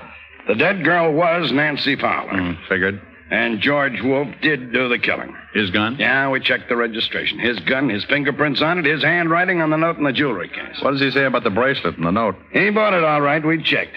Regal Jewelers. Says it was for his wife. You expect him to say something different? No. What's the motive? We'll find it. Probably another man. Here's the report on the dead girl, Lieutenant. Well, isn't it a little late for you, Otis? Why aren't you out flying around some belfry? He's picking on me again, Lieutenant. Maybe you'd like me to tell him about the time I caught you sleeping in the attic hanging by your toe. Oh, not you too, Lieutenant. Otis, I hear you've been picking up some extra money posing for Charles Adams. I don't have to take this. I know my rights, and I ain't no bat. Here's something on the dead girl. She works at the Gilded Cage, a nightclub owned by Eddie Young. Eddie Young. Well, there's a nice little fella. He'd set fire to his grandmother if he thought it was too cold in the room. We'll have a talk with him tomorrow. Well, I guess I better be going. Sure. See you later. Yeah, I could sure use some sleep. Yeah. And, Rick, when you get over to Eddie Young's club, give him my best. Smarty. The Gilded Cage, where Eddie Young ruled as proprietor and keeper for his flock of hired gorillas, was only about 6 blocks away, so I decided to walk it. But like always, I start in one direction and end up getting sidetracked. Keep walking, Diamond. Don't turn around. You Caught me when I'm right in the mood. You turn around, I shoot you. What's the matter? Don't you want me to spot your Tony? Over to that car. Okay. Quit poking. Your muzzle's cold. You drive. I'll get in the back. Oh, I forgot my glasses. Can't see 3 feet without them. Get in. But I have a restricted driver's license. You want it right here? I can wait. Where to? Just start driving and don't turn around.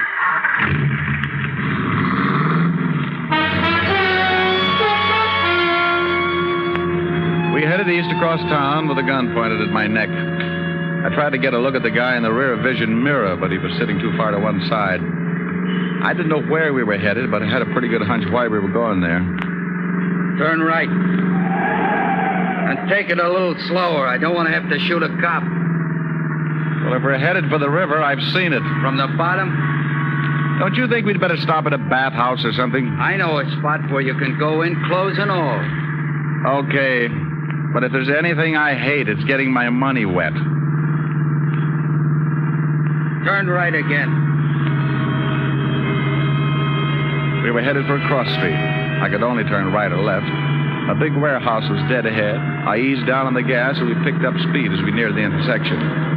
As I started to make the turn, I stamped down on the gas hard, and at the same time threw myself toward the floorboard. His gun went off so close to my ear, I felt like my head had split wide open.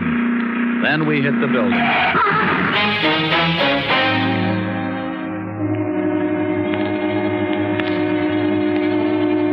We had hit the building and pushed our way halfway through the brick wall. I was still on the floor, and the motor had been shoved through the firewall and was jammed into the front seat where I had been sitting a minute before. My friend with the gun was stretched out over the top of the seat, his legs resting on the horn and his shoulders through the windshield. I sat up, rolled him off the horn. He was very dead. Before a crowd could collect, I climbed out and got to a phone, called Walt. Are you sure you're all right, Rick? Yeah, I can hear things better now. Did you say the other guy's dead? Very, yeah. I recognized him, too. Gus Winkler. Holy cow. You know who he's working for now? No? Eddie Young. Oh, that's it. Well, don't pick Young up, Walt. I know a few things I haven't told you about, and this almost puts a cinch on it. I want to talk to Young, and then I'll be down to see you. But if Young tried to have you killed... Oh, if he did, you can't prove it. Not yet, anyway, so sit tight, and when I get there, I'll show you how to catch a killer.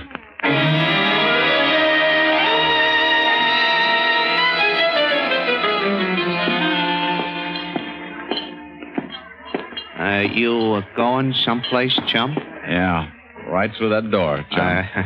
That's Mr. Young's office. Maybe he don't want to see you. Maybe he don't. He's going to be disappointed. You ain't going in there, chum. I see. Everybody gets disappointed sooner or later, chum. Yeah, what... Aren't you in the wrong room? That's what your boy outside thought. I changed his mind. Are you sure you ain't looking for Bellevue, Shamus? You're kind of a mess. One of your boys, Gus Winkler, tried to give me swimming lessons. He can claim his body at the morgue.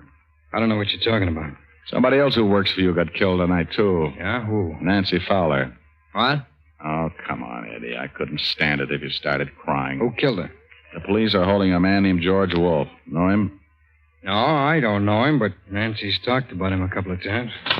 Hey, boss, that guy just... Forget it, Lou. Well, look, boss, you... Forget it, will you? Go on, beat it. Okay.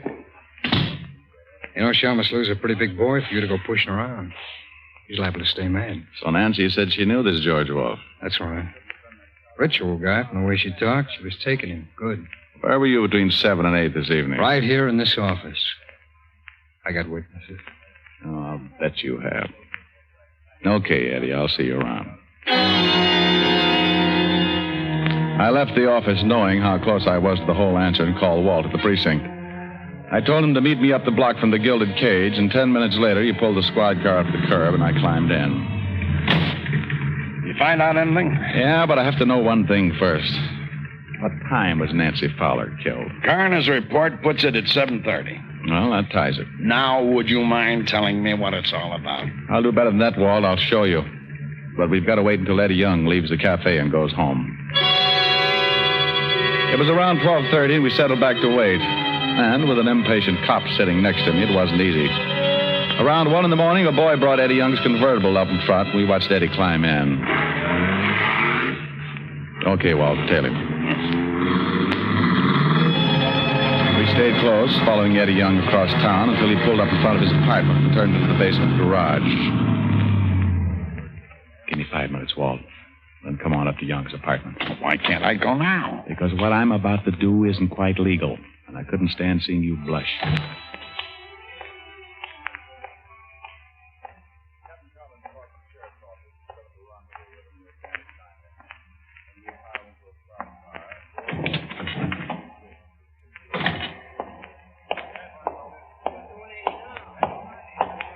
Hold it, Eddie. Hey, what's going on? One yell and I'll kill you. Look. Devin. Now, put away that gun, will you? What do you want? Let's go up to your apartment. But please believe me, Eddie. I'll do something bad if you get out of line. We rode the elevator up to Eddie's 8th floor apartment. I shoved him in the door ahead of me and then made sure there was no one else around to give me any trouble. All right. What do you want? Pick up that phone. Okay, but take it easy. Well, who do you want me to call? This number and hurry. I'll tell you what to say. Okay, I don't get this. Evergreen Street. What's the matter? Don't you like that number, Eddie? I don't even know the number. Well, then dial it quick. Okay. And when you get an answer, just say, "This is Eddie. Get right over here. I got to see you." And I'll Shamus. You look, Eddie. I'm going to hold this barrel right between your eyes so you can see it coming if you make a mistake. I won't make a mistake. Hello. This is Eddie. Yeah, get right over here. I got to see you. I can't talk. Goodbye. Okay, now, will you take that gun away? You look a little worried. What have I got to be worried about? I don't know who I was talking to. Oh. That should be the law, Eddie. What is this, Diamond? I'm sorry I can't show you right now. Good night, Eddie. Wait a minute. Come on in, Walt. You said 5 minutes. Holy smoke, what happened to him? I just put him to sleep. He'd stay that way for a while. Now, Rick, you've got to tell me what's going on. I told you I'd show you. Now go on in the kitchen and see if you can find some ketchup. Ketchup? Yeah, then bring it out here and pour it all over Young. Have you lost your mind? Walt, I wanted to make him look like he's bleeding. Now go find the ketchup or I'll just have to cut his throat. Walt found the ketchup and under protest poured it over the unconscious Eddie Young. Then I made sure the door was unlocked, and we went out in the hall to wait. Please, Rick, what is this? It's the same way Nancy Fowler killing was framed, only she was really killed. Shh, quiet, elevator. Okay, I'll play along with it.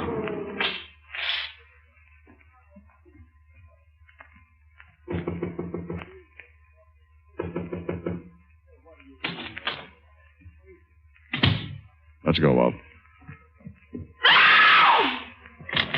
All right, hold it, Miss Wolfe. Oh, Mr. Diamond, he's dead. His hair is all covered with blood. Why did you kill him? Kill him? I didn't kill him. I just got here. Who let you in? He told me the door would be open. I didn't know you knew Eddie Young. Well, yes, I know him. He's an old friend. Why? This is Lieutenant Levinson, Mrs. Wolfe. He's the man who arrested your husband for the murder of Nancy Fowler. Lieutenant, I swear I didn't kill Eddie. Looks bad, Mrs. Wolfe. I didn't. Why would I want to kill Eddie? So why would your husband want to kill Nancy Fowler? I don't know. What has that got to do with this? You told me you didn't know Nancy Fowler. I didn't. You knew Eddie. Nancy worked for Eddie. Well, I didn't know it. I didn't know Eddie that well. You said a girl called your husband and said her name was Nancy. Yes, that's right. You told me you didn't know her last name, and yet when I came over and told you your husband had just killed a girl, you asked me if it was Nancy Fowler. That's a lie. You said that Nancy phoned your husband that afternoon. She did. I swear and she yet did. Nancy Fowler's hotel switchboard has no record of a call being made to your phone any time in the afternoon. They made a mistake. But at 7:45, a call was made from Nancy's apartment to your phone number. Then she must have called my husband again. According to the coroner's report, Nancy Fowler was dead at 7:30. Oh, Mrs. Wolfe, I can swear your husband didn't go into that building until 8 o'clock. I was following him. I guess it doesn't make any difference what Eddie did. Did Eddie kill the girl? Yes. I called my husband.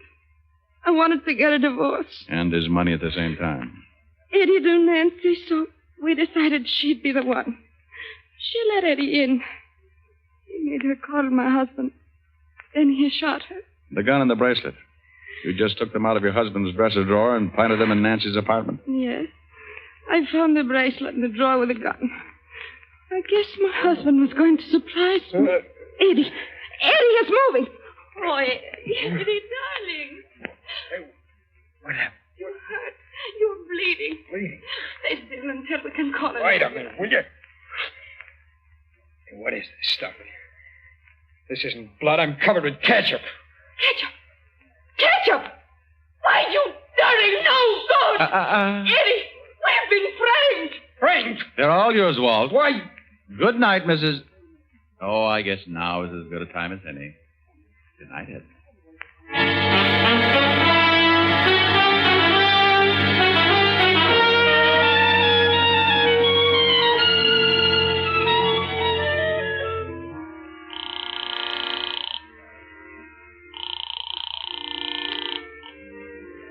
Yes? Ellen? Hmm? It's Rick, honey. Oh, isn't that sweet? I was just dreaming. Rick, it's 4 a.m. Where are you? Oh, I'm helping Walt close up the Gilded Cage. Helping Walt close up the what? The Gilded Cage. Nightclub. I hear music. Bud and his accordion will love you. Are you drinking? Honey, I'm with the police force. What was that? Well, that was Walt. He said, Rick. You stood me up this evening. Well, I'm going to make up for it, honey. Listen. Okay, 1, 2.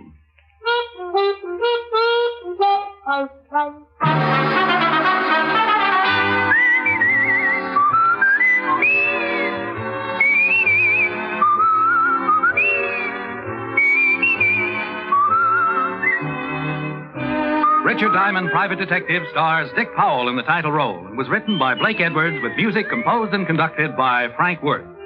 This is Bill Foreman speaking. Richard Diamond, Private Detective, is transcribed in Hollywood by Jaime Del Valle.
National Broadcasting Company presents Dick Powell as Richard Diamond, Private Detective.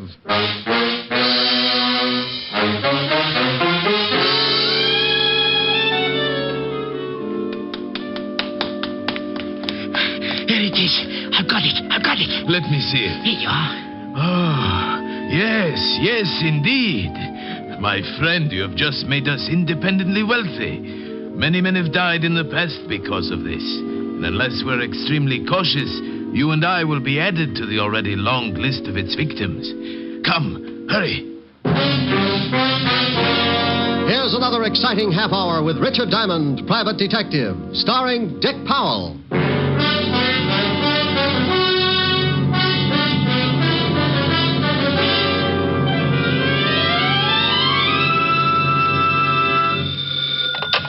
Diamond Detective Agency, where the blue of my eyes meets the gold in your wallet. Oh, that's pretty terrible. You may be right. You admit it. Yes, I've seen your wallet. Oh, Rick. Hello, Helen, baby. Hi. What are you doing? Oh, just finished cleaning out my desk. Oh, find anything interesting? Sam Spade. Guess he hadn't paid his rent. Oh, you're impossible. So, Sam. Well, I'm not going to try to keep up with this. Am I going to see you tonight? Oh, sure, darling. Wait a minute, honey. Company just walked in. Oh.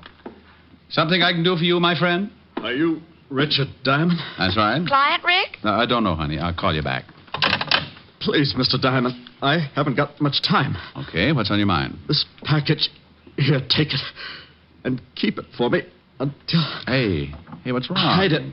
I'm being followed. Hide it. Now, take it easy. What's the matter? Hey, fella, come on now. What's... Oh, swell.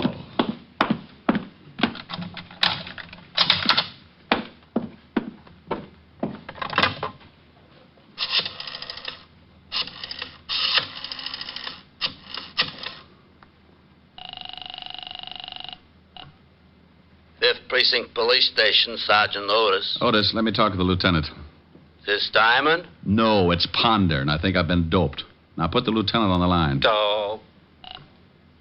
Homicide, Lieutenant Levinson. Walt, Rick. Oh, no, it's only 4 o'clock in the afternoon. Nobody gets killed at 4 o'clock in the afternoon. You better check up on your statistics. There's a guy in my office who makes a liar out of them. What? Yeah, lying right here in front of my desk. He's dead? Well, if he isn't, he's got a lazy heart.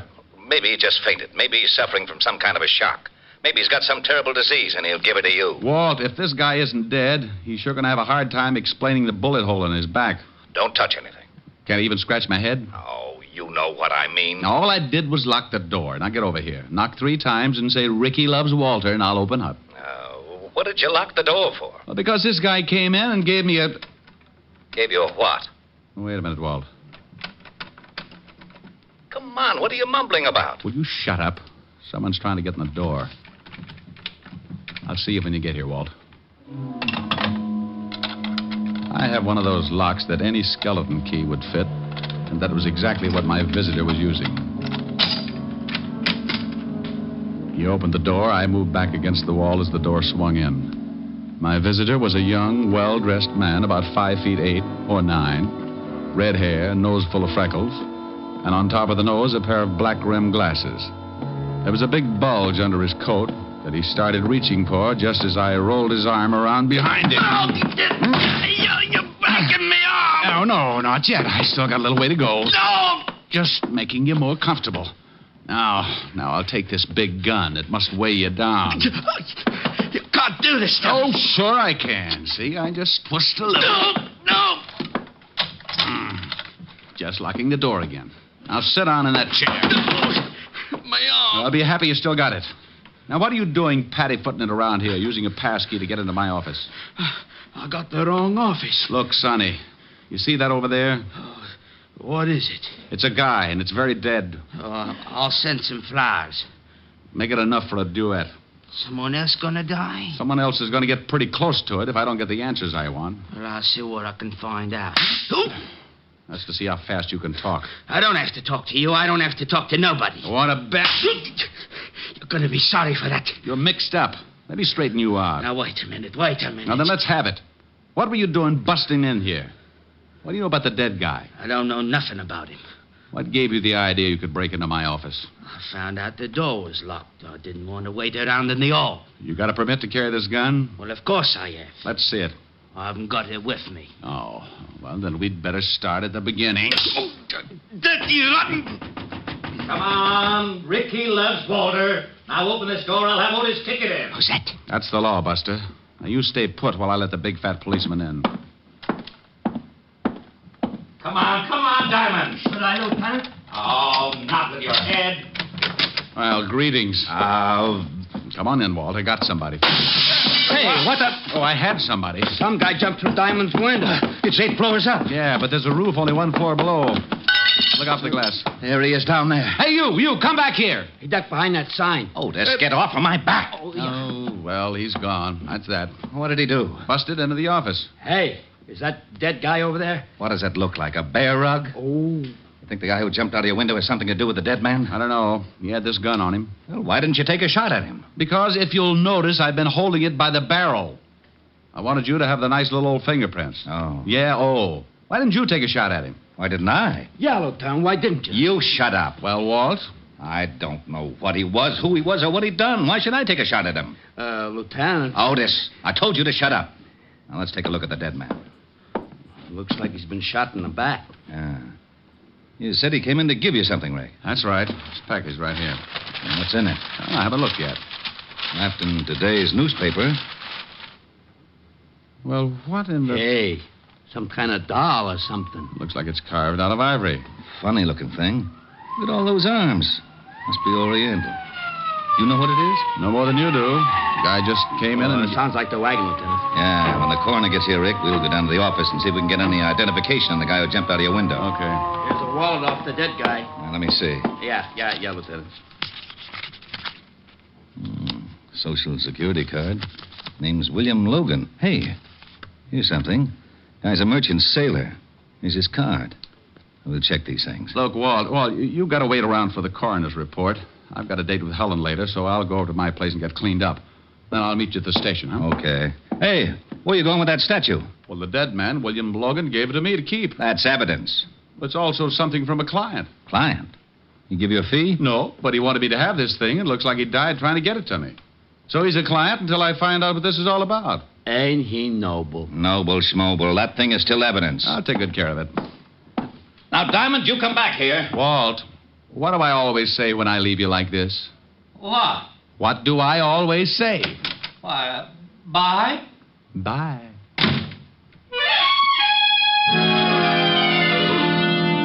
I left Walt and headed for my flat on East 51st. I wasn't about to try and figure the whole thing out because it was still an early case, and sometimes cases like that can stretch out into 2 or 3 murders before things begin to fit together. That's the way you got to figure. One guy dead could lead to another, so you walk on eggs for a while and make sure it's not going to be you. I got to my flat and went in. Smoked a few cigarettes.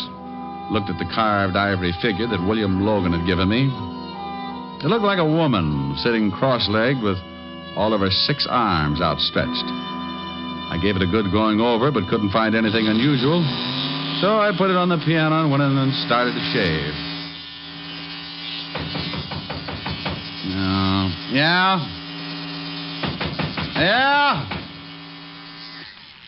Yeah, what is it? Okay. When people don't answer, it makes me wonder. I crossed the living room, remembered the ivory figure on the piano. So just to be safe, I lifted the top of the piano and put the statue down inside. Then I moved over to the door. Mr. Diamond? That's right. I'd like to talk with you. I have a business proposition. Is there any money involved? Quite a good deal. Well, you've just made an appointment. Come in, Mr. Titus. Leopold Titus, Esquire. He came in all right, and he had the duck to do it. He must have been a good 7 feet tall, and even with his heavy overcoat, he couldn't have weighed over 140. He reminded me of a king-size case of malnutrition. He took in the whole apartment with one fast look and slid into a chair, rested his elbows, locked his hands, and put them under his pointed chin. It appears you've been shaving. I've interrupted. Oh, no. Split personality. Never touch this side. Mr. Diamond, I haven't much time. Good. Now, you said something about money. I can see that this is a subject which meets with your approval. Well, it sets off an emotional reaction, shall we say. I can't stand goosebumps for more than a couple of minutes, so let's get to it, huh? Yes, indeed. Mr. Diamond, I am prepared to pay $10,000 for Kali. Oh, well, that's dandy, but I'm not a booking agent. What kind of an act does Kali do? 10,000, Mr. Diamond. Look, to me, Kali is the name of a dog. Kali. Oh, okay, so he got mixed up with the French poodle. 10,000, and that's my top price. You know, of course, you're running me right into a nervous breakdown. I get the shakes when someone changes $5. Mr. Diamond, I want Kali. I will have Kali, whether I pay you the 10,000 or not. Look, Mr. Titus, really, I don't know what you're talking about. Well, I certainly hoped you'd be more sensible than this. I know that William Logan came to see you this afternoon. Oh? And I know for a fact that he had Kali with him. Well, did he have it when he left my office? I couldn't see. Mr. Logan was under a sheet. Now, either the police have Kali or you do. I'd like very much to know. Maybe I can help you, if you'll tell me exactly what this Kali is. I made an offer of $10,000, Mr. Diamond. That's a great deal of money, but it does not entitle you to play 20 questions. Okay. Now, if you don't mind, Mr. Titus, I'd like to finish shaving. As I explained, Mr. Diamond, I don't have much time. Well, then, good afternoon, Mr. Titus. No, I'm afraid not. Charles! Yes, Mr. Titus.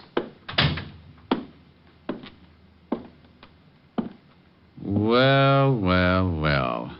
I thought maybe you'd cut your throat when you jumped out of my window. I hear you got rather ambitious with Charles, Mr. Diamond. He turned such a pretty color when you slap him around. I told you you'd be sorry for that. Yes, and indeed you will, Mr. Diamond, unless you tell me where I can find Kali. You can go to the devil. I'm afraid the trip would be unpleasant and premature. However, I'm sure your passage might be taken care of. Show him your new gun, Charles. Of course. Now you sit down, Diamond. Where is Kali, Mr. Diamond? And you know very well what I'm talking about. The small hand-carved ivory statue. Sorry, Titus. Yes, and so am I. I deplore the sight of blood. Oh, that's all right, Mr. Titus. Just turn your back. Yes, Charles. Excellent suggestion. Do you have a wireless, Diamond? No, but I got a lovely bunch of coconuts. Oh, very funny. All right, where's your wireless? Never mind, Charles. Mr. Diamond has a piano. I can manage to raise or lower the volume as the groans dictate. I could make a lot of noise. My old piano teacher assured me I could do the same. Now, go ahead, Charles. Hey, now, wait a minute. Oh! Where is Kali, Diamond? Oh, nuts. Again, Mr. Titus? Again, Charles. Are you using your fist, Charles? Well, yes. Well, use the barrel of your gun. We haven't much time. All right. Oh, now, wait a minute. Oh, it's not a very good piano, Mr. Diamond. There's an old kazoo over in the drawer. Kali, Diamond, I want the statue. Well, for $10,000, don't you think I'd give it to you? No. Oh, really, Mr. Diamond, this piano is in a deplorable condition. So's Diamond, Mr. Titus. He looks terrible. Shame, but unavoidable. Keep working on him, Charles, until he decides to confide in us. Where's the statue, Diamond? No? Okay.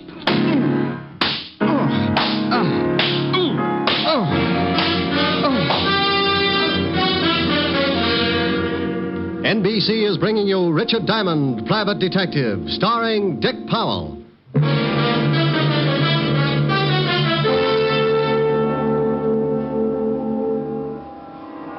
Young man. Young man. Who says so? That is good. You can hear me? Oh, I can hear who? Try and sit up. You look quite uncomfortable. Yeah, you can make book on it. There, that's better. Now take your time. I want your answers to be correct. Well, he got me into a sitting position, and when things finally stopped jumping around, I got a good look at him. Titus wasn't around. Neither was Charles, his little butcher. The room was dark except for a single light in the corner. The man standing before me was short, dressed in a tailored blue suit. his dark face standing out against a white turban on his head. He didn't smile or blink his eyes. I am Ahmed Benif. Oh, thanks. I'd introduce myself, but I've been pushed around so much I could be anybody. Mr. Titus and his man Charles can be very persuasive. Well, a gallon of blood and a few broken arms, anyone can do it. Where did they go? I got tired. Took a nap. Did you give them Kali? Oh, no. Now, look, It is a very simple question. I know that a man came to your office with the statue. So does half of New York. I have been following Titus because I know the statue was stolen from him and that he would do anything to get it back.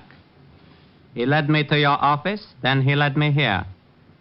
If he has the statue, he has undoubtedly returned to his flat where he is preparing to leave for a place of safety. Well, I don't know whether he's got the statue or not. That is unfortunate. I have no more time to question you. I shall have to assume that Mr. Titus has the statue and kill you. He was like a cat. Before I could push myself to a standing position, he was around and back, and I felt something drop over my head and draw tight around my windpipe. Oh, I'm sorry, but I must know. If you will not tell me, I shall have to strangle you. Diamond! Come on, Ricky loves Walter. Now open this door. We shall meet again, Mr. Diamond. Come on, Rick. I know you're in there. You were supposed to be down at the station an hour ago. Oh, shut up. I don't want to break it down, but I will. Yeah, but I will. Okay, keep your badge on. Come on, step on it.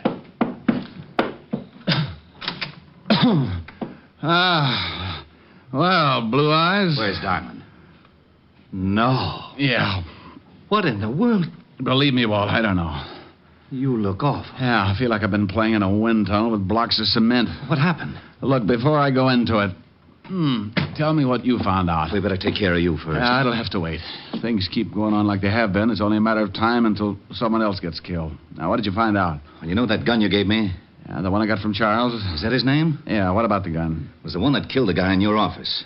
That's why you got to get down to the station and try to identify this guy from the gallery. By the time I do that, he'll be out of the country. How do you know that? Ahmed Benif told me. Who the devil is Ahmed Benif? Guy with a turban tried to strangle me. Now, don't you start that. I'm not starting anything. He beat it out the back. If you hadn't knocked on that door, I'd have been strangled to death. He the guy who beat you up like this? No. Charles did. Because Mr. Leopold Titus, Esquire, told him to. Leopold Titus, Esquire? What are you trying to do? That's right. He was looking for Collie, and the first... Wait a minute. Collie? That's a dog. No, Walt, it isn't. It's an ivory statue. Oh, my gosh. Now what? Wait a minute. He's lost his mind. What are you doing in that piano? I'm looking for the statue. I put it in here. Please, Rick, slow down. Yeah, gone. Well, Titus has got it. He was playing the piano. Please, Rick, please. Walt, what did you find out about the dead man? William Logan? Yeah, what did you find out? He was a merchant seaman. Landed yesterday on the Queen of India out of Calcutta. Thanks, Walt. Where do you think you're going? Check with the steamship company.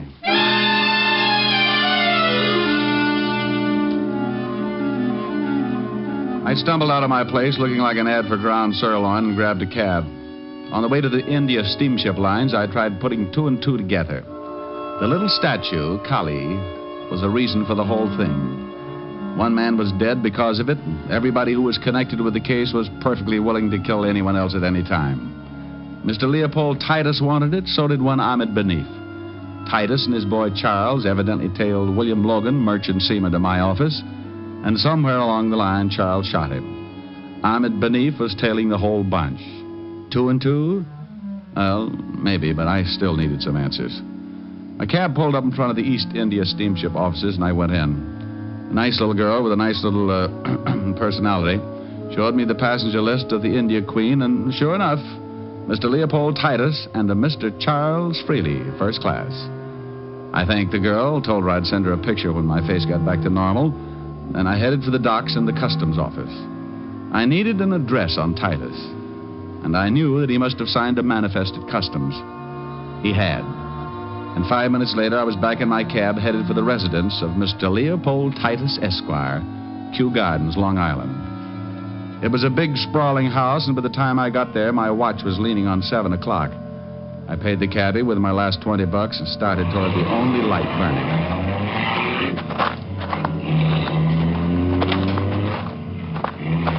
The light was coming from a downstairs room with tall French doors, so I went over the balcony and moved up for a better look. I got the look and went in fast. Titus. Mr. Diamond. I'm afraid you're a bit late. The place was a wreck. Titus was half sitting, half lying against the couch. There was blood all over him. Charles Freely was stretched out on the floor near the towering bookcases. He was looking up, staring, but not seeing a thing. Around his throat was a long, white length of cloth. Greed, Mr. Diamond. The price for greed comes extremely high, as you can well see. Ahmed Benif? Oh, you've met. Yes, Ahmed Benif. Quite as proficient with a gun as well as a strangling cord. I'll call an ambulance. No, Mr. Diamond. I'm having a twinge of conscience, so hear me out. You must find Benif and stop him. Does he have Kali? Yes, he has Mother Kali. Mother Kali? As she is known by her followers. Tugs, Mr. Diamond. Have you ever heard of Tugs? No, I haven't. What are they? A cult long since believed extinct in India. An army of assassins banded together under the guidance of Mother Kali. Assassins? Yes, Mr. Diamond. Trained in the art of strangling. Oh, yes. I read something about that in a history book. It was a long time ago. Correct. They were suppressed by the British in 1830. You're trying to tell me they've started all over again? Absolutely. What about that little statue? Belongs to the man who has reorganized the Tugs. A symbol of his leadership, passed down through generations from one leader to the next. And to a collector worth a fortune. And you're a collector? A businessman. But I know a great many collectors who would pay a sizable fortune to get a hold of that statue. And Ahmed Benif is one of those Tugs? Indeed he is. Where did you get the statue? Charles stole it for me from Ahmed Benif. What about William Logan, the merchant seaman? Board ship from Calcutta. Logan discovered its value and stole it from us. Indeed, Ahmed Benif is a Tug. The statue is his, passed down by his father and his father before him. I'll call the law. Mr. Diamond, please see that Charles is buried next to me. A mixed-up boy, but a good friend. Sure. Operator, give me... Put down the phone, Mr. Diamond. Put it down. Well, Benif, this isn't very smart, is it? On the contrary, Mr. Diamond, it is very smart. I have the statue. And now you are the only man who could tell the authorities that once again the Tugs are rising all over India. How did you know I'd be here? I did not know. As I was leaving, I saw your cab pull up. I listened to everything Mr. Titus had to say. I was surprised. I thought surely he would be dead by now. And now you kill me. Most assuredly. Ahmed couldn't see it because as he came closer to me, his back was to Titus. And Titus was pulling himself painfully across the room, trying to get to the dead body of Charles Freely. I didn't know what he was up to, but I had to give him time to make it. I deplore the use of a gun, but in some cases I'd rather strangle your victim. That is my religion, Mr. Diamond. Unfortunately, in some cases, I must take other steps. Well, you've sure taken some pretty big ones. I assure you it has been most necessary. All because of a little statue? All because of what that little statue represents. I rule the Tugs, Mr. Diamond, and Kali is a symbol of my leadership. As you have seen, I would do anything to retain its possession and keep faith with my people. So now, again, my time is short.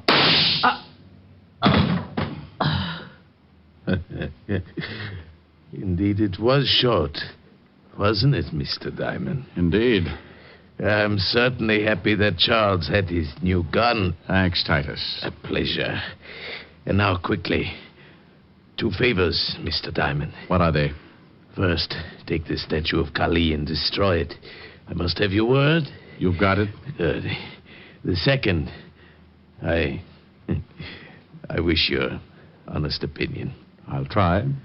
Once you directed me to the devil, and I said that it was a premature crossing. Yes? And I fear that perhaps now it is not. Your honest opinion, Mr. Diamond. Do you think he could really stand the competition? Titus. Well, it'll sure be a good race anyway.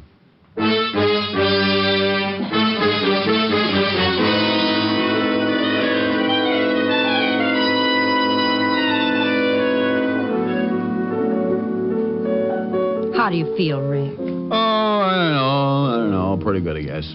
Want to tell me about it? No, I don't think so, honey. You just get confused with an old argument about right and wrong. Well, I wish you weren't so unhappy. Unhappy? Oh, honey, you said a bad word. I'm just mad about my bruises. Oh, I think the colors are lovely. Well, so do I. I've just got to be careful about wearing plaid. Oh, Rick. Pretty bad, huh? Yeah. Why don't you just sing something? All right, dear. I'd love to. Bye-bye, baby. Remember you're my baby. When you give me... Rick. Did you hear that? I certainly did. He's back. That's the grouch in the next building, isn't it? Yes, he's been out of town for a rest. Oh, my God. What's his name? Mr. Lumpkin. Oh. Good evening, Mr. Lumpkin. Oh, antisocial, huh? You are my sunshine. You are my sunshine. You are my sunshine. You are my... No. Good evening, Mr. Lumpkin. All right. Good evening. Well, now that's better. Now, what would you like to hear? The sound of you cutting your throat. You're fighting me. Oh, I'd love to with a machine gun. Tipper. Control yourself. I may ask questions later. Oh. Good evening, Mr. Lumpkin. You stay out of this. Good evening, Miss Asher. My, you're looking well. Oh, thank you. So are you. If he leans out any further, he'll be hanging by his heels. Now, you just stay right there, Mr. Lumpkin. We've got a lovely surprise for you. Yes? Yes. Now, sing something nice, Rick. Love it. Bye-bye, baby. Remember you're my baby when they give you the eye. Although I know that you care, won't you write and declare that though on the loose, you are still on the square. I'll be gloomy, but send that rainbow to me. Then my shadows will fly, though you'll be gone for a while. I know that I'll still be smiling with my baby by and by. With my baby by and by. Well, how do you take it? How is that, Mr. Lumpkin? Oh, Miss Asher, it's impossible for me to express my feelings at this moment. Especially when a lady is present. He didn't like it. Well, what do you expect from a clarinet player? Come on, let's case the icebox.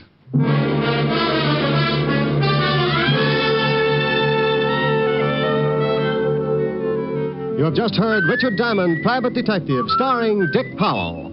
Gypsy Rose Lee visits Duffy's Tavern tomorrow on NBC.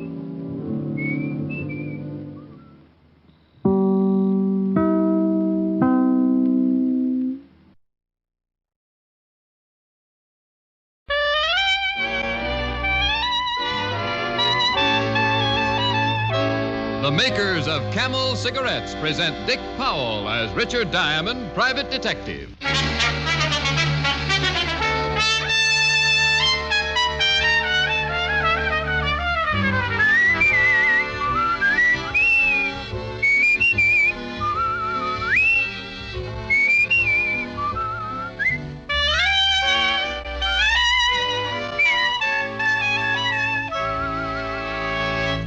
What cigarette do doctors themselves smoke? In a nationwide survey a few years ago, 113,597 doctors in every branch of medicine were asked, "What cigarette do you smoke, Doctor?" The brand name most was Camel. Again and again, in repeated surveys, the same preference was shown. Yes, these surveys show that more doctors smoke Camels than any other cigarette. Why don't you smoke Camels, too?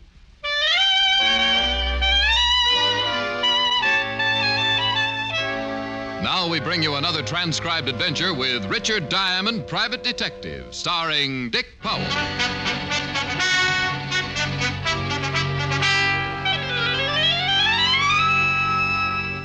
Now, let's see. I play the red 9 on the black 10. Move the 8 of spades off this pile and put it over here. That gives me another king. Now, where's the 3 clubs? I'll sneak a look under here. No, ain't there. Hello? No. I'll be with you in a minute. Now, where do you suppose that 3 o'clock? Oh, well. Diamond Detective Agency.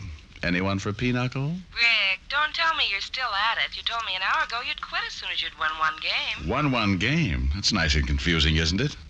Helen, baby, I wouldn't admit this to anyone but you, but I haven't even come close. I was afraid of that. Have you tried stacking the deck? Helen, that's cheating. I know, but have you tried it? Well, just once. But only in self-defense, and even that didn't help. I still lost. Well, then I'm afraid you're hopeless. Why not give it up and come over here? We could play some gin. Oh, no. I owe you 1,369 toothpicks now. At that rate, I'll have to buy a lumber camp. You there on the telephone. Me? Yeah, you the boss? Well, no, not exactly. I'm just the owner. That's good enough. If that's somebody wanting to hire you, tell him to call back. Rick, is that man ordering you around? He's trying. You hear me? I said tell him to call back. Now, just a minute. That's right, killer. Stand up to him. We don't have to take no guff. Well, honey, I wish you were here so we could get a look at the size of it. You gonna hang up or not? Yes, sir. Yes, sir? Richard Diamond, did you say yes, sir? Yes, sir. I mean, yes, ma'am. I mean, bye. Bye, Helen, dear. Okay. You said you were the owner of this outfit? That means your name's Diamond? Yes, sir. My name's Ed Barton Diamond. Don't bother shaking hands, because I got a hunch you ain't gonna go for the deal I'm laying down. That way there won't be any hard feelings. Reason I say that is because I've already been to 3 or 4 of you guys, and they didn't go for it. For my money, you're all a bunch of lilies. Well, look, Mr. Barton, you Now, don't get me wrong. That ain't saying you're like the rest of them. Truth of the matter is, I hope you ain't. The deal I got to offer takes a guy with a little backbone. Well, suppose you tell me what the deal is before you get too involved with my sacrilege. You've heard of the Barton Metal Works? Well, that's me. I'm the boss. Started out 15 years ago with a forge and an anvil. Today, I got over 40 men working for me, turning out some pretty big jobs. Contracts a lot of these guys around town would give their eye teeth for. If it's made of metal, Barton will make it. That's my motto. Well, that's as good as some of mine. Go ahead. Diamond, it took me a long time to get this thing going the way I want it. And now, somebody's trying to mess it up for me. Trouble is, I don't know how much longer I can hold out. Loyalty is one thing, and staying with the sinking ship is something else again. Very well said, Mr. Barton. Now, would you like to tell me what it means? 4 men quit on me yesterday, Diamond. 6 the day before, and no telling how many today. Word's getting around that the plant is jinxed. Must be a pretty good reason for it, Mr. Barton. Men don't give up their living over a superstition. Of course there's a reason for it. Why do you think I'm here? You tell me. Because I've had 2 accidents down at the plant in the past 4 weeks. 2 men killed in less than a month. That's a lot of accidents, Diamond. Yeah, does seem to be stretching things a little. So now, just because of that, the whole plant's supposed to be bad luck. Diamond, my production's beginning to slack off. Mm-hmm. Well, just how accidental were these accidents? Craziest things you ever heard of. Mike O'Brien tripped and fell over a steel rod. Larry Martin got in the way of the big hammer. Just one fool thing after another. Somebody's out to do me dirt, Diamond, and they're trying to get at me through the plant. Yeah, but why, Mr. Barton? How do I know why? They just are, that's all. Don't ask me if I got any enemies. I probably got more enemies than any man on the face of the earth. People just don't like me. Can't understand that. Soft-spoken fellow like you. So, the idea is you want to hire me to go down there and see who's out to get you, huh? That's right. Got a job already picked out for you down at the plant. You mean I have to work, too? Certainly. You don't think I'm going to pay you just to run around asking a lot of fool questions, do you? No, I guess you wouldn't, Mr. Barton. Well, how about it? You gonna back down, too? Mr. Barton, thanks to you, my girl already thinks I'm a coward. Looks like there's only one way to change your mind. Big Ed Barton came as close to a grin as he probably ever would, dumped a tidy retainer on my desk, and stuck out his hand. Coward that I am, I took off my ring and lost 5 fingers somewhere inside of his calloused palm. The bargain being sealed, Big Ed then drove me down to the plant. Miller, this here's Richard Diamond. Private eye I told you I was getting. Aye. All right. Get him some clothes and put him on it right away. This is Steve Miller, Diamond, my foreman. Yeah. And this guy gets $100 a day, Steve. See that he earns it. I don't mind Big Ed, Mr. Diamond. He means well, but if it isn't made of metal, he doesn't understand it. Yeah, I wonder how he'd react to a Geiger counter. Which way is the locker room, Mr. Miller? Down this way, Diamond. Oh, and just call me Steve. Oh, sure. A nice little place you got here. Being foreman must keep you pretty busy. Full-time job, all right. I suppose Ed told you what he wants you to do. Yep. Wait for an accident to happen to me. Yeah, that's about the size of it. Whoever's behind this will try to get rid of you right away. Oh, isn't there something else we could talk about? Income tax or the war or something pleasant like that? Sure. Oh, locker room's right in here. Good. Big Ed and I have both gone over the entire personnel looking for a possible suspect. But just about everybody down here has been with us over 5 years. With the plant, that is. Well, Big Ed seems to think he's got a lot of enemies, Steve. Oh, it's just his way, Diamond. Ed hasn't any more enemies than the next fella. Oh, here's some stuff that ought to fit you. Oh, thanks. That's quite a uniform you fellows wear. Uniform? Oh, the overalls, you mean? Oh, not so bad after you get used to them. Oh? How long you been wearing them, Steve? Oh, most of my life, I guess. I was practically born in front of a forge. My father was a blacksmith. All right. How long have you been with Big Ed? From the beginning. Since before he moved out of the old shop into the plant here.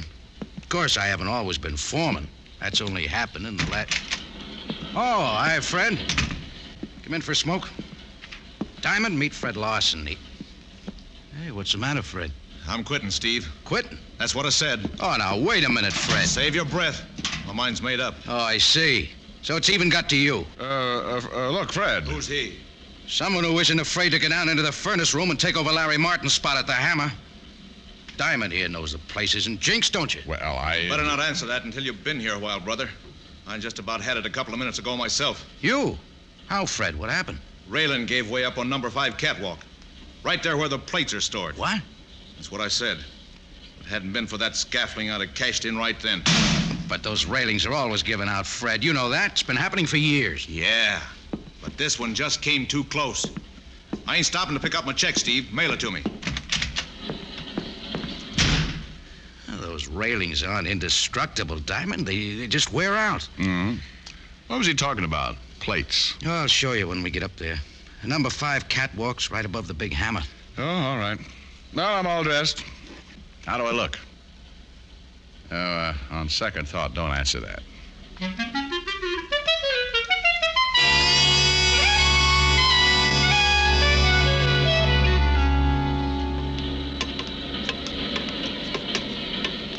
Oh, here's the place Fred was talking about, Diamond. Guess I can't blame him for quitting. Would have been a nasty fall. Yeah. Hey, what's this stuff under the catwalk, Steve? Oh, those are the plates. They're too heavy to lug back and forth, so we just store them up here on the scaffolding. Oh, I see. You mean I'm going to work down there under these things? That's where Big Ed told me to put you, Diamond. Yeah, he's the boss. Yeah, I guess that's right. If I ever forget it, I guess he'll come around and remind me.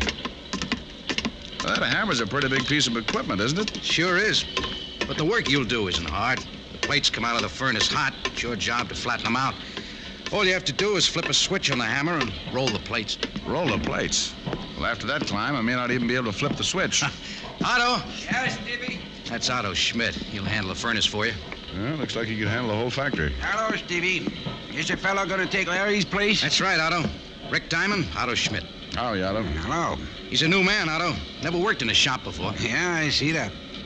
Well, don't worry. I take care of him.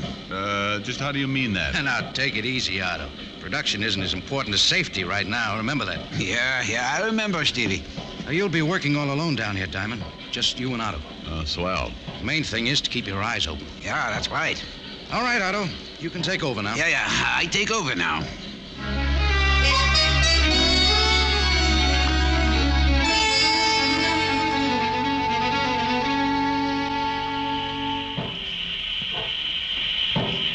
You like it, yeah? Yeah? Just don't get too close to hammer. No home should be without one.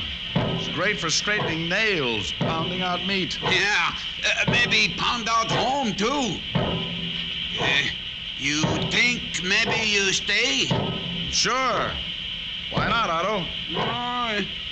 You not scared, huh? Should I be? Yeah, maybe. Maybe not. What kind of work you do before? Delivered telegrams. Say, you pull Otto's leg? With these gloves on, don't be silly. Hey, you better heat up this plate again. Hey, this hammer's going crazy or something. Look out, Diamond! Look out! Where? What? Up there! Look out for those plates! Jump! Down!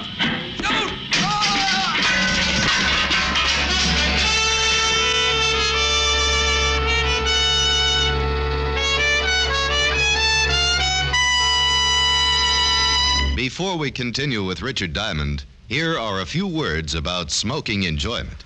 Among the many stars whose voices, whose throats are their fortunes, is Maureen O'Hara. Maureen O'Hara's cigarette must suit her taste and throat, and that's the reason camels get Maureen O'Hara's vote. Yes, Miss O'Hara tried the different brands and chose Camels. Beautiful Maureen found that Camels agree with her throat. And Miss O'Hara's only one of the many famous stars who regularly smoke Camels. Some of the others are Dick Hames, Dennis O'Keefe, Linda Darnell, Henry Fonda, Vaughn Monroe, and our own Dick Powell. Why don't you take a tip from the famous people whose throats are their fortunes and who smoke Camels? Make your own 30-day Camel test. Smoke only Camels for the next 30 days. Enjoy Camel's rich, full flavor, pack after pack. See how well Camels agree with your throat, week after week. Camels, smoke Camels, and see how mild a cigarette can be. And now back to Richard Diamond, Private Detective, starring Dick Powell.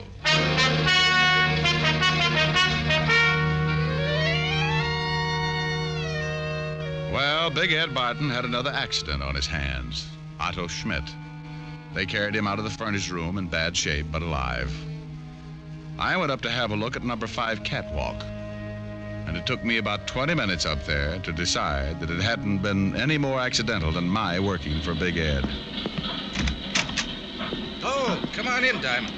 I'll need your signature on this accident report. You know, Steve, I don't think it was an accident. That scaffolding didn't come loose all by itself. Yeah, but I've still got to make out the report. Well, have a chair. I'll have this finished in a minute. Okay, thanks. You handle the paperwork too, Steve? Yeah, most of it. Anything concerning the plant itself usually falls in my lap. Ed doesn't care much for office work. Well, I guess he would look a little out of character to that. And incidentally, how come that railing on number 5 catwalk hasn't been fixed yet? Seems to me if Fred Larson quit on account of it. Whose department is that, anyway? I reported it to Big Ed as soon as I could. Oh? Well, where's Ed now? Home, I guess. Want me to call and see if he's there? No, that's all right. I think I'll just run over and surprise him. What's the address? 105 East Parkview. Big mansion, you can't miss it. 105 East Parkview, right. I'll sign that report when I get back, Steve.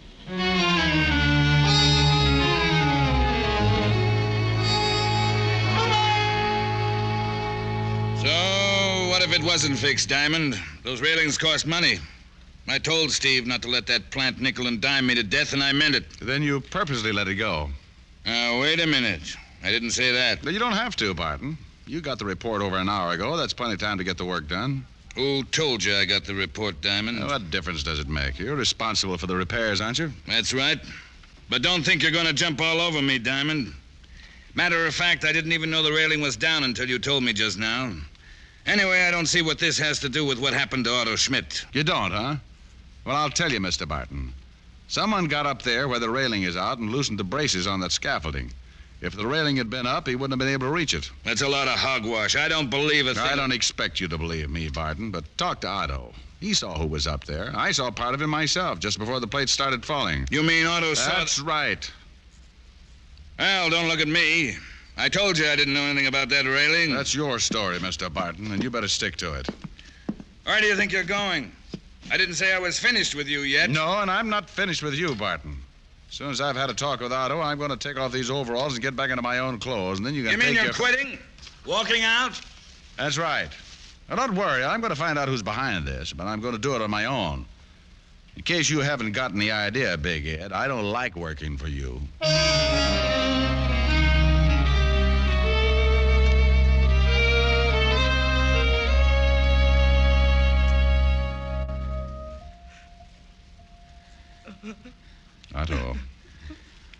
Otto, open your eyes. I want to talk to you. No talk. Why? It wasn't an accident, Otto. You know that. No. It was accident. Don't you want whoever's responsible for this to pay for it? No. What are you afraid of, Otto? Who are you hiding? I'm afraid it's no use, Diamond. For some reason, he just won't talk. But why? What's he afraid of? That's all the time I can let you gentlemen have. You'll have to have some rest now. Just a minute, Doctor. Mrs. Schmidt, talk to him, will you? See if you... No. Otto don't want to talk. All right. How long will it be before I can see him again, Doctor? Well, that's hard to say. Several hours, anyway. You might check with the front desk later this evening. They can tell you more about it then. All right, thanks. Would one of you mind dropping her off? It's getting late. There's nothing she could do here. I'll take her home, Diamond. You probably feel like a shower and a change of clothes anyway. Thanks, Steve. But I've still got some work to do. I dropped by the Barton Metalworks to get my clothes out of the locker room, but the night watchman wouldn't let me in without a pass. Too tired to argue with him, I hopped a cab to my apartment for a change of clothes.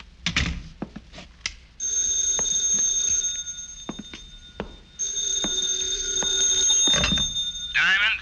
Yeah, but wait till I sit down. I just got in. This is it, Barton. Never mind sitting down. Get over to my house right away. I got something to show you. I thought I told you. I know what you told me, but this is pretty important. All right, what is it? A note. It was in my mailbox. No stamp, no address, nothing. Just the note. A note? What does it say? Well, the fellow used up a lot of words he didn't need, but the gist of the thing is I'm supposed to close down the plant or suffer the consequences. Maybe that isn't a bad idea, Mr. Barton, if it'll stop these killings. Well, it'll be a cold day in the furnace room when I close up. Of course, I might get out from under. Work some sort of deal so I wouldn't lose any money. Yeah, you might do that.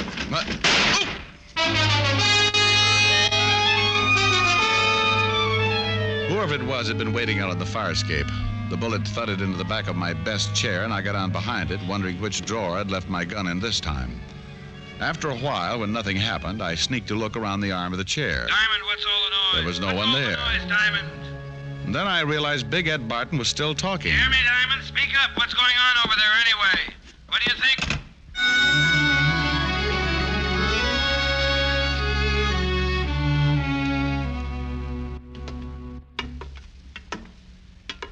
Oh, this place gives me the creeps at night, Diamond. Especially way up here. No one around. Just a lot of machinery. Yeah. And what are we looking for, anyway? Oh, I just wanted to have another look at this railing, Steve. Oh, by the way, where were you when I dropped by your place? Just getting some air. I didn't know you were going to come by. Hey, couldn't we let this go till morning? I don't like it around here when it's quiet like this. Why not? I just don't, that's all. You know, you look pretty good in a suit, Steve. You ought to wear one more often. Oh, thanks, Diamond. You really think so? Yeah. Never know to look at you now that you were just a foreman in the factory. Just a foreman? That's your job here at the plant, isn't it, Steve? But, doesn't it ever bother you working so many years for a guy who doesn't appreciate it? Especially now that the big contracts have started to come in, Ed's pulling in all the gravy, and you're still nothing but a foreman. Quit saying that, will you? Quit saying I'm nothing but a foreman. Why not? It's true, isn't it, Steve? There's nothing wrong with being foreman. It's a very important job. I got charge of every piece of equipment, every man. But not charge of the plant. Isn't that right, Steve? Someone else has charge of the plant. Well, what if he has? Next to him, I'm the boss. That's right, Steve. Next to him, you're the boss. Well, suppose I told you he isn't the boss. What if I told you I was in partnership with Big Ed? What would you think of that? I'd think it was kind of funny, Steve. Oh, funny, is it? Well, that's the way it is. You can ask him if you don't believe me. He'll tell you. I mean, it's kind of funny you're still wearing overalls and living in a boarding house when Big Ed has a mansion and a couple of servants. Doesn't add up, Steve. No, not now it doesn't, but it will. The partner's entitled to full rights, isn't he? And Big Ed kept promising me. All these years, he's been promising me. Promising you what, Steve? As soon as the money started coming in, as soon as things picked up, I could get out of the plant. I could wear a suit on the job, meet people. Why should Barton promise you that? Because we're partners, that's why. We went in 50-50. When, Steve? When did you go in 50-50? Almost 15 years ago. Down at the old place. I used to work the forge. Ed'd go out and get the jobs. He got to talk to the people. All I ever got to do was handle the forge. I think I understand, Steve. And then because he got the jobs, he thought he was entitled to more than I was. He said it was all his doing. I was just working for him.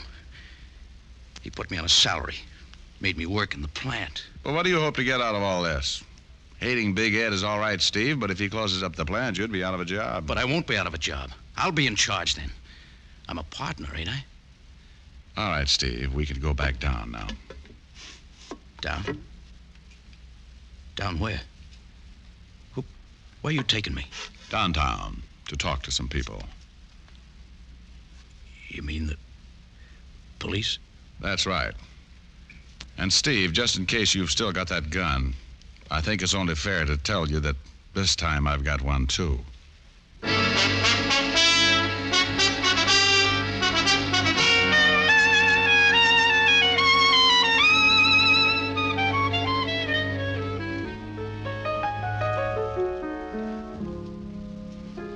Kinda quiet tonight, Rick. Yeah, kind of quiet, Helen, honey. Is it because you owe me 1,369 toothpicks? Well, that could have something to do with it. Then I'll get the cards and give you a chance to even the score. Are you kidding? We'll be here for 6 months. What's wrong with that? Come to think of it, nothing. Well, then leave us get the show on the road. While you sing me a song, I'll set up the card table. Oh, Helen, you are just too good to me. Ain't it the truth? Fella comes home from the office, he's tired, needs comforting, and there you are. I just don't deserve someone like you. Wait a minute. You're reading the wrong part. Oh. Maybe you'd just better sing, huh? Yeah, maybe I better. I cried for you.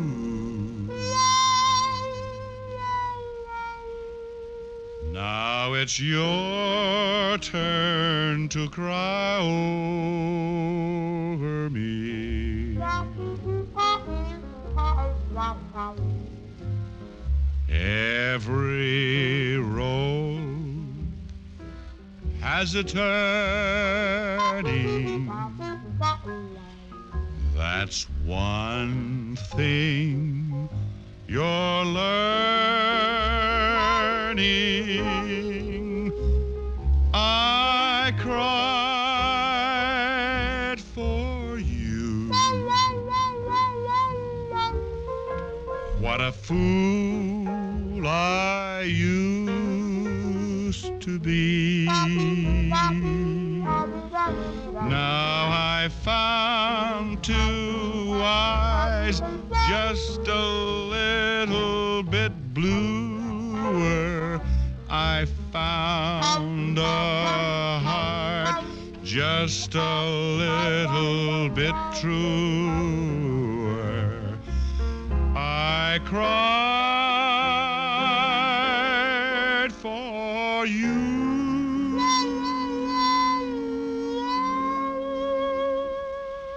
Now it's your turn to cry over me. Where'd the trombone come from? I played it with my feet. Abe Lincoln taught it to me. Gosh. Gosh. Gosh, and a whole lot of G's. Sometimes, Richard, you really get to me. Now, steady, girl. Richard, my fool, kiss me. Oh, well, Here. This is a kiss? Oh, honey, after all, I'm tired, sleepy, worn out, bushed, beat. Had a busy day. You must have had a busy week. When I say a kiss, I mean a kiss. Come here. Now, that's what I mean when I say... Rick? Rick, what's wrong? It serves me right. I'm gonna have to get myself a younger detective.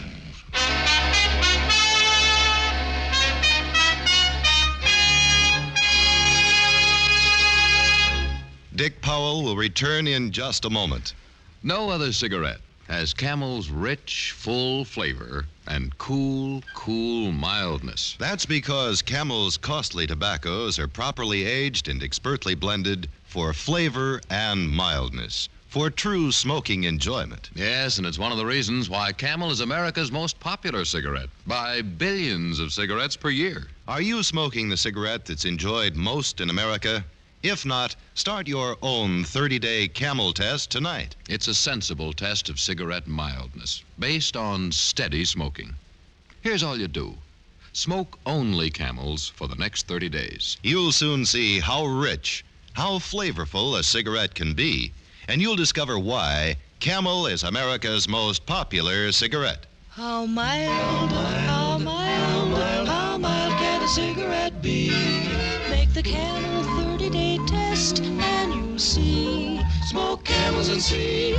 Here's Dick Powell with a special message. Thank you. Ladies and gentlemen, to help bring pleasure to hospitalized veterans and members of our armed forces, the makers of Camel cigarettes send thousands of packs of Camels to veterans and military hospitals every week.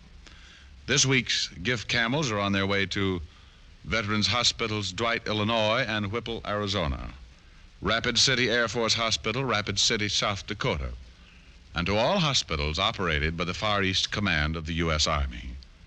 Now, until next week, enjoy Camels. I always do.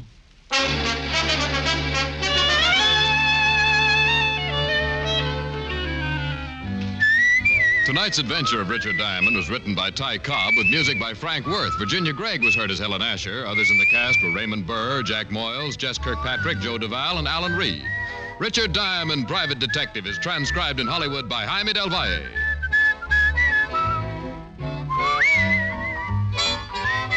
Be sure to listen to another great Camel show, Vaughn Monroe and the Camel Caravan, every Saturday night.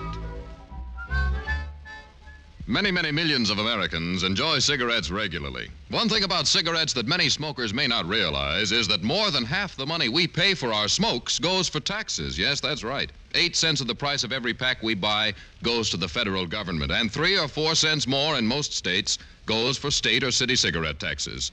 So that actually means that better than half the price you pay for cigarettes goes for tax.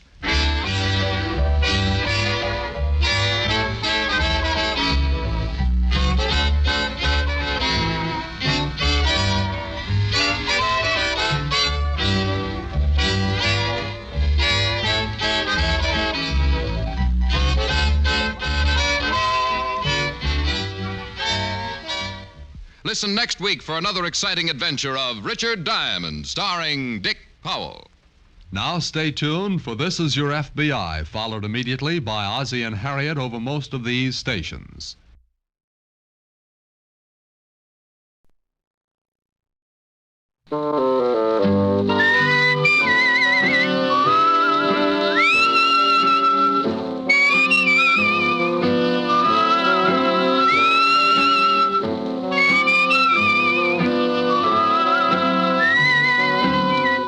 Here's Dick Powell as Richard Diamond, Private Detective.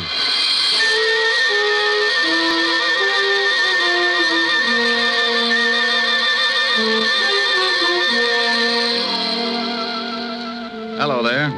My name's Diamond, and I'm known along the big street as a guy who manages to keep his nose pretty clean and still make a few bucks while I'm doing it. Oh, sure, it gets a little grimy, but you've got to expect that. I'm a shamus, private eye, gumshoe. To the guy who hasn't ever been worried because he tripped over a corpse in his breakfast nook, I'm known as a private detective, And to some guys, I'm known by a lot of other names. Not the kind you would find in a book on manners and social usages.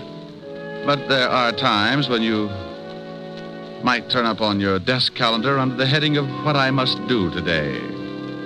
Who hires me? How do I make a living? Well, maybe this will give you an idea. Fred, why don't you eat your toast? It's getting cold. Why don't you stop worrying about the temperature of my breakfast? I'm trying to read the paper. Did anyone ever tell you how charming it is to have breakfast with you every morning? Yeah, my ulcers. I'd like to go shopping today. Will you leave me some money? Fred, did you hear me? Mary, I'm reading. Well, stop reading and listen to me for a minute. I need some new summer clothes, and I want to go shopping today. Here. Here's $10. Buy yourself a bathing suit. Oh, that's very funny. Hmm? I need more than $10. I want $500. What kind of a bathing suit are you going to buy, Mink? I'm not going to buy a bathing suit. I need some new clothes. Will you put down that paper and listen to me? Well, I see you made Jimmy Cello's column again, my darling. What? What prominent socialite is fighting with her wealthy husband and crying on the shoulder of a big-time playboy after the arguments? Is that's supposed to be me? Can you remember 5 minutes in the past 5 years when we haven't been fighting? Are you accusing me of running around with some playboy? Running around is right. I expect one of you to be the first to do a 4-minute mile. How dare you? How dare me? Why, you lushed up little tramp. Tramp? Yeah, tramp. Everybody in town knows you're seeing Lorne Oliver. All right, so I've been seeing him. We're just friends. Well, that kind of friendship is grounds for divorce in this state. Why, you dirty... Shut up. I'm sick of this whole rotten mess, and I'm going to do something about it. You're going to do something about it? Why, you conceited, pompous... You're going to do something, are you? Well, you better hurry up, because I've got some ideas of my own.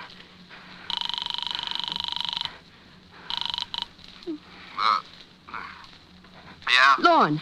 Yeah, Mary? I got to talk to you. What time is 10 it? o'clock. Well, it's still the middle of the night. Call me back This later. can't wait.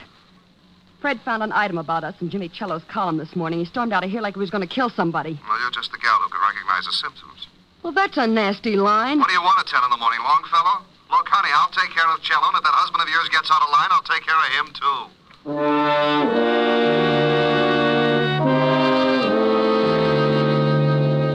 You see what I mean? If things like that didn't happen, I'd be out of business.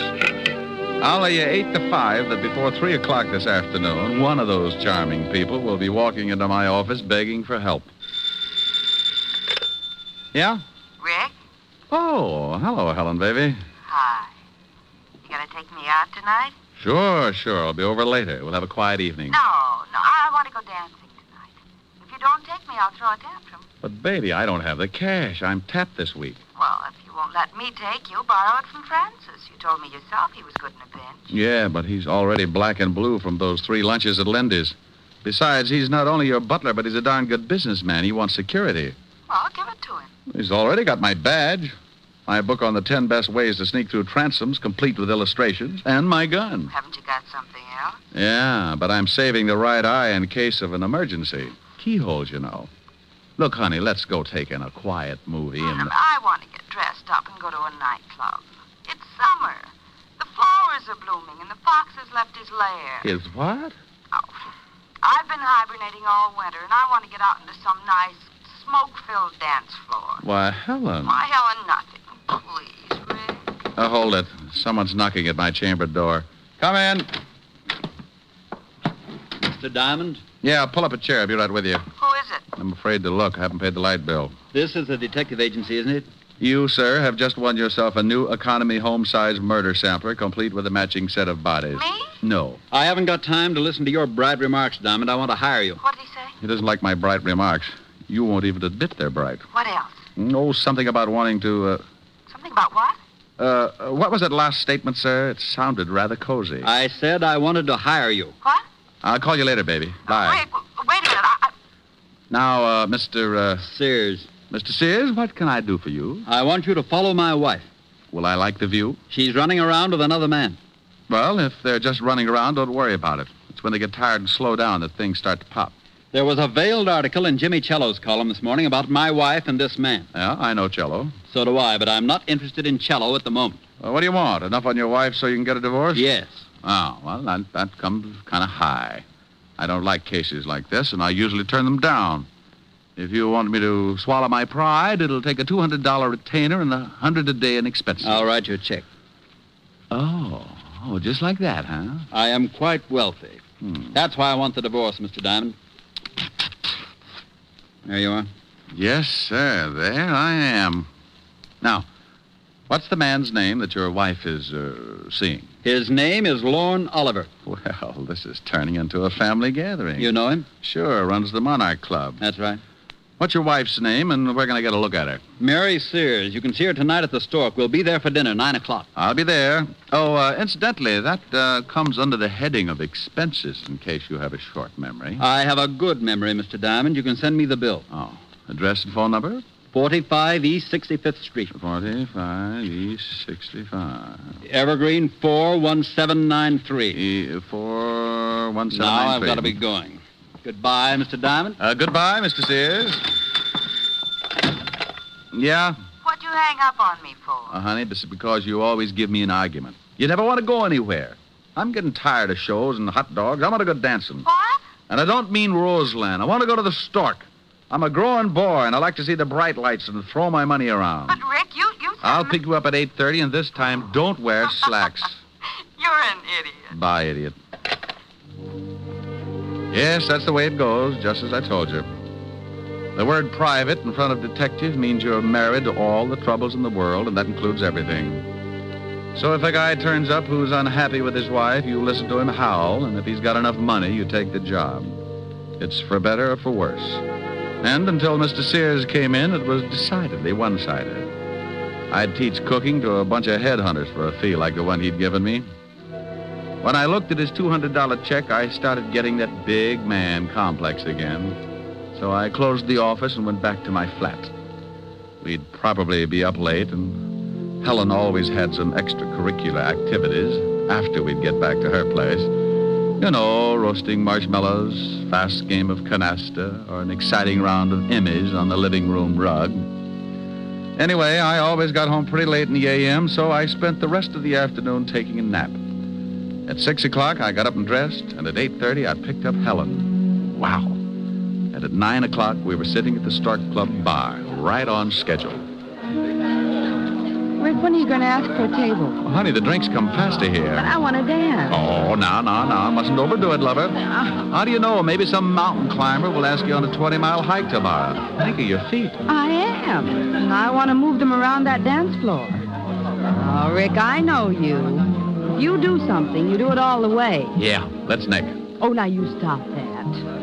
You're on a job, and you don't want to go in there because you've got to watch somebody. Well, Helen Asher, how are you, darling? Well, hello, Lauren. How have you been? Oh, couldn't be better. Why don't you ever stop over to my club? I'd like to show you around. She just brought a seeing-eye dog. Oh, hello, Diamond. You two know each other, don't you? Yes. How did we make such a grisly mistake, Oliver? I don't know. I tried taking penicillin for it, but it didn't do much good. Well, it probably helped out in the other things. Why don't you try hanging yourself? Rick. You always did think you were a pretty funny man, didn't you, Diamond? It's easy being a comic. You just find an idiot for an audience. How do you like the performance? Stinks.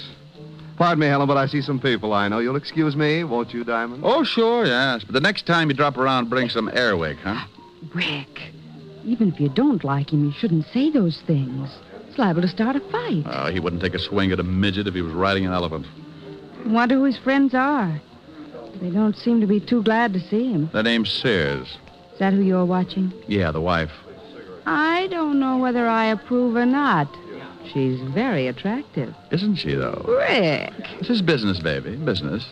I'm only drooling because I haven't had anything to eat since this morning. Well, then let's get a table. You've seen her. You've observed what she's doing. Now let's get something to eat. Wait a minute. Here comes somebody else I know. Where? Standing at the check room. The little man? Yeah, here he comes. Who is he? Name's Cello, Jimmy Cello. Writes a gossip column. I read it all the time. Yeah? Hello, Jimmy. Well, a Broadway shamus. Who's the lovely redhead, Diamond? Helen, meet James Cello, but be careful what you say. Jimmy, Helen Asher. Hello, Mr. Cello. How do you do? This an item, Rick? If I don't get us a table soon, she's going to make me give back her sorority pin. Oh, speaking of tables, I see some people I know. Nice meeting you, Miss Asher. Thank you. Goodbye, Diamond. Bye, Jimmy. Rick, he's going over to Sears' table. Hello, Walter. Hi, Doll. Hi. Well, good evening. What do you want, Cello? Oh, I just dropped by to see how the happy little family was getting along. Well, just drop away. Nobody asked you to stop by. Yeah, why don't you do that? And take Oliver here with you. Nobody asked him to stop by Fred, either. keep your voice down. This is my table, and I don't like a lot of crumbs lying all over it. Who's a crumb? Come on, Lorne. I guess Mr. Sears has forgotten a few things. I haven't forgotten a thing, Cello. When you print one thing in that lying sheet of yours, and I'll have you sued for libel. Listen, Sears, if I did print anything, they'd put you away so far they'd have to pipe air into you. Oh, do go on, Mr. Cello. This is getting interesting. You'd better get out of here, Cello. No. Go on, Cello. What have you got on old Moneybag? He's a lying, dirty gossip monger. He doesn't have a thing. Wait a minute. I don't like that. Why don't you ask your husband about North Africa sometime, Mrs. Sears? Just a minute. Fred, stop it. Fred. All right, now pick yourself up and get out of here, Cello. Maybe you're right. I've got a column to get out. It'll be all about you, Sears, in big type. Go on, get out. How about me? You gonna throw me out, too? You can bet your life I am. I'm getting out of here. You stay right where you are. Don't talk that way to Mary. I'll talk any way I like to my wife. Lorne, maybe you'd better leave. Here come the waiters. Now it's I'm gonna push his fat slob's face in. Yeah? Yeah. Pushing, boys. All right. Come on. Break it up. Come on. Hey, waiter, give me a hand. Take your hands off me, Diamond. Now, calm down, Mr. Sears. I'll kill that slob. Oliver, you shut up or I'll pull your pants up over your head and shove you in a glass like a breadstick. I don't like people meddling in my affairs, Diamond. You're fired. I'm what? You heard me. Now take your filthy hands off me. Well, they were lily white before I palmed that check of yours this morning. You can have it back. Here, eat it. What? I'll have you in jail for this, Diamond. Why? It isn't every day you get to eat a $200 check. Oh, Rick, let's get out of here. Yeah, I'm sorry, baby, but that's what happens when you go to work for a hyena like Sears.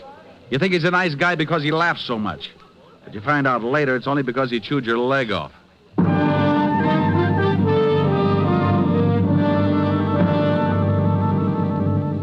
We left Sears still spitting out pieces of the check I'd shoved down his throat and headed for Helen's apartment. I was sore. When I get hot under the collar, I don't make for good company. So I dropped her off with a kiss and went back to my flat and climbed in the sack. I smoked a dozen cigarettes before I got to sleep. And when I finally did, it must have been with a big smile on my face. All night I kept dreaming that Lorne Oliver and Fred Sears were beating themselves to death with hot paper sacks.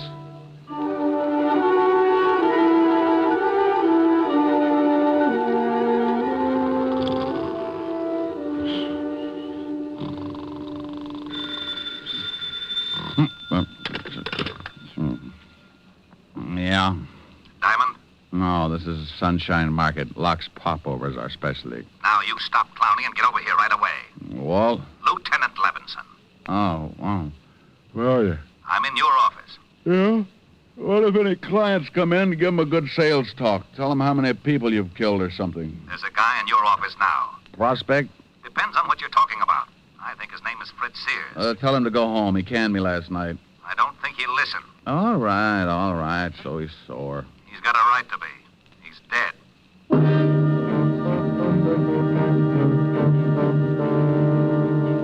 Stop acting like an idiot, Walt. You know I didn't have anything to do with it. I know you didn't, but we find the stiff in your office, and we get a report that he fired you last night, that you had a fight with him. I gotta tell the commissioner something, Rick. Tell him Sergeant Otis is teething. Now, you stop that. No, what do you know about the killing? The coroner just left. He said that Sears had been dead about 8 hours. The cleaning woman found him at 9 this morning and called us. That puts the time of the murder around 1 a.m. We found this clenched in the dead man's hand. What is it? An article torn out of the morning papers. Here, read it. Jimmy Cello's column. Read it. All right, I will. Don't yell at me. Fred Sears, wealthy import-export man, is having troubles. He's finding it hard to explain about his past doings in North Africa, and at the same time, he's finding it just as hard to explain his wife's interest in the local playboy, nightclub owner Lorne Oliver. He got so mad at the Stork Club... Oh, I was there. He got so mad at the Stork Club last night that he took a poke at your columnist and then tried to beat up Lorne Oliver. Will this lead to a rematch between Oliver and Sears? We're having a whole bunch of them picked up. Walt, before you do that, give me a couple of hours, will you? Try to dig up your killer. I can't. You know what we've got to do. It's routine. Well, the commissioner's already having fits every time he hears my name. Now, look, Rick. Walt, I got a business to protect. And if he finds out the stiff was killed in my office, he'll probably haul in my license. Yeah. 1 hour, Rick. That's all I can give you. I got a job, too. Thanks, Walt. I suppose you've got an alibi for 1 o'clock? Call Helen. We were toasting marshmallows.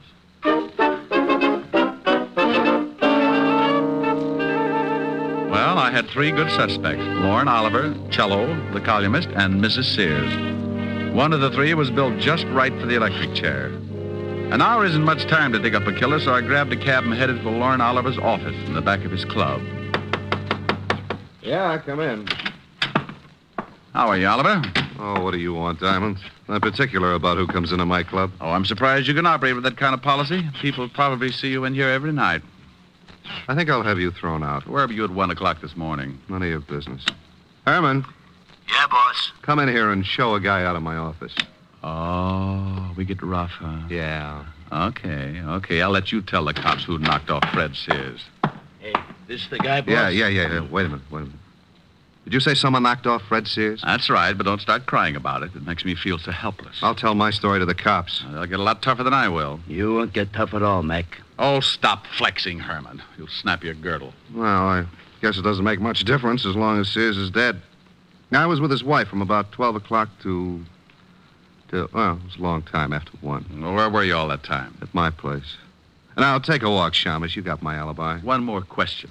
Did you go out at all? Yeah, I went out and got the late papers. So what? I like to read. Okay. You don't mind if I stop by and see Mrs. Sears, do you? No, go ahead. I'll see you later. Oh, Herman. Yeah? You can let the air out now. Your muscles are lovely.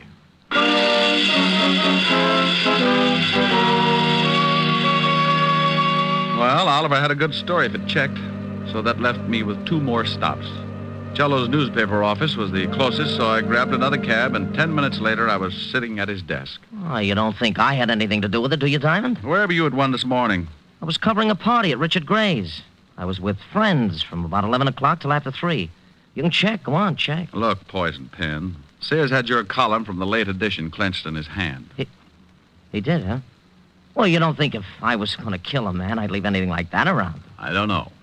Well, obviously, someone is trying to make it look like I did it. Have you talked with Oliver and Sears' wife? Oliver's got an alibi, and I'm headed for Mrs. Sears' place right now. You know the address? Yes. 45 East 65th. But Mrs. Sears couldn't kill her husband. I know her too well. No? Well, thanks, Cello. I'll check your alibi. If it stands up, then I'll have to really go to work on Mrs. Sears.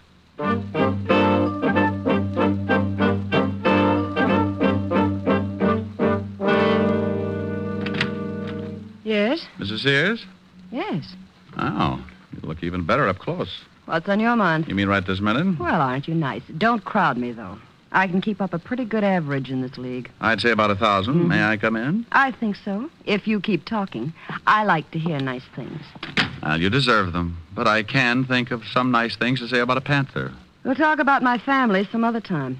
Can I buy you a drink? It's a little early, unless you got some milk. Milk? Where's your husband? Oh, you know about him, huh? Oh, I'm sorry. This looked as though it might work into quite a friendship. Where is he? I haven't seen him since last night. Why? Is he a friend of yours? He's been using my office.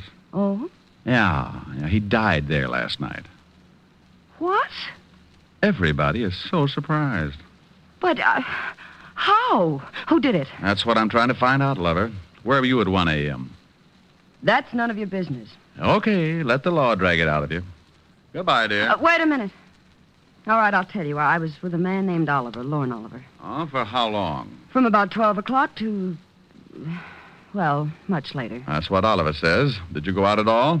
Just to get the papers. That checks with Oliver's story, too. Did you go out alone? Why, no, I went with Lorne. He says he went out alone.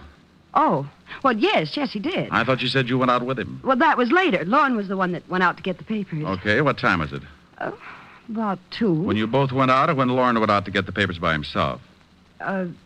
When Lorne went out. Oh, yes, now I see. Well, I'll see you later. Come back again. Oh, I'll do that after you get over crying for your late husband. I'll keep my emotions down to a minimum. I'll bet you will. I left her standing in the middle of the room, looking after me like a vegetarian with an eye on a green salad. I closed the door and started down the hall for the elevators. For some reason, I never seem to get where I'm going. Hello. Oh. While you're still tuned in, Diamond, I'll give you some advice. Stay away from Mrs. Sears. Now, I want you to be sure and get the point.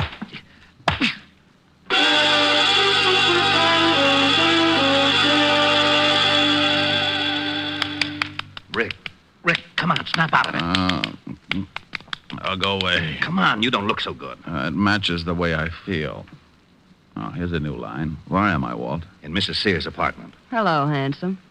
She heard the scuffle in the hall, came out, found you, and called me. Swell. Who did it?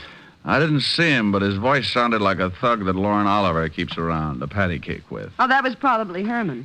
Lauren is so jealous. Well, your hour is up, and now I'm going to haul them all in, including this Herman. Oh, do you know Herman, Walt? Sure, Herman Sharp.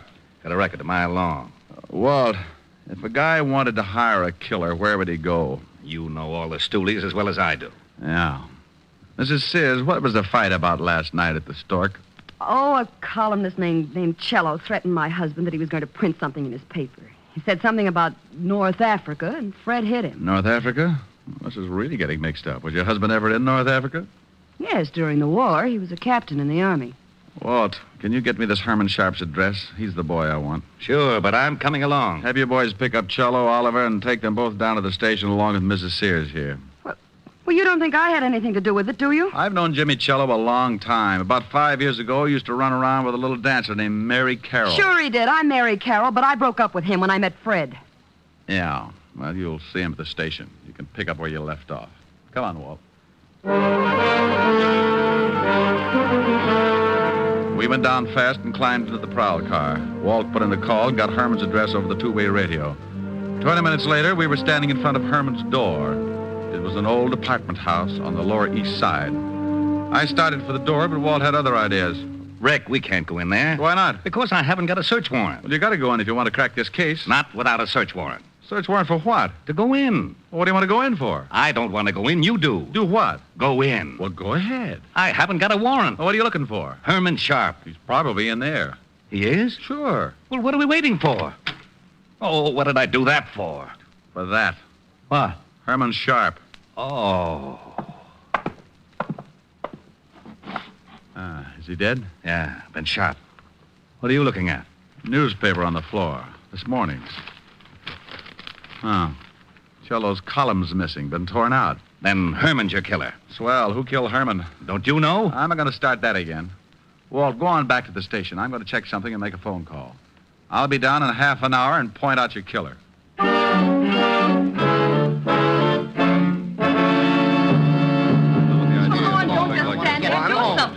Now, calm down, everybody. This is ridiculous. I want my lawyer. You'll get one later. Relax, Oliver. They can't hold it much longer. How do you feel, Mary? I don't like this any more than you do. Well, good afternoon, and happy Father's Day. Rick, where the devil have you been? Made a phone call to Washington, Walt. Mrs. Sears, did you know that your husband had a dishonorable discharge from the Army? Why, no. You knew it, didn't you, Cello? That's right, but I kept it quiet. He got it for running a black market. What's this got to do with the death of Sears? Oliver, you told me you went out to get the papers last night. That's right. What time was it? A little after 2. You know what time the late edition comes out. How about you, Mrs. Sears? What Lorne says is correct. How about it, Lorne? Were you the one to go out and get the papers? Yes. Then, Mrs. Sears, why did you tell me this afternoon that you also went out to get the papers? Well, Mary, don't say anymore. You don't have to. The stories don't check, so you couldn't have been together last night. Look, Diamond, what is this got... Oh, now you look, Oliver. You're both liars. But that doesn't make either one of you the killer. Oh, but Rick, Cello's alibi checks right down the line. Sure it does, because he was at that party. But the killer wasn't. Oh, we know that. He couldn't have been. Yeah, but the man who hired the killer to knock off Sears was. What are you talking about, Diamond? Oliver, where was your hired gun if last night? You mean Herman? Yeah. Well, I don't know. He was with me until 6 o'clock, then he left. Walt, when you find Herman's gun, ballistics will probably say that it was the one that did the job on Sears. Herman? Yeah. Cello, you hired Herman to kill Sears, and then you killed Herman. You're out of your mind. I didn't even know this Herman. We found the newspaper next to Herman's body. It had your column torn out of it. That doesn't pin anything on me. It just shows you that Herman probably stuck that article in Sears' hand after tearing it out of a newspaper. That's what you wanted to make it look like. You knew Herman. You knew about the clipping, so you killed him and tore the column out of this morning's newspaper. Of course I knew about the clipping. You told me about it this morning in my office. That's right. But you were the only one I told about it. You couldn't convict Jack the Ripper on that kind of evidence. I'm afraid he's right, Rick. Cello, what time does the late edition come out?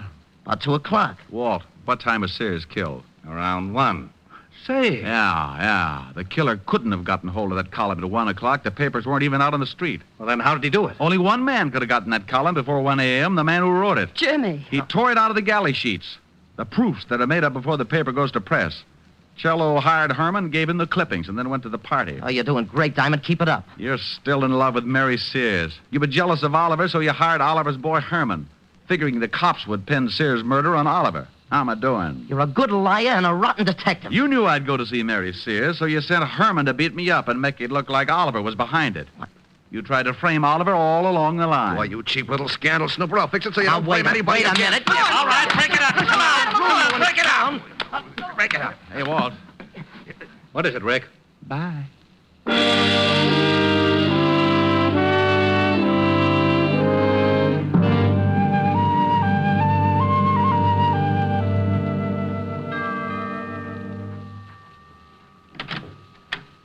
Oh, good evening, Mr. Diamond. Evening, Francis. Miss Asherin? Yes, sir. She's in the library.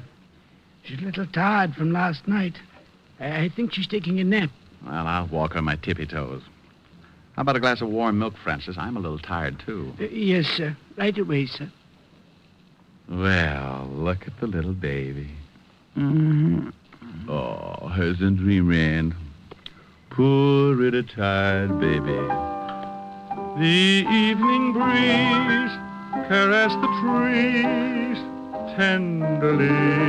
Oh, Rick. The trembling trees embrace the breeze tenderly.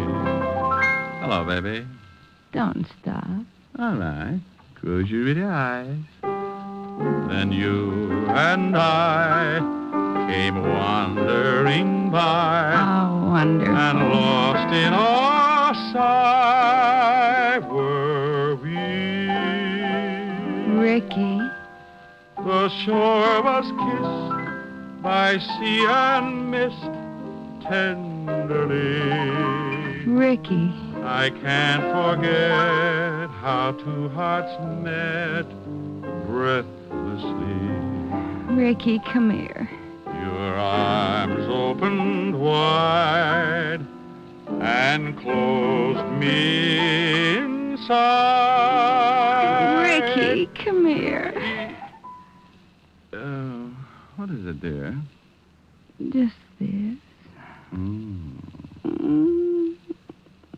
Here's your milk, mister. Oh, my goodness. Now, this time I refuse to blush.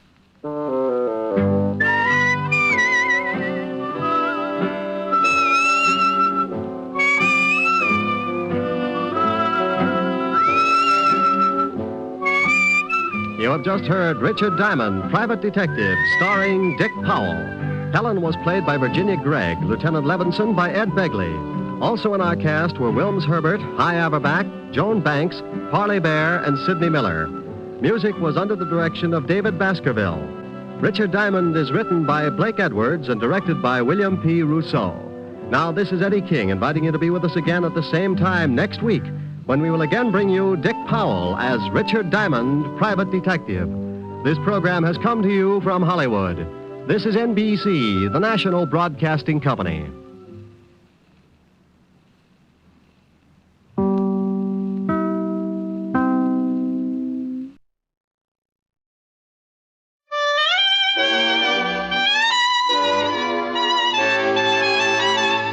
The makers of Camel cigarettes present Dick Powell as Richard Diamond, Private Detective.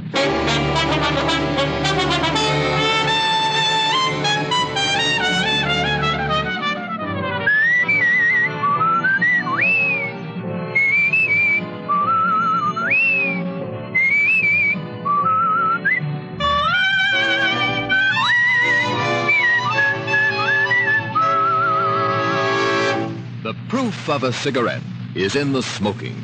Steady smoking. Smoke only Camels for 30 days and enjoy Camel's rich, full flavor, a flavor that no other cigarette has. You'll see how mild Camels are pack after pack, how well they agree with your throat week in and week out. You'll soon see why Camel is by far America's most popular cigarette. Why Camel is the steady smoke for you.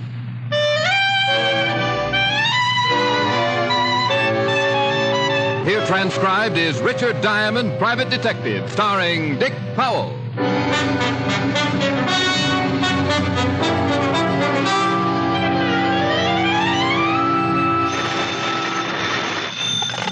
Diamond Detective Agency for mayhem of distinction. Ooh. Ooh. Yes. Oh. No. Ooh. Why? Mayhem of distinction. I said that. And I said ooh. Was it that bad? Mm-hmm. Say it.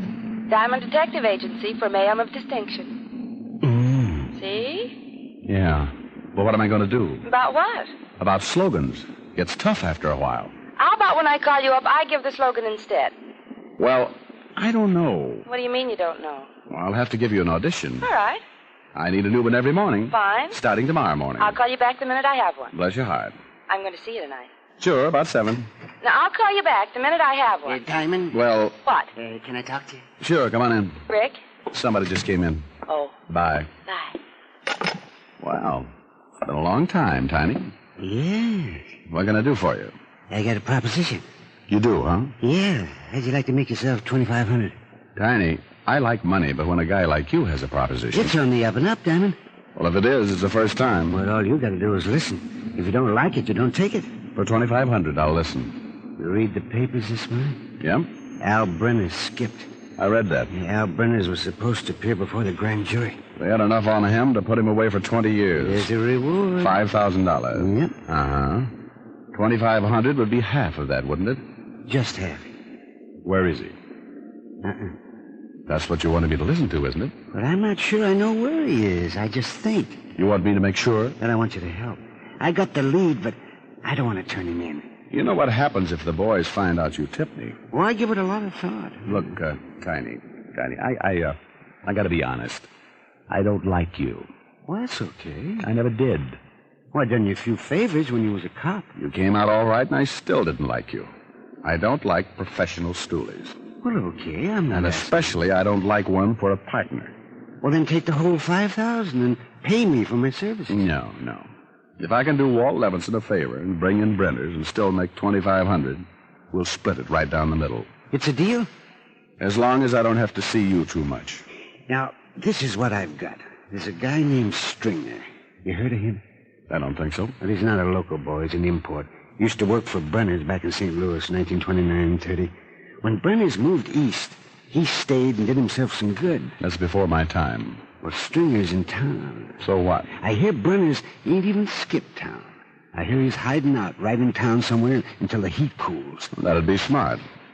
He knows they'd cover everything in and out. Well, Brenners skipped yesterday morning. The law didn't spot it until the afternoon.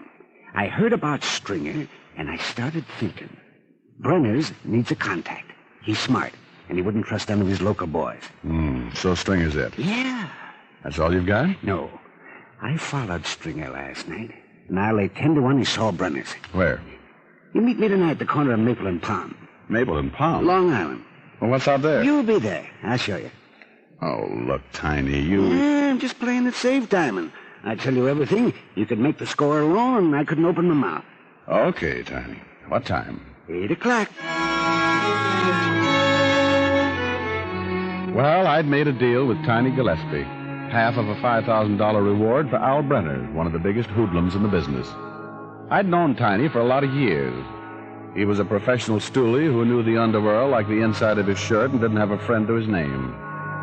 It was dangerous doing business with Tiny, but $2,500 can take the edge off a lot of danger. I went home, changed my clothes, and was about to pick up the phone to call Helen. Yeah? I called your office. Oh, hi, dear. How's this?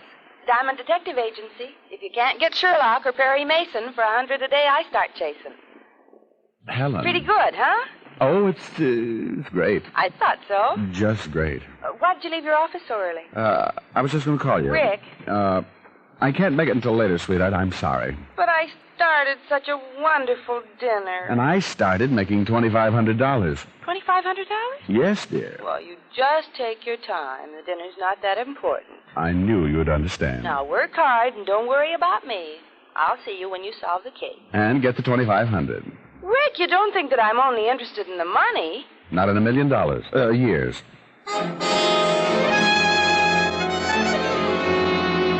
Because Helen was so interested in my welfare, I managed to borrow her convertible, and by 8 o'clock I was parked at the corner of Maple and Palm on Long Island. It was easy to understand why Tiny had picked the spot to meet. It was as dark as a mine shaft, and there wasn't a house within a half mile. I lit a Camel, sat back to wait. It got to be 8:15, and Tiny still hadn't arrived. By 8:30, I was beginning to wonder if he ever would. And by 9, I was sure he wouldn't. I turned the car back for town, kicked myself all the way there. A guy like Tiny you couldn't trust, and I was feeling a little more than guilty for getting involved. By the time I hit Broadway, I was matted in a wild bull with a hot foot. I turned right, drove down to the river in a dive called the Purple Garter, a hangout for a wine-nosed bum and a stoolie named Tiny Gillespie. There were only a few customers in the room and a bartender named Sampson that I'd done business with before. Hello, Mr. Diamond. Oh, hello, Sampson. I'm looking for Tiny Gillespie. Ain't here. How about a drink? No, I'm not interested in a long illness. Have you seen Tiny? Earlier. What's earlier? Around 7. He left around 7. Know where he was going? He didn't leave no forwarding address. What's he done? I was just looking for him. If you see him, tell him that, will you? I'll tell him. Oh. Hey, friend of yours. Well. Hi, Rick. Get the skids? What are you doing? Looking for chocolate balls? Hello, Sampson. Hi, Lieutenant. Not thirsty. You guys are turning into snobs. You don't give us much choice, Sampson. It's that or a stomach bump. I shoulder your insults with complete disinterest. Who are you looking for, Fatty? Who says I am? Well, you're wearing that official frown. Prune brow Levinson. Sampson, you seen Tiny Gillespie? Ho-ho. Tiny's getting popular. What do you mean, ho-ho? Just ho-ho. What do you mean he's getting popular? Mr. Diamond was just asking for him. Ho-ho. That's what I meant. What did you want him for, Rick? He was supposed to meet me. Why? Just to talk. About what? Oh, stop acting like a cop. What's it all about? I'm just in checking on Tiny's activities prior to 8 o'clock tonight. And just what did Tiny do prior to 8 o'clock tonight? For one thing, he got himself killed.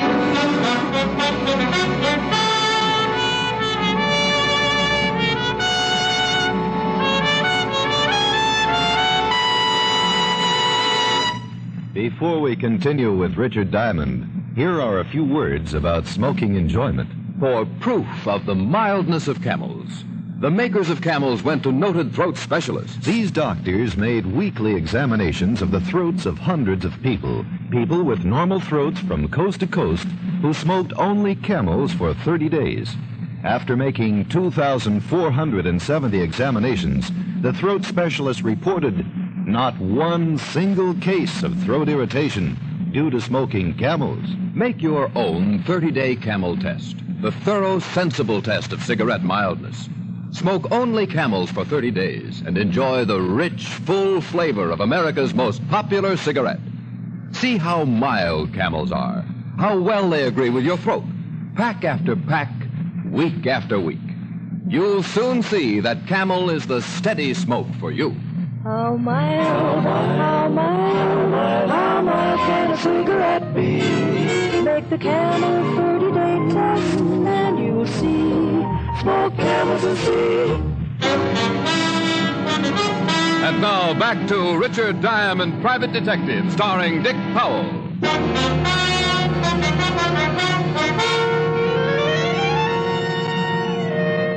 It all started when a professional stool pigeon named Tiny Gillespie thought he knew the whereabouts of Al Brenner, the missing defendant in a grand jury investigation. Tiny had agreed to meet me at 8 o'clock that night, but he never showed up. And when I went looking for him, I ran into Lieutenant Walt Levinson, 5th Precinct Police.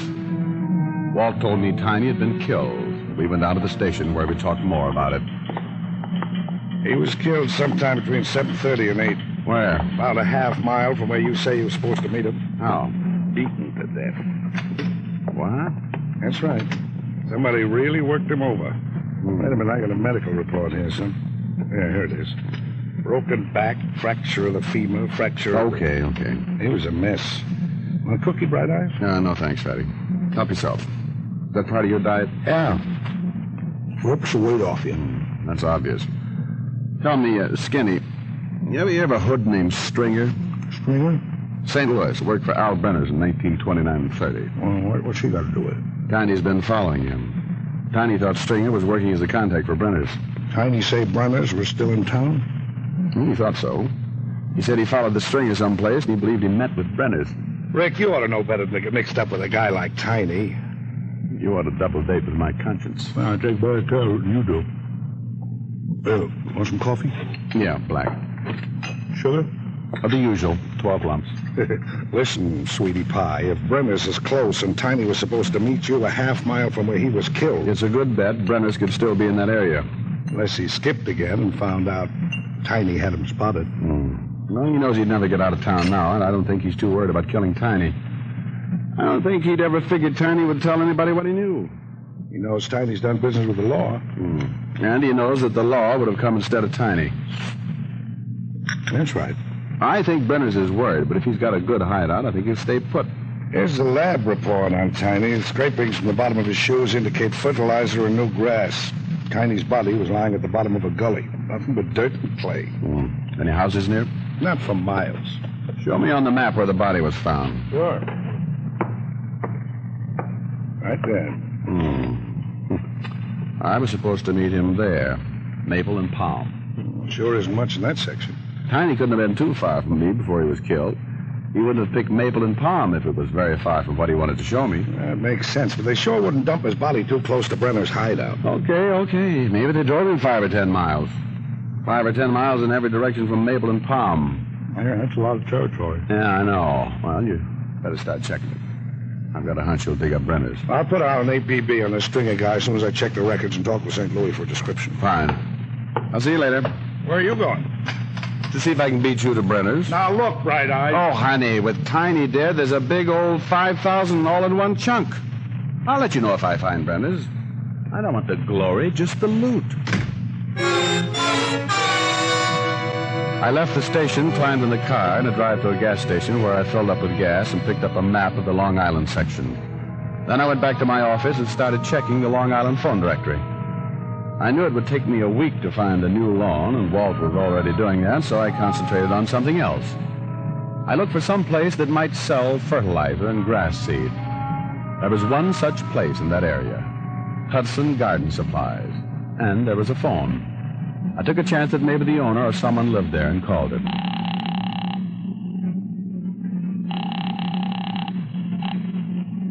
Yeah. Is this the Hudson Garden Supply? Huh? Is this the Hudson Garden... Yeah, who is this? Well, who is this? This is Hudson. Who is this? My name's Diamond. Well, what do you want? It's after 12. Did you sell any fertilizer or grass seed in the last 2 or 3 weeks? Are you kidding? You do sell fertilizer? Oh, look, wise guy. Oh, come on. This is police business. Police? Lieutenant Walt Levinson, 5th Precinct. I thought you said your name was... Diamond. You want us to come out and pull you out of bed? Oh, look, I'm sorry. It sounded like a gag. Well, have you sold any fertilizer or grass seed in the last few weeks? Oh, yeah, sell a lot of fertilizer. It's good fertilizer. Any grass seed? Yeah. To an address in that area? Yeah, a couple of weeks ago I sold a big load. Who'd you sell it to? Well, I don't remember the bill. I'll have to look it up. Look it up. Well, now? Unless you want us to come out there and help you. Well, okay. Hold the phone. What a job.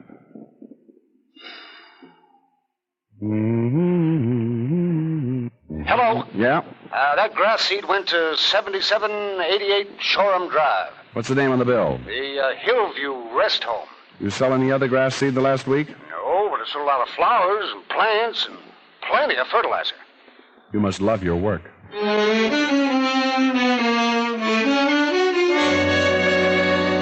I climbed back into the car and headed back for Long Island on 7788 Shoreham Drive.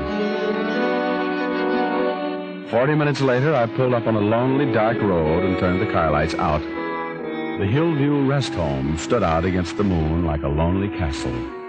It was dark, except for a light in one of the wings, and the grounds were surrounded by a high fence. I got out of the car and started walking. I kept going until I found a section of fence that a man might climb and not be seen from the house. I went up and over, dropping down and stopping my fall with my hands. When I felt my hands, they were wet and covered with new grass. There were about 100 yards between the fence and the main building, and the moon reflected off the wet grass like a mirror. If anybody was watching from the house, I'd never make it without being seen. I bent as low as I could and ran about halfway and stopped, listening. It was like a bad dream.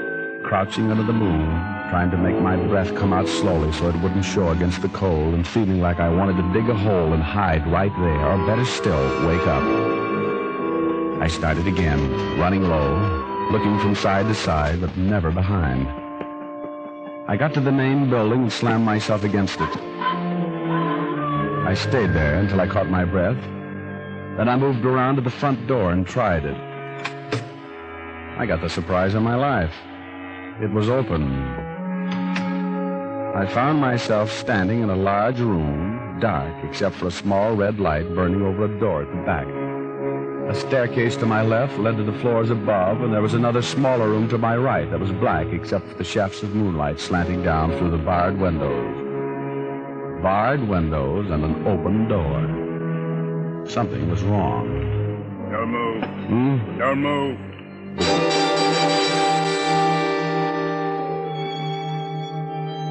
He was behind me, probably waiting behind the door. When I came in, and with the door unlocked like that, I figured he had been expecting me. You turn around, I'll shoot you. In that case, you'll pardon my back. I'll take your gun. I don't have one. What would you call this? Oh, that's really just a big cigarette lighter? Yeah. Now your wallet. Oh, look, what is this? Richard Diamond, private detective. Yeah, a private detective. Who may retire. Yeah, I think I can guarantee it. Did you spot me crossing the lawn? When you climbed the fence, it set off an alarm. Well, my car broke down. I thought you maybe... could use the phone. Yeah. And I'm afraid I don't believe you. What is it, Barnes? You better come down and see. He's a private detective. Turn on a light. You had a gun. Well. You know him? Hello, Brenners. Yeah, he's a private cop, all right. Used to be a legit cop. How are you, Diamond? Surprised? I thought you skipped. You know I didn't. Tiny got to you, huh? Tiny? I told you. We shut up. Look, you got to get out of here. I'll lose my whole business. You're making enough off. But now with this private detective and that man last night, no telling how many more. How'd Tiny find me? I don't know who you're talking about, Brenners. I'm just as surprised at seeing you as... You're lying. Brenners, please. He might have told the police what he knows. They'd be here by now if he had. You're going to be in a little trouble, hiding out a man who's wanted by the federal government. He's right, Brenners. Whether he's trying to talk himself out of a jam or not, he's right. Relax. When Stringer gets here, I'll leave. Thank goodness. In the meantime, you better take care of Diamond. You mean like... Yeah. The way you did with Tiny Gillespie. Yeah, but isn't there... You don't want to lose this place, do you? No. And I don't want anybody around to talk about me. How come you worked Tiny over like that? Why didn't you just use your gun? You're in for a treat, Diamond. You're going to have a hard time working me over like that. Oh, we're not going to do a thing. Hey, better take him downstairs. Stringer should be here any minute. Yeah, all right. Walk over to that door. Nice seeing you again, Diamond. Yeah. Open the door. Go on, I'll have to shoot you. Keep going. Down those stairs. You're making a big mistake. I have no choice. State's evidence might get you off easy. Oh, the murder charge? Might get just life. And I might not. Stop right there. Open the door and go on in. Oh, now, look. I'll shoot you right here. Okay. Alf. Alf. I'm here. What is that? I got somebody for you, Alf. Get in there. Oh, now, look.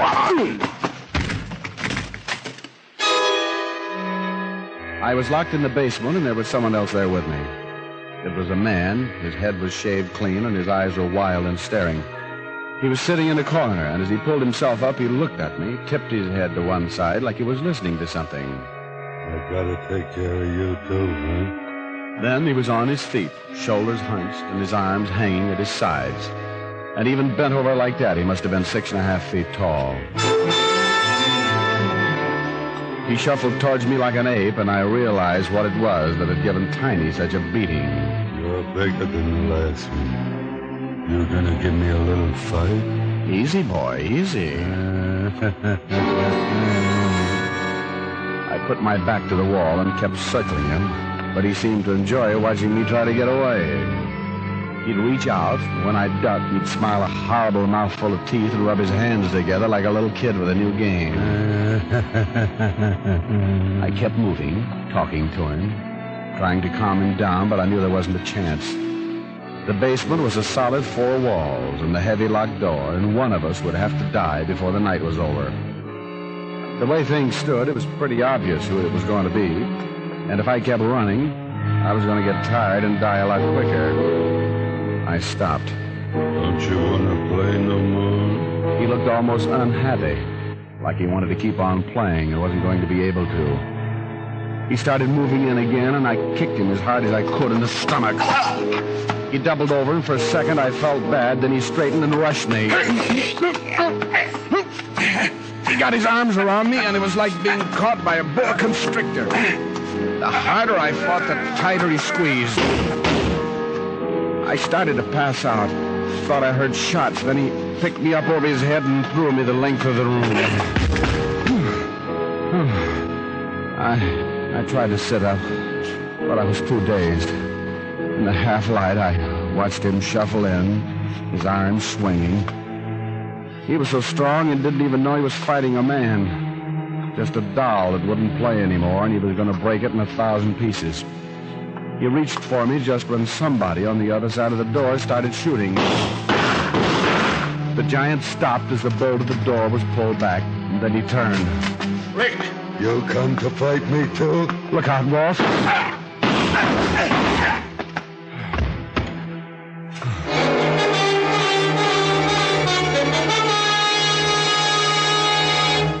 Rick. How'd you find me, Wolfe? Located Stringer and tailed him. Saw Helen's car parked outside the fence. What is that thing over there? Oh, just an animal. It used to be a man, I guess. That's the way Tiny got killed. Ooh. How bad are you? Oh, just shaken up. But another couple of minutes and... Well, I'll give you a hand. Thanks. You get Brenners? Yeah, they're putting him in the car. Lean on me. I'm okay. What was all the shooting outside the door? Oh, Barnes. He didn't want to let me in. Who told you I was down here? The minute we came through the front door, Barnes headed down the stairs. I spotted him and went after him. Oh, bless your little heart. What are you going to do with that $5,000? Oh, Walt, I'm going to buy you the best present you ever had in your life.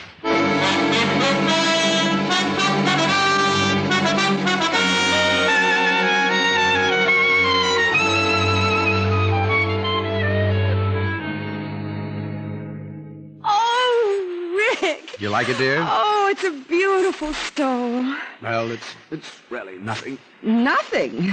Got the beast doing a summer safari in Africa. No, but by Jove, this is mink. What did you expect, old girl? Unborn meadow mouse? No, but look here. There isn't a mink within 10,000 miles of Africa. Come to think of it, he was rather winded. Now, don't laugh, old girl. That mink was the biggest animal I've ever seen. Stood 6 feet high and weighed 180. Couldn't kill him. Well, then how did you ever get the stove? Gave him a haircut. Oh, no. Well, you sit right there and play the piano while I run upstairs and put on something that'll show off my stove. All right, dear.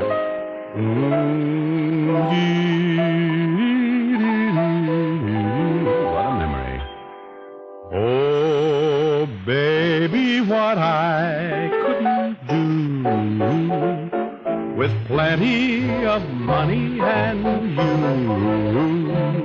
In spite of the worry that money brings, just a little filthy lucre buys a lot of things, and I can take you to places you'd like to go. But outside of that, I've no use for dough. It's the root of all evil, of strife and upheaval. But I'm certain, honey, that life could be sunny with plenty of money and you. That was pretty. Thank you. Ooh. How do I look? Oh, that mink never had it so good. Are we going to dinner? Right, dear. I'm going to buy you the fanciest... Oh, I'll get it.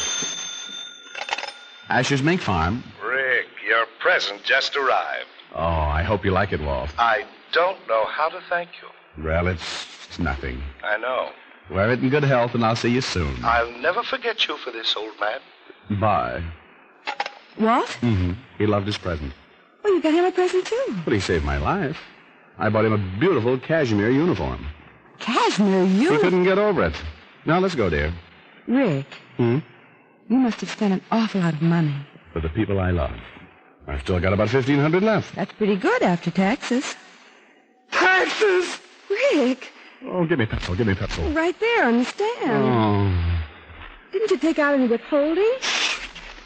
$5,000. $750 cashmere uniform. $27.50 meat stove. Take away. Take away. Take away. Oh! Ricky! I owe the government $1,600.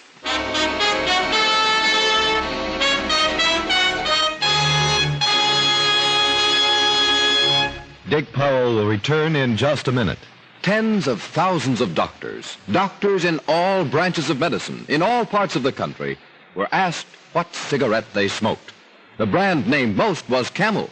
Yes, according to this nationwide survey, more doctors smoke Camels than any other cigarette. Enjoy Camels, the cigarette so many doctors enjoy.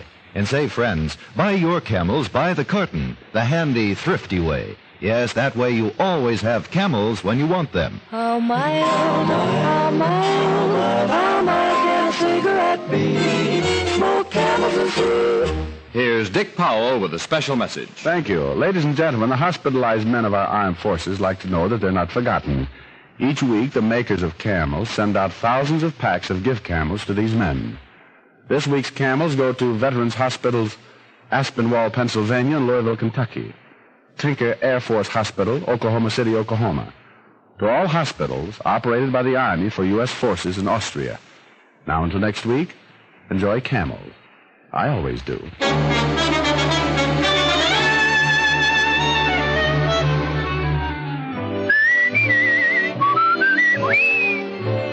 Tonight's transcribed adventure of Richard Diamond was written and directed by Blake Edwards with music by Frank Worth. Virginia Gregg played the part of Helen Asher, and Alan Reed was Lieutenant Levinson. Others in the cast were Howard McNear, Ed Max, Jane Novello, and Joel Samuels. Be sure to listen to another great Camel show, Vaughn Monroe and the Camel Caravan, every Saturday night. The bite is out and the pleasure's in when you smoke Prince Albert. The bite's out and the pleasure's in when you pack your pipe with America's largest selling smoking tobacco, Prince Albert. PA's Choice Tobacco is specially treated to ensure against tongue bite. Yes, with Prince Albert, the bite's out and the pleasure's in. And there's more tobacco in the pocket tin. Listen next week for another exciting adventure of Richard Diamond, starring Dick Powell. This is your FBI. The official broadcast from the files of the FBI follows immediately. Stay tuned. This program came to you from Hollywood. This is the American Broadcasting Company.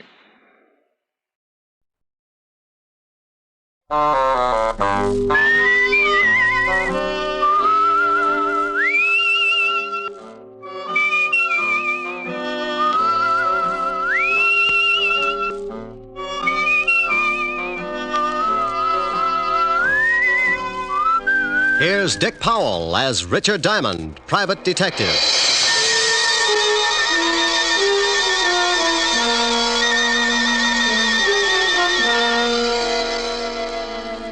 It's 5 o'clock in New York City, and the big neon signs light up the dark office that overlooks Broadway on the corner of 53rd Street. Behind a second-hand mahogany desk, relaxing in a swivel chair, is the leading figure of the Diamond Detective Agency, combination stockholder, office boy, and clue chaser. He is Richard Diamond, and his mind is on a lovely redhead named Helen Asher, as she sits on a couch talking about things he likes to hear. At this moment, however, another scene is taking place in the wealthy district of Long Island. A long black convertible is just pulling up to an old English mansion, and a curvaceous blonde steps from the car. She is met at the door by her brother. Well, good evening, my dear sister.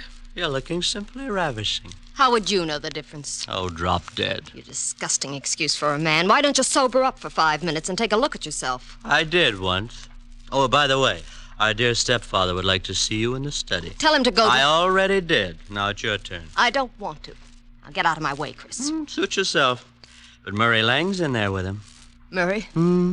Did I start your heart going pitty-pat? Oh, shut up. You better go in and protect your money, darling. Bye, jailbird. Son. I don't care what your plans are. They concern my daughter, and that's enough for me to put a stop to them. You're not going to put a stop to anything. You can't intimidate me, Lang. You're just a cheap, no-good gangster, and your methods are too well known to frighten me. Come in.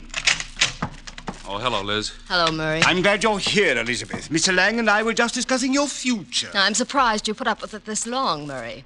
Come on, let's leave my dear stepfather until he simmers down. Elizabeth, I want to talk to you. Well, I don't want to talk to you. Let's go, Murray. Listen to what he has to say. Maybe you'll get a laugh out of it. Well, what is it? I've just been talking with Lang about your intention to marry him. I have advised him that if such a thing were to take place, it would result in the most serious of consequences. Is that all? No, that is not all. When you got into your trouble with the police, my dear stepdaughter, you were paroled in my custody. If I should report to the board that you had violated the terms of your probation, you would most certainly go to prison. Why, you... What's the matter? Aren't you satisfied with the salary you collect for taking care of Mother's estate? How dare you, you little Sit down. You look bigger behind a desk. Well, just yell and scream all you want to. After Monday, you better start looking for another source of income. You know very well it's not the money. But your greasy boyfriend here would certainly like to get his hands on it. Look, you, I don't give a hang if you are a midget. I'm not going to stand here and listen to you. Murray. No, baby, I won't take it. I'll wring his scrawny little neck. Go on, lad, go on. It would give me the greatest of pleasure to call the police and have you locked up. I'll fix it so you won't have a head to call anyone with. Murray, leave him alone. Can't you see that's what he wants? Yes, well, Mr. Lang. Come on, Liz, let's get some fresh air. I want to say one more thing. Just remember, Father, my probation expires Monday. After that, you won't control any part of my income, so you better start getting packed. And if I report you to the probation board in the morning? I wouldn't. If you do that, you'll not only stop being my guardian, but you'll stop breathing. Get out. Get out, both of you. Come on, Murray.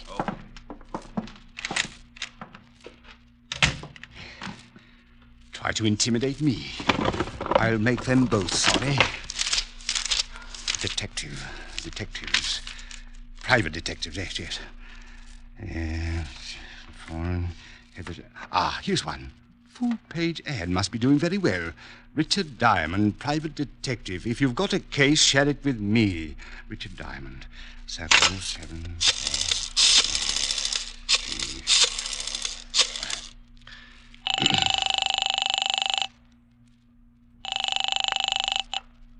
Yeah? Mr. Diamond? That's right. I want to hire you for a few days. Oh, you saw the ad.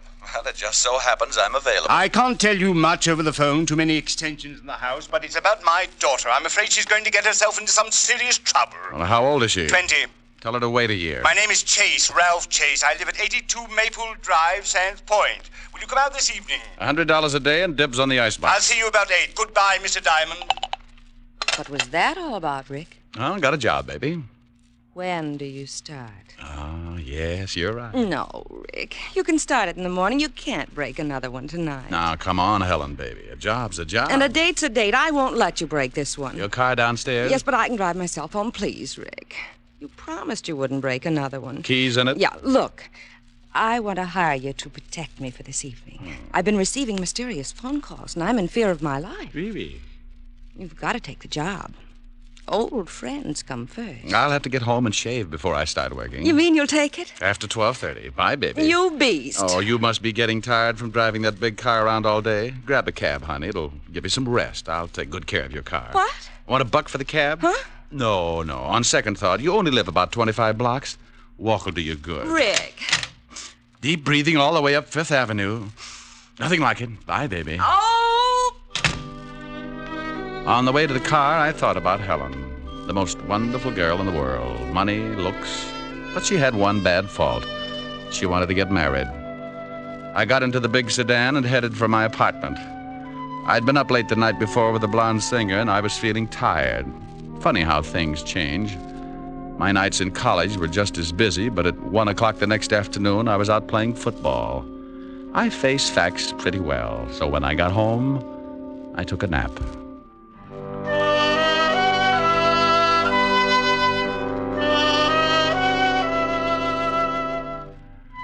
I slept until 7 and got up and dressed. I drove Helen's car out to Long Island, and at 8 o'clock sharp, I was ringing the doorbell of the Chase mansion. It was a big house, all right. If they built another one like it, Long Island would sink. Well, to someone at me chamber door. My name's Chris. Boo. Blow your booze some other direction. Your breath would wither a lung. My alcoholic exhalations are composed of the finest ingredients. You must have a weak stomach. Look, if you'll just stagger out of the way, I'd like to see Mr. Chase. Dead or alive? What? Nothing. I was just thinking out loud. Well, go right ahead. And after your talk with my stepfather, you can find me in the bar. You'll probably wind up like I am. That's a sweet thought. Where can I find your stepfather? Probably in the library, lying in my money. I left him leaning against the front door, gagging on the fresh air. I wandered down a long hallway and a big sitting room, furnished with enough antiques to make the Metropolitan Museum give up in shame. There was something about the place, a heavy quietness, like a bar of gold in a dark room. The shot had come from up ahead, and I tried a couple of doors before I found the room. Mr. Chase! Mr. Chase! In here! In here! Mr. Chase? Yes. Come in and shut the door. I looked over at Ralph Chase crouching behind a desk. He got up slowly, all 5 feet of him. And I tagged him for a guy who would give $1,000 for every inch you could put on his legs. He looked like he could afford to be a mile high. The tall French windows were open at the back of the room, and you could still smell burning cordite. Someone tried to shoot me from the garden. Yeah, I heard the shot. You must be Diamond. That's right. Don't you think you better shut the French doors and pull the drapes before someone takes another shot? Yes, very good idea. You pull the shade diamond. Hey, you can start earning your money right now. You're a little excited, but I'll start to work. Right. Be careful, he might still be out there. Well, I doubt it. I can't see anyone out here. Oh, he just missed me. You can see where the bullet hit the wall. I jumped and hid behind the desk. Didn't you hear him on the porch? No, he must have stood in the soft grass that surrounds the garden. That's a good 10 feet from the house. You're lucky he didn't move in closer. He probably wouldn't have missed. Got any idea who it was? Of course, it was Murray Lang. Murray Lang? The gambler? Yes, do you know him? Well, I used to be on the force. Set him up 6 years ago on a larceny rap. Then you know what he's like. He was in the house this afternoon. We had an argument and he threatened me. An argument with your daughter? Yes, about my daughter. How'd you know? Well, you told me she was getting herself into trouble. She couldn't have picked a better playmate than Lang to get there with. Father, we heard a shot. Not really. Oh, let's go. He's not dead. My stepchildren, Mr. Diamond. Oh, well, lovely. I'm quite alive, so you can both stop looking so unhappy. Does it show? Come on, sis. Let's find the guy who fired that shot. I want to give him a few pointers. Where's Murray Lang, Miss Chase? Yes, he's the man you want. I'm sure he Don't be absurd. Murray left 3 hours ago. What are you, a cop? Does it show? You're wearing too much cologne. Come on, Chris. Oh, she's nice. That's Elizabeth. The boy's her brother, Chris. I'd hate to draw straws. I married their mother and raised those 2 brats after she died. The courts appointed me executor of the estate. They don't like you handling their money, is that it? Yes. Since they've been old enough to ask for 50 cents to go to a movie, they've condemned me for watching their interests. You said you were worried about your stepdaughter. Tell me about it. I'll make it brief. Hate long explanations. Elizabeth got into some trouble with the police. Hit and run. She had been drinking. The man died. Liz was sentenced to a year in Folsom. But I got her off on probation. Oh, what do you want me to do? Drive around with her and spoil her aim? Monday the probation expires. She says she is then going to marry this hoodlum, Murray Lang. And you don't want that because you think he's after her money? Exactly. When she marries, the will reads that I shall, as executor, turn over half of the estate to Elizabeth. What about Christopher? He looked irresponsible when he was born. His mother left instructions that he should not receive his share until he is 35. That's another 8 years. Well, your stepdaughter's old enough to know what she's doing. I can't see how you can stop her. That's what I want you to do. And if I do, you'd be in a pretty good spot. What do you mean, Mr. Diamond? You continue as executor. I can understand you thinking something like that, but believe me, as much as I dislike my stepchildren, I wish to keep them in line for their late mother's sake. Oh. Well, Mr. Chase, I'll take a look around outside. Maybe I can come up with something that'll point out the would-be killer. If it was Lang, you can stop worrying about Elizabeth. Sing Sing doesn't boast a wedding chapel. I went out through the French doors and started looking around on the soft grass that bordered the garden. I had a fat hunch, so I stopped looking and started wandering. I was halfway through the rose bed when I spotted them. It was Elizabeth and a man. In the darkness, I couldn't make him out, but Murray Lang was my best guess.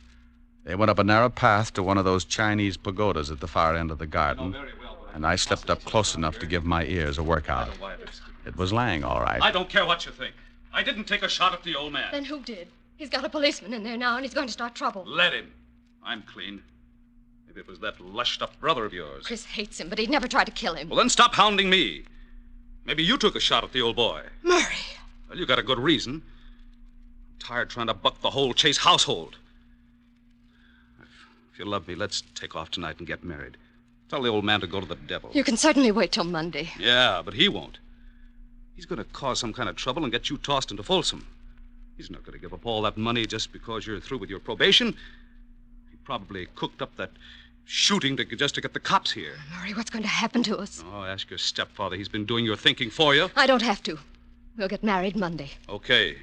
I'm staying clear of this place till then. But what if there's more trouble? I haven't got anyone to turn to. You worry about it, baby. I got a police record that makes yours look like a merit badge. I was too good a target in the moonlight, so I started back up the walk to the house. As I passed a hedge, I noticed a funny-looking plant that was shoving its way out of the foliage. I'm sorry I did that. It was the Johnny Jump-Up variety, blackberry type. The guy on the other end of the sap gave it to me right over the eyes, and I went down like a crapshooter making a pass. I rolled over and watched the moon melt and run down in my eyes.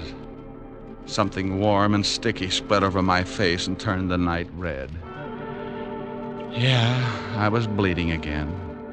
I guess I showed signs of recovering, so he started all over. This time he used his foot in my side. Oh, a couple more kicks in the ribs and in the right place, and he could have whipped up a fast course of Nola. I felt tired, so I rolled up in an old rose bush and went to sleep.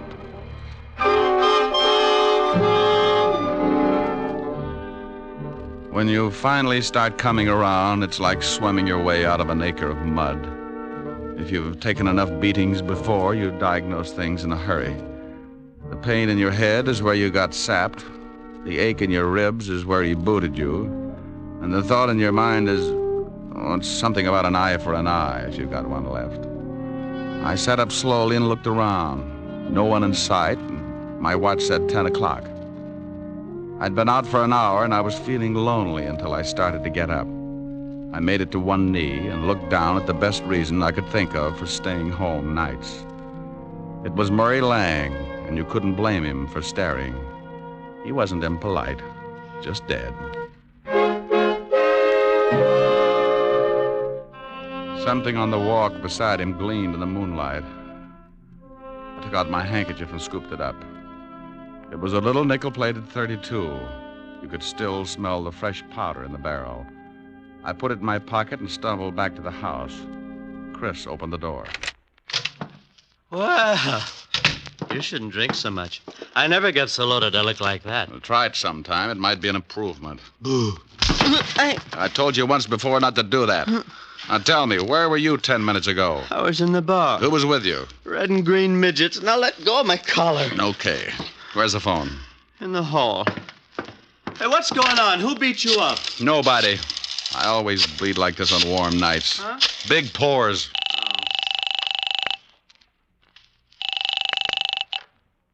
Homicide, Sergeant Otis talking. Who taught you how? Did you sit up nights with a parrot? Oh, very funny. Only one guy could think up a lousy joke like that. What do you want, Diamond? A picture of you. I'm going to show some doctors that mercy killing has its points. Now, let me speak to the lieutenant. Comic. Homicide, Lieutenant Levinson. Hello, Walt. This is Diamond. Oh, wait a minute. Let me get the bicarbonate. What's the matter? I get stomach trouble every time you call.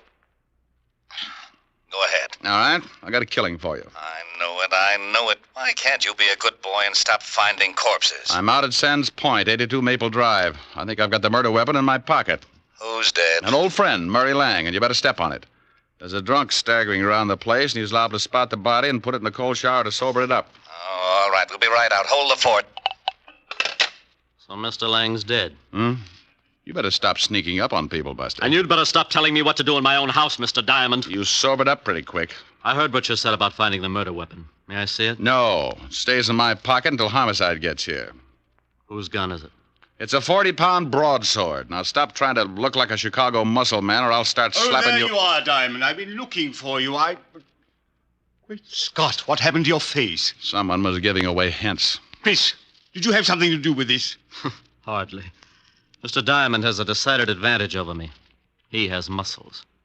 I'll be in the bar. What's happened? Where's Elizabeth? I don't know, but her boyfriend's got troubles. He can't explain the hole in his chest. Lang? What do you mean? He's out in the garden. Someone shot him. Is he dead? And if he's not, he's trying awful hard. Then we'd better call the police. That's been taken care of. What kind of a gun do you own, Mr. Chase?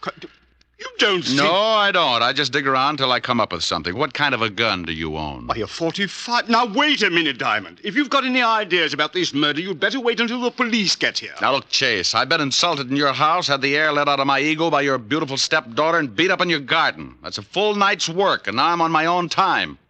Where can I find Elizabeth? I don't know. She may be up in her room. Oh, where is it? End of the hall, head of the stairs, first door. Thanks. It's beginning to rain. What about Lang's body? Well, if he catches cold, call me. I went down the long hallway to the foot of a massive staircase. The only light was the one burning in the room I just left. I looked over at over my shoulder and saw Mr. Chase framed in its dim glow, watching me. In that moment, I thought who Chase reminded me of. A triangle hat, his hand in his vest, and Napoleon had a twin. I went up the stairs 2 at a time. Yes? Pardon me for barging in, but some guy in the garden just beat all the bashfulness out of me. How dare you? You get out of my room. You better put on something a little warmer, honey. That thing would start a Harry Carey epidemic in Boston. What do you want? Yeah. What did you do after Lang left you in the garden? What? Big ears. I overheard everything you said. I see someone pushed your face around. It's an improvement. Did Murray catch you eavesdropping? Well, if he did, he won't have much time to gloat. What do you mean? If you've done anything to Murray... Aren't you getting ready for bed a little early? I don't know what you want. I don't have to answer any of your ridiculous questions. Now, if you don't turn around and get out of here... What's the matter, baby? The drawer empty? Lose something? No. Maybe this is it. Where did you get that gun? It was lying in the garden beside your boyfriend's body. Beside it? That's it, lover. Now sit down and relax. As Murray did. Like Jimmy Fiddler's gossip column. Didn't you hear anything after Murray left you? Oh, no. I was crying. I ran back to the house and came up here. Is there another way back to the house besides the path that Murray took? It's one that leads to those outside doors. I came right to my room. Please leave me alone. This is your gun, isn't it? Yes, but I didn't do it. I didn't. Murray and I were going to be married Monday. Ballistics will probably show it's the one that did the job. You better tell me everything you know. I don't know anything. I didn't shoot Murray. Someone stole my gun from the drawer. Oh, please find out who did it. If they hold me, I'll go to prison anyway. Please, Mr. Diamond, please. It's going to be tough if this is the gun. I'm pretty sure it is. You could still smell the powder when I... The powder. What's the matter, Mr. Diamond? Huh? Oh, nothing. Look, you stay in your room. Maybe I can do you some good. I promise you'll stay here. Sure. I'm not going anyplace. And try and snap out of it. Sometimes you keep losing until there's nothing left to play with. It breaks the jinx. I went downstairs and started looking for Chase. As I passed the doors leading to the garden, I stopped cold. A flash of lightning turned the garden flat white. Someone was standing over what was left of Murray Lang.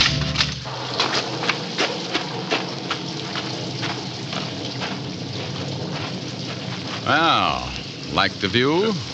Oh, Diamond. I was just looking at the body. I talked with your daughter. She says the gun that killed Lang was hers. What? Claims they had an argument, but won't admit she shot him. Oh, no, I can't believe it. Certainly she had no reason... Unless... Unless what? Well, unless she found out Lang was just after her money. Well, that's possible. Anyway, if she did do it, I still can't figure who worked me over. Maybe it was Lang. You told me yourself he didn't like you. Maybe it was Elizabeth.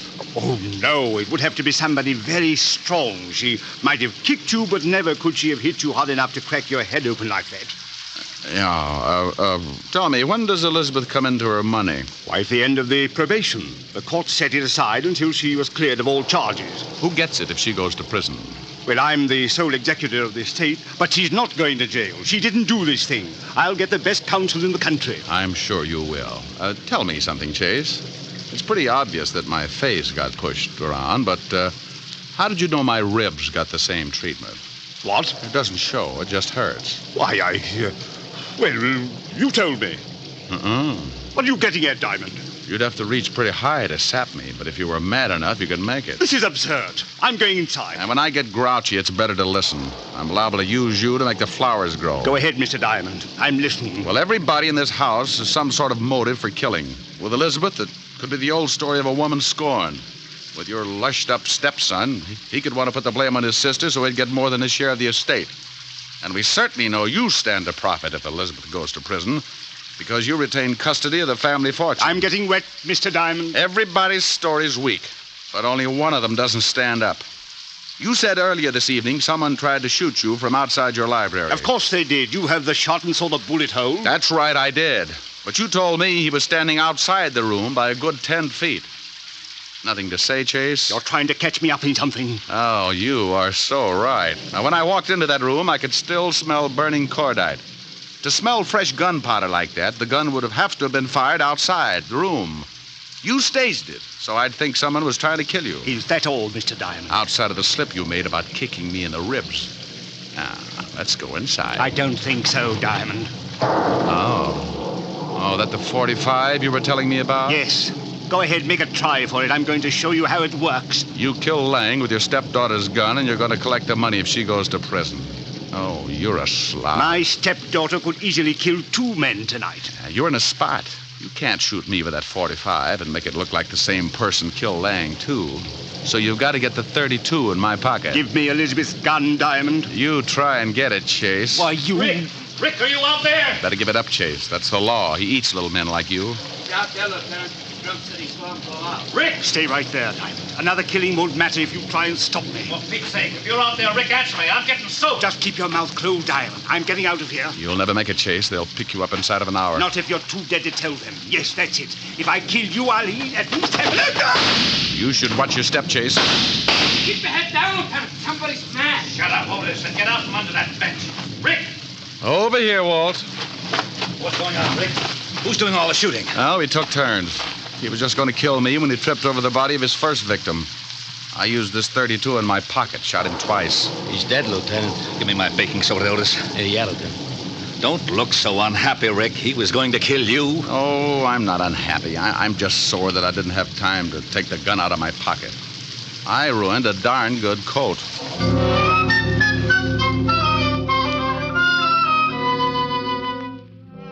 The 3 of us went back in the house, and Otis took Christopher up to bed so he could sleep it off. Walt listened to the story as I told it to Elizabeth.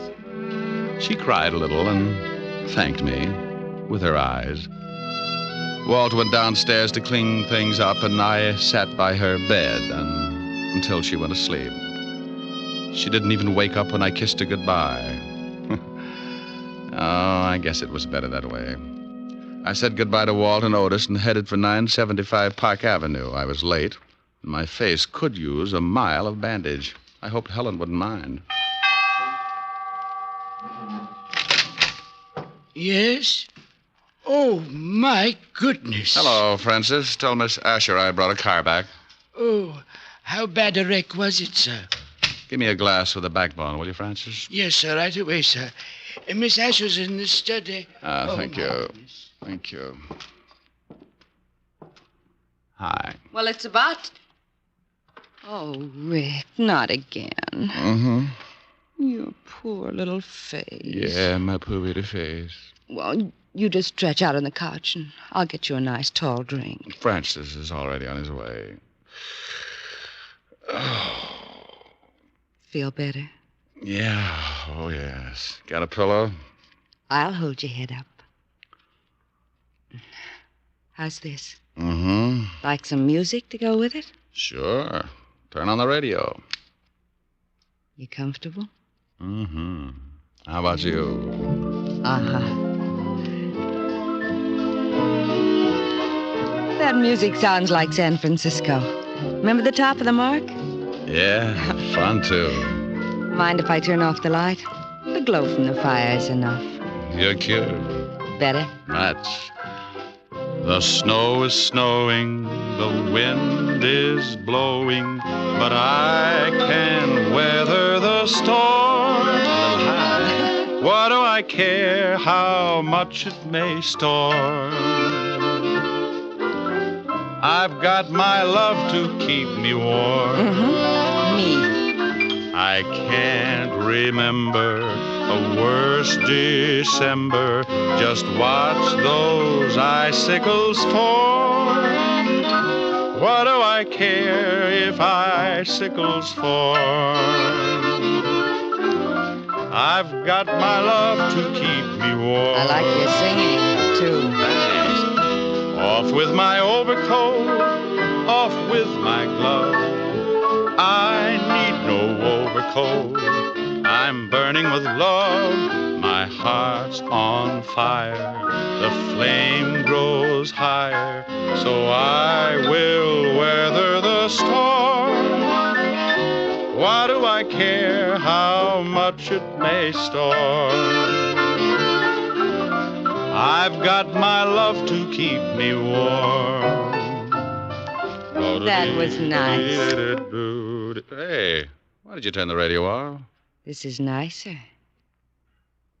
Come here, Rick. Oh, honey. Honey, you're reading my mind. Here's your drink, Mr. Diamond. Oh, my goodness.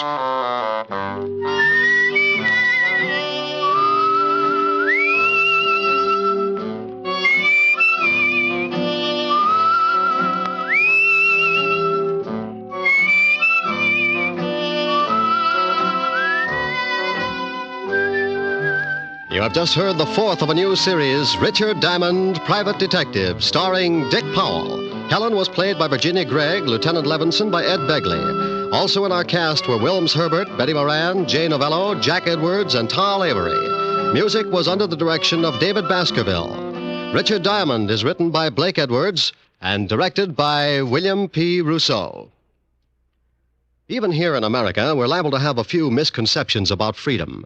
Many of us regard it as an outright gift with no strings attached. Well, that isn't quite so. All of us have received a heritage of liberty, a legacy of freedom forged in other days. Remember that the liberty you enjoy is a precious legacy, a legacy that can be lost through disuse. Don't ignore freedom, work at it, for freedom is everybody's job. Now, this is Eddie King, inviting you to be with us again at the same time next week when we will again bring you Dick Powell as Richard Diamond, Private Detective. This program has come to you from Hollywood. This is NBC, the national broadcasting company.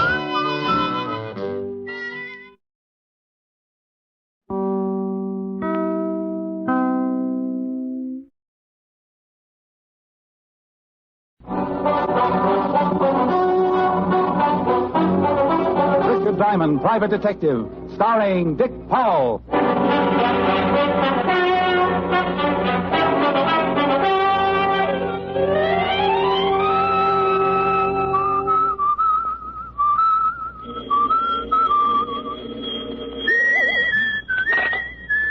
Just a moment.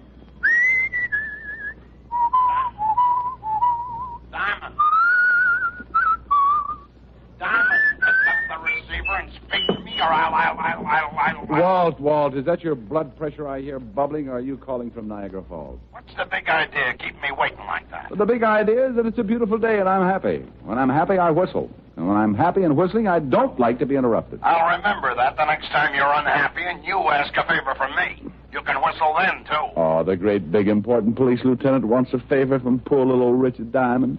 I want you to go to a funeral. Yours? No, it's mine. Say, I'll live to dance the Charleston on your grave, wise guy. Now, they're burying Big Foot Grafton this afternoon. How do you know? How do I know? How do I know what? That it's Big Foot Grafton they're tucking in. The way I read in my paper, the Harbor Patrol fished out a guy presumed to be Big Foot Grafton, boy racketeer. We're satisfied with the identification. Huh? Fingerprints? Fingerprints. Look, the body was in the Hudson River for nearly a week. Oh.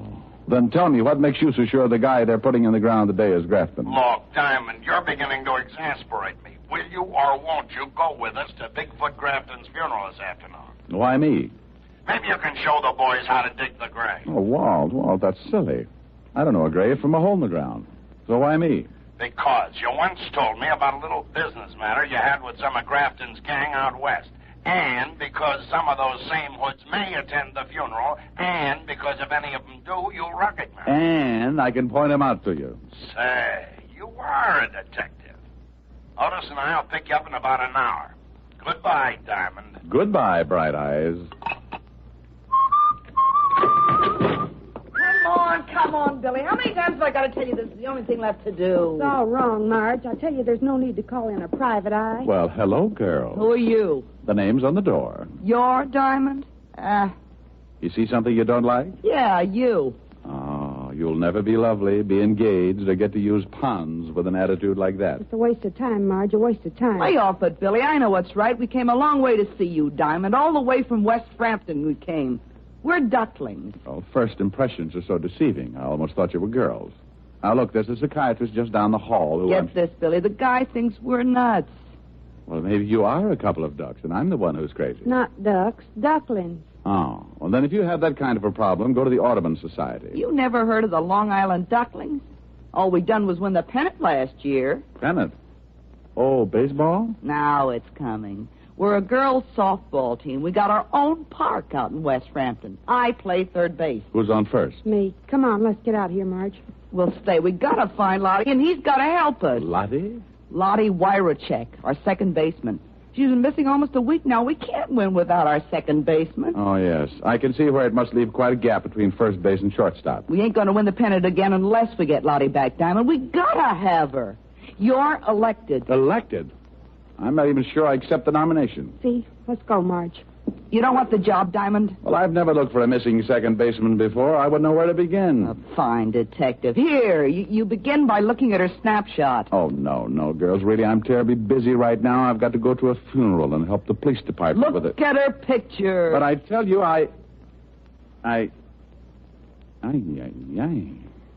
Don't tell me this is... Lottie Wyrachek.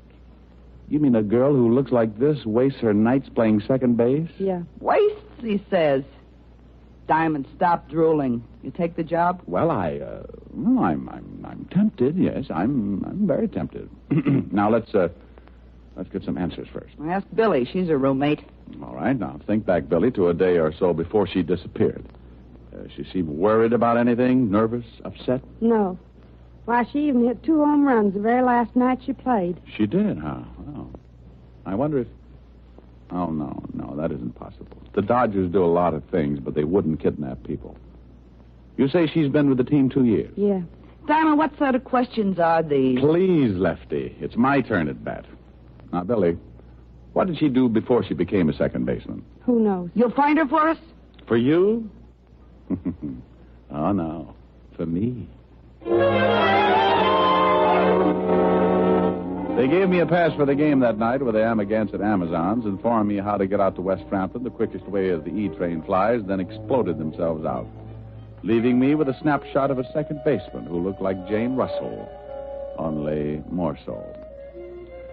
I wasn't able to dream too long because soon the door opened and I looked up to find the most beautiful gabardine suit I'd ever seen walking toward my desk on the frame of the ugliest hoodlum I'd ever seen. Hey, you Diamond? To some people. To others, I'm Mr. Diamond. Diamond. Mr. Diamond. The late Mr. Diamond. Yeah, that's the one I like the best. All right, parrot puss. Who's been eating your crackers? All right, comic. I'm just a boy with a message. Well, spill it. You had visitors, huh? Yeah? Yeah. A couple of overgrown tomatoes. A couple of tomatoes that look more like they belong to the Russian infantry than to the human race. Well, you're not very much to look at yourself, ugly. Get on with the message. The message is lay off. Don't go looking for no missing girl. You don't wake up with no bullet holes where your eyes ought to be. Huh? That's the message. The whole message. No signature? You don't need no signature, friend. Goodbye, Mr. Diamond. Just a minute, Repulsive. Yeah? I want to tell you about the last side-of-the-mouth punk who brought me a message like this without a signature. Go on. Frighten me. Go on. Hey, just stand back there, Diamond. Don't come no closer. I'll let you... Don't reach into that pocket, punk. Oh, my arm. Now, let me get it for you. Now, a Luger. And almost as ugly as you are. We won't be needing it for this game. My arm. Oh, there's your arm. Now, put it up with the other one, and I'll knock your head off. A few seconds later, when I picked myself up off the floor, I looked around for my spar mate, but he'd taken his arms and gone home. leaving me with an eye which for weeks to come would have me lying to people about walking into a door. Yeah, a door wearing gabardine.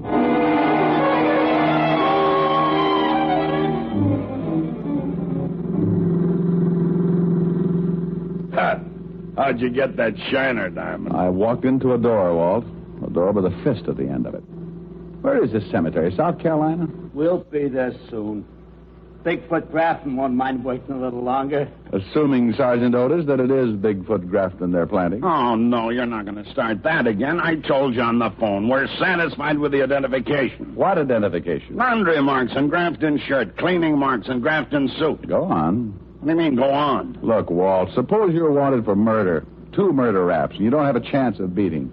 And suppose that next to the mailman with the income tax refunds, you're the most looked-for guy in the country. Yeah, I know what you're going to say, Diamond. You think maybe Grafton finds a sucker with his same general build, shoots him in the spine, changes clothes with him, and then dumps him in the big bathtub. That's right, Walt. Well, us silly, confused homicide cops figured that way, too.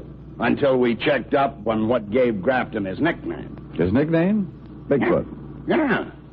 14 and a half. We found his shoemaker. He verified the size. So? So it's possible that Grafton can find a guy that fits his general physique. It's even possible that the guy he finds not only is built the same way body-wise, but wears exactly size 14 and a half brogans, too. Yeah, it's possible, but highly improbable. Yeah, maybe you're right at that. Well, on behalf of myself and all the other simple-minded fellas known as cops, thank you, Diamond, for saying what you just did. Thank you. There's the cemetery. It was just a simple little funeral, except that the coffin cost maybe $10,000 more than mine will ever cost, and excluding the fact that there were enough flowers to make a couple of dozen floats for the Turnip of Roses parade. Yes, it was just a simple little funeral with maybe 1,000 simple little mourners. Good conservative people, like safe blowers, burglars, con men, petty thieves, and some not so petty. Big wheels, little wheels, chiselers, grifters, grafters, gyp artists. Well, Diamond, you see anyone who used to run with Grafton's mom? No, not yet. Hey, look. Now, what's he doing here? Oh.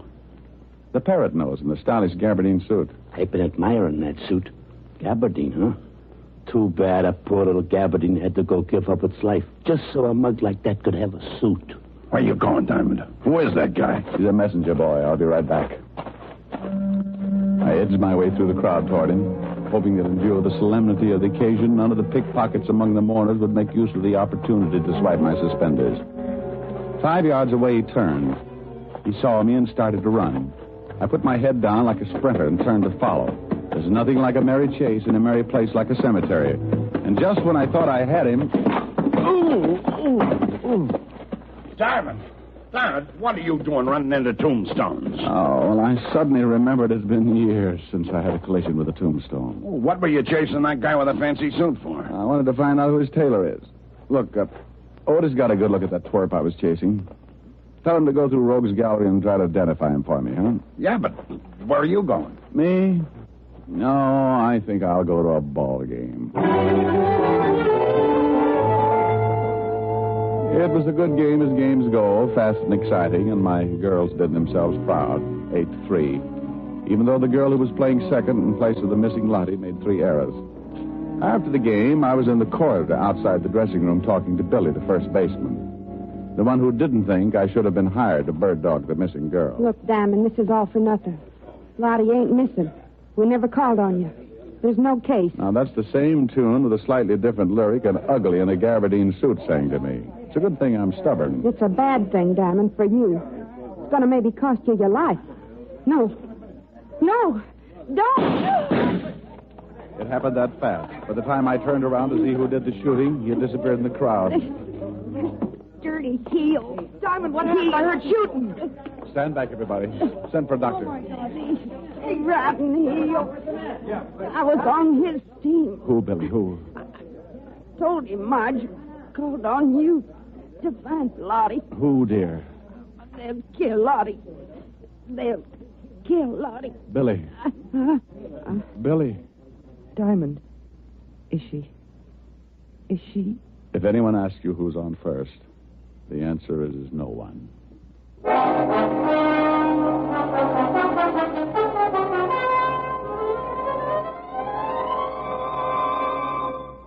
Diamond, this department isn't in operation so that you can find girls. I don't care how she looks in her baseball uniform. Oh, but this is business, Walt. I tell you, she's been kidnapped. Another girl on the team was just murdered. Another murder? Where? West Frampton. West who? Frampton, out on Long Island. City limits? No. Huh. That's the quickest case I ever marked closed. What do you want to waste my time with imported homicides for? Don't I have enough to do right here? Oh, but Walt... Don't butt me. They've been knocking each other off like flies this week. We're so jammed up, I got 3 stiffs that don't even have a place to lie down. 4, if you include Otis. Oh, just for that, wise guy, I ain't talking. Oh, if I could only be sure of that. I mean, I ain't talking about the guy you played tag with in the cemetery. I found him in the picture book, all right, Diamond. It took me 2 hours. And just for making cracks at me, I ain't telling you his name. Whose name? Joe Gabardine's, that's whose. And I ain't telling you what else I found out about him in the picture book either. Why not? Because you think you're smarter than the whole police department put together, that's why not. Oh. And so if I go spill to you that this Joe Gabardine used to work as a gunsel for the late Big Foot Grafton, you're going to right away say Big Foot Grafton ain't dead after all, and that I'm a dope. Walt, you hear that? The guy that threatened me if I went looking for Lottie Wirachek, this Joe Gabardine, is one of Grafton's boys. Say, who told you? Was one of Grafton's boys. Grafton's dead. No, but maybe not. Maybe all these shenanigans are part of Grafton's plot to put some sucker in his coffin and stay undercover. Sure. Maybe Lottie Wirachek knew in some way or other that the guy they fished out of the river and buried today wasn't Grafton. Look, Walt, you got to... Diamond, tell me. That name you said, the one that sounds like something spelled backwards. Wirachek? That's funny. What's fun? That's the same name as this dame's in the file missing person sent over. Only this one's name is Lottie Wirachek. So's this one, you dope. You mean there's 2 dames with a name like that? Yeah, just like there are 2 heads on a sergeant named Otis Loveloon. Now, listen here. Who reported her missing? Just for being a fresh guy, I ain't going to tell you. You ain't going to tell him what? That it says here on the file card that this doctor reported her missing. Who said anything about a doctor? Huh? You sick, Otis? You need a doctor? I ain't sick. Besides, he ain't that kind of doctor. He's a dentist. Who's a dentist? This Dr. Alman. Dr. Percy Alman. 223 Park Avenue. So? What do you mean, so? What about him? What do you mean? What about him? Well, you brought him into the conversation. Dr. Percy Alman. You said 223 Park Avenue. What made you mention him if you don't have anything to say about him? He's the guy who reported this Lottie whatchamacallit missing, you dope. Gee, Diamond, are you dumb?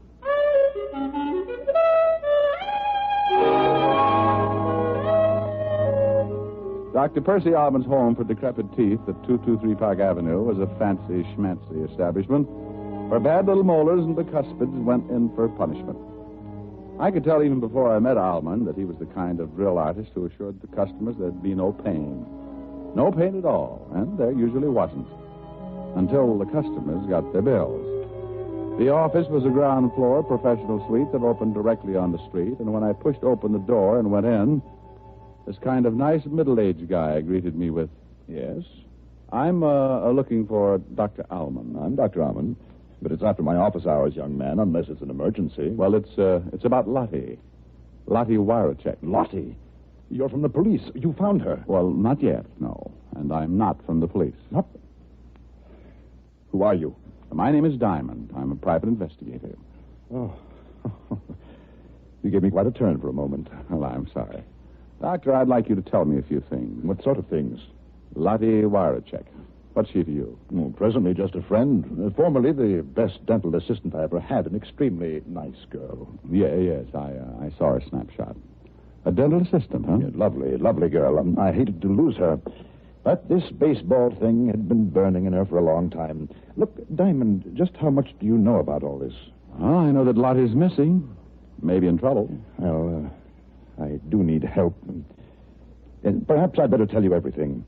I'm game. But I think I should warn you. The information I'm going to give you is dangerous. It may mean your life. Well, I'm still game. Maybe not as much as a few seconds ago, but... Very well. A year or so ago, I had a patient, a man who called himself Dunn, George Dunn. And then you found out that Dunn wasn't Dunn at all. That he had very big feet, and he was a racketeer named Grafton. Yes. You were very clever, Diamond. It was the gentle chart he wanted. He threatened me. I felt that if I ever gave it to him, he'd feel the necessity for killing me. So I gave the chart to Lottie to keep... It happened so fast, I barely had time to leap behind a chair. 1 second, the doctor and I were talking. The next, everything was bedlam and confusion, and blood, and death, and anger. My anger. The doctor had caught one smack between the eyes, and I got mad, shooting mad. I charged out of that office maybe 10 seconds behind the killer, just in time to see him get into a car and melt away into the traffic. He headed east, then south, and east again, then stopped at a crummy-looking building and went in. And that's when smart, shrewd, clever Private Detective Diamond climbed a drain pipe, tore his pants, looked inside a second-floor window, saw a girl tied to a chair, and, like Lochinvar, broke in to rescue the fair second baseman in distress. Lottie? Look out! Oh, this was getting monotonous. The billy caught me on the back of the neck, and while it didn't knock me out, it didn't make me feel like dancing either. The first thing I was aware of when I oriented myself to my new condition was the biggest pair of feet I'd ever seen.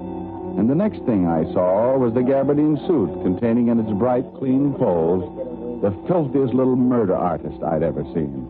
So I made like a possum and pretended I was asleep. Say, Grafton, I told you the shamus followed me. I want him. He's all yours, Joe, I promise, but later. Why later? Why wait? Because I gotta get that dental chart, that's why. Now that you've rubbed out the dentist and that goofy Billy the ball player, that chart's the only thing in the world that can prove Big Foot Grafton's still alive. So why does that have to hold up Diamond's execution? Because maybe he knows where the dental chart's hid. I'm giving up on the dame here. She'd have told us long ago if she knew. If Diamond knows, he'll talk. Even if he don't know, he'll talk. And scream, too. Later, Joe. And put that pig sticker back in your pocket. I don't hear you, Grafton. This Diamond made me unhappy, and I don't like to wait. I said put that knife away, Joe. I still don't hear you. All right, Joe. I knew this was the only chance I'd get. They were too busy showing each other their fangs to give me their undivided attention. And so the possum stopped playing possum and made a stab at playing tiger. The act started with a well-aimed kick to what the fight reporters call the midsection. And the gabardine suit folded limply and sagged to the floor like it didn't even have a man inside it. And that's when Grafton pulled the gun, and that's when I made a grab for his knee. And you guessed it, there was a shot. And then there was a punch that made a mess out of a jawbone. And I'm happy to report that this time it wasn't mine. Oh, you're wonderful. What's your name? Well, honey, my name's Diamond. Diamond? Yes, dear, and believe me, a diamond is a girl's best friend.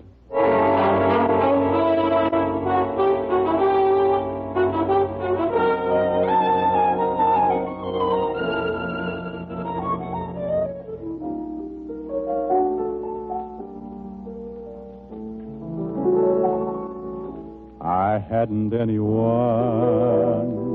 tell you I was a lonely one. Tell you I used to lie awake and wonder if there could be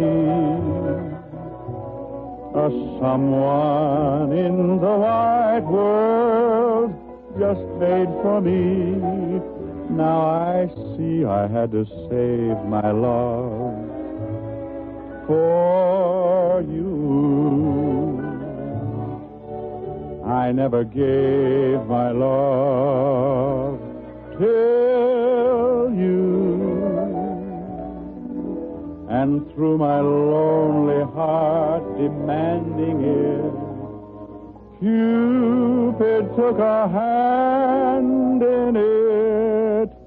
I hadn't anyone till you. You're so romantic. Even with a black eye. Oh, thank you, dear. Oh, Ricky, darling, it must have been dreadful. Oh, it had its moments, Helen. Yes, I saw that photograph. A second baseman. What's the matter with a second baseman? Well, Ricky, if she were any good, wouldn't she be a first baseman? Honey, I don't think you understand too much about baseball. Teach me. Oh, it takes years, baby, years. Well? Well, baseball's a game that's divided into innings. 9 innings. Inning? What's an inning?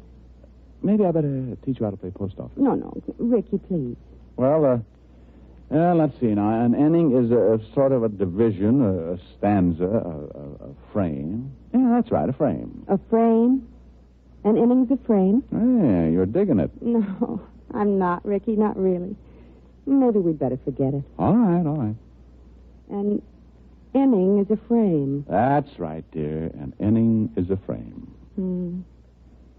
Ricky, was she nice? Lottie? Mm-hmm. Well, I'll say this for her. She sure had a beautiful inning.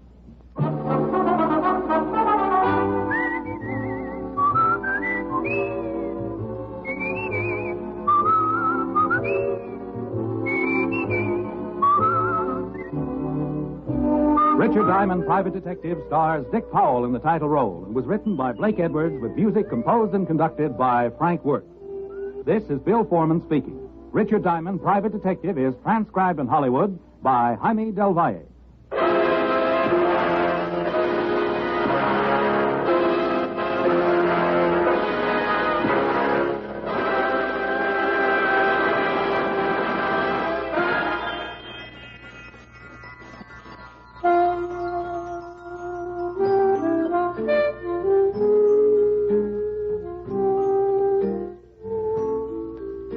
Richard Diamond, Private Detective, has come to you through the worldwide facilities of the United States Armed Forces Radio and Television Service.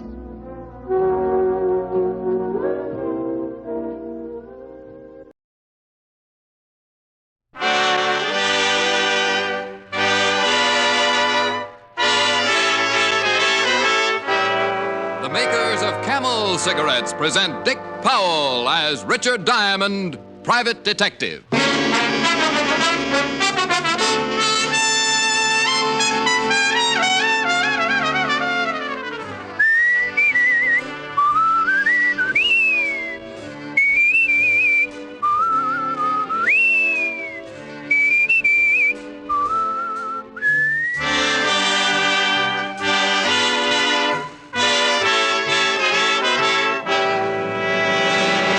More people smoke Camels than any other cigarette. Make your own Camel 30-day test, the one sensible, thorough cigarette test. You'll enjoy the rich, full flavor of Camel's costly tobaccos. You'll see just how mild a cigarette can be day after day, pack after pack. And you'll know why more people smoke Camels than any other cigarette.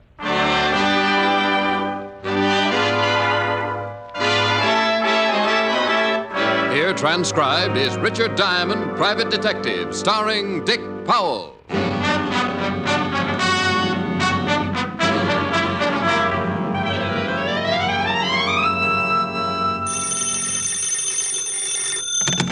Diamond Detective Agency, the Ham and Mayhem.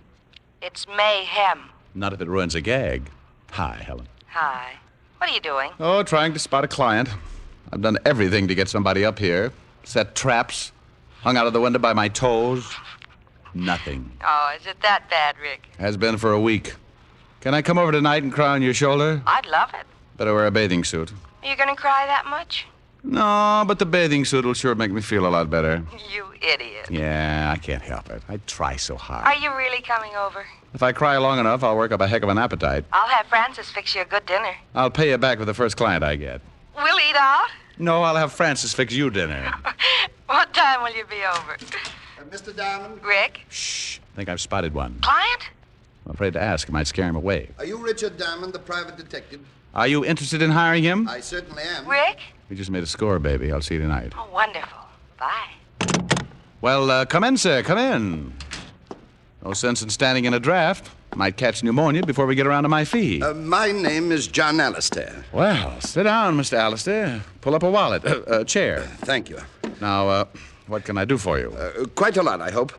2 days ago, I made arrangements for my own assassination. Huh? It's really very simple. Well, so am I sometimes. Maybe you better be a little bit more specific. Well, I was bankrupt, in danger of going to prison. I have a family, a wife and 2 children. And an insurance policy. That's right. If I was to be killed, my family would be well taken care of. You said you were in danger of going to prison. Why? Well, I'll be perfectly honest. I embezzled money from my firm. Oh, embezzlement. Well, you can get a lot of years for that. Yes. So I decided to do away with myself, leaving instructions for my wife to replace the stolen funds. She could live quite comfortably on the rest. I knew suicide would revoke the insurance policy, so I went to the only underworld character I knew, a man named Gimpy. A long time ago, he'd been my bootlegger. Oh, yeah, I know him. Nearly poisoned me once. I told Gimpy I wanted to hire a man to kill me, a professional assassin. Gimpy said it could be done, and I gave him $200. I told Gimpy to take care of the arrangements and not to tell me anything about the man who was going to kill me. I didn't want to know a thing, how it would be done or when. Well, what do you want me for? Well, something has happened. My wife's brother arrived last week from South America, a very wealthy man, and advanced me enough money to pay back the firm and make a fresh start. Well, then go tell Gimpy to call the gunman off. Have you read the morning papers, Mr. Diamond? No. Yeah, front page. Gimpy was shot to death last night. Oh. Oh, it's kind of tough then to tell Gimpy to call it off, hmm? I want you to find whoever Gimpy hired and stop him from killing me. Find a man with the only clue to his identity lying dead in a morgue? He could be one of 50 professional killers wandering the streets. One of 50 who would make it tough to be found even if you just wanted the time of the day. Can you find him? I don't know. I can try. You must find him before he kills me. Well, I'll try my best. In the meantime, you stay here and lock yourself in. In this office? Yep, right here.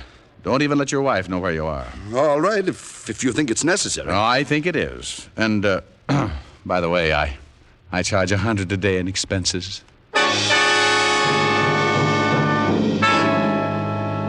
I guess his brother-in-law had given him enough money for a high-priced private detective because he handed me $100 and agreed to lock my door and not answer it for anyone but me. I left the office and headed for the Skid Row Bistro where Gimpy had died on the dirty floor. It was called the Black and Red, and the bartender was wearing an apron that looked like he'd been making hash on it. Yeah, Gimpy got killed here. Right over there, the clean spot near the bar. He bled a little. You know who gunned him? What am I answering your questions for? Because I'm asking him. That ain't enough. I got a fetish for living. I'm a private cop. Well, that's the worst thing you could have said. You better buy a beer or take a walk, huh? I'll buy. You don't even have to change the $10. You think I'd tell you something for a lousy 10 fish? Yeah? Well, you're wrong. I don't know nothing. You were in here, weren't you? Yeah, on my stomach behind the bar. You saw it start, didn't you? You want me to tell you as much as I know? Unless you want to play another tune. We could dance. $10 for what I know? You don't think it's worth it, huh? Nah. But I seen the 10 and it made me greedy. Okay, here. Live a little. Thanks. Well, Gimpy was standing over there drinking a beer.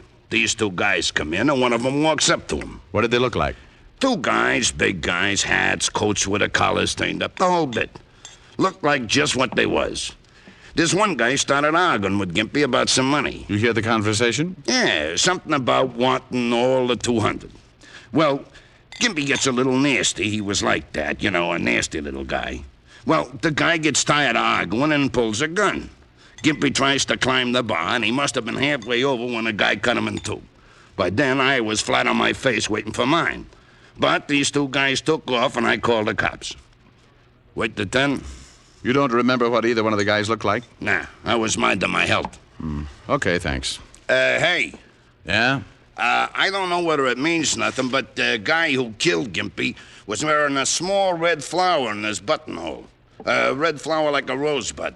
I remember it. Funny a guy like that should be wearing a pretty flower.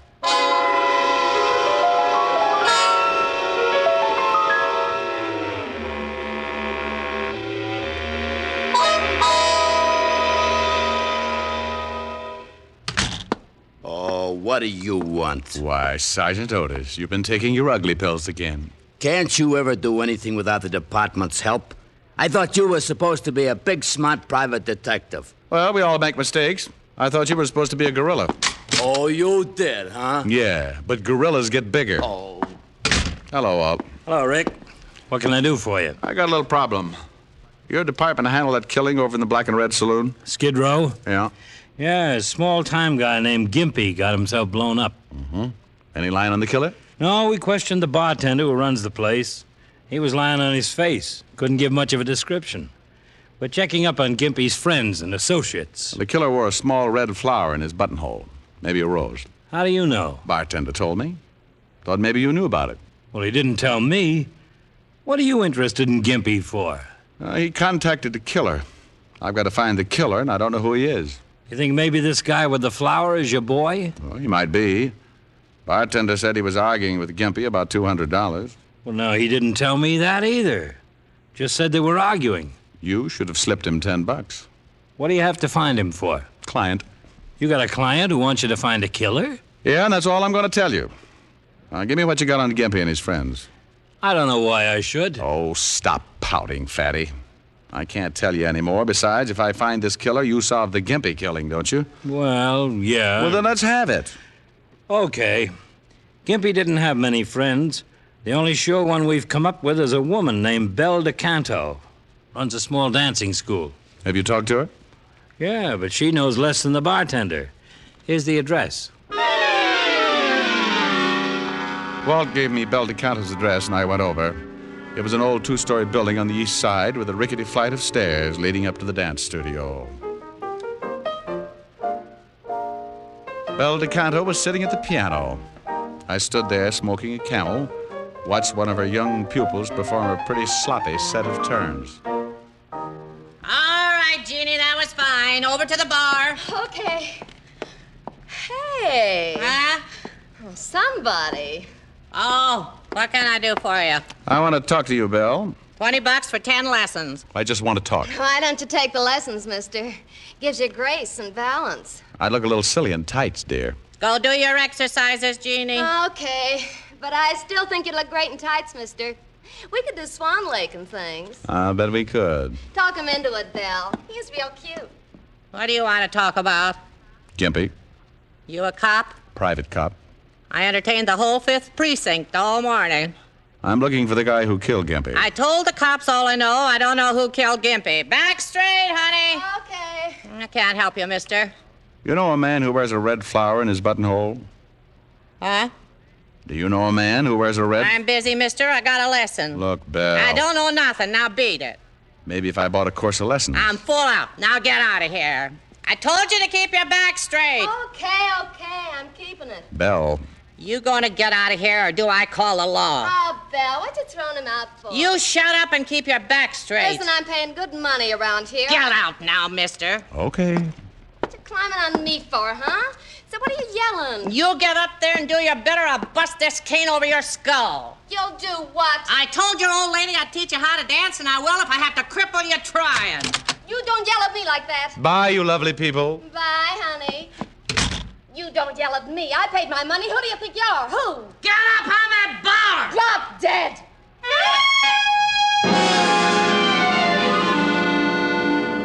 It was pretty obvious my mention of the man with the red flower had set off Belle DeCanto's charming temper. And it was even more obvious that to Belle, the man with the red flower spelled some kind of trouble. The third and most obvious point was that I wouldn't get anything out of Belle even if I dropped her in a pit full of enraged mice. I started down the steps of the dance studio, heading for the street, and I stopped cold. Something on the third step set off little bells in the space in my head reserved for danger. There, on the third step, was a small red rose, and it hadn't been there when I went in. I stopped and thought about it. Maybe the man I wanted was in the building. I looked around. Only one other door besides the studio, and that led to Belle's apartment above. I went up there and looked around. Nothing. Then I got a pretty scary thought. Maybe the man with the red rose had tailed me, waited around listening at the door. If he'd found me, maybe he'd found my client. I spent the next 20 minutes making myself hard to follow. When I was satisfied no one was tailing me, Went back to my office. Alistair. Mr. Alistair. Who is it? It's Diamond. Open up. How do I know it's Diamond? Well, you are being cautious. You gave me a $100 retainer. I told you to lock yourself in my office and not to answer to anybody but me. Did you find out anything? Close it and lock it. Is something wrong? Well, the man who killed Gimpy was wearing a red flower in his buttonhole. I met an old biddy who runs a dancing school, and when I mentioned the flower, she froze up like a clam in a barrel of glue. Who is this man with the flower? I don't know, but before he killed Gimpy, he argued with him about some money. $200. Well, that's the amount I paid Gimpy to hire the assassin. Yeah. I think the man with the flower is probably your killer. And when I left the dance studio, I found this. A red rose? Uh-huh. I think maybe he's tailing me. He knows I came to see you. I don't know. I think he's found out I'm looking for him. Maybe figures I'm trying to catch him for killing Gimpy. Anyway, you're not the only one on the spot now. But what'll we do? If he's looking for me, there's no sense in letting him find you, too. You got to get out of here. But where? Well, an out-of-the-way hotel I know. Manager's a friend of mine. But what if this killer finds you? That's a good question. I hustled John Alistair out on the fire escape, and we climbed down to the floor below, just in case our boy with the red rose was waiting outside my office. We climbed into the 7th floor hall, made our way to the service elevator and down to the alley. A half an hour later, I'd deposited Alistair in room number 11 of the Bunker Hill Hotel, in charge of the manager, a one-time safecracker named Herman Clipp. I'd done a lot of favors for Herman, and he assured me Alistair would be safe, and that no one would be allowed to see him unless his name was Diamond, and he had the bluest eyes in the private detective business. It was 6 o'clock by the time I left the hotel, and I kept to the side streets in case the man with the red rose might be close. It was certainly one way of finding him, letting him find me. But I wanted to be ready for it, and I didn't want to be around my client when it happened. I went back to my apartment on 51st Street.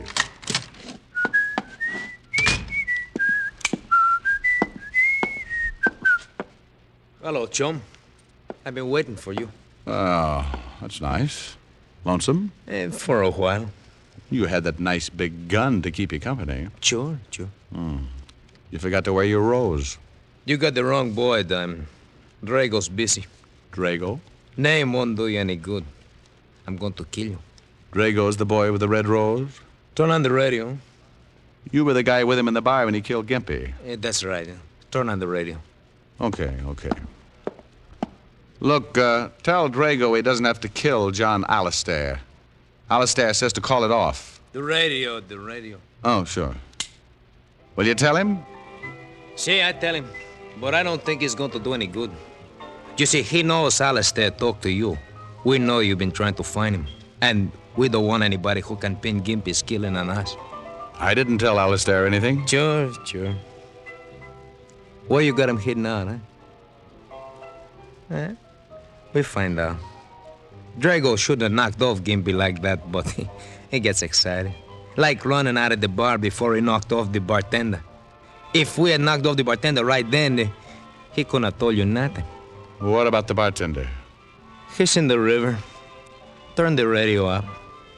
I turned the radio up slowly, my mind working triple time. The guy behind me wanted the music to cover the noise, like a funeral march with a one-gun salute. I heard him get up behind me. All right, turn around. It had to be quick. I turned and gave him the radio right in the face.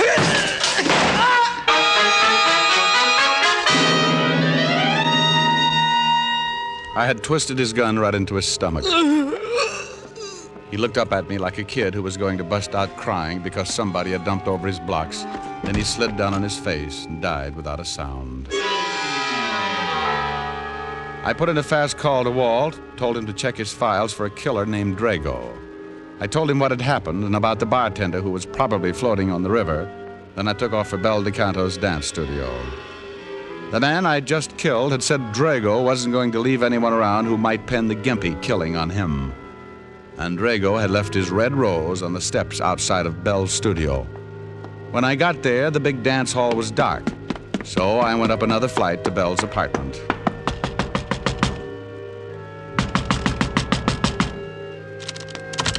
Well, here goes.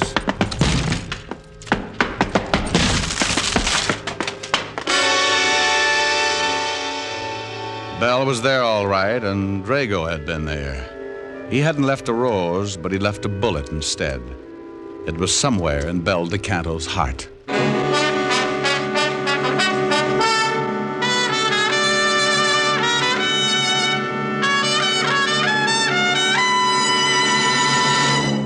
Before we continue with Richard Diamond, here is an important question. How mild can a cigarette be? One puff won't tell you. One sniff won't tell you. It takes day in, day out smoking to find out how well a cigarette agrees with your throat.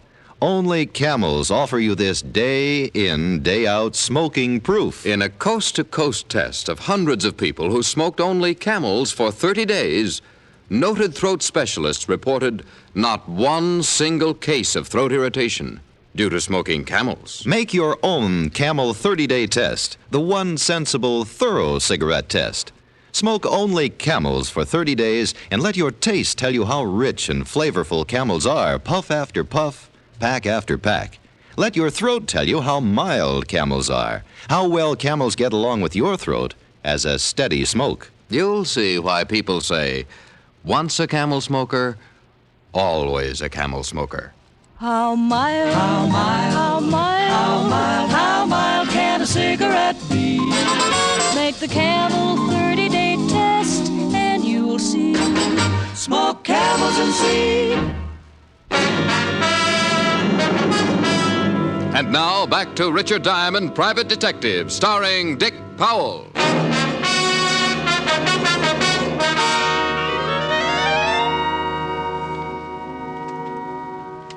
Well, here's all the information, Rick.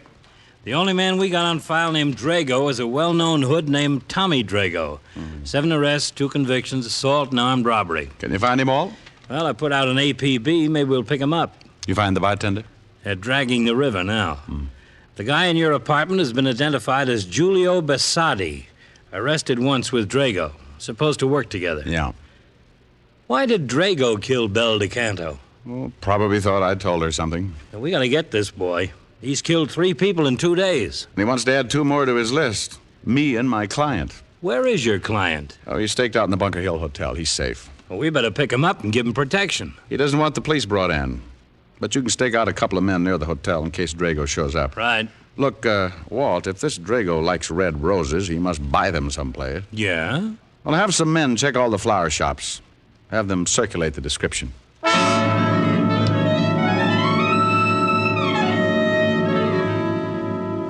For the rest of the day and into the evening, the entire precinct turned out to look for Drago. Each man had a photograph, and they toured every flower store in the city, showing the photograph and asking questions. Walt and I even took one section, wore out a lot of pavement and several good inches of shoe leather, trying to find someone who might have been selling the roses to Drago. By 6 o'clock, we were back in the precinct, discouraged, and as Walt said... Oh, I'm beat. Yeah. You want some coffee? Yeah, might as well. We took in 12 shops. Here. Thanks. Looks like the guy grows his own.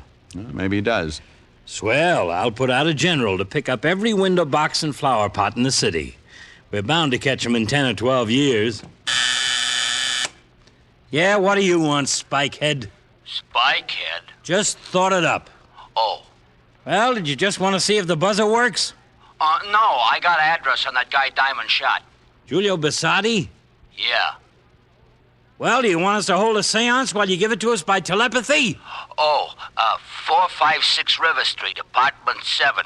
And you sure are getting grouchy. Walt and I piled into the squad car and took off for 456 River Street. There was a chance that the man who wore the roses might live with his partner, Giulio Bassardi. We found the manager. He led us into the apartment, and after 15 minutes of pretty extensive house wrecking, both Walt and I came to the same conclusion. Giulio Bassardi lived alone and liked it. We hit the street pretty discouraged.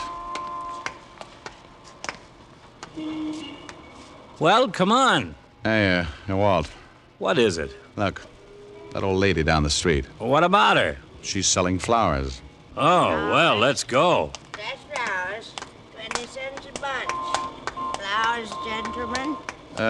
Do you have some red roses? Yes. Single red roses that I could wear in my lapel? Yes, 25 cents. Have you ever seen this man? What man? Here. Yes, Mr. Drago. I sell him a red rose every evening, fresh. You know where we can find him? Well, what do you want him for? Police. Has Mr. Drago done something? He's wanted for murder. Oh, no, how terrible. He seemed like such a nice man, so generous. He dressed so nicely. He's killed 3 people. 3 people.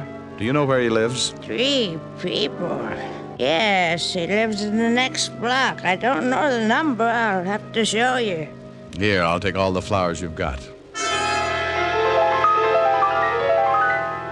The old flower woman showed us the building, and again we dragged another manager out to let us into Drago's apartment. This time we went in low, ready to shoot if Drago happened to be home. He wasn't.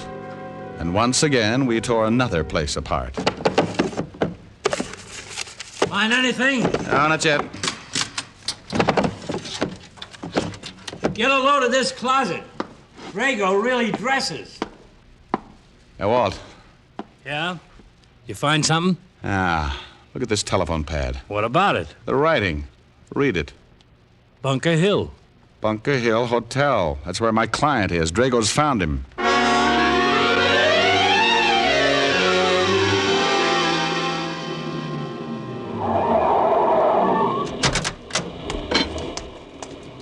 Walt, go check for the men you got staked out and see if they spotted Drago going in. I'll go in and see if my client's all right. Right.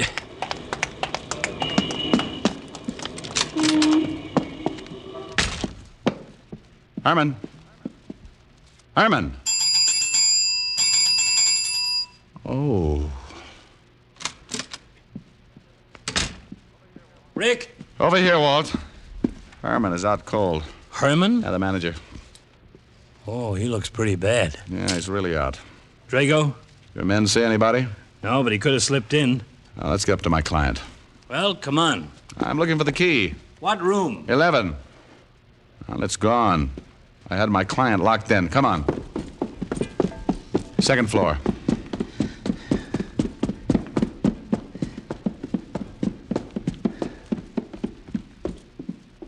Here it is.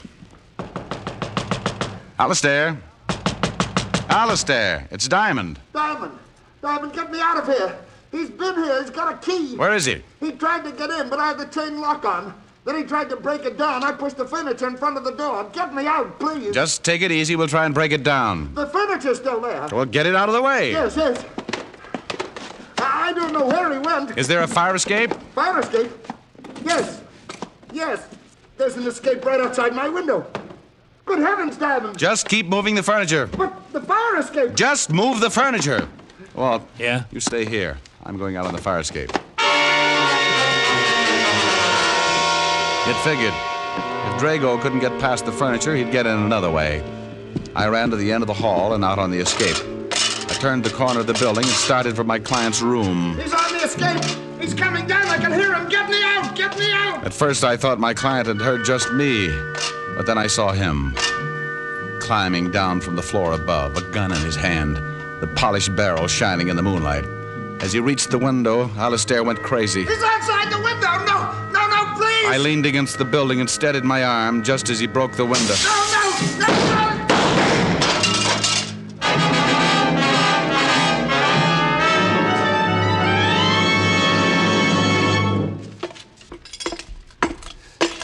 You killed him. You killed him. Yeah. Funny.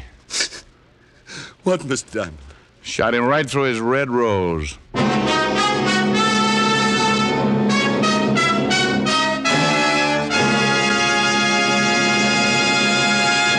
Dick Powell will return in just a minute. Across the nation, doctors in every branch of medicine have been asked this question. What cigarette do you smoke, Doctor? Again, the brand named most was Camel. Yes, according to this repeated nationwide survey, more doctors smoke Camels than any other cigarette. Yes, and Camels are the favorite cigarette of many stars whose throats are their fortune. Reza Stevens, Mario Lanza, Martha Tilton are a few of the singing stars who choose Camels for mildness. How mild, how mild, how mild, how mild, how mild can a cigarette be? Make the Camel 30-day test and you will see. Smoke Camels and see. Here's Dick Powell with a special message. Thank you. Ladies and gentlemen, this week we add a new name to the list of recipients of gift camels for hospitalized servicemen and veterans. It's the Military Air Transport Service, United States Air Force, which evacuates virtually all overseas wounded servicemen.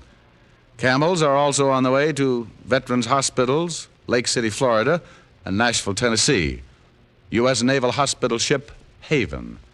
Now, until next week, enjoy camels. I always do.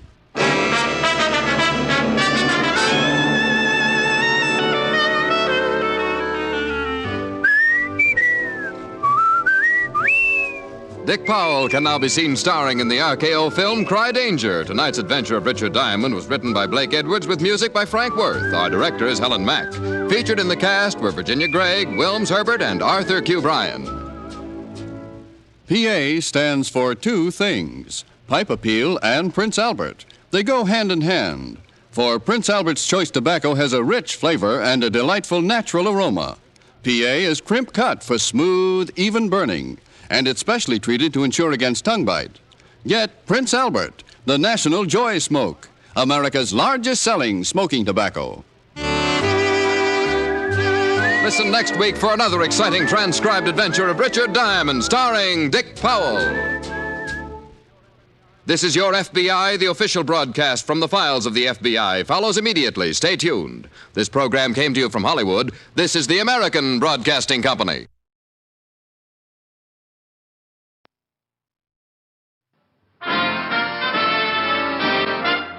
Listen while the makers of Rexall drug products and 10,000 independent Rexall family druggists bring you Dick Powell as Richard Diamond, private detective.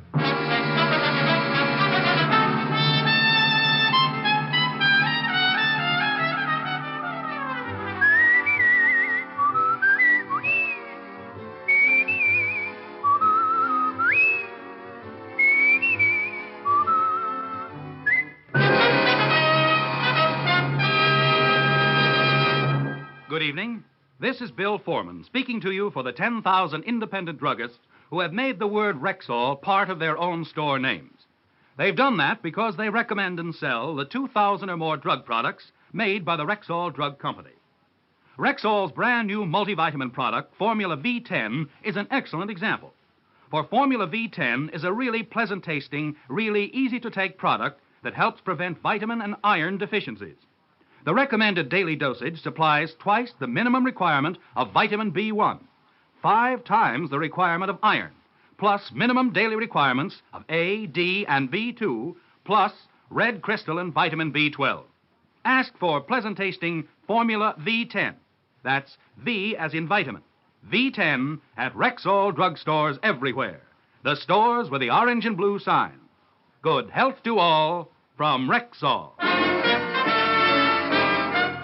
Now, your Rexall family druggist brings you a transcribed half hour with Richard Diamond, private detective, starring Dick Powell.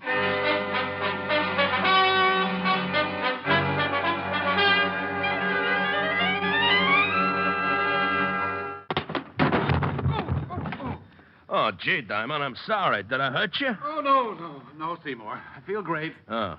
Who needs teeth? Come to think of it, though, I might be more comfy down here if you'd lift this desk off my chest. Oh, yeah, sure. There you go. Oh, well, thanks. Sorry, I didn't mean to knock you over. Sorry, forget it. I enjoy having my chest crushed as much as the next guy. Okay. Now, the throw I'm going to show you now is called a Japanese shoulder toss. Look, Seymour, you've convinced me. Judo is a wonderful sport. I didn't realize what I'd been missing all these years. I love this sport, judo. Now, what'll it be, canasta or old maid? What? How about hopscotch? Oh, come on. Let me show you just one more throw, huh? Not even if it was with a beanbag. Hey, maybe some wrestling holds in. I know a lot of wrestling stuff. Must be some trick you'd like me to try. No, Seymour. I really don't believe Well, come to think of it, yes, there is. A wonderful little trick. Huh? You get yourself a nice long rope, throw it high up into the air. Yeah? And then real quick, you climb way, way up to the top and just disappear. Oh, that's nuts. Oh, a defeatist, huh? What? No. Diamond Detective Agency, brains, experience, enthusiasm, delirium tremens. Rick, don't be so silly. I might have been a prospective client. Oh, hi, sweetie. Hi. Yeah, I guess you're right. But you'll have to admit, I have got brains and enthusiasm and good looks and a dynamic personality. And my father can beat up your father. Rick, you're incorrigible. No, I'm right here in New York. Oh, that's just dandy. Now, will you please tell me what we're doing tonight? Oh, that, honey, is a long story. I'm comfortable. Well, remember the day we walked into Gimbel's basement and I bumped into an old schoolmate of mine who was demonstrating barbells? I remember how funny you looked when he goaded you into picking up that big weight. Yeah. And how hysterical it was when he had to carry me upstairs to the chiropractor. I carried you just like a baby, too, didn't I? Who's that? Now, that's him. Muscles. He bicycled all the way over from Jersey just to tell me his ideas on self-defense. He bicycled? Oh, he was dressed for it. Top hat, tails, sneakers. Now, what are you talking about? One of his cleverest ideas was that I'd treat him to dinner tonight if he could knock me to the floor in less than 30 seconds. So? Gave him the battle of his life. 7 seconds. The point is, where can we eat where they'll poison his food? Hey, I heard that. It's all right, Seymour. You can order small helpings. Rick. Let's make it Leon's, baby, okay? Must we? Will you be an angel and meet us at Leon's? I'll meet you at Leon's. 8 o'clock sharp. Rick, if you keep me waiting. If I keep you waiting, you have a lock of my hair. 8 o'clock. Sharp. Well, I'll see you at Leon's at 8 o'clock, huh? Bring lots of money, because I'm a guy that can really eat. Oh, I'll bet you are. Well, if you arrive there before I do, Seymour, start in on the ferns by the front door. Seymour was too stupid to go away mad, but at least he went away. I settled back in my chair and made a half-hearted attempt to figure a face out of the water spot on the ceiling. When I woke up, it was 5 o'clock, and I hated myself for the indulgence. As I sat there, thinking how much my mouth tasted like an old motorman's glove, I heard a noise in the hall on the other side of my door. Well, good afternoon. Something I can do for... Juice bar. Juice bar. Hey.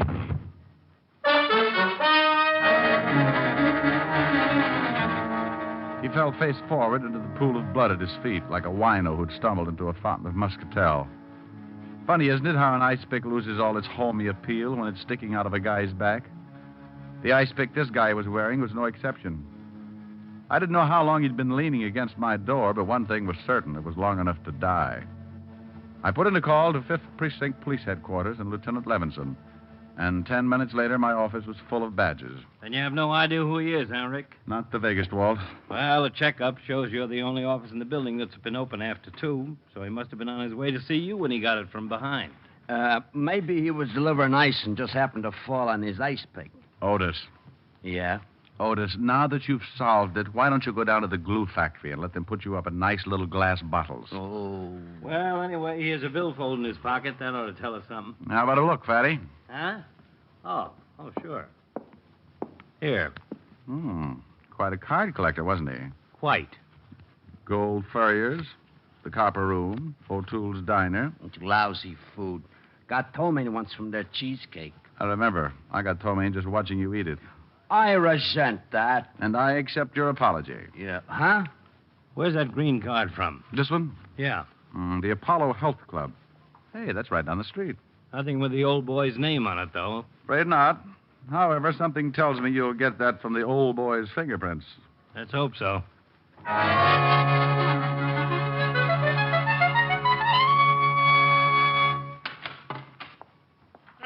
Salute this afternoon to you, sir. Welcome to the Apollo Health Club.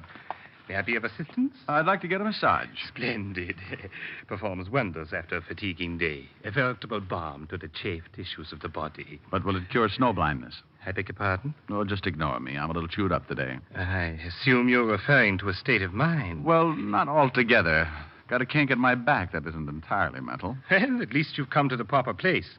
A measure of skillfully applied anatomical science will regenerate the damaged musculature in no time. O'Brien? Mr. O'Brien, front, please. One of my best masseurs. Oh, you're the owner, huh? I am, sir. Let me introduce myself. Emerson Van Arter, Doctor of Anatomical Science. Richard Diamond. A pleasure. Nice layout you have here. Indeed. 5 years of assiduous study in Switzerland under the illustrious Dr. von Sepperville has given me a boundless knowledge of the human mechanism. As a consequence, of course... Are you calling me, Doctor? Oh, yes. Baron, I did. Mr. Diamond here wishes a massage. Sure, fine. I'll speak to you later, Mr. Diamond. Right this way, sir. Remember, the blood toward the heart, always toward the heart.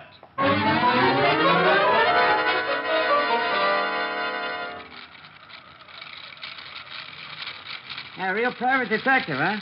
Too private, judging from last month's receipts. Hey, you know, you really rubbed that kink out of my back. Good.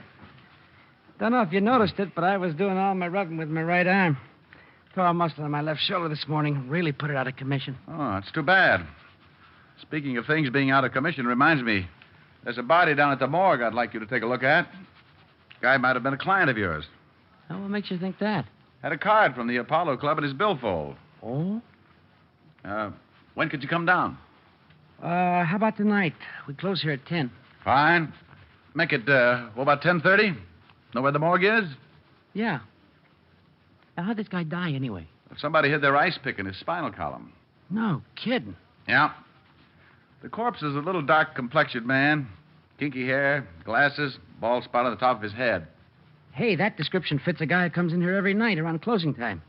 Fanatic on diet. He buys wheat germ from us by the case. Know his name or where he lives? Oh, I know that he's... Pardon the intrusion, gentlemen, but I'm afraid I'll have to ask Mr. O'Brien to hurry down to the gymnasium. Oh, sure, right away, sir. Here's a fresh towel, Mr. Diamond. Thanks. Sorry to interrupt like this, but we're a trifle understaffed, and expediting the evening rush is something of a problem. Quite all right. Talk to you later tonight, Mr. Diamond. All right. Oh, hey, in case you can't make it, give me a buzz at Leon's restaurant. I'll be there till 9:15. Right.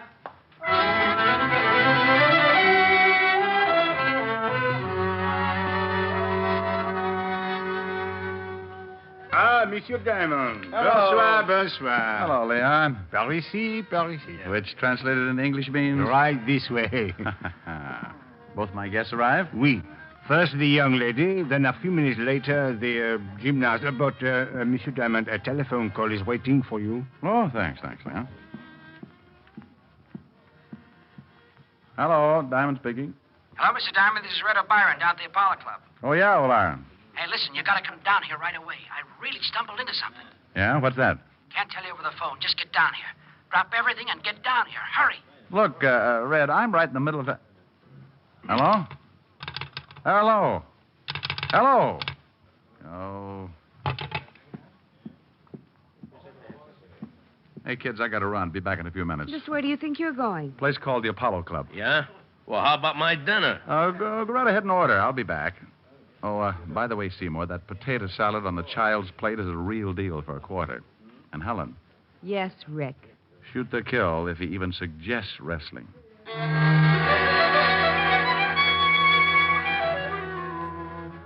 I walked out of Leon's, flagged down a cab, and spent the trip back to the Apollo Club, wondering what Red O'Brien was so worked up about and why he'd hung up on me. As my cab started to swing in toward the curb, I got that lousy feeling again, and I decided definitely it was not one of Leon's martinis, but rather the large white ambulance parked in front of the Apollo Health Club. I was halfway up the steps of the club when Dr. Van Arthur appeared in the doorway. Oh, good evening, Mr. Diamond. This is terrible. Terrible. What is? We've had an accident. Red O'Brien? Yes. Oh, terrible. Like losing a son. Losing? He's dead? Yes. He was performing a handstand on the rings in the gymnasium, and he slipped and fell. Broke his neck.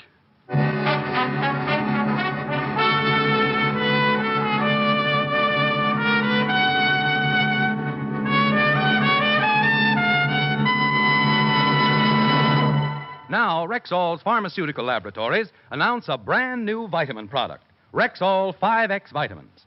They're called 5X because each tablet supplies 5 times the daily requirement of all vitamins with known minimums. What's more, each tablet contains 5 micrograms of red crystalline B12. Right now, your Rexall family druggist is introducing this new vitamin product with a special offer. He will give you, free of extra cost, a 10-day trial supply of 5X vitamins when you purchase the regular bottle of 50 tablets. Try 5X vitamins for 10 days. And if you're not completely satisfied, Simply return the unopened bottle of 50, and your full purchase price will be refunded. Ask for the regular 50-tablet bottle and 10-day trial bottle of Rexall 5X vitamins, both just $6.95 at Rexall drugstores everywhere. The stores with the orange and blue sign. And now back to tonight's adventure with Richard Diamond, Private Detective, starring Dick Powell. Well, hello, Otis. Is the lieutenant around? Yeah, he's around, so what? Otis, did you ever think how silly you'd look hanging from your thumbs? Ah, go soak your head. You mean that's how you shrunk yours? Ooh. Well, now, isn't that a coincidence? Is it? I was just thinking how peaceful it is around the precinct when you're not. Yeah. You shut up, you. You tell him, Fatty. How would you like to... I'd like a little information, if you don't mind. I'd like you to see what facts you can scare up on the guy who runs the Apollo Health Club. Name is Van Arthur. If I remember right, the stiff we hauled away in front of your office today had a card from the Apollo Club in his billfold. You remember right? And we found out his name was Rudy Lubin. Narcotics has a file on him that goes forever. How about the ice pick? Any fingerprints? None. Well, that's always a help. I should say. Personally, I think Otis did it. Think I did what? You see, Walter, typical pathological reaction? What do you mean? Oh, don't worry, Otis. We won't let them hang you, right, Walt? Right. Not as long as we have a rope and a tree. No. Hey, what's up? Who you calling? Leon's restaurant. Helen's over there breathing with her diaphragm. And Seymour... Oh, you don't know him, but he's tearing phone books apart. Good evening, Leon. Oh, hello, Leon. This is Richard Diamond. My friend still there? Oui. They are waiting for you, no? They're waiting for me, yes. Let me speak to the noisy one with the biceps, will you? Oui, bien entendu. What's all this about? It's about a guy who got stabbed in front of my door, a masseur named O'Byron who got his neck broken doing tricks on the rings, and something that O'Byron mentioned earlier. Hello. Seymour? Where are you anyway? We've been waiting an hour. That's not the point. The point is, I want you to listen to me. Could a guy do a handstand on the rings if he had a torn muscle in his shoulder? Are you kidding? I'm very serious. Heck no, he couldn't. It's impossible. Shoulder muscles are the ones do all the work. Deltoids, trapezius, upper pecs. Yeah. Okay. Look, Seymour, you got to do me a favor. Meet me in front of the Apollo Health Club as soon as you can get there. Well, how about your girlfriend? Tell her to wait there till I come for her. Well, okay, then. Only, what are we going to do? Trap a murderer. I hung up, assured Lieutenant Levinson that I was just going to do a little reconnaissance work, and then left for the Apollo Club.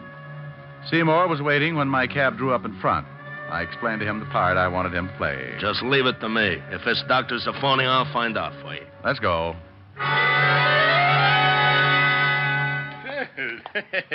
Hello again, Mr. Diamond. Doctor? I just talked to the O'Brien boys' family. Oh, it was heartrending, absolutely heartrending. I almost broke down. No, you will before it's over. Huh? I'd like you to meet a friend of mine, Seymour Caper. A pleasure, sir. What do you say, Doc? Seymour's been having a little trouble with his chest lately. I told him you were a doctor of... anatomical science. Yeah, and that you could undoubtedly do him some good. Very kind of you. It's something to do with my muscles. You know anything about them? Muscles are what an anatomical scientist knows most about. Oh, swell. The doctor studied all about muscles in Switzerland. Oh? Just what seems to be the trouble. Well, here's the deal, Doc. It all started the other day when I was working out with my barbells. I was doing an exercise for my trapezius when all of a sudden I got a spasm in my tensor fascia. So I bent over to set the barbell down on the floor, and that's when the pain hit me. First in my pectoralis minor, then in my intercostals, and finally in my diaphragm. A kind of spasmodic contraction like when you get the hiccups. Only no hiccups. You know what I mean? Yes. A spasmodic contraction. Of the diaphragm. Only no hiccups. And then my abdominals began tightening until I could hardly expel my rib cage. Oh. That's when I called Diamond here. I see. Yes, quite naturally. If you'll pardon me a moment, I'll see if I can... Yeah, but wait a minute. I haven't told you about my rhomboids. His rhomboids seem to be completely out of whack. Beg your pardon? Well, it must be either my rhomboids or my dorsal spinalis. Awful pain right between my shoulder blades. What do you figure it is, Doc? Well, actually, hasty diagnosis isn't feasible. Huh? I really couldn't... Yeah, but you just put your hand on my left rhomboid and feel how knotty it is, huh? Left rhomboid. Yeah, go ahead, feel it. It's right under the middle trapezius, Doc. You know where that is. Please, Seymour. Don't insult the doctor. Any old quack knows where that is. Yes, certainly. Middle trapezius. Great Scott. I'd almost forgotten. I left a client under the sun lamp. Pardon me, gentlemen. I'll be back in a moment. Have a hunch he's heading straight for an anatomy chart. Yeah, you're not kidding. That guy's as funny as the title he uses. Doctor of Anatomical Science, my gluteus. Mine, too. Come on. I took Seymour by his rhomboid and let him out onto the street, down to the middle of the block, and up 3 flights to my office. While I did my thinking, Seymour did his push-ups.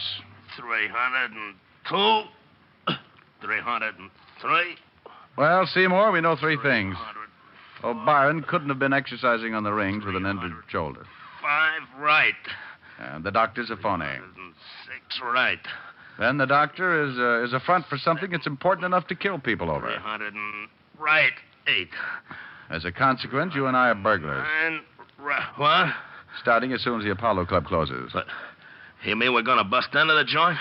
We're going to bust into the joint or flatten your head in the attempt.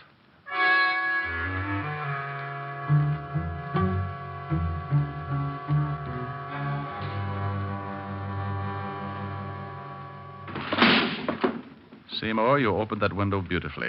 Thanks. Remind me to autograph your biceps later. Hey, this detective business is dangerous, ain't it? Oh, yes. But think of the advantages.